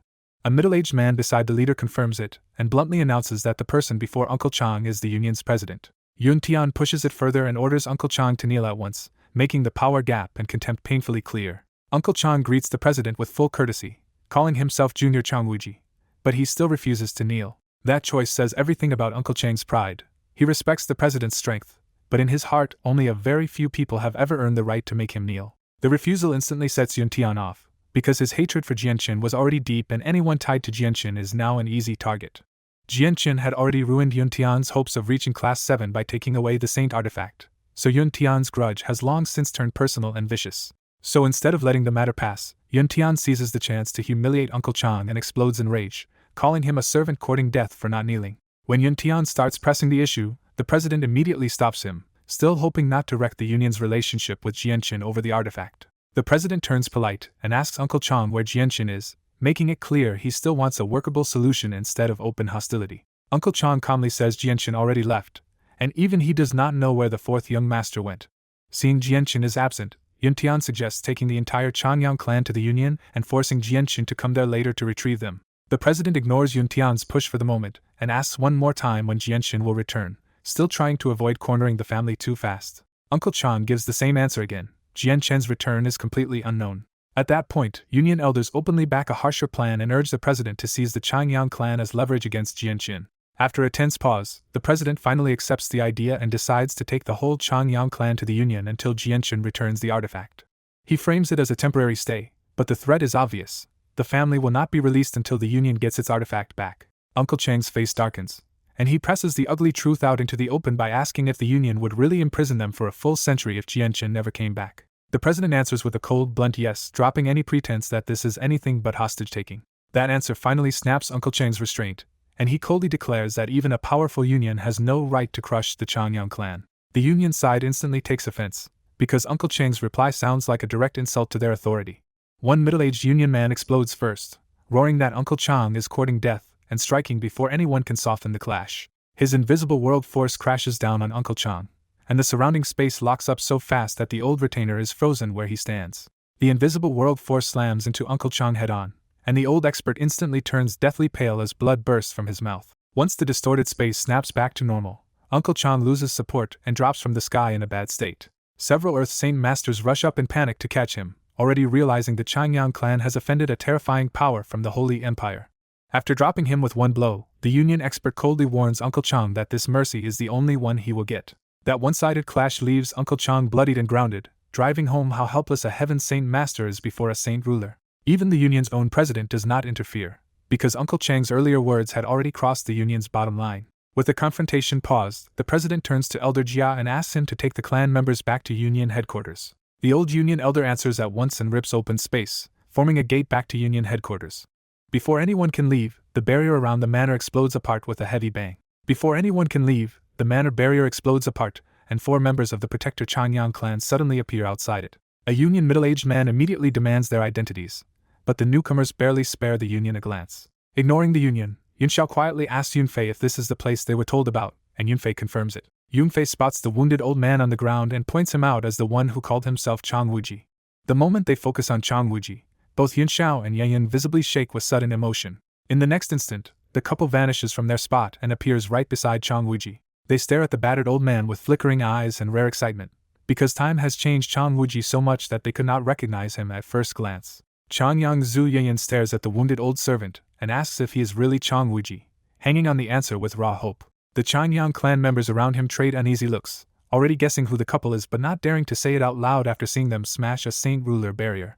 The moment Chang Wuji sees the woman clearly, he breaks down in tears and struggles to rise despite his injuries. Still shaking and coughing blood, Chang Wuji finally calls them Old Madam and Old Master, confirming exactly who he is. That one address wipes away all doubt, and Changyang Zhu Yayan cries out in joy because finding Chang Wuji means she may finally find her lost son. Her composure collapses right after that, and she urgently demands to know where Konger is since Chang Wuji left the clan with him all those years ago. Chang Wuji tries to answer about his master, but he is too injured to get the words out, and only coughs up more blood onto the couple's clothes. Seeing he might collapse before speaking, Changyang Zhu Yunxiao quickly takes out a precious clan pill and feeds it to him. The saintly medicine finally steadies Chang Wuji's worsening injuries and pulls him back from the edge. Once Chang Wuji can breathe again, Changyang Zhu Yunxiao's grief turns hard and cold, and he demands to know who dared injure him like this. Weak but clear at last, Chang Wuji points the blame upward at the Radiant Saint Master Union, saying they wounded him while forcing everyone to go to the City of God. The moment Changyang Zhu Yunxiao hears how the Radiant Saint Master Union treated his son's clan, he snaps in fury. His anger is not just pride talking. To him, the Union is nothing compared to a protector clan, so seeing his own son's family crushed like this hits as both an insult and a father's grief. Still shaking with killing intent, Changyang Zhu Yunxiao flashes high into the sky and faces the Union head-on. He coldly demands that whoever injured the Changyang clan step forward, warning that if no one admits it, everyone from the Union will share the punishment. The Union side goes cold.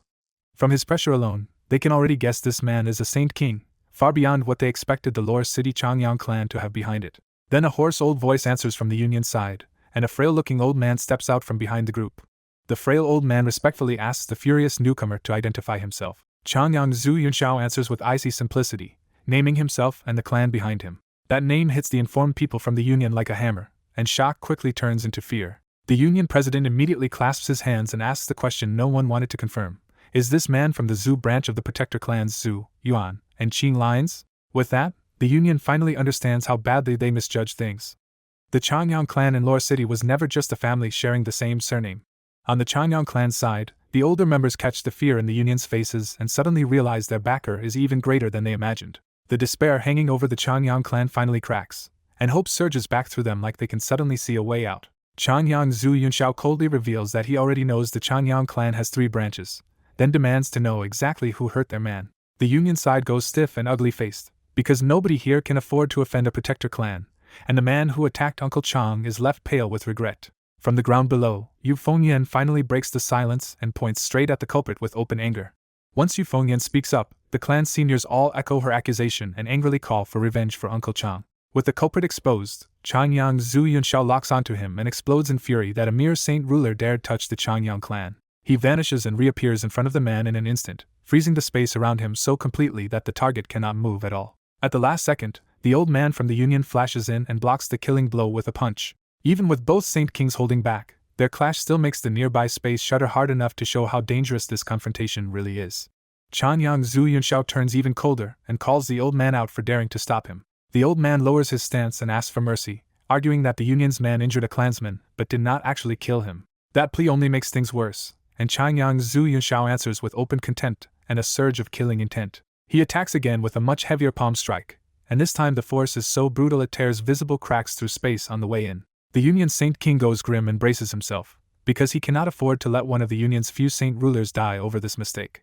Their second clash lands head-on, and the packed world force quietly smashes the air apart until the surrounding space fractures like a giant broken mirror. Chanyang Zhu Yunxiao's strike lands so hard that the Union Saint King turns pale and rushes backward, while Yunxiao stays planted in the sky without giving an inch. Without pausing, Chanyang Zhu Yunxiao steps across the air and appears in front of the Saint ruler who hurt Chang Wuji, making it clear the Chanyang clan is settling this personally. The trapped Saint ruler cannot dodge at all, and Yunxiao crushes him with a single palm strike that obliterates both his brain and origin soul. After the execution, Yunxiao turns his cold gaze on the Saint King and warns that if he dares act recklessly again, he will die too.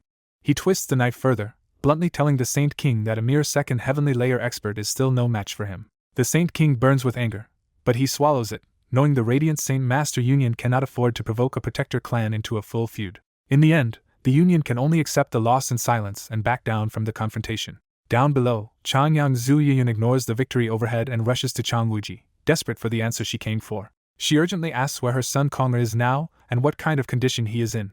Thanks to the saintly medicine, Chang Wuji has recovered enough to stand with difficulty, but the answer on his face is already bitter. Chang Wuji tells her that Chanyang Zhu Yukong left centuries ago to search for a way to break the seal, and no word has come back since. That one revelation crushes Chanyang Zhu Yun on the spot, because the hope that drove her here vanishes the moment she learns her son is still lost. At Changyang Manor, Chanyang Zhu Yun breaks down again over her missing son Konger, the grief that has haunted her for centuries. The narration makes clear why her sorrow is so dangerous.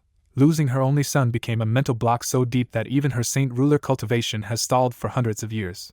Chanyang Zhu Yunxiao steps to his wife's side and gently tells her not to lose hope, insisting that the son who founded this Changyang clan will return one day. That private grief abruptly turns political when the president of the Radiant Saint Master Union asks if this means Jianqin is also part of the Changyang clan. Chanyang Zhu Yunxiao is plainly confused, so Chang Wuji explains that Jianqin's original name is Changyang Xiangtian, the fourth young master of the clan and a 24-year-old saint ruler. The age alone shocks Chanyang Zhu Yunxiao, because reaching saint ruler at 24 sounds impossible even to a protector clan elder like him. The Union president presses his real purpose next, saying they only came to recover the saint artifact Jianqin took from the Union.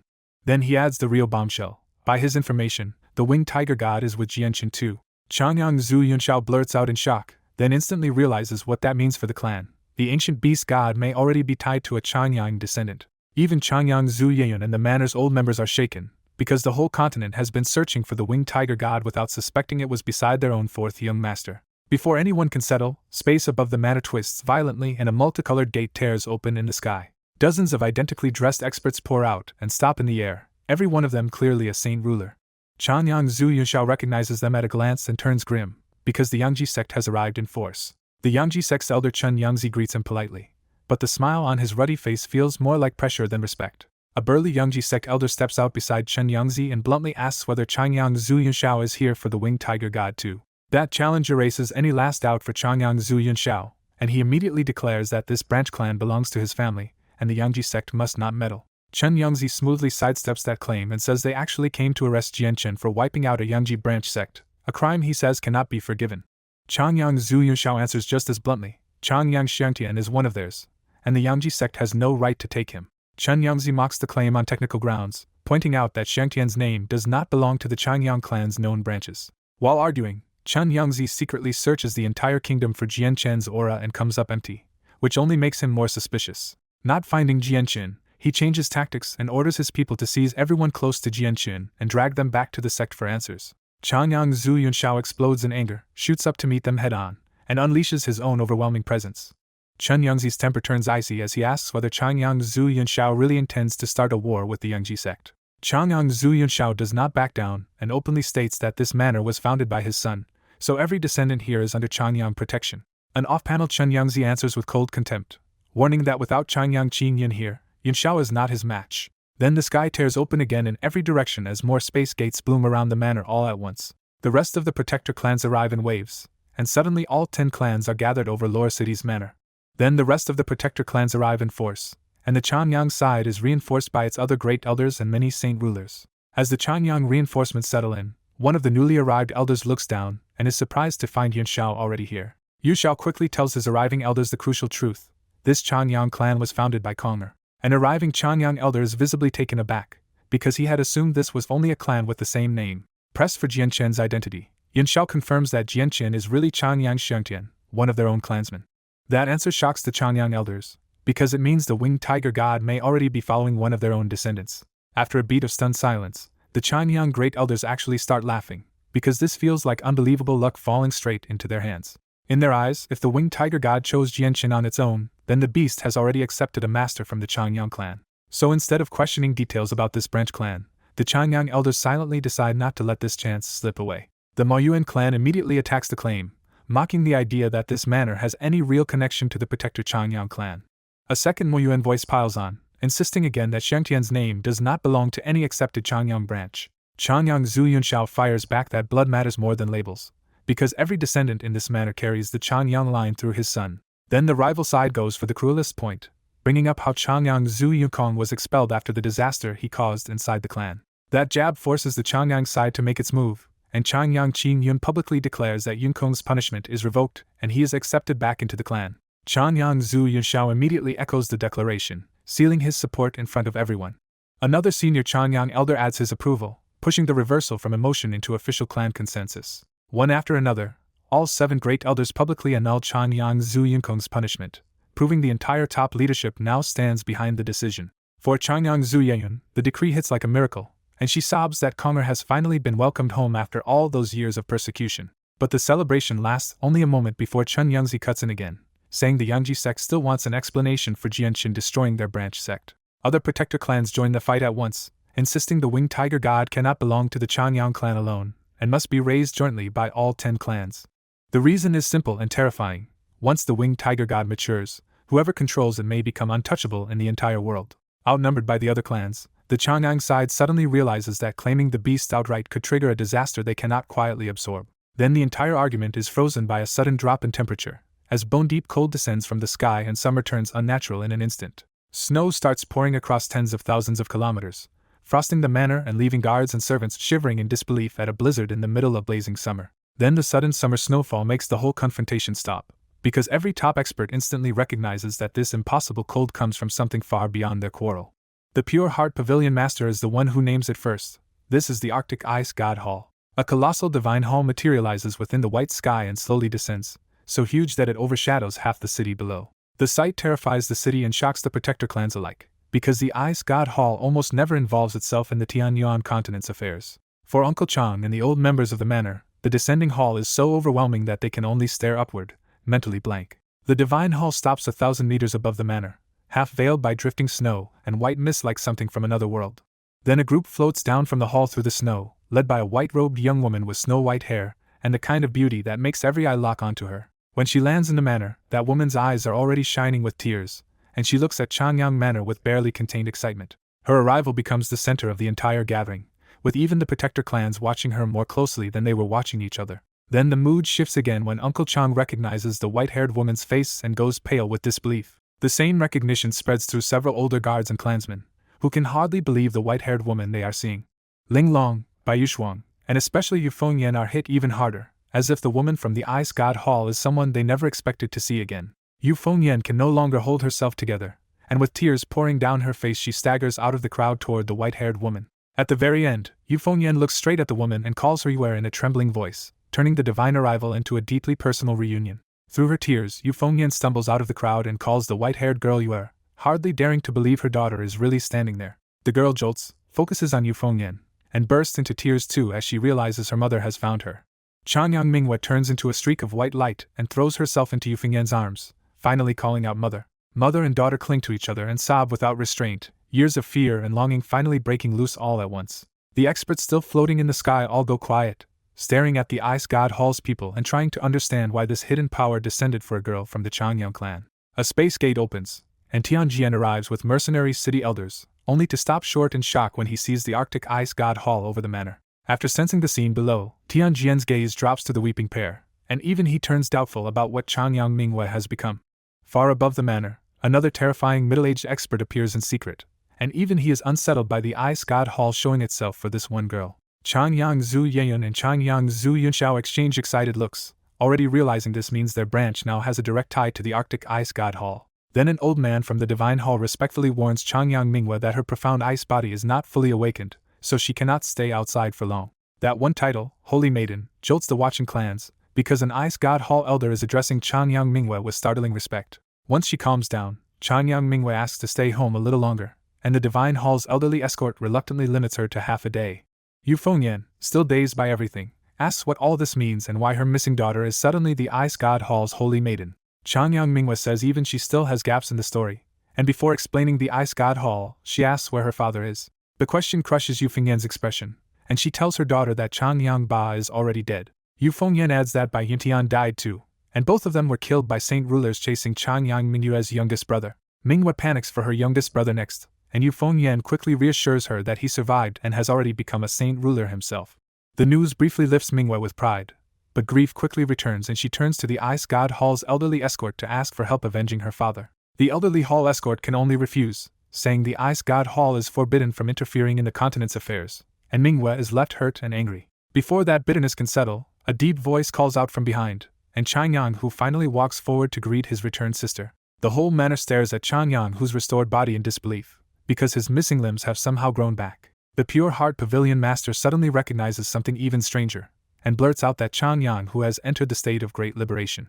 Her fellow experts confirm it, naming Changyang whose condition is the first realm, worldly transcendence, from the Pure Heart Sutra itself. The Pavilion Master wastes no time and urgently asks Changyang who to become a disciple of the Pure Heart Pavilion. She makes it clear she does not mean as her personal student, because no one in the pavilion is worthy of taking in someone with this state. Changyang who quietly accepts the idea, but only on one condition: the Changyang clan must remain safe. At the start of the next exchange, the Pavilion Master reassures him that his clan is now too protected and too connected for anyone to move against carelessly. But she bluntly adds that the one real danger is still Changyang Xiangtian and the Winged Tiger God, because protecting him would mean making him surrender it. Changyang who agrees to enter the Pure Heart Pavilion, formally choosing the path opening in front of him. The Pavilion Master, now naming herself Wuchun, warns that if he wants great perfection, he must eventually sever family, friendship, and every worldly attachment. Those words terrify Linglong, who rushes in and begs her son not to enter a path that would make him forget his own family. Linglong breaks down completely, because after losing her husband, she cannot bear the thought of losing her son in spirit too.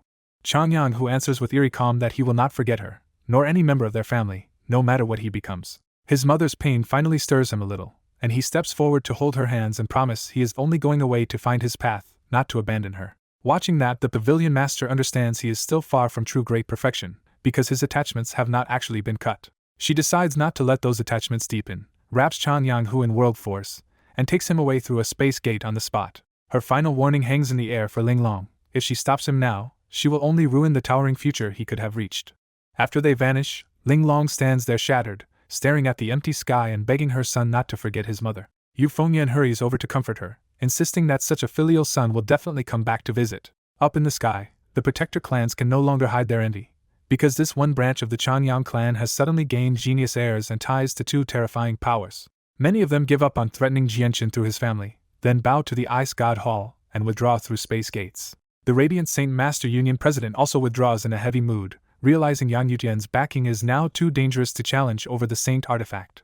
But Yun Tian leaves alone on a white cloud with an icy face, already plotting to expose the Winged Tiger God's location to the Beast God continent. Back at the manor, Tianjian prepares to depart too, but Changyang Zhu Yunxiao calls out and asks if he knows where Changyang Xiangtian is. Tianjian answers coldly that a protector clan should find its own descendant, then disappears into the gate without giving them anything. Almost immediately after, a vast searching presence spreads across the continent, and the Changyang clan elders realize the other protector clans have already joined hands to track the Winged Tiger God without them. That exclusion irritates the Changyang elders, but some still insist they must find their own descendant quickly, because keeping the Winged Tiger God beside him is too dangerous. Changyang Qingyun then tries another angle and goes to speak with Old Man Zhou, hoping the Ice God Hall might help against the Beast God continent. The Ice God Hall envoy shuts that down at once, coldly repeating that no matter Minghua's ties to the clan, the Ice God Hall will not send even one person to fight the continent's wars. Even so, Qin Yun swallows his frustration, because provoking the Arctic Ice God Hall has always been one of the Protector Changyang clan's oldest taboos. Changyang Minghua spends only half a day at home, while the enormous Divine Hall hangs over the manor and turns a 100,000-kilometer region into snow and ice. When her half-day is up, Changyang Minghua has to part from Yufengyan again and return to the Divine Hall with the Ice God Hall envoy. The Divine Hall slowly rises and disappears, and with it the snowfall stops and the sun finally returns to start melting the frozen land. After the Ice God Hall leaves, the Protector Changyang clan withdraws as well, but Changyang Zhu Yeyun and Changyang Zhu Yashao choose to stay behind in Lore City. The old couple remain there for one simple reason: this clan is to trace their son left behind, and they will wait in Lore City until Changyang Zhu Yunkong finally returns. High above the southern sea, Jianqun and Nubis race through space itself toward the island Tianjian told them to find. Jianqun judges they are close, while Nubis grows openly eager because the island may finally give him a safe place to absorb his clansman's hidden essence and boost his strength. Jianqun agrees without hesitation, since a stronger Nubis would be even more useful at his side. 2 hours later they finally spot a huge island, with sailboats crowding the harbor and fishermen hauling goods along the docks. At the harbor, a towering stone tablet confirms the place at once. This is Three Saint Island. Instead of landing openly in the port, Jianqun and Nubis drop into a nearby forest and head toward the island's only city. Before they reach it, 100 riders from a fishing squad come through the forest road, talking excitedly about sailing out for a month and catching a fish bigger than a rival squad's trophy.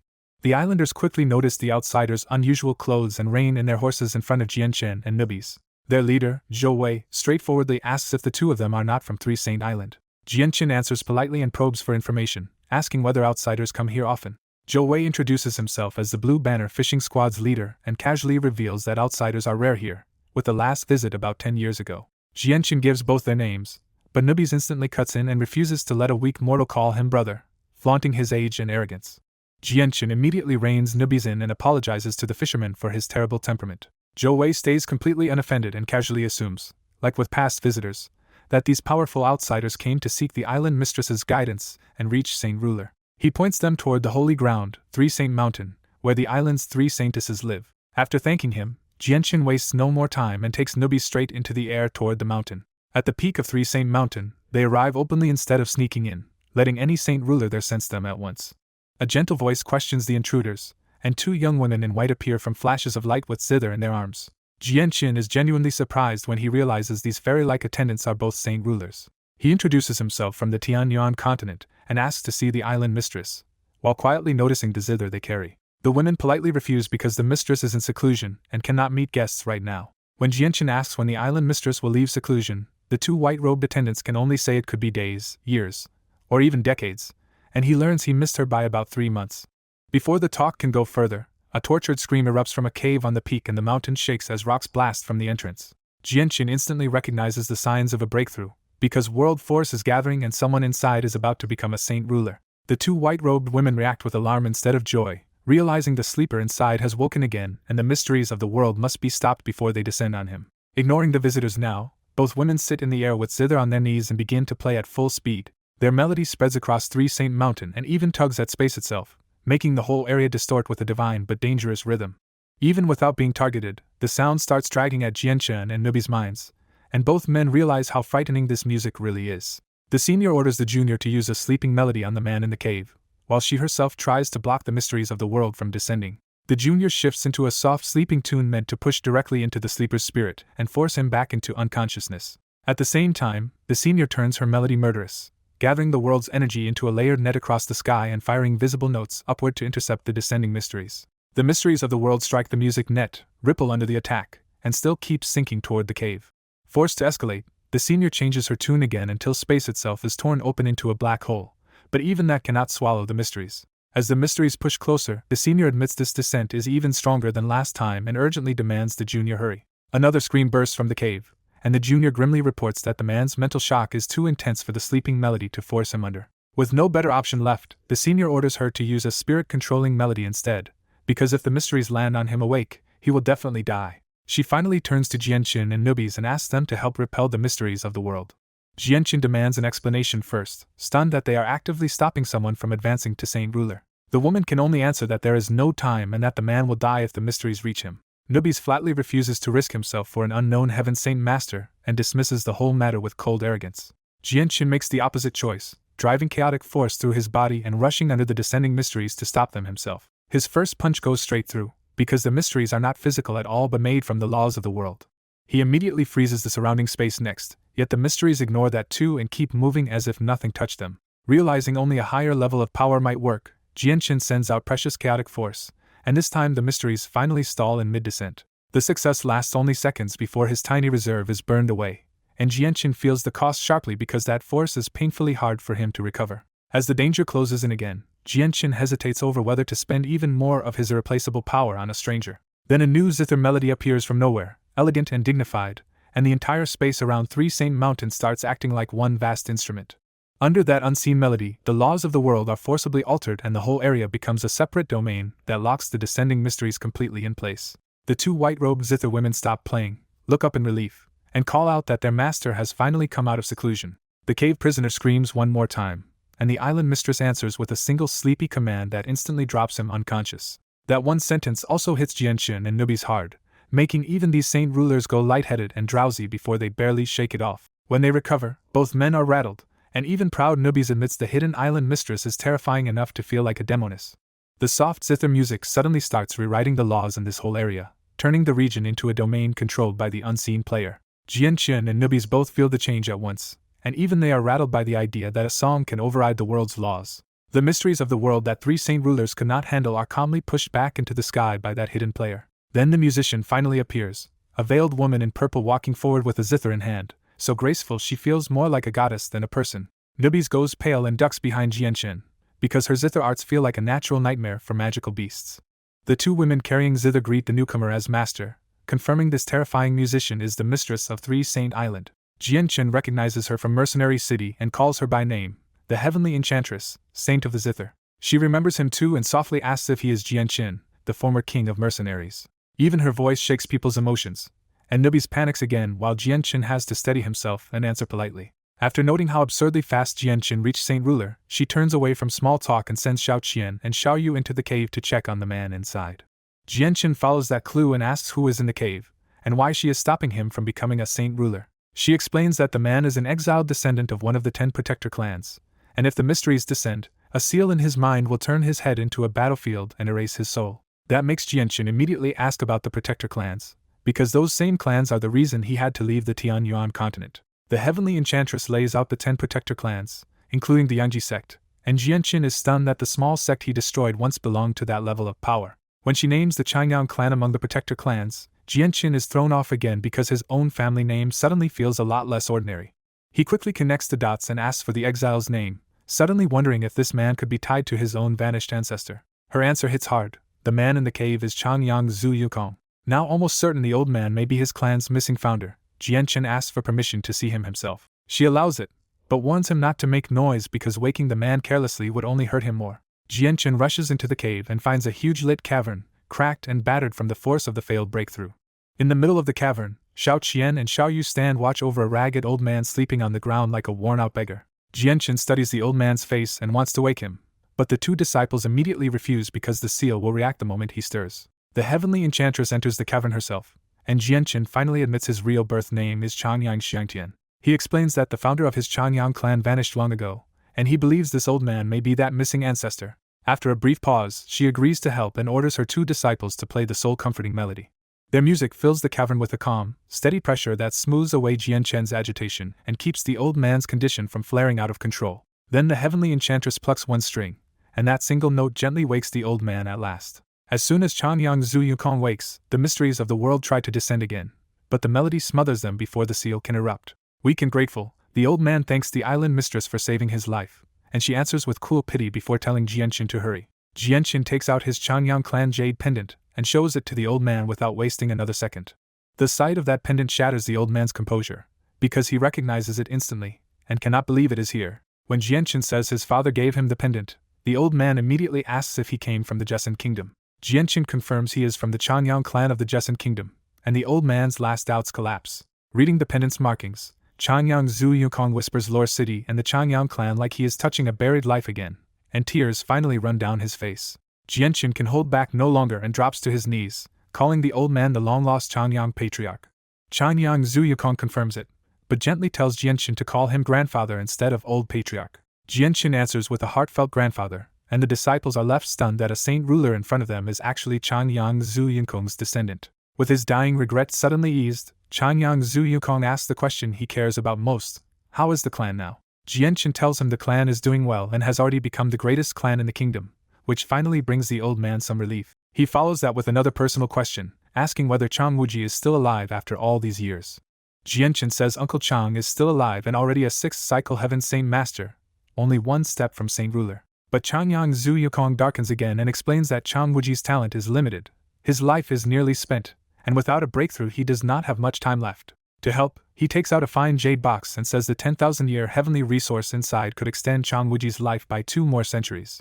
Jianqin does not take the box yet, because he cares more about the seal in his grandfather's head and the truth behind his exile. Changyang Zhu Yukong confirms the painful truth: he really was born in the protector Changyang clan, from the Zhu branch. He adds that it means nothing now, because he was expelled from that ancestral home long ago and cut off completely. When Jianqin demands to know why, Changyang Zhu Yukong reveals he entered the clan's forbidden grounds and disturbed the emperor armament stored there. That mistake nearly shattered the clan's independent space, so the great elders exiled him, erased his name, and sealed his mind so he could never become a saint ruler. Hearing that, Jianqin is left in a bitter tangle because the people who hunted him as enemies are also tied to his own bloodline. He decides not to dwell on that now and instead brings out the Golden Saint artifact, hoping its separate world might let him break the seal safely. Without waiting, Jianqin sends Changyang Zhu Yukong into the artifact space first under a pillar of white light. Jianqin follows him inside a moment later, leaving only the floating golden tower behind in the cavern. The heavenly enchantress and her 2 disciples stare at the tower in open surprise, because even they have no idea what kind of treasure can hold living people inside. Inside the artifact space, the spirit studies the seal in Changyang Zhu Yukong's forehead and gives Jianqin grim news. The seal was placed by a peak saint king, and although the artifact spirit can force it open, doing that would turn Changyang Zhu Yukong's mind into a battlefield and wipe out his soul. Inside the artifact space, Jianqin anxiously asks the artifact spirit if there is any other way to break the seal tormenting his grandfather. The artifact spirit admits the seal was made by a saint emperor, so he cannot force it open without harming Changyang Zhu Yukong. Changyang Zhu Yukong explains that this is one of the Changyang clan's 5 ancient great seals, and it can only be undone with the specific method for breaking it. When Jianqin asks who knows that method, his grandfather says only the Changyang clan's great elders learned it. That answer hits hard, because Jianqin immediately realizes getting help from the great elders is almost impossible. Changyang Zhu Yukong makes it worse by saying the clan already spared his life once, so there is no chance they would willingly remove the seal now. With no human answer left, Jianqin turns to Ziying and Qingsuo as his last hope. Ziying answers in Jianqin's mind that the sword spirits could shatter the seal at full strength, but right now they are still far too weak. Ziying adds one slim possibility: if they fully absorb the multicolored stone, they should recover enough power to remove the seal safely. But that hope crashes again when Ziying says absorbing all of the stone's energy will take 3,000 years. Knowing his grandfather cannot wait that long, Jianqin leaves the artifact space in despair and returns with him to the cave. Trying to buy time, Jianqin hoarsely urges his grandfather to eat the 10,000-year heavenly resource and extend his life a little. Changyang Zhu Yukong refuses, saying a little more life would only mean more torture, and the resource should go to Chang Wuji instead. From the side, the heavenly enchantress finally speaks up and says there is still one chance for Changyang Zhu Yukong to reach Saint Ruler. Jianqin immediately presses her for the method, desperate to grab onto that opening. She reveals that 10,000-year dragon's saliva from the depths of the Fantasy Star Ocean can suppress the seal long enough for his grandfather to break through and gain 2,000 more years. The name Fantasy Star Ocean hits Jianqin hard, because that deadly place also holds the stardust he needs for the Azulet swords. Changyang Zhu Yukong tries to stop him at once, warning that even saint rulers die there and even saint kings struggle to come back from the depths. Jianqin refuses to back down, promising he will find the dragon's saliva and later force a way to get the Changyang elders to release the seal. The heavenly enchantress backs his judgment, reminding the old man that Jianqin is already a saint ruler and can survive if he is careful. That revelation stuns Jianqin's grandfather, who had no idea his grandson had already reached saint ruler. Outside the cave, Jianqin looks up at the sky and tries to steady himself after learning the missing ancestor of the Changyang clan was his own grandfather all along. Nubis flies over nervously and asks whether the heavenly enchantress did anything to Jianqin. Jianqin brushes past the cave's secrets and simply tells Nubis they are going to the Fantasy Star Ocean. Nubis immediately turns serious and warns that the Fantasy Star Ocean is the old dragon clan's island and far too dangerous for careless saint rulers. When the heavenly enchantress comes out and repeats that 10,000-year dragon's saliva only grows in the deadly depths, Nubis visibly shrinks back from her. Jianchen holds his nerve under the heavenly enchantress's hypnotic gaze and respectfully asks her to tell him where the Fantasy Star Ocean is. After testing his will for a moment, the heavenly enchantress decides his mind is strong enough for ordinary illusions, and says she will go with him because she also needs dragon's saliva. Her joining the trip boosts Jianchen's confidence, because her power is strange enough to bend the laws of the world with music. Nubis reluctantly volunteers to come too, curious about the dragon clan's old island despite the danger. The heavenly enchantress shuts that down, warning that the place suppresses magical beasts, and its illusions are especially deadly to them. Jianchen agrees and tells Nubis to stay on 3 Saint Island and cultivate while they are away. Nubis gives in with a sigh, admitting that only Class 9 magical beasts would be unaffected there, so he will stay and increase his strength. After parting ways, Nubis carves a secluded cave in the deep sea near 3 Saint Island and seals out the water to begin closed-door cultivation. At the same time, Jianchen and the heavenly enchantress leave together for the Fantasy Star Ocean, while her 2 Saint Ruler disciples stay behind to guard the island. As they cross the open sea with spatial force, Jianchen brings up Tianjian's real reason for sending him here and asks what she knows about the sea race. The heavenly enchantress is surprised Jianchen actually met Tianjian, and she asks why he wants information about the sea race.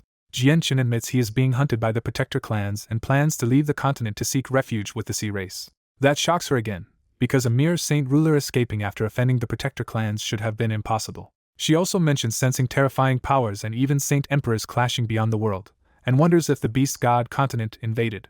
Jianchen confirms the Beast God continent really invaded, but he keeps the rest vague and says she can learn the full situation by visiting the mainland later. Since Tianjian sent him, the heavenly enchantress agrees to tell Jianchen what she knows about the sea race. She explains that the sea race evolved from sea creatures, can take human form and speak human language, and lives in the deep sea abyss behind a barrier left by the ancient sea god. That barrier cannot stop sea race beings, but it becomes an unbreakable wall to Saint Kings and Saint Emperors, so only those below Saint King can enter. She warns that the sea race dislikes humans, and one wrong move inside their territory can bring pursuit from many of them at once.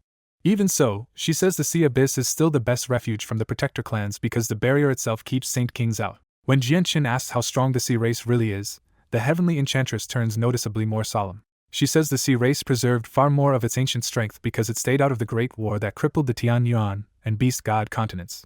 She adds that the sea race thrives in the sea but cultivates far worse on land, which is why it rarely leaves its own holy domain. Then she lays out the sea race's 3 great factions, the Sea God Hall, Serpent God Hall, and Heaven Spirit Hall. The most alarming part is that the sea race still has 3 Saint Emperors, with the Sea God Hall's elder already at the Supreme Saint Emperor realm. Jianchen quietly realizes that hiding with the sea race may protect him from the clans, but it will still be a place where he has to keep his head down. They keep flying for a full day and night before the mist-wrapped region of the Fantasy Star Ocean finally appears ahead. Stopping just outside it, the heavenly enchantress explains that the Real Island lies beyond the fog and warns Jianchen not to underestimate this strange mist. She warns that once they enter, sight and sensing will both be heavily suppressed. Before going in, she tells Jianchen to stay close and ignore whatever illusions he sees, because believing them is exactly how people get lost here. With the heavenly enchantress readying her zither, the 2 of them enter the fog together. The moment he crosses inside, Jianchen feels as if he has stepped into another world where he can barely see 3 meters ahead. He quickly discovers the fog is even worse than expected, because he cannot use spatial force here and even his presence is trapped inside his own body. From barely a meter away, the heavenly enchantress warns Jianchen that attacks can come at any time inside the mist, making the white silence even more dangerous. Jianchen turns and is startled that he still cannot clearly see her even at arm's length, so the pair slows down and advances carefully, eyes fixed on the haze in front of them. Then a white light suddenly shoots through the fog like lightning straight at the heavenly enchantress. Jianchen instantly throws a punch to intercept it and shouts a warning. But the heavenly enchantress is even faster, plucking one clean note from her zither that smashes the white light before Jianchen's fist can reach it. The attack crumbles into a silent pile of dust, proving the Fantasy Star Ocean started testing them the instant they stepped inside. In the white mist, Jianchen stares at a fresh pile of dust after a blur of white almost hit them, and he asks what just attacked. The heavenly enchantress explains that the attacker was a mutated fish near the Fantasy Star Ocean, a Class 6 beast so fast that even Saint Rulers can be wounded here if they are careless. That warning hits Jianchen hard, because inside this mist Saint Rulers lose spatial control, their senses shrink, and even weak beasts suddenly become lethal. He immediately drives chaotic force through his whole body, using the tiny chaotic Niden in his dantian to brace for any sudden hit in the fog.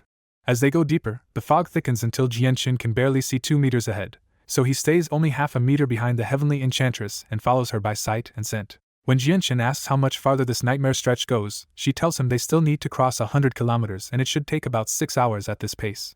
A new volley of white streaks bursts from the mist at point-blank range, so fast they are only visible a heartbeat before impact. Jianqin is ready to meet them head-on, but the heavenly enchantress plucks one note, and her visible sound wave turns the incoming fish into dust before they can touch either of them. Seeing that casual note wipe out multiple Class 6 beasts at once, Jianqin quietly revises his estimate of just how dangerous the heavenly enchantress really is. For the next 2 hours, schools of mutated fish keep swarming them by the hundreds and thousands, and every time the heavenly enchantress's zither wipes them out with chilling ease. After more than 80 kilometers and 2 hours in the fog, they finally reach the outer edge of the Fantasy Star Ocean, but the mist ahead only grows stranger and denser. A few kilometers later, the fog becomes so dense Jianqin cannot even see his own fingers, and the heavenly enchantress disappears completely from sight. With vision gone, Jianqin can only track the heavenly enchantress by the faint fragrance she leaves in the air and keep moving after it. Then the mist surges and suddenly shapes itself into Bai Yuntian, his mother, smiling gently as if she has really come to see her son. The sight breaks through his guard at once, and Jianqin calls out mother with raw grief in his voice. He knows perfectly well that Bai Yuntian is dead and her body is waiting in Mercenary City to be revived one day, but that knowledge still cannot stop the wound from opening.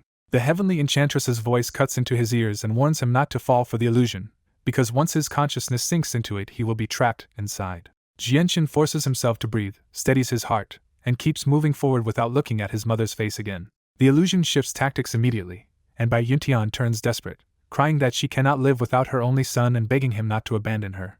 Her voice makes Jianqin's hands clench so hard they shake, because he can recognize the lie and still feel every word hit. Then the mist twists again and shows Changyang Ba, his father, covered in blood and fleeing from sneering pursuers while begging Jianqin to save him. That image tears straight into Jianqin's deepest scar, and murderous intent starts boiling up inside him. He keeps repeating to himself that his parents are already dead and waiting in Mercenary City, trying to pin his mind down before it slips completely. But the illusion pushes harder, and Changyang Ba is finally caught and stabbed through the chest right in front of Jianqin.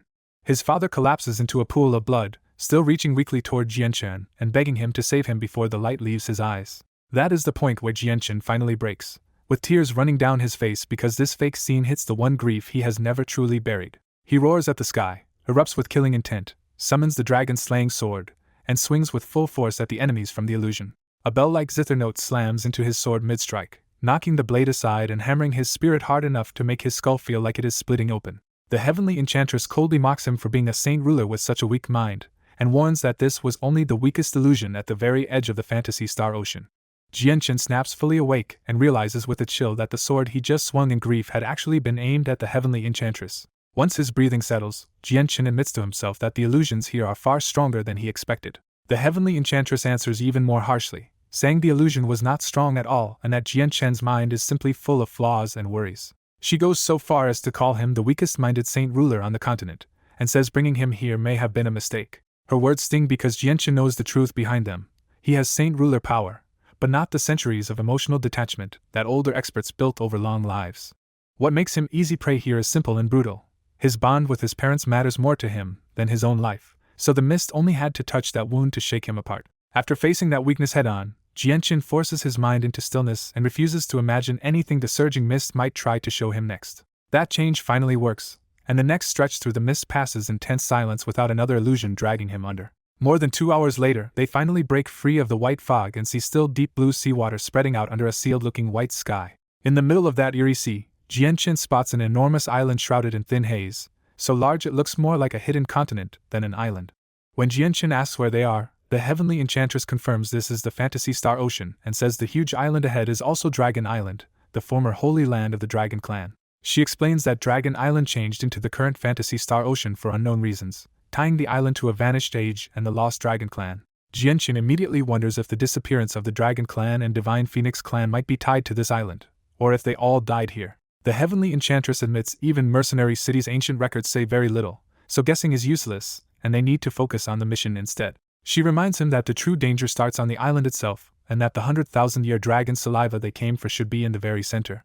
The two land on Dragon Island and start forward carefully, with the heavenly enchantress warning Jianqin that ancient dragon formations still survive here and can trigger at any time. Even without the blinding fog, Jianqin finds his presence still mysteriously suppressed here, so he has to rely on ordinary sight and caution.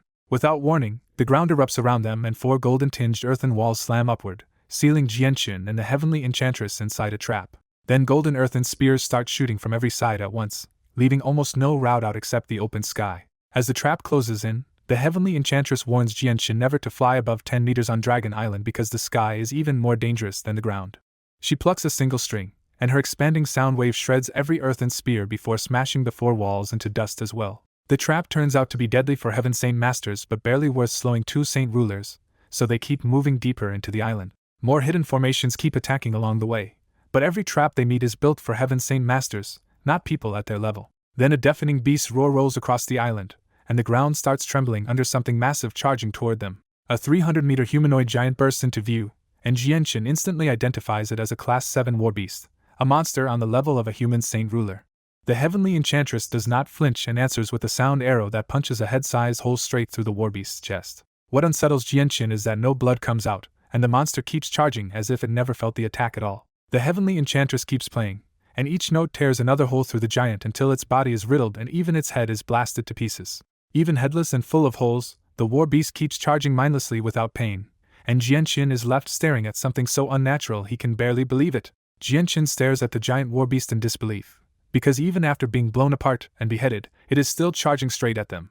Beside him, the heavenly enchantress stays eerily calm and keeps playing her zither, sending wave after wave of hidden killing intent into the monster. Her dense zither attacks tear the giant war beast apart even further, cutting away limbs and breaking open its body until the massive creature is only half its original height. What shakes Jianshin most is that the beast still shows no pain at all, stomping forward like nothing happened and closing the distance fast. With the monster now less than a kilometer away, Jianshin finally draws the dragon's slaying sword, and a small crack on the ruler armament makes the moment feel even heavier. Then the heavenly enchantress changes tempo, her music turning frantic as she sweeps 16 strings together for a stronger technique.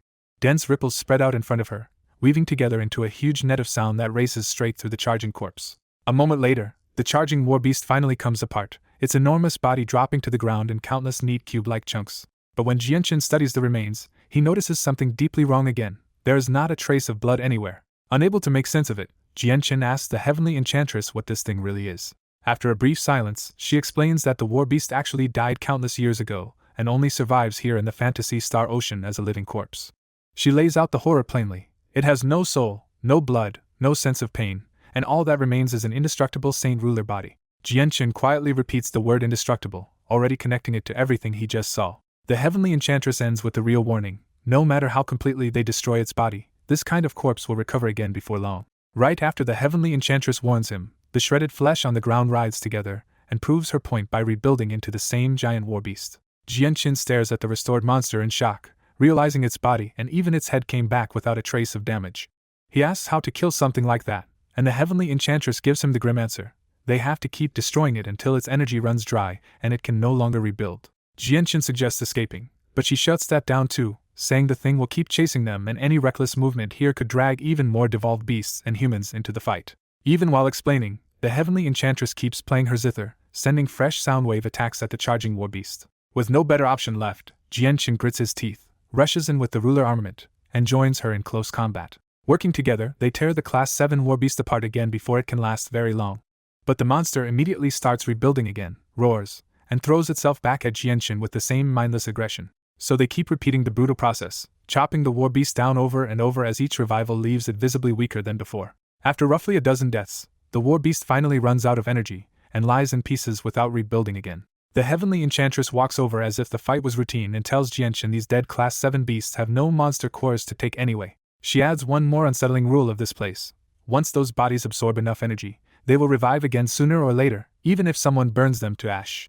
Because the battle was too loud, she decides they need to leave immediately before more monsters arrive. Jianshin gives the flesh-covered ground a long uneasy look, says nothing, and follows her deeper into the Fantasy Star Ocean. They barely make it 10 kilometers before several Saint Ruler-level presences suddenly appear behind them, and every one of them feels hostile. And before they can even relax, another wave of weaker pursuers joins in behind the first group, turning their escape into a full gathering storm. Jianshin looks back through the thin mist and catches a chilling sight. Several human figures and huge magical beasts are wandering around the war beast like mindless shells. He quickly understands the truth: these things died ages ago, and the strange power of the Fantasy Star Ocean turned their bodies into undead creatures with no soul, no mind, and only instinct left. The heavenly enchantress quietly warns Jianshin to hide his entire presence, because even if they can fight, getting tangled with these monsters here would be a serious problem. Jianshin asks the question weighing on him most heavily now: just how many Class 7 magical beasts and Saint Rulers are hidden in this place? His mood sinks further because these undead saint rulers and Class 7 beasts have indestructible bodies, feel no pain, and fear nothing, so being surrounded by them could easily turn deadly. The Heavenly Enchantress explains that the Fantasy Star Ocean has existed for countless years, and over that time huge numbers of human experts and high-class magical beasts came here and died. Some of those dead were even famous saint rulers from ancient times, lost either while fighting over treasure or simply because the ocean itself killed them. Because everyone who dies here becomes another immortal, unaging corpse, the number of undead experts in the Fantasy Star Ocean only keeps growing and never drops. She adds that the total has grown so terrifyingly large that even the 10 protector clans and mercenary city probably do not know how many saint rulers are inside. Then the warning gets worse. This place does not only hide saint rulers, but even saint kings and class 8 magical beasts among the living corpses. She tells Jianchen they must be extremely careful and never provoke any living corpse here, not even one as weak as a heaven saint master. Her reason is simple and brutal.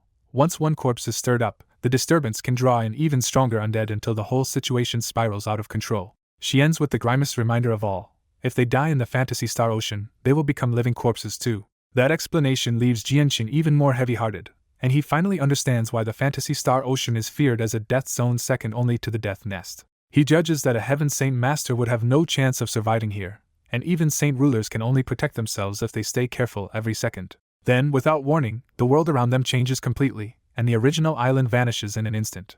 In its place appears an endless desert beneath a blazing red sun, and the terrifying heat crashes down on them at once. The Heavenly Enchantress immediately realizes what happened, frowns, and says they have fallen into a formation. The moment danger closes in, Jianchen pulls out his ruler armament and scans the desert on full alert, treating the Fantasy Star Ocean like a death trap. Then the sand under both of them suddenly gives way, and the ground starts dragging their legs down as if the desert itself is swallowing them. The Heavenly Enchantress reacts first, coldly telling Jianchen to fly as she flicks out a sound attack that blasts the binding sand to dust.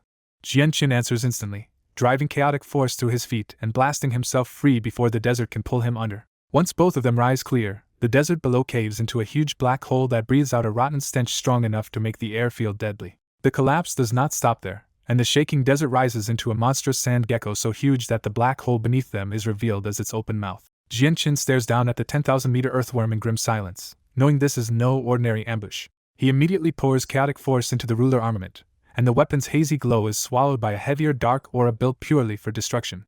The Heavenly Enchantress takes one look at the beast below and the blazing sun above, and she finally names the trap, a saint ruler killing formation hidden inside an illusion. She warns that this formation was made to kill saint rulers outright, and even 9th heavenly layer experts would normally die inside it if they were caught. But she also catches one opening.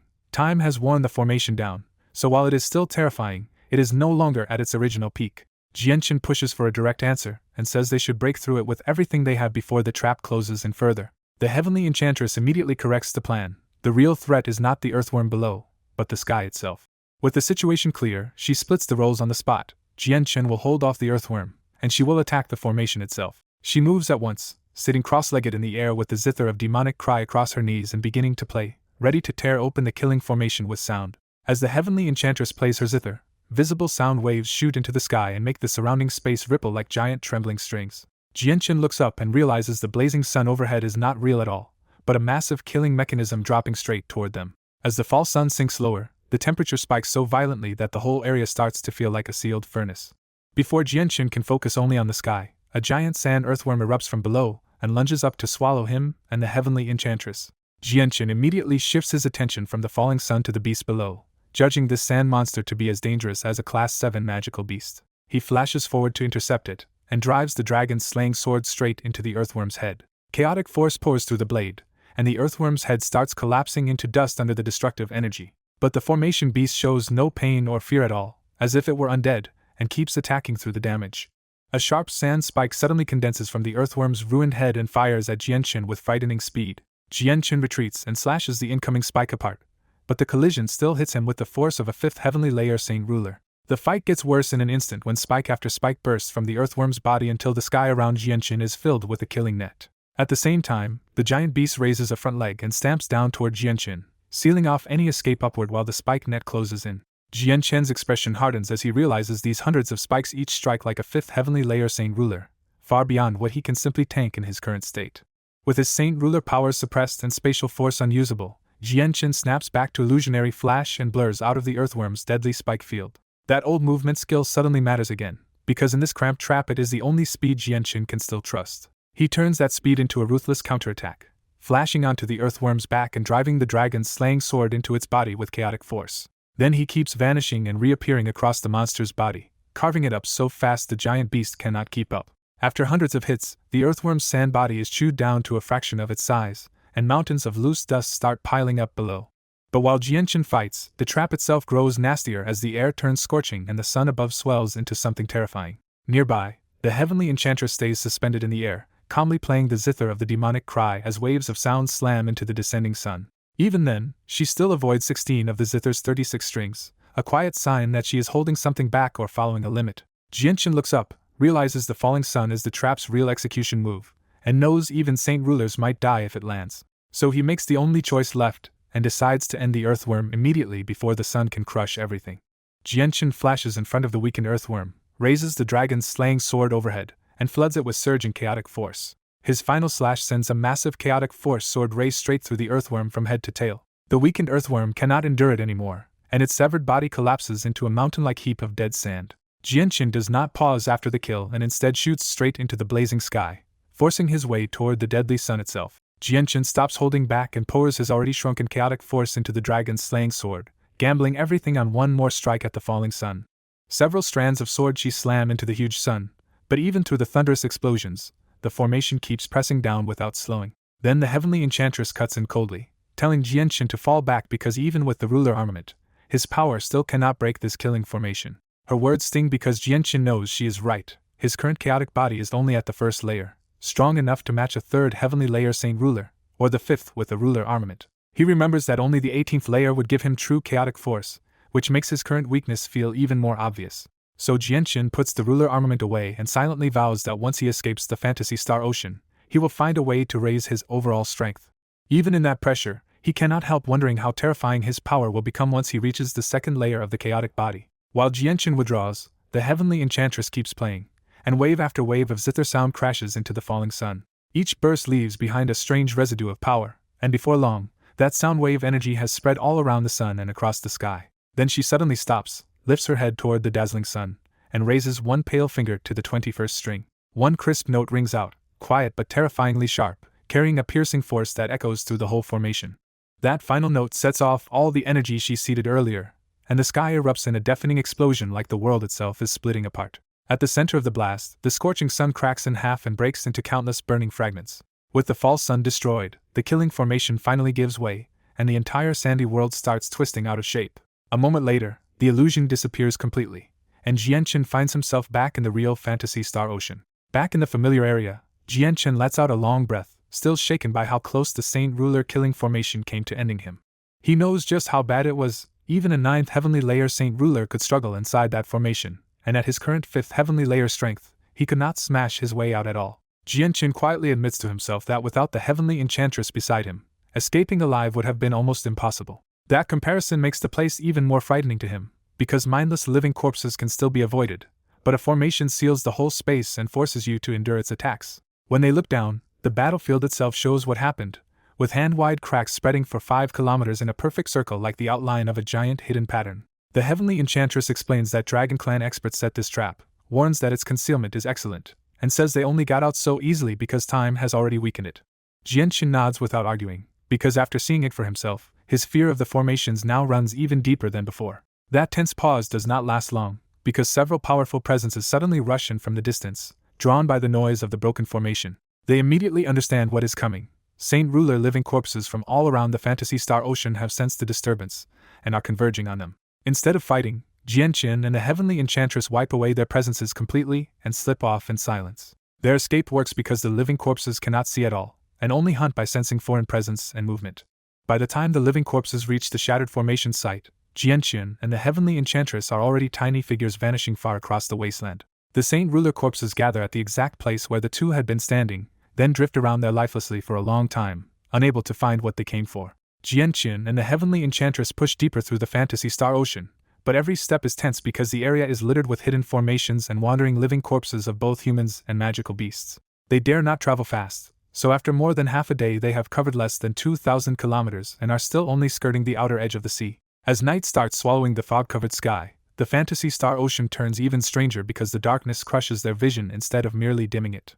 Seeing the light fail, the heavenly enchantress turns stern and says they cannot keep moving at night, so they need to find somewhere to rest until morning. Jianchen immediately leaves the decision to her, admitting he knows almost nothing about this place and will follow her lead. It takes them more than an hour to find a cave big enough to hide in, and its long curved passage gives them some confidence they will not be spotted from outside. At the back of the cave, the heavenly enchantress pulls out a fist-sized luminous pearl and fixes it into the ceiling, bathing the darkness in a soft, safe glow. They use the pearl because a normal fire would be a disaster here, with heat, smoke, and unfamiliar light all able to draw the living corpses straight to them.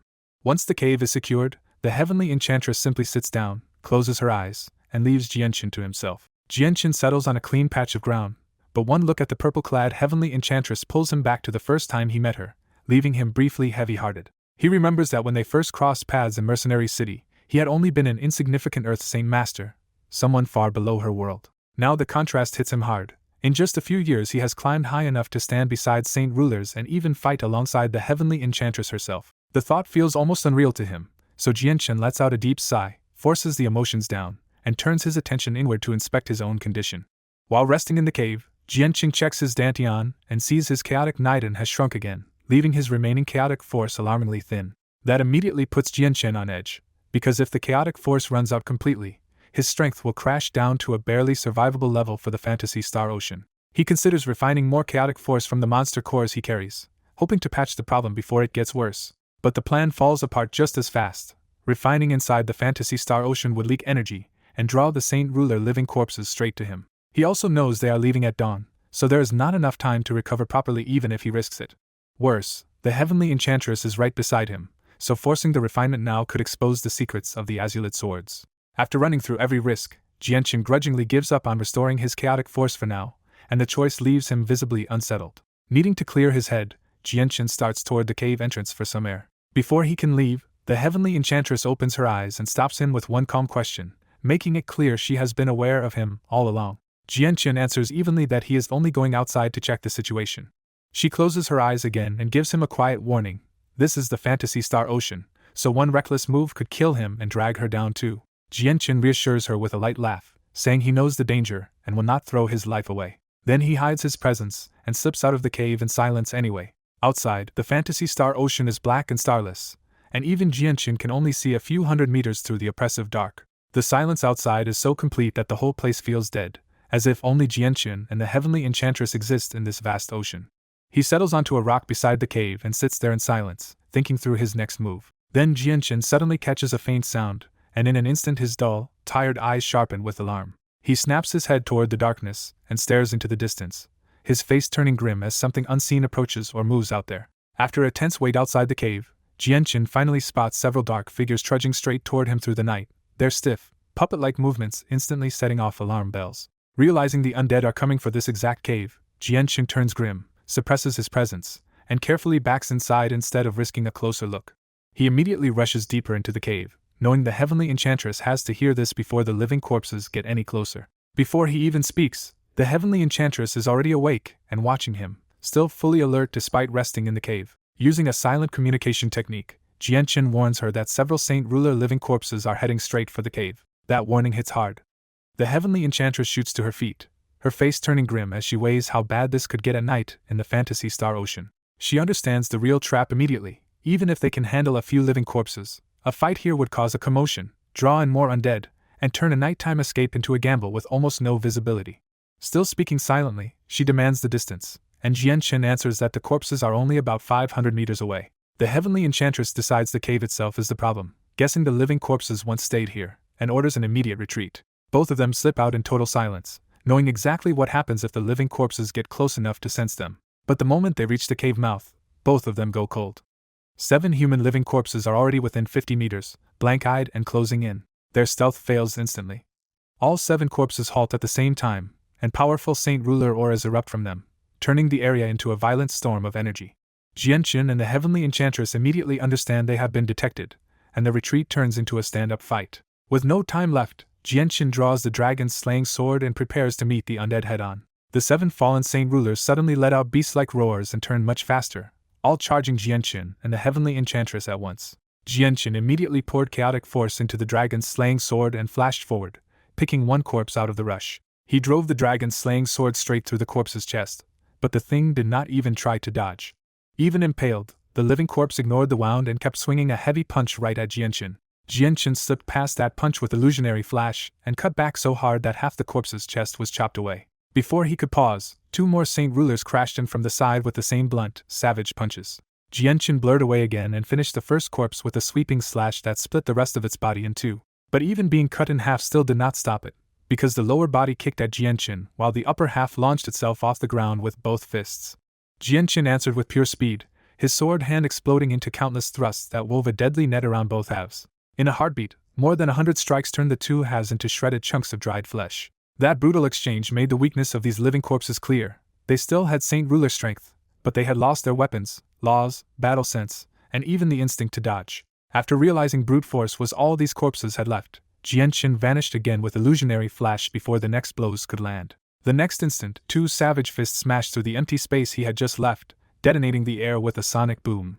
A black flash cuts through the fight as Jianchen appears like a ghost beside a Saint Ruler and slices one of its arms clean off with the dragon's slaying sword. But the enemy Jianchen, already diced apart, simply rebuilds itself and charges again, completely healed as if the damage never happened. On the other side of the battlefield, the heavenly enchantress calmly holds her zither in one hand and sends wave after wave of sound at the other four Saint Rulers. Each sound wave blasts into the attackers and hurls them backward so hard they can barely force their way closer. Her power is plainly above Jianchen's right now, and the four Saint Rulers cannot get anywhere near her no matter how they push. As her fingers move across all 20 strings, every blast leaves behind another trace of zither energy hanging in the air. Those lingering traces keep piling up until the space around the four Saint Rulers turns dense with her stored power. Once the build-up is enough, the heavenly enchantress suddenly stops playing and turns to Jianchen with a sharp warning, retreat quickly. Jianchen trusts her instantly, abandons his own opponent without hesitation, and bursts backward in a chain of blurred afterimages toward her side. The heavenly enchantress slowly lowers her finger onto the 21st zither string, setting up one more precise strike in the dark battlefield. The moment that string rings out, the zither energy hanging in the air turns violently unstable. With a thunderous blast, the rippling zither force tears all 7 Saint Ruler living corpses into pieces. But the huge blast gives away their position, and beast-like roars immediately answer from every direction. More hostile presences start closing in, and among them the heavenly enchantress senses one that is much worse than the rest. Her voice comes out hoarse as she warns Jianchen to leave at once.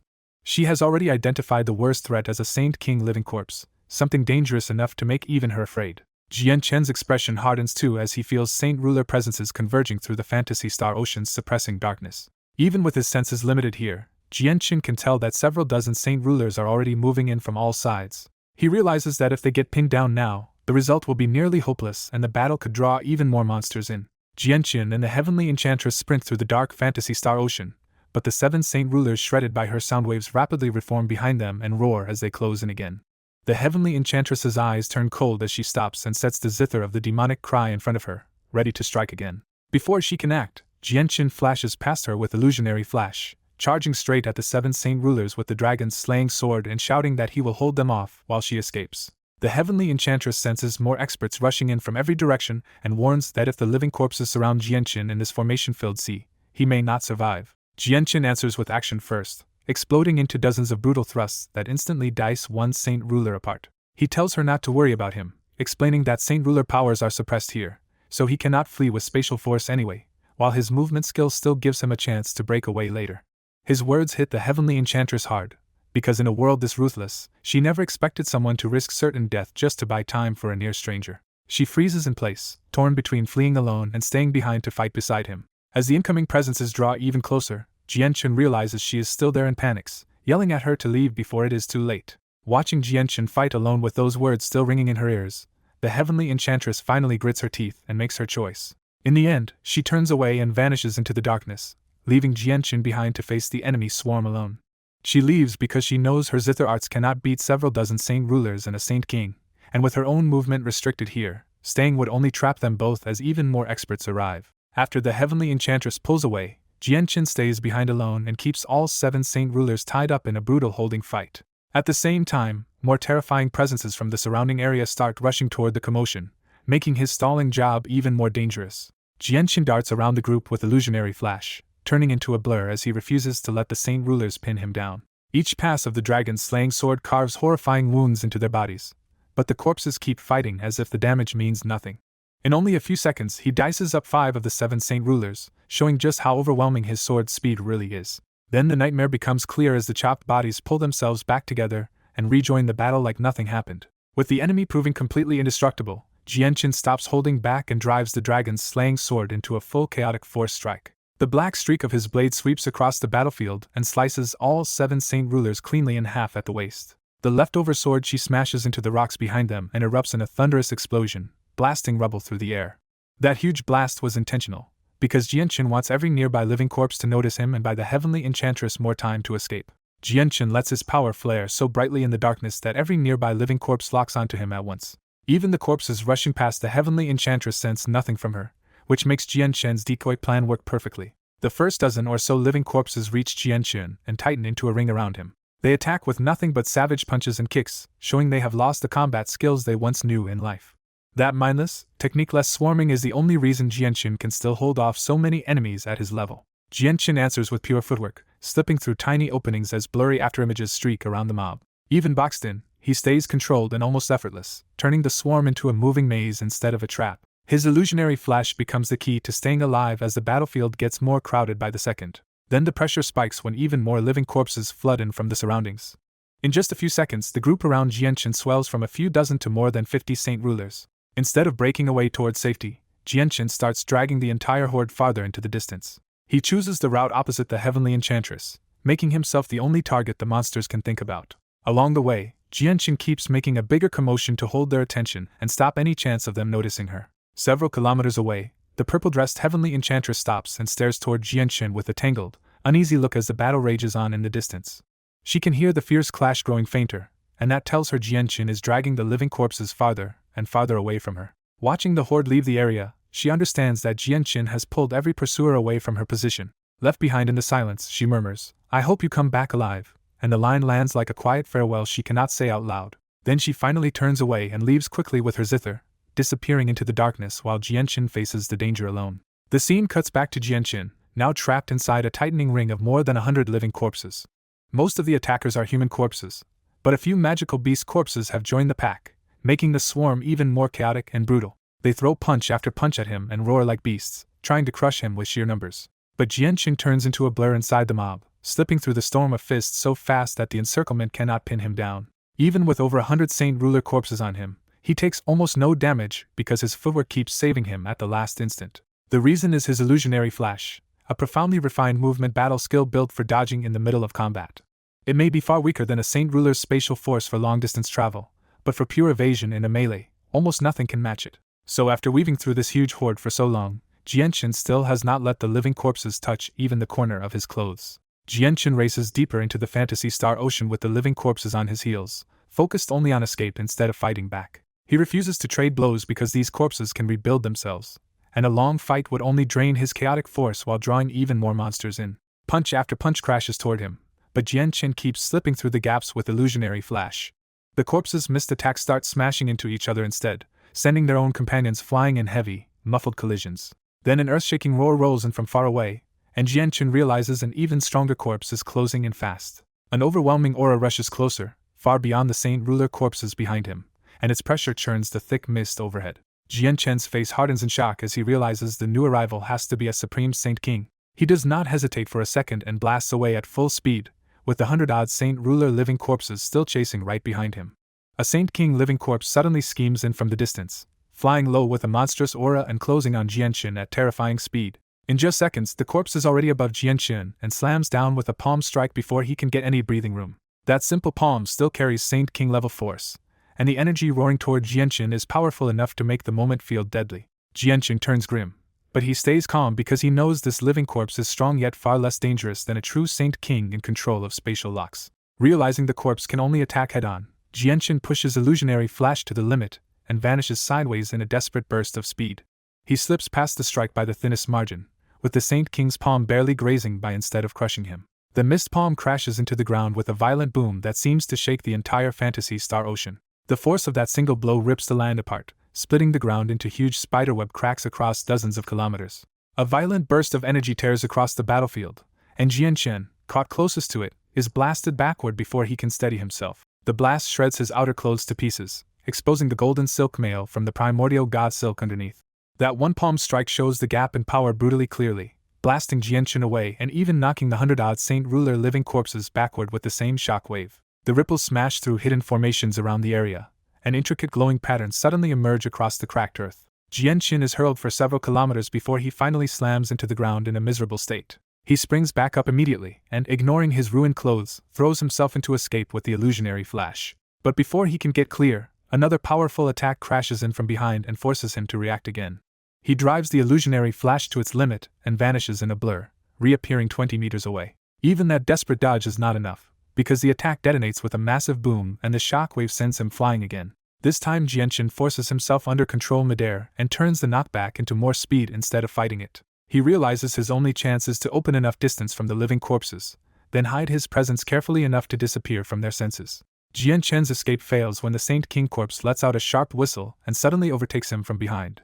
In the blink of an eye, the corpse blocks Jianchen head-on and drives a brutal fist straight at him. The punch carries no trick, just terrifying raw power strong enough to warp the space around it. Jianchen's face tightens because he is stuck mid-air, spent from running, and can no longer dodge properly with illusory flash. With no escape left, Jianchen grits his teeth and forces chaotic force through his body for one last stand. He pushes his chaotic body to the limit and snaps the dragon's slaying sword forward at the corpse's fist.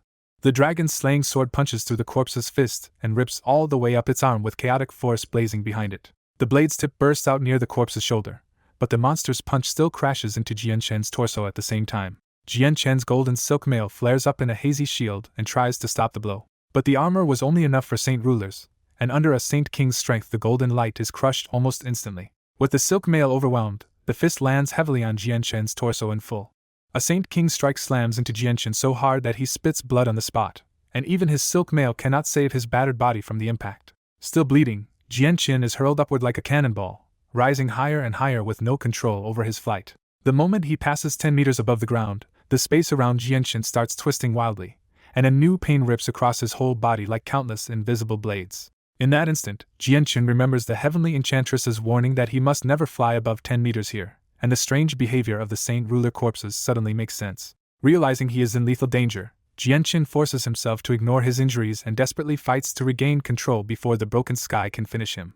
He bursts into the illusionary flash and drops below the 10-meter threshold in a blur, making a last-second escape. Just after Jianchen slips under the limit, the space above 10 meters shatters into darkness, and black cracks slash through the air where he would have been. Jianchen hangs in the air staring at the strange space above him, blood on his lips as a desperate idea starts to form. Before he can rest, a Saint Ruler living corpse charges in from the distance and throws a brutal punch straight at him. A sharp light flashes in Jianchen's eyes, and he slips past the punch the instant his plan clicks.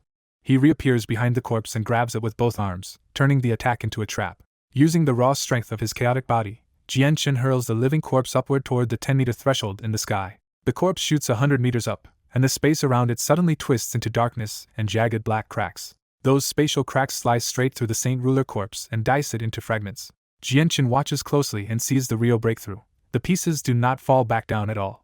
Instead, the fragments are swallowed by the cracks themselves, and the corpse vanishes completely. That is the answer Jianchen needed, because he finally finds a way to erase these nearly indestructible corpses for good. But before he can act on that discovery, the lone Saint King corpse rushes him again and slams out a palm strike with surging force. Jianchen is still badly hurt, but his chaotic body keeps the damage from dragging him down and steadily heals him even in the middle of the fight. Jianchen knows exactly how terrifying the Saint King corpse is, so he refuses to meet its blow head-on and throws everything into dodging. That small advantage keeps him alive. The corpses are powerful but mindless, so they cannot use real battle techniques. He grimly realizes that if the Saint King corpse could actually fight like a real expert, one space-freezing move would pin him down instantly. The Saint Ruler corpses close in again from all sides, trying to box Jianchen in around the stronger corpse. Instead of drawing steel, Jianchen suddenly puts away the dragon's slaying sword and changes tactics. He darts through the swarm, slipping past the Saint King's attacks while hunting for clean openings on the weaker corpses.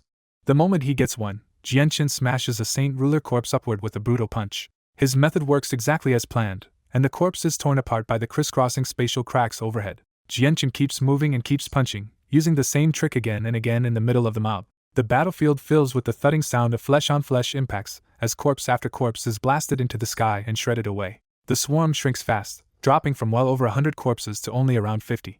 The fighting draws in a few more Saint Ruler corpses from elsewhere, but now Jianchen has already figured out how to deal with them. Even with the extra corpses arriving, Jianchen's fear never leaves the real problem, the Saint King corpse still looming over the fight. The Saint King corpse keeps hammering Jianchen without pause, so wild and destructive that even the nearby Saint Ruler corpses get smashed apart in the crossfire. But those lesser corpses still refuse to stay dead, rebuilding their bodies even after being blown apart by a Saint King level monster. Pinned down by the stronger corpse, Jianchen cannot fight head-on, so he spends the whole battle dodging the Saint King and concentrating on clearing the Saint Ruler corpses first. After a brutal hour, Jianchen finally sends the last of the 100+ Saint Ruler corpses flying into spatial cracks, where they are truly destroyed. Now only the Saint King corpse remains, but the long fight has drained Jianchen badly. He has kept Illusionary Flash running with Chaotic Force the entire time, and the cost is ugly. His Chaotic Niden has shrunk to almost nothing. Staring at the last corpse, Jianchen realizes he cannot drag this out any longer or he will lose both his Chaotic Force defense and the speed technique keeping him alive. So Jianchen suddenly makes his move, slipping past the Saint King corpse like a ghost with Illusionary Flash and appearing right at its side. He gambles on the same trick that worked before and drives a brutal punch into the corpse's crotch, trying to launch it into the air and into a spatial crack. The hit does shake the Saint King corpse, but Jianchen instantly sees the problem. This monster barely rises at all. Before Jianchen can recover, the Saint King corpse retaliates with terrifying speed and slams a palm into his left shoulder. A sharp crack rings out from Jianchen's shoulder, ending his desperate gamble on a brutal note. A harsh strike wrecks Jianchen's left shoulder, and his whole arm goes numb on the spot. Even with sweat pouring down and pain hitting hard, Jianchen refuses to retreat. Enduring the injury, Jianchen flashes behind the corpse and drives another strike into its lower body to lift it higher. The Saint King corpse has no mind to understand his plan, and only keeps trying to wipe out the intruder in front of it. As soon as it turns, the corpse throws the same palm strike at Jianchen again. Jianchen predicts it perfectly, flashes in front of the attack, and lands another rising hit in the same spot. He keeps repeating the same risky move until, after around a dozen hits, he finally forces the corpse past the 10-meter limit. The moment the corpse crosses the threshold, the calm space twists violently and black spatial cracks tear across it. Those crossing cracks instantly destroy the Saint King's head. Even after losing its head, the corpse feels nothing and keeps trying to attack Jianchen. Jianchen attacks the same lower area again and shoves more than half of the corpse's body past the threshold. This time the spatial cracks smash apart the corpse's upper body and arms, leaving only its waist and legs behind. With victory finally in sight, Jianchen forces out one last punch and drives the Saint King corpse's remaining lower half fully past the sky threshold. As the Saint King corpse's last legs cross the line, black spatial cracks burst open again and slice it apart before dragging every piece away. That brutal trap finally finishes them all, ending the threat of more than 100 Saint Ruler corpses and even a Saint King corpse. Jianchen stares at the pitch-black forbidden air in drained silence, then lets out a long exhausted breath. Once the danger is gone, he drops back to the ground and collapses there, too tired to stay standing. The fight has pushed Jianchen to a level of fatigue he has not felt in a very long time. As he catches his breath, Jianchen realizes he only survived that corpse swarm because Illusionary Flash kept him alive. He also connects the lesson immediately. In strange places where Saint Ruler powers are suppressed, that movement skill may be the only thing keeping him alive. By the end of the ordeal, Jianchen makes a firm decision to study Illusionary Flash seriously again instead of treating it like a neglected skill. After a short rest on the ground, Jianchen forces himself back up, still wary after the brutal fight. He suppresses his presence and slips away carefully, not willing to stay where the clash may have drawn more monsters in. Jianchen knows the fight probably attracted every nearby Saint Ruler corpse, and that thought keeps him from risking even a moment longer there. But the night inside the Fantasy Star Ocean is wrong even for him, swallowing the distance until he can only see a few hundred blurry meters ahead. Because he cannot safely read the dangers ahead in the dark, he stops after only 10 kilometers and changes his plan. He decides to wait for daylight, when he will have a better chance to spot the unknown threats before they reach him. With his route paused, Jianchen sits down cross-legged and begins healing the damage still left in his body. Chaotic force circulates through him for 2 full hours, steadily knitting his heavy wounds back together. By the end of it, Jianchen is fully recovered, an absurd result for injuries this severe. For anyone else at Saint Ruler level, or even a Saint King, wounds like his would have needed days, weeks, or far longer to heal. The reason is his chaotic body, whose healing rate even outstrips Radiant Saint Force and makes his recovery terrifyingly fast. After fully healing, Jianchen changes into clean clothes and stays put through the deadly Fantasy Star Ocean night instead of blindly searching for the heavenly enchantress. With dawn still far away, he decides to gamble on refining monster cores into chaotic force so he is not left helpless out here. The moment Jianchen wakes the sword spirits for help, Ziying and Qing So manifest outside and scan the air with rare unease. Jianchen asks for their help, but their silence makes him realize they have sensed something strange about this place itself. After hearing Jianchen explain the Fantasy Star Ocean, the two spirits admit they can both sense a faint but familiar energy hidden in this sealed region. Ziying explains that the Fantasy Star Ocean has effectively formed its own domain and laws, which finally makes Jianqin understand why his Saint Ruler powers are being suppressed. Qingsuo warns him that several terrifying presences are already lurking nearby, far beyond what he can handle right now. The two Class 6 monster cores vanish into only a pitiful trace of chaotic force, confirming just how absurdly expensive his body is to restore. So Jianqin dumps out the rest of his stockpile and orders every monster core he has left to be refined at once. The refining drags on through most of the night, with Jianqin working alongside the sword spirits to squeeze every bit of energy into his shattered reserves.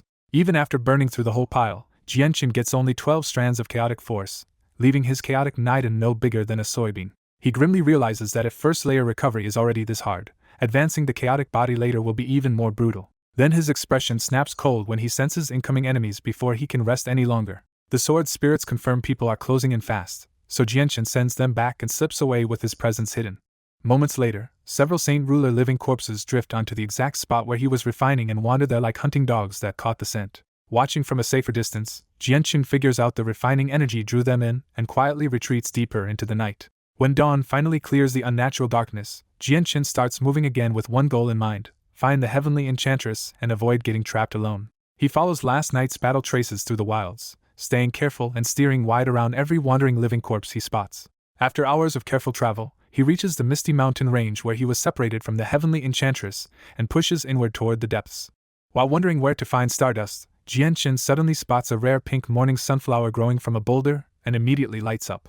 A close look tells him it is a 10,000-year heavenly resource, and that this deadly place may also be a treasure land full of ancient medicine. He brings out Xiao Bai, and even the usually playful white tiger comes out unusually serious after sensing how dangerous the Fantasy Star Ocean is. Jianqin lifts Xiao Bai onto the boulder and offers the morning sunflower, hoping the 10,000-year medicine will push the cub's strength higher. Xiao Bai eagerly devours the flower, proving that ordinary 1,000-year resources no longer mean much to a Class 6 magical beast. Instead of uprooting the whole plant, Jianqin carefully preserves the stalk so this rare morning sunflower might one day grow again.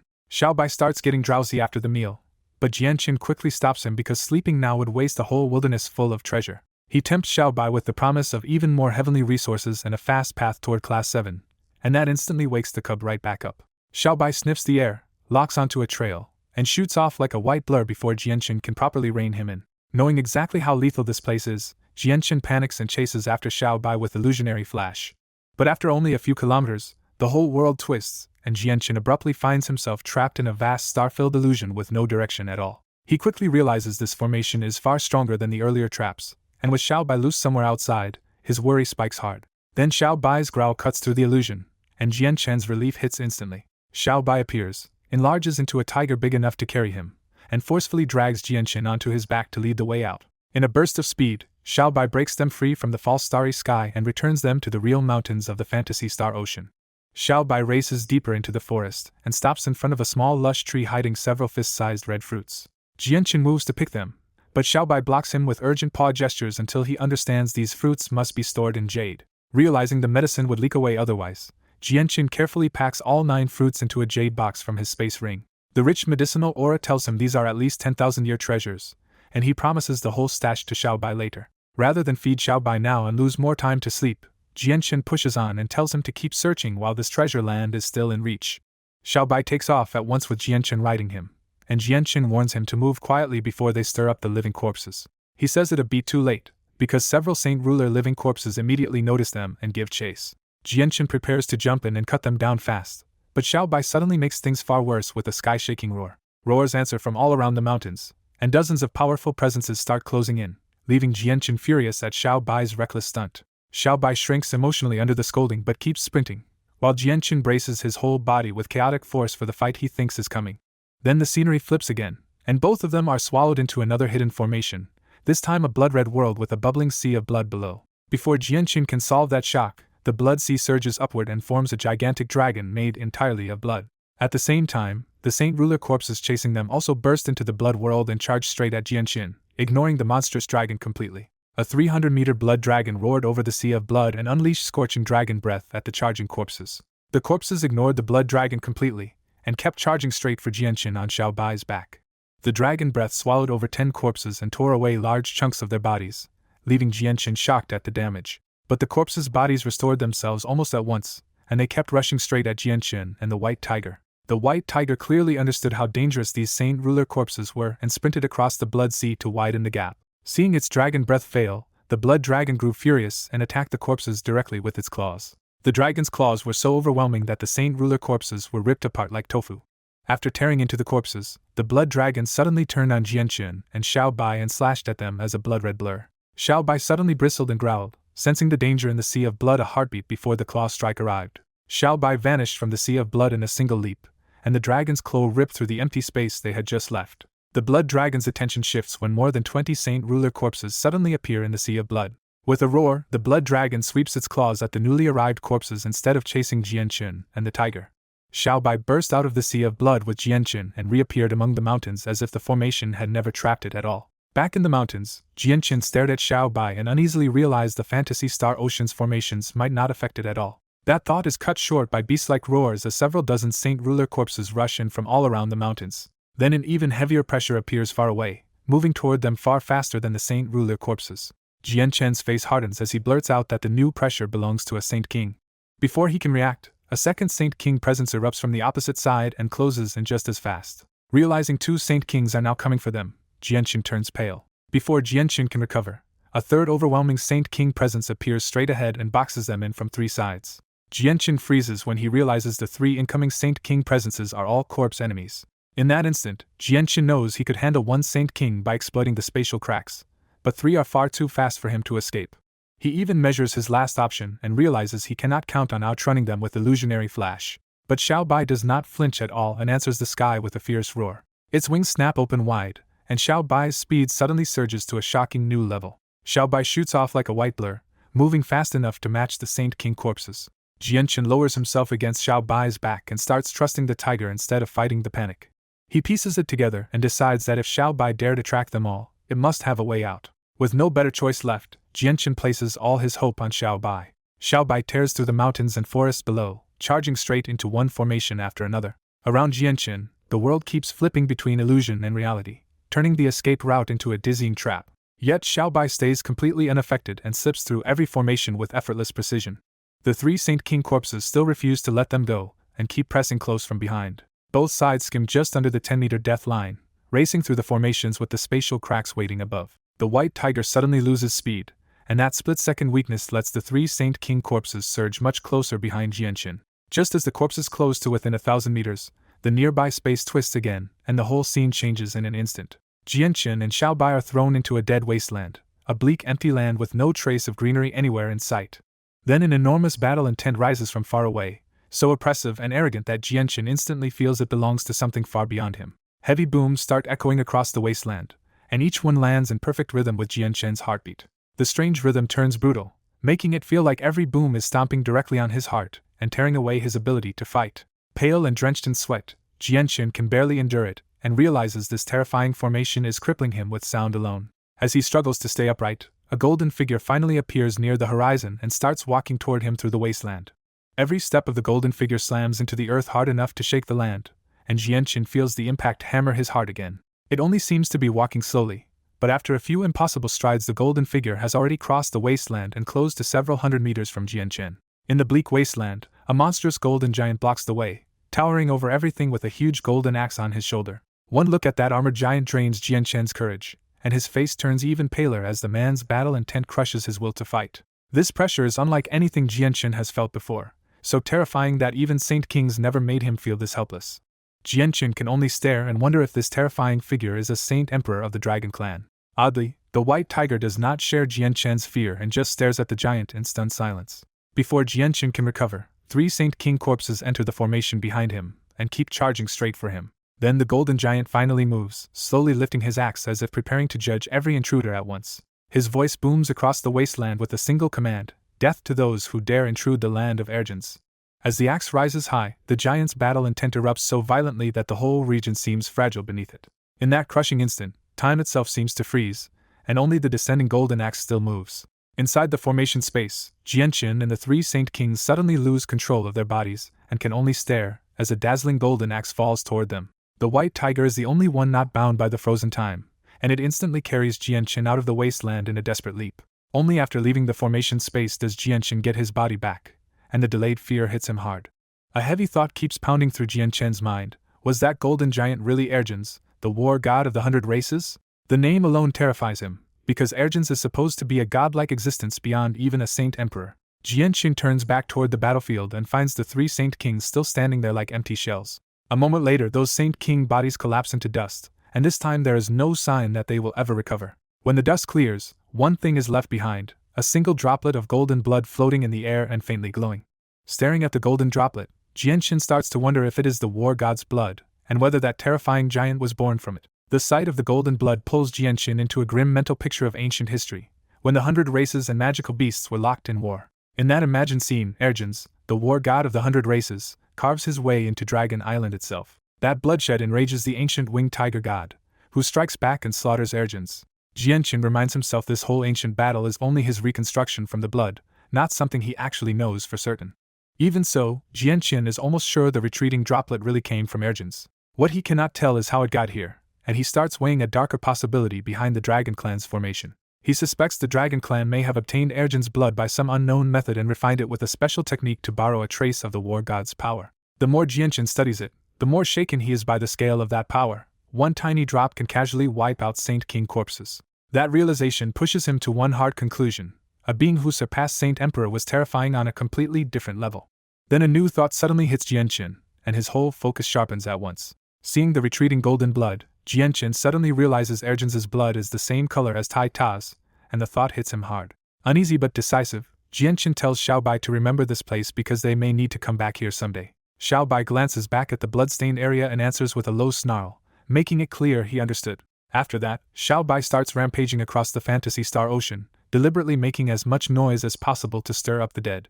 The chaos works, and living corpses from all around start converging on the noise Xiao Bai is creating.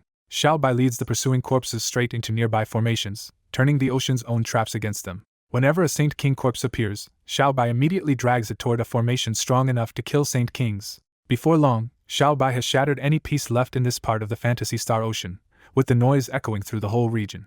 Jian Chen stays on Xiao Bai's back the whole time, tense but unharmed as they slip through one deadly formation after another. Deeper inside, the real Fantasy Star Ocean proves far worse than the outskirts, packed with stronger formations everywhere.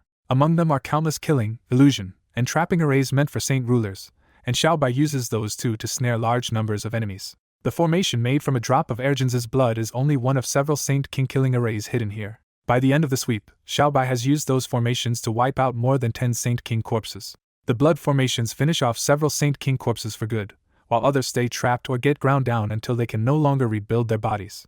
Ahead of the horde, the white tiger keeps roaring on purpose, almost teasing the nearby corpses into chasing them deeper. Jian Chen finally gets it. Xiao Bai is not struggling to survive here at all, it is treating the whole chase like a game. The reason is simple: the formations cannot hold Xiao Bai, and even Saint King corpses cannot catch it once those wings spread. As long as no Saint Emperor corpse appears, Jian Chen realizes nothing in this place can really threaten Xiao Bai. Then Jian Chen's eyes narrow when he spots distorted space several kilometers ahead, the telltale sign of another activated formation.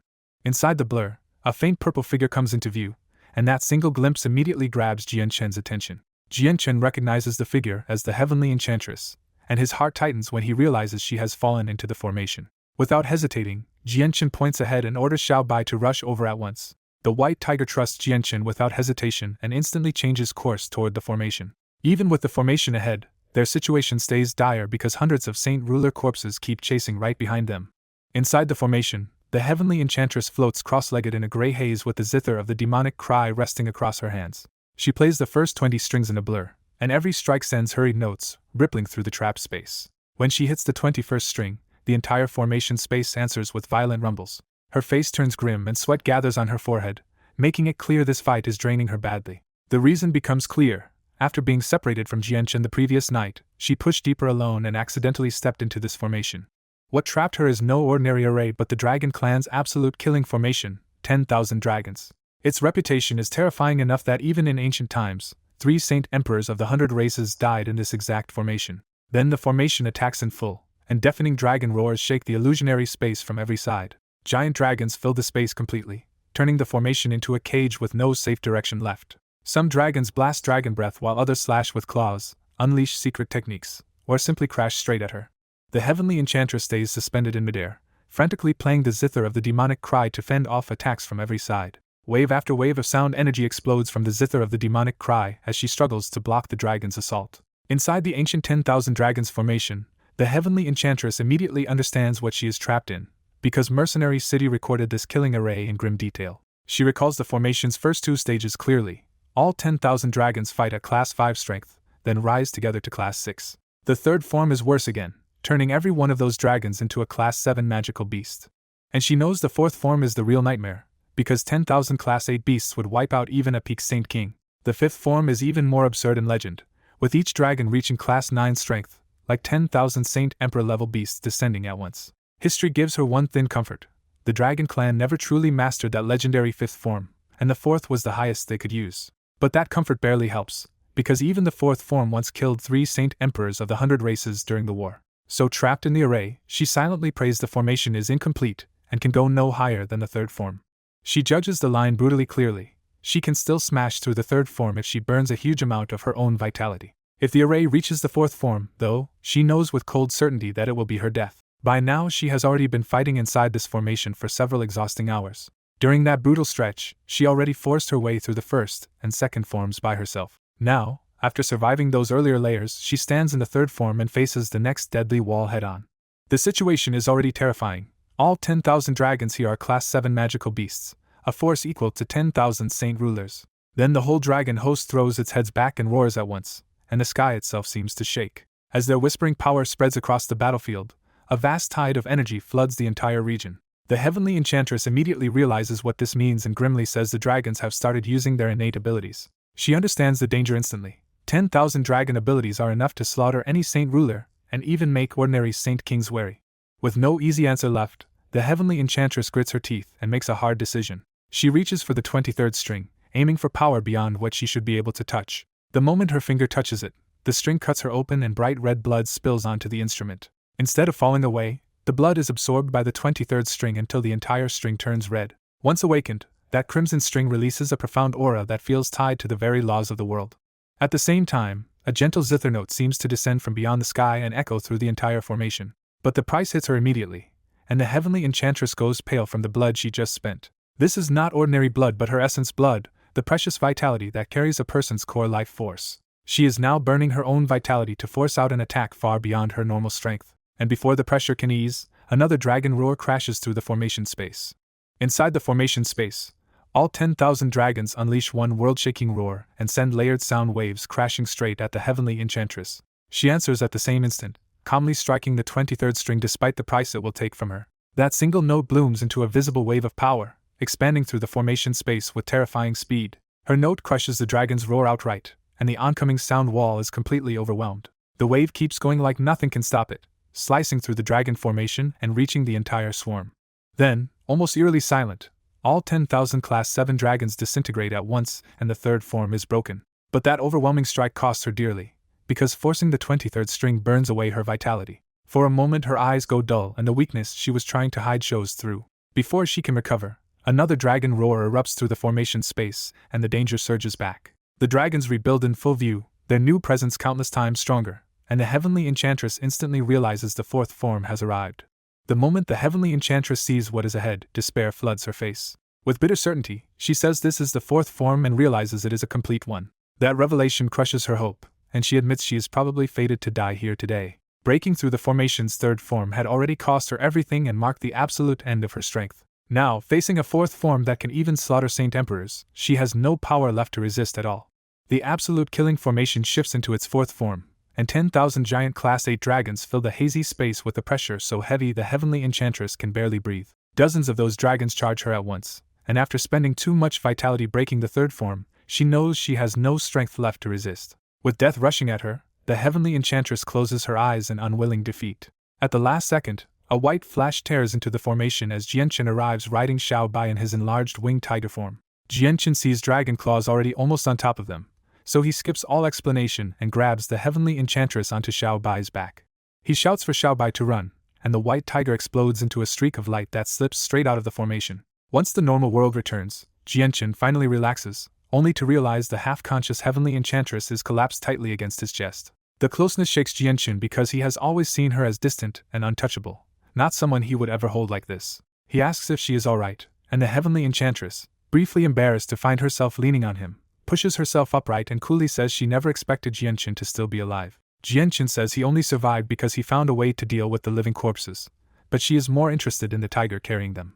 She is stunned that Xiaobai could enter and leave an absolute killing formation, and Jianchen explains that this tiger can move freely through the Fantasy Star Ocean's formations. She presses him on how Xiaobai can ignore even dragon aura and formation suppression, but Jianchen only gives her a vague answer that Xiaobai is simply different. Before she can press further, a roar erupts behind them and they find more than 100 Saint Ruler corpses chasing hard. The Heavenly Enchantress grimly admits she has spent too much vitality to keep fighting, and Jianchen calmly says Xiaobai will handle the pursuers. Jianchen tells Xiaobai to stop playing around and deal with the trouble it attracted, and the tiger answers with a growl as it leads the corpse horde toward more hidden formations. For 2 hours, Xiaobai drags the corpse horde through one powerful formation after another until every pursuer is wiped out. Watching this, the Heavenly Enchantress finally sees just how absurd Xiaobai really is, because no formation in the Fantasy Star Ocean can hold it. Instead of rushing deeper, Jianchen starts sweeping the region for heavenly resources while Xiaobai sniffs out every hidden treasure it can find. The harvest turns ridiculous, with 10,000-year herbs everywhere, and even a dozen or so 100,000-year treasures ending up in Jianchen's hands. They spend a full day like this, and the Heavenly Enchantress is the only one who gets to rest the whole time as she recovers on Xiaobai's back. That evening, Jianchen settles them in a new cave and feels safe enough to stay because most nearby corpses are trapped and Xiaobai can handle the rest. Inside the dim cave, Jianchen offers radiant spirit pills, but the Heavenly Enchantress says her real problem is lost vitality, not ordinary injury. Jianchen immediately gives her 5 10,000-year heavenly resources and even offers rarer ones if that still is not enough. She accepts them with mixed emotions and a quiet thank you, while Xiaobai immediately feels wrong that its food is being handed away. Jianchen gently promises Xiaobai there will be plenty more tomorrow, and the tiger finally lets the complaint go. Because the Heavenly Enchantress still needs time, Jianchen stops advancing and stays in a carved-out cave with her for the next several days. Half a month later, the Heavenly Enchantress has fully restored her vitality with those heavenly resources and returns to peak condition. Jianchen mounts the enlarged Xiaobai and invites her to ride too so they can travel faster and bypass the formations. After a short hesitation, the Heavenly Enchantress accepts, but she deliberately leaves space between herself and Jianchen. As they travel again, she sits cross-legged with her zither in hand and her back to Jianchen, making the hazy distance between them feel even more obvious. Jianchen can still catch her faint fragrance even from that distance, so he forces himself to calm down and tells Xiaobai to move out. Xiaobai grumbles because it still does not like carrying the Heavenly Enchantress, but it obeys and races onward anyway. The ride stays awkwardly silent as Xiaobai threads through forests, mountains, and formations, even using those formations to trap any living corpses that pursue them. Half a day later they finally reach the deeper region, and Jianchen keeps collecting every heavenly resource they pass on the way in. Then an earth-shaking dragon roar rolls out from the depths, carrying a dragon aura so overwhelming it feels like every beast should kneel. A huge red dragon rushes closer above the forbidden 10-meter airspace, and the usual sky restriction does nothing to it. The Heavenly Enchantress recognizes it in shock as a dragon soul and cannot understand how one could be loose in the Fantasy Star Ocean at all. When Jianchen asks how dangerous that is, she explains that dragon souls keep their old battle skills, innate abilities, and terrifying fighting potential, making them stronger than ordinary corpses and nearly unbeatable among equals. She adds an even worse possibility. The dragon souls were supposed to be sealed in the dragon necropolis, so if one escaped, the whole seal may already be broken. She urgently tells Jianchen to hide first because there may be far more than just this one dragon soul. Jianchen orders a retreat, but the dragon soul has already locked onto them and charges with a thunderous roar. Realizing they cannot just run, Jianchen draws the dragon's slaying sword and rushes out to kill the dragon soul fast. The dragon soul spits a stream of dragon flames at him, but Jianchen slips past it with the illusionary flash and stabs chaotic force into its lower belly. Chaotic force hurts the soul badly, but the dragon counters by trying to suck Jianchen up past the deadly sky threshold. Jianchen forces himself free with chaotic force, only for the dragon soul to whip him away with its tail hard enough to shred his clothes and expose his golden silk mail. The fight turns ugly because this dragon soul is nothing like a mindless corpse. It fights with real skill, dragon clan techniques, and enough strength to push Jianchen hard. Then more dragon roars erupt from the distance, and both Jianchen and the Heavenly Enchantress realize at least a dozen more Class 7 dragon souls are coming. The Heavenly Enchantress instantly understands the seal really has failed, and she warns Jianchen that the island's formations are useless against dragon souls. She drops the zither onto her knees and starts using its music to bind the dragon soul's mind, buying Jianchen a tiny opening. Jianchen does not waste that chance, and cuts the dragon soul apart with chaotic force until it finally disperses. But the dying dragon soul screams, and the oncoming roars answer with even more rage, including one terrifying Class 8 presence. Jianqin immediately jumps back onto Xiao Bai and orders a full retreat. Xiao Bai flies at full speed, but the pursuers are even faster, and an Azure Class 8 Wind Dragon starts closing the gap. The Heavenly Enchantress recognizes the pursuer as a Class 8 Wind Dragon and says outrunning it is impossible, so they need a cave instead. When Jianqin asks why a cave would help, she explains that dragon souls have no intelligence, so if they break line of sight and seal themselves in, the souls should lose them. With the Wind Dragon already less than 5 kilometers away, Jianqin orders Xiao Bai to find a cave immediately. Xiao Bai senses the danger too and races wildly along the ground until it finally spots a cave around a mountain peak. They dive inside, and Jianqin immediately uses the dragon's slaying sword to collapse the entrance and bury it under stone. The cave falls pitch black, and all three of them go perfectly still, hiding their presence and not daring to make a sound. Seconds later, a huge dragon roar explodes right outside the sealed cave and makes the blocking rocks tremble over their heads. A massive dragon roar explodes just outside the sealed cave, and Jianqin, the Heavenly Enchantress, and the white tiger freeze so completely they barely dare breathe. The sound alone is brutal enough to crack nearby stone and deafen Jianqin, while the dragon aura pressing through the cave feels like a ruler forcing everything to submit. After a long, agonizing wait, the roars finally drift farther away, and the group realizes the mindless Class 8 dragon soul never found their hiding place. Only when the Class 8 soul and its trailing Class 7 dragons sweep past the cave does the pair finally let out a shaky breath of relief. The Heavenly Enchantress sets a glowing pearl into the cave ceiling and decides they should stay hidden for days, because the dragon souls will likely keep patrolling this whole region. Jianqin presses her for answers, asking what those dragon souls really are and why they exist at all if the ancient dragon clan already vanished. She explains that every dragon clan member was buried in one necropolis, and the dragon souls they just faced were born from that ancient graveyard. Worse, those souls are like the living corpses on the island. They keep the strength and techniques from life, and even if destroyed, they revive again in the necropolis. When Jianqin asks how many dragon souls exist, she can only say no one truly knows, because the dragon clan's graves accumulated across countless generations. She reveals that tens of thousands of years ago, Mercenary City and the 10 protector clans had to gather Saint Emperors, Saint Kings, and Saint Rulers just to seal the necropolis shut.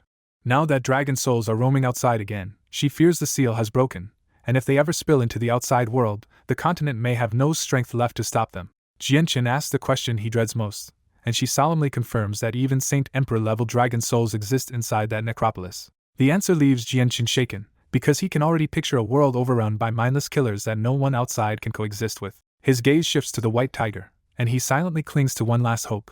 If the cub fully matures into the winged tiger god, even monsters beyond Saint Emperor might not matter. That tiny hope is cut short when the same Class 8 Wind Dragon roars again from afar and starts circling back over the area.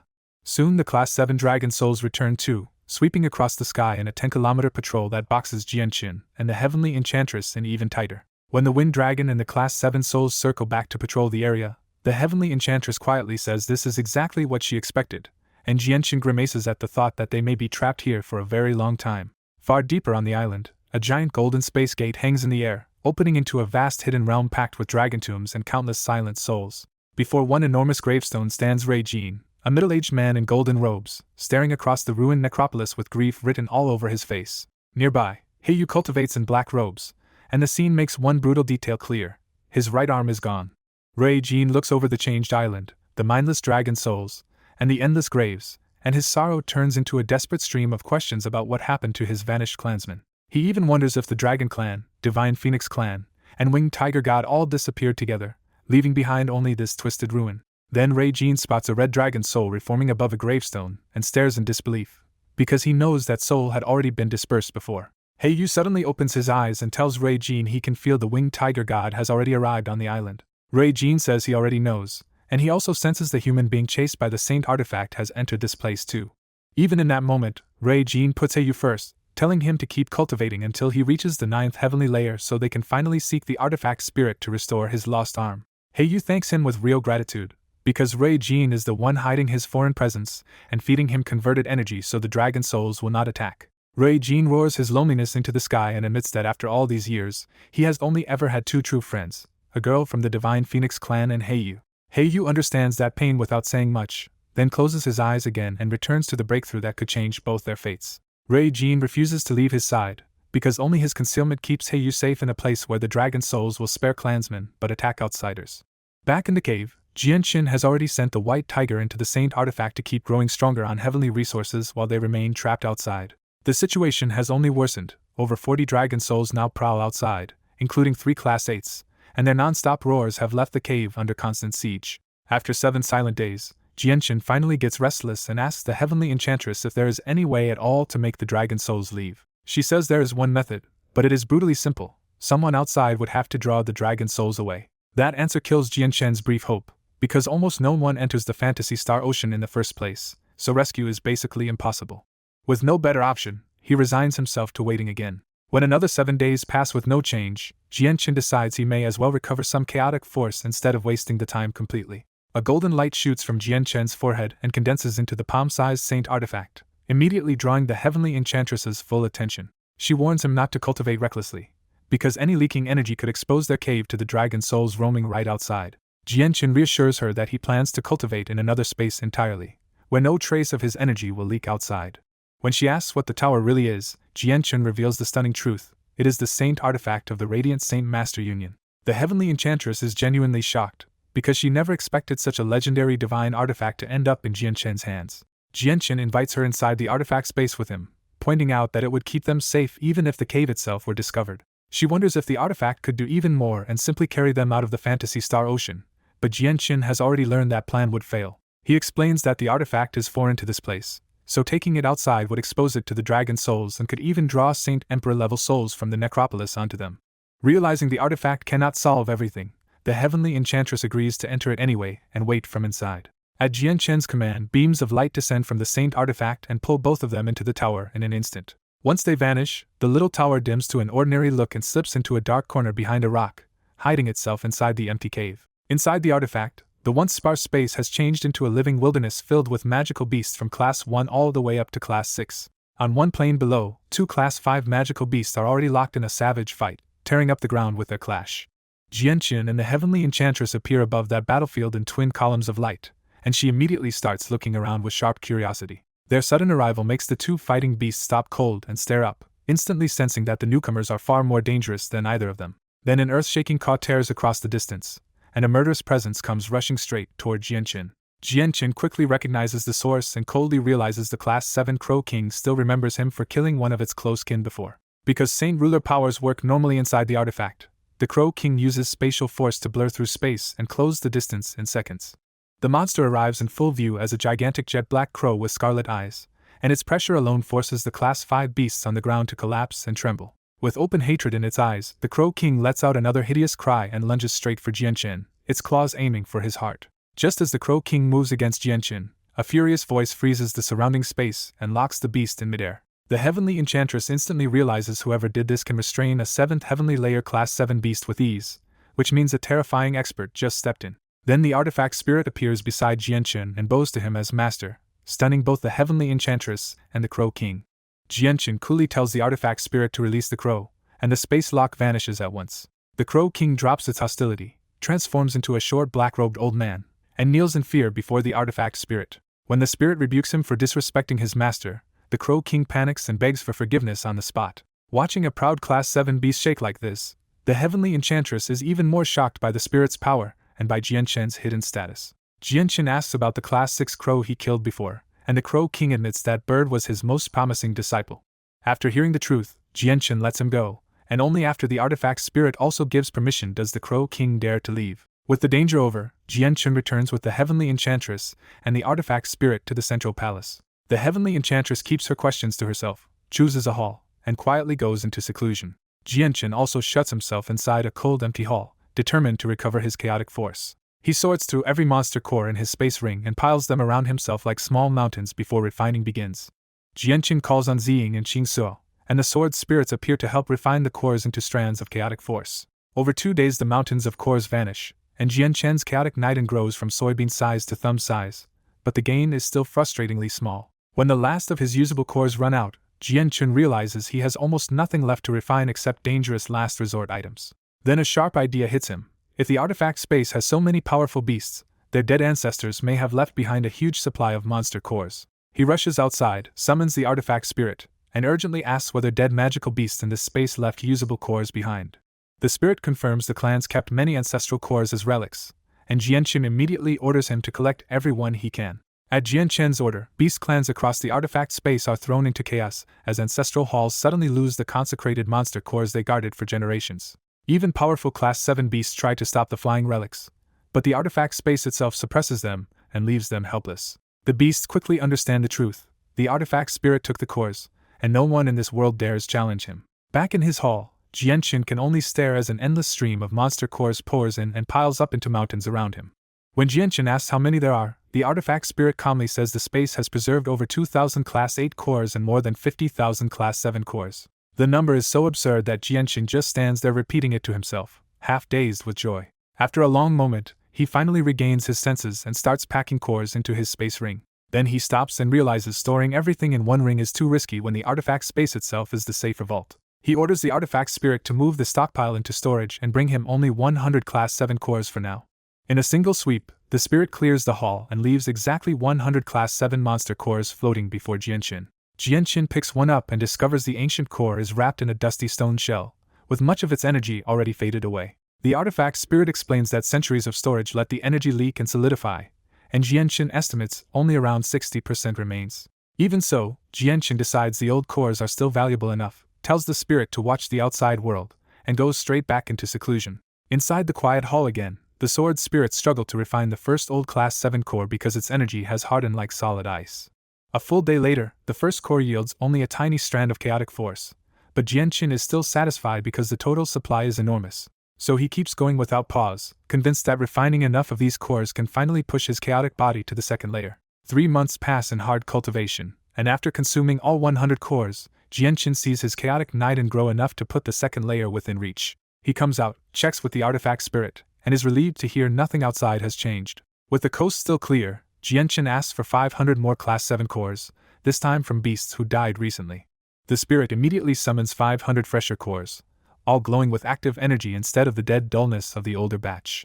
As Jianqin turns back to cultivate, the artifact spirit warns him that the seal on the origin energy of Radiant Saint Force will open in another half year. That reminder hits Jianqin hard, because reaching Class 7 Radiant Saint Force is his chance to revive his father and mother. Once inside, he steels himself. Before returning to the continent, he must grow strong enough to face the 10 protector clans, and keep both himself and Xiao Bai alive. So Jianqin throws himself back into refining monster cores, now with his path forward finally clear.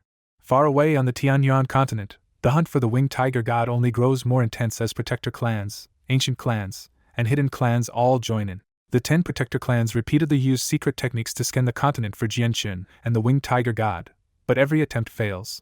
Even the Pure Heart Pavilion keeps searching despite gaining Changyang Hu, because the winged tiger god's fate matters more than one improved relationship. The protector Changyang clan also sees the other 8 clans turning openly hostile, but instead of reacting, they search even harder to seize Jianqin and the tiger first. Meanwhile, Changyang Zhu Yanxiao and Changyang Zhu Yan stay in Lore City, silently guarding their son's clan and waiting for him to return. The flame mercenaries keep rising instead, protected by strong backing and rich from their tungsten alloy mine, with Yu Yu and Bai Lian even negotiating a fair trade with the Tianmu clan. Their ambitions have grown too, and instead of just building walls, the flame mercenaries now plan to build an entire city from tungsten alloy.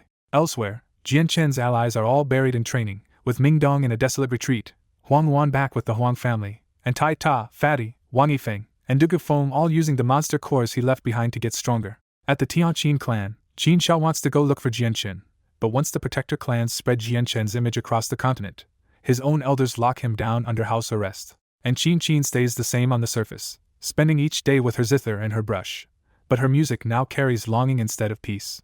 Her drawings reveal what she will not say out loud, because among the beautiful scenery, she keeps painting the same lifelike young man again and again. Far away from him, Qin quietly learns that Master Jianqin is really Changyang Xiantian, and her first reaction is simple worry that the whole continent is hunting him.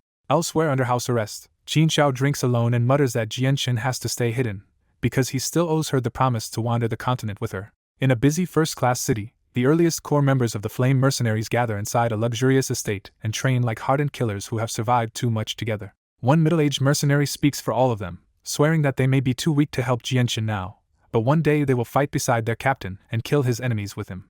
Their confidence is no empty talk either, because Jianqin's old core members have already grown into a strong force, with most of them now Earth Saint Masters. Back in the Holy Empire, the Radiant Saint Master Union president stands at the castle's upper floor looking worn down, after 3 months of fear over the missing saint artifact. He knows the disaster cannot stay hidden for long, because the top 10 competitors are supposed to enter the artifact in a few months to absorb origin energy. Alone with his thoughts, the president can only sigh that the Union cannot survive without Jianchen returning the artifact. A white-robed Grand Elder enters and bluntly warns that they cannot announce the artifact's loss, so if they still fail to recover it, they will have to stall for time.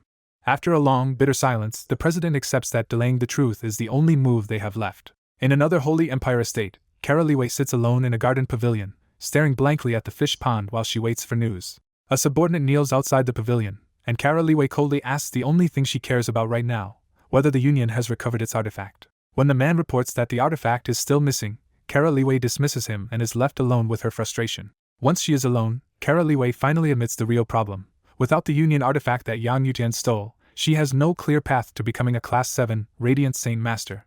Meanwhile, over the Northern Sea, Yuntian rides a cloud of Radiant Saint force toward the deep ocean after spending 3 brutal months trying to reach the Beast God continent experts. Half mad with hatred, Yuntian vows that if he cannot hurt Jianchen himself, he will hand the Winged Tiger God's secret to the Beast God continent and let them crush Jianchen's whole world instead.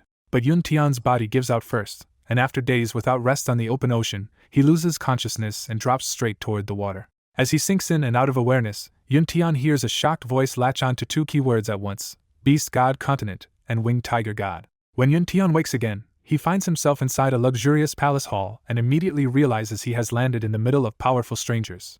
The man on the throne answers his panic with a sneer, introducing himself as Lankiros, one of the 3 emperors of the Beast God Continent. Lankiros gives Yuntian a brutally simple choice: tell everything he knows about the Winged Tiger God and live, or stay silent and die. Yuntian instantly chooses survival and eager revenge, because this betrayal is exactly why he dragged himself across the sea in the first place. He spills everything, especially the names Jianchen and the Changyang clan, making sure the Beast God Continent learns exactly who holds the Winged Tiger God. That is all Lankiros needs, and with a cold smile he orders the experts to move at once because the 3-month wait is already over. The Beast God Continent force leaves Yuntian behind, and once they are gone, the Grand Palace itself crashes apart into mere hard stone. Soon after, the northern seas erupt into another massive war as the Beast God Continent tries to push into Tianyuan in search of the Winged Tiger God. This time the 10 protector clans and mercenary city fight together with unusual unity, and they force Lankiros' group back beyond the Northern Ocean. Outmatched, Lankiros can only leave behind a threat that the real invasion will come once the Beast God Continent's ruler finishes his seclusion. Back at the Beast God Hall, Lankiros reports everything outside the sealed 98th floor, speaking carefully because the being inside outranks him completely.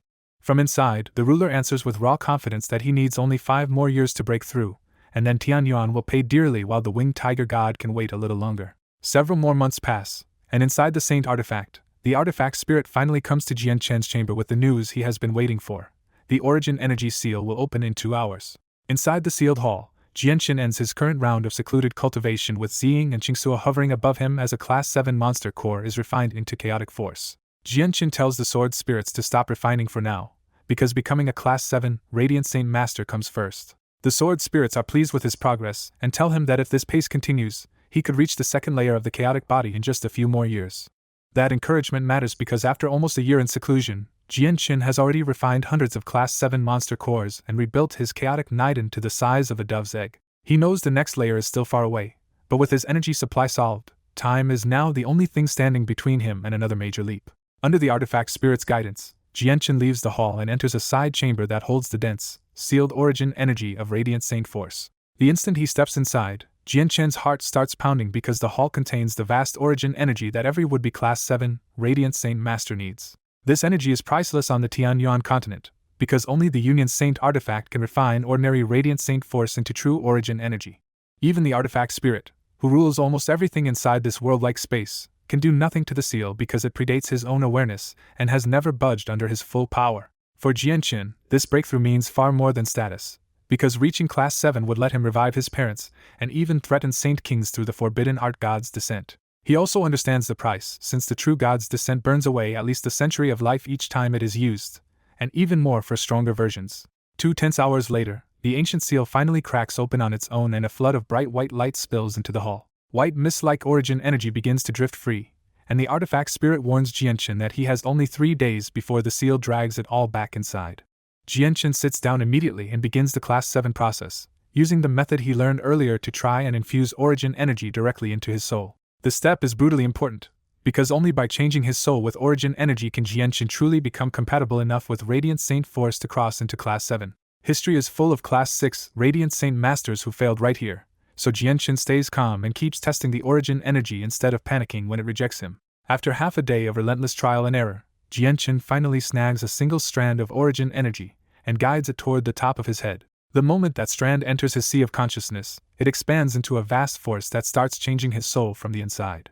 Ziying and Qingsu react inside his sea of consciousness, flashing out as violet and azure light to block the invading origin energy for a moment before deciding to let it pass. Once the sword spirits withdraw, the origin energy flows freely into Jianqin's soul and his long-awaited metamorphosis truly begins. Jianqin is pulled into pure euphoria as his soul rapidly strengthens, making his control over Radiant Saint Force and the reach of his presence surge far beyond what it was before. By the time the first strand is fully consumed, his presence has already expanded from about 20 kilometers to a full 100. He does not waste even a breath on celebration, and with the first success behind him, Jianqin immediately begins drawing in a second strand of origin energy. Inside the Saint artifact, Jianqin absorbs another strand of origin energy, and his soul jumps again as his presence swells far beyond what it was a moment ago. The soul refinement hits him with such intense pleasure that Jianqin nearly loses control, making it clear this power is changing him at the deepest level. Once the second strand is fully fused, Jianqin does not pause at all and immediately drags in a third, then keeps going with hungry focus. As more strands pour into him, his presence keeps spreading toward a terrifying range, and the artifact spirit realizes Jianqin is building an absurdly strong foundation. The artifact spirit warns him that this short window decides his future as a Radiant Saint Master, so the more origin energy he can force into his soul now, the higher he can go later. Jianqin understands this chance only comes once every 50 years, so he silently pushes even harder instead of answering. Far away on the Tianyuan continent, the Radiant Saint Master Union suddenly postpones the long-awaited chance for the top 10 competitors to enter the artifact space. The news tears through the city at once, and Radiant Saint Masters erupt in confusion and anger because this 50-year ceremony has never been delayed before. The Union only gives a vague explanation, because revealing that the Saint artifact is missing would shatter faith in the entire organization. The 8 clans and the 3 great clans help cover it up too, deciding that if the truth spreads, the Union could collapse and weaken the Holy Empire itself.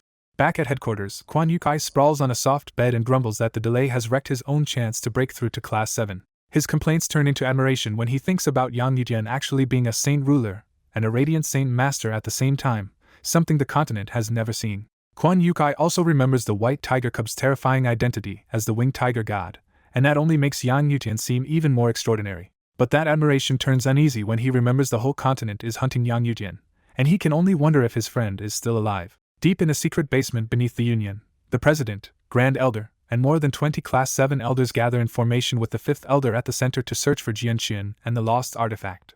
After a long attempt, the formation breaks, and every elder opens their eyes drained and disappointed because the search has found absolutely nothing. The exhausted 5th Elder admits he cannot sense Jianqin, the Saint artifact, or even the mental seal he planted before, as if Yang Yutian has vanished from the entire continent and nearby seas. The President says even the Protector clans and Ancient clans keep searching in vain, which makes him suspect Jianqin is hiding in a place powerful enough to block everyone. One elder guesses Jianqin may be hiding in the Arctic Ice God Hall with his sister Changyang Minghua, a possibility grim enough to quiet the whole room. The Grand Elder says plainly that if Jianqin is really in the Ice God Hall, then even the Protector clans cannot touch him, let alone the Union. Another elder fumes that Jianqin is probably enjoying the origin energy right now, but he is shut down immediately for forgetting how dangerous Jianqin's backing really is. The elders list the problem one by one. Jianqin is from the Changyang Protector clan, valued by great elders, tied to the Pure Heart Pavilion through his brother, and connected to the Ice God Hall through his sister. By the end of the argument, everyone agrees the Union cannot afford to use force on him, and the President reluctantly dismisses the exhausted group to rest before trying again later. Back in the artifact space on the 3rd day, Jianqin is still absorbing origin energy nonstop, and the gap between his old presence and his current soul power has become absurd. Even the artifact spirit is stunned now, because Jianqin has already absorbed more origin energy than any Class 7 Radiant Saint Master in recorded history. He compares Jianqin to the current president, who already hit his natural ceiling long ago, and quietly wonders where Jianqin's limit could possibly be. He even starts believing Jianqin could become only the continent's second Class 8 Radiant Saint Master, because someone ordinary could never have drawn the 2 sword spirits to his side. Then the 3 days finally run out, and the crack seal starts healing as a new suction force begins dragging all the loose origin energy back. Seeing his 1 in 50 years chance slipping away, Jianqin grows anxious for the first time and refuses to just let the remaining power go. He spreads his presence out like a giant net, catches hundreds of strands at once, and forcefully drags them into his sea of consciousness in a frantic last-second grab. In the middle of that scramble, Jianqin suddenly remembers the purple metal from the Grand Elder and throws it to the artifact spirit, telling him to store whatever he can inside. The artifact spirit checks the metal, spots a leftover trace inside it, and calmly wipes it away before filling the metal with several dozen strands of rescued origin energy. Even then, the metal's capacity is tiny, and the artifact spirit can only regret that there is not a larger piece of the same material. A moment later the seal closes completely, every loose strand disappears, and the hall drops back into a dead calm with no more origin energy left to seize. Jianchen stays in meditation and starts refining the 100+ strands he snatched at the end, refusing to waste even the final scraps. As the refinement continues, an invisible soul pressure begins spreading through the hall, heavier and sharper than before. That rising soul pressure marks the breakthrough Jianchen wanted all along, because he has now truly stepped into Class 7, Radiant Saint Master territory. And because he swallowed such an absurd amount of origin energy before breaking through, his starting point is already beyond most newly advanced Class 7 experts. After nearly an hour, he finishes refining the last of those stolen strands and feels his soul and control over Radiant Saint Force reach a frighteningly smooth level. He realizes he could probably cast a Radiant Arte with a single thought now, without any long preparation at all. Curious where he stands, Jianchen asks about the Union's 10-level system, and the artifact spirit answers that he has already landed at level 6. That answer delights Jianchen, because he did not just enter Class 7, he skipped straight past the lowest tier the moment he broke through. Still, the artifact spirit warns him that speed is not everything, because every soul has a hard limit for origin energy, and even the Union president is trapped below Class 8 by that ceiling. For a moment Jianchen also wonders whether his own future depends on that same limit, but then he steadies himself by remembering Radiant Saint Mastery is only his secondary path. What really mattered to him was reaching Class 7 in time to revive his parents, heal Rum Guinness, and eventually repair San's ruined Saint weapon with origin energy. The artifact spirit returns the purple metal, now holding several dozen saved strands, and Jianchen immediately sees the long-term value of collecting more material like this. Instead of using the stored energy now, Jianchen pockets the metal, leaves the hall, and takes more Class 7 monster cores from the artifact spirit so he can keep pushing his real combat cultivation. He reminds himself that although he can now threaten Saint Kings, the forbidden arte costs too much, so he still cannot return to the continent yet, and needs more raw strength first. Another year passes inside the Saint artifact as Jianchen endures the monotony of non-stop cultivation and slowly rebuilds his chaotic Niden with one monster core after another. By then the chaotic Niden he nearly emptied in the City of God has recovered to its old peak and grown back to the size of a chicken egg. Jianchen still refuses to stop, because his next goal is much harsher: grow the Niden to fist size and break through to the second layer of the chaotic body. Outside the Saint artifact, the depths of the Fantasy Star Ocean have changed too, with dragon souls now filling the mountains so densely that the whole region feels like their paradise. At the center of it all stands the Dragon Necropolis, a colossal radiant gate between heaven and earth with endless dragon souls flowing in and out. Then a powerful new aura suddenly bursts out from inside the necropolis, and the moment it spreads, it is obvious this breakthrough belongs to an outsider, not a dragon. That foreign presence instantly enrages the dragon souls, because someone outside their race has just broken through inside their sacred burial ground. A heartbeat later, tens of thousands of dragon souls roar together across the Fantasy Star Ocean, unleashing a cataclysmic sound that makes mountains crumble and space itself seem to shake apart. Heiyu's breakthrough to the 9th heavenly layer leaks a foreign aura into the dragon necropolis, and tens of thousands of dragon souls instantly go berserk. The uproar tears through the whole Fantasy Star Ocean, with chasms splitting the island and mountain ranges exploding under the dragon's hatred. Back in the necropolis, dragon souls flood the sky and unleash a storm of dragon breath at Heiyu from every direction.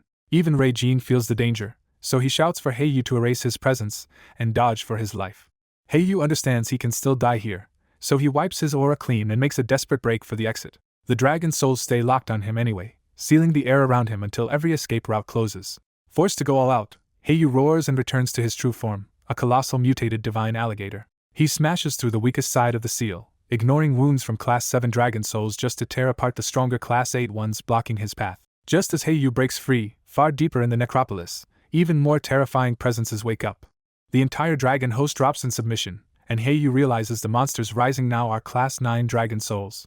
Rei-jin reacts instantly and throws out a clump of dragon aura, telling Heiyu to hide inside it or die. Heiyu snaps back into human form and dives into Rei-jin's dragon aura, hiding every trace of himself. One Class 9 dragon soul still catches the leftover trail and spits dragon flames straight down Heiyu's path. Seeing the fire closing in, Heiyu gambles everything, bursts out of Rei-jin's cover, and sprints for the exit on his own. The moment he exposes himself again, several more Class 9 dragon souls fire dragon breaths after him. Heiyu barely bursts out of the necropolis, then runs straight into the dragon souls outside and has to smash through them while diving into the mountain ranges below. Then the Class 9 dragon souls leave the necropolis in person, and Heiyu knows he has to escape the island before they catch him. Rei-jin appears at Heiyu's side, grabs his shoulder, and orders him to stop acting rashly and hide completely. This time Heiyu leaves the escape to Rei-jin, who wraps him in pure dragon aura and weaves through the mountains to shake the pursuit. Because Rei-jin's aura is true dragon aura, the Class 9 dragon soul loses Heiyu completely, and can only rage in the sky. After half a day of fruitless searching, the Class 9 dragon soul unleashes a roar so violent it blows apart more mountain ranges. That roar tears open the cave where the saint artifact was hidden, exposing the foreign object to the dragon souls. The artifact spirit refuses to sit there and die, so the saint artifact lights up and bolts away across the sky. Class 7 and 8 dragon souls flood the air with dragon breath, but the artifact punches straight through without slowing down.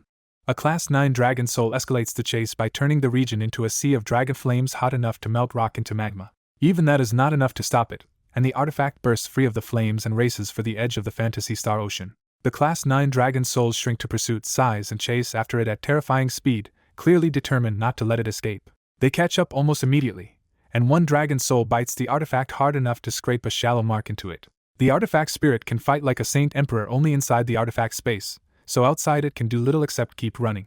Another Class 9 dragon soul tears space itself with a claw strike and sends the artifact flying again with a fresh scratch. Inside the artifact, the whole world shakes, and Jianqin and the Heavenly Enchantress realize something outside has gone horribly wrong. The Heavenly Enchantress fears they may have been found by dragon souls, because in this place that threat is worse than corpses or formations. Jianqin asks the artifact spirit what is happening, and the answer lands like a death sentence. Several Saint Emperor-level dragon souls are attacking them. Jianqin presses for one thing that matters now, whether the artifact can escape and whether it can survive if the dragons use their full power. The artifact spirit admits the truth. If those Class 9 dragon souls use Dragon Clan secret techniques, the Saint artifact may not hold. Outside, the battered artifact keeps hugging the ground through broken mountains, trying to use terrain to shake the dragons and reach the island's edge. But the chase only wrecks more of the Fantasy Star Ocean, leaving magma fields, frozen plains, and permanent devastation in the dragon's wake. Half a day later the artifact is still trapped in the deep interior, taking hit after hit without finding a way out. At the worst moment, Rei-jin suddenly appears beside the flying artifact, grabs it, and vanishes with Heiyu before the dragons can react. The dragon souls lose the artifact again, while Rei-jin hides with it on a distant cliff under the cover of his dragon aura. Rei-jin tells the artifact spirit bluntly that only by staying with him can the saint artifact remain safe on this island. He also decides Heiyu should retreat into the artifact space and use its origin energy to heal his severed arm, because even staying beside Rei-jin is still risky. Heiyu agrees without argument, and a white light from the artifact pulls him safely inside. Left alone with the artifact, Rei-jin looks at the distant golden Class 9 dragon soul with grief and reverence. Then Rei-jin kneels and bows 9 times, calling the Class 9 golden dragon soul his ancestor. Instead of leaving the island, Rei-jin carves out a fresh cave in a safer area and settles there with the saint artifact to wait out the storm. Inside the artifact space, Jianqin and the Heavenly Enchantress are still tense and in the dark when the space ripples open again. Heiyu suddenly appears before them, and the Heavenly Enchantress immediately tenses up because she does not know why he can enter this place. Jianqin recognizes Heiyu at once and blurts out the obvious question, asking why he is here. Heiyu ignores both of them and asks the artifact spirit to heal his missing arm instead. The artifact spirit appears and explains the outside crisis, finally letting Jianqin and the Heavenly Enchantress know Rei-jin has hidden the artifact and saved them for now. But Heiyu is shaken for a different reason, because he hears the powerful artifact spirit call Jianqin its master. Once Heiyu remembers Jianqin also has the winged tiger god, his doubts turn into caution and he stops looking down on this mere saint ruler. Only then does Jianqin notice Heiyu's empty left sleeve and ask whether the Class 9 dragon souls outside were the ones who severed his arm. Heiyu corrects him at once. The arm was not lost to the dragon souls, but to the strange forbidden formation hanging in the sky above the island.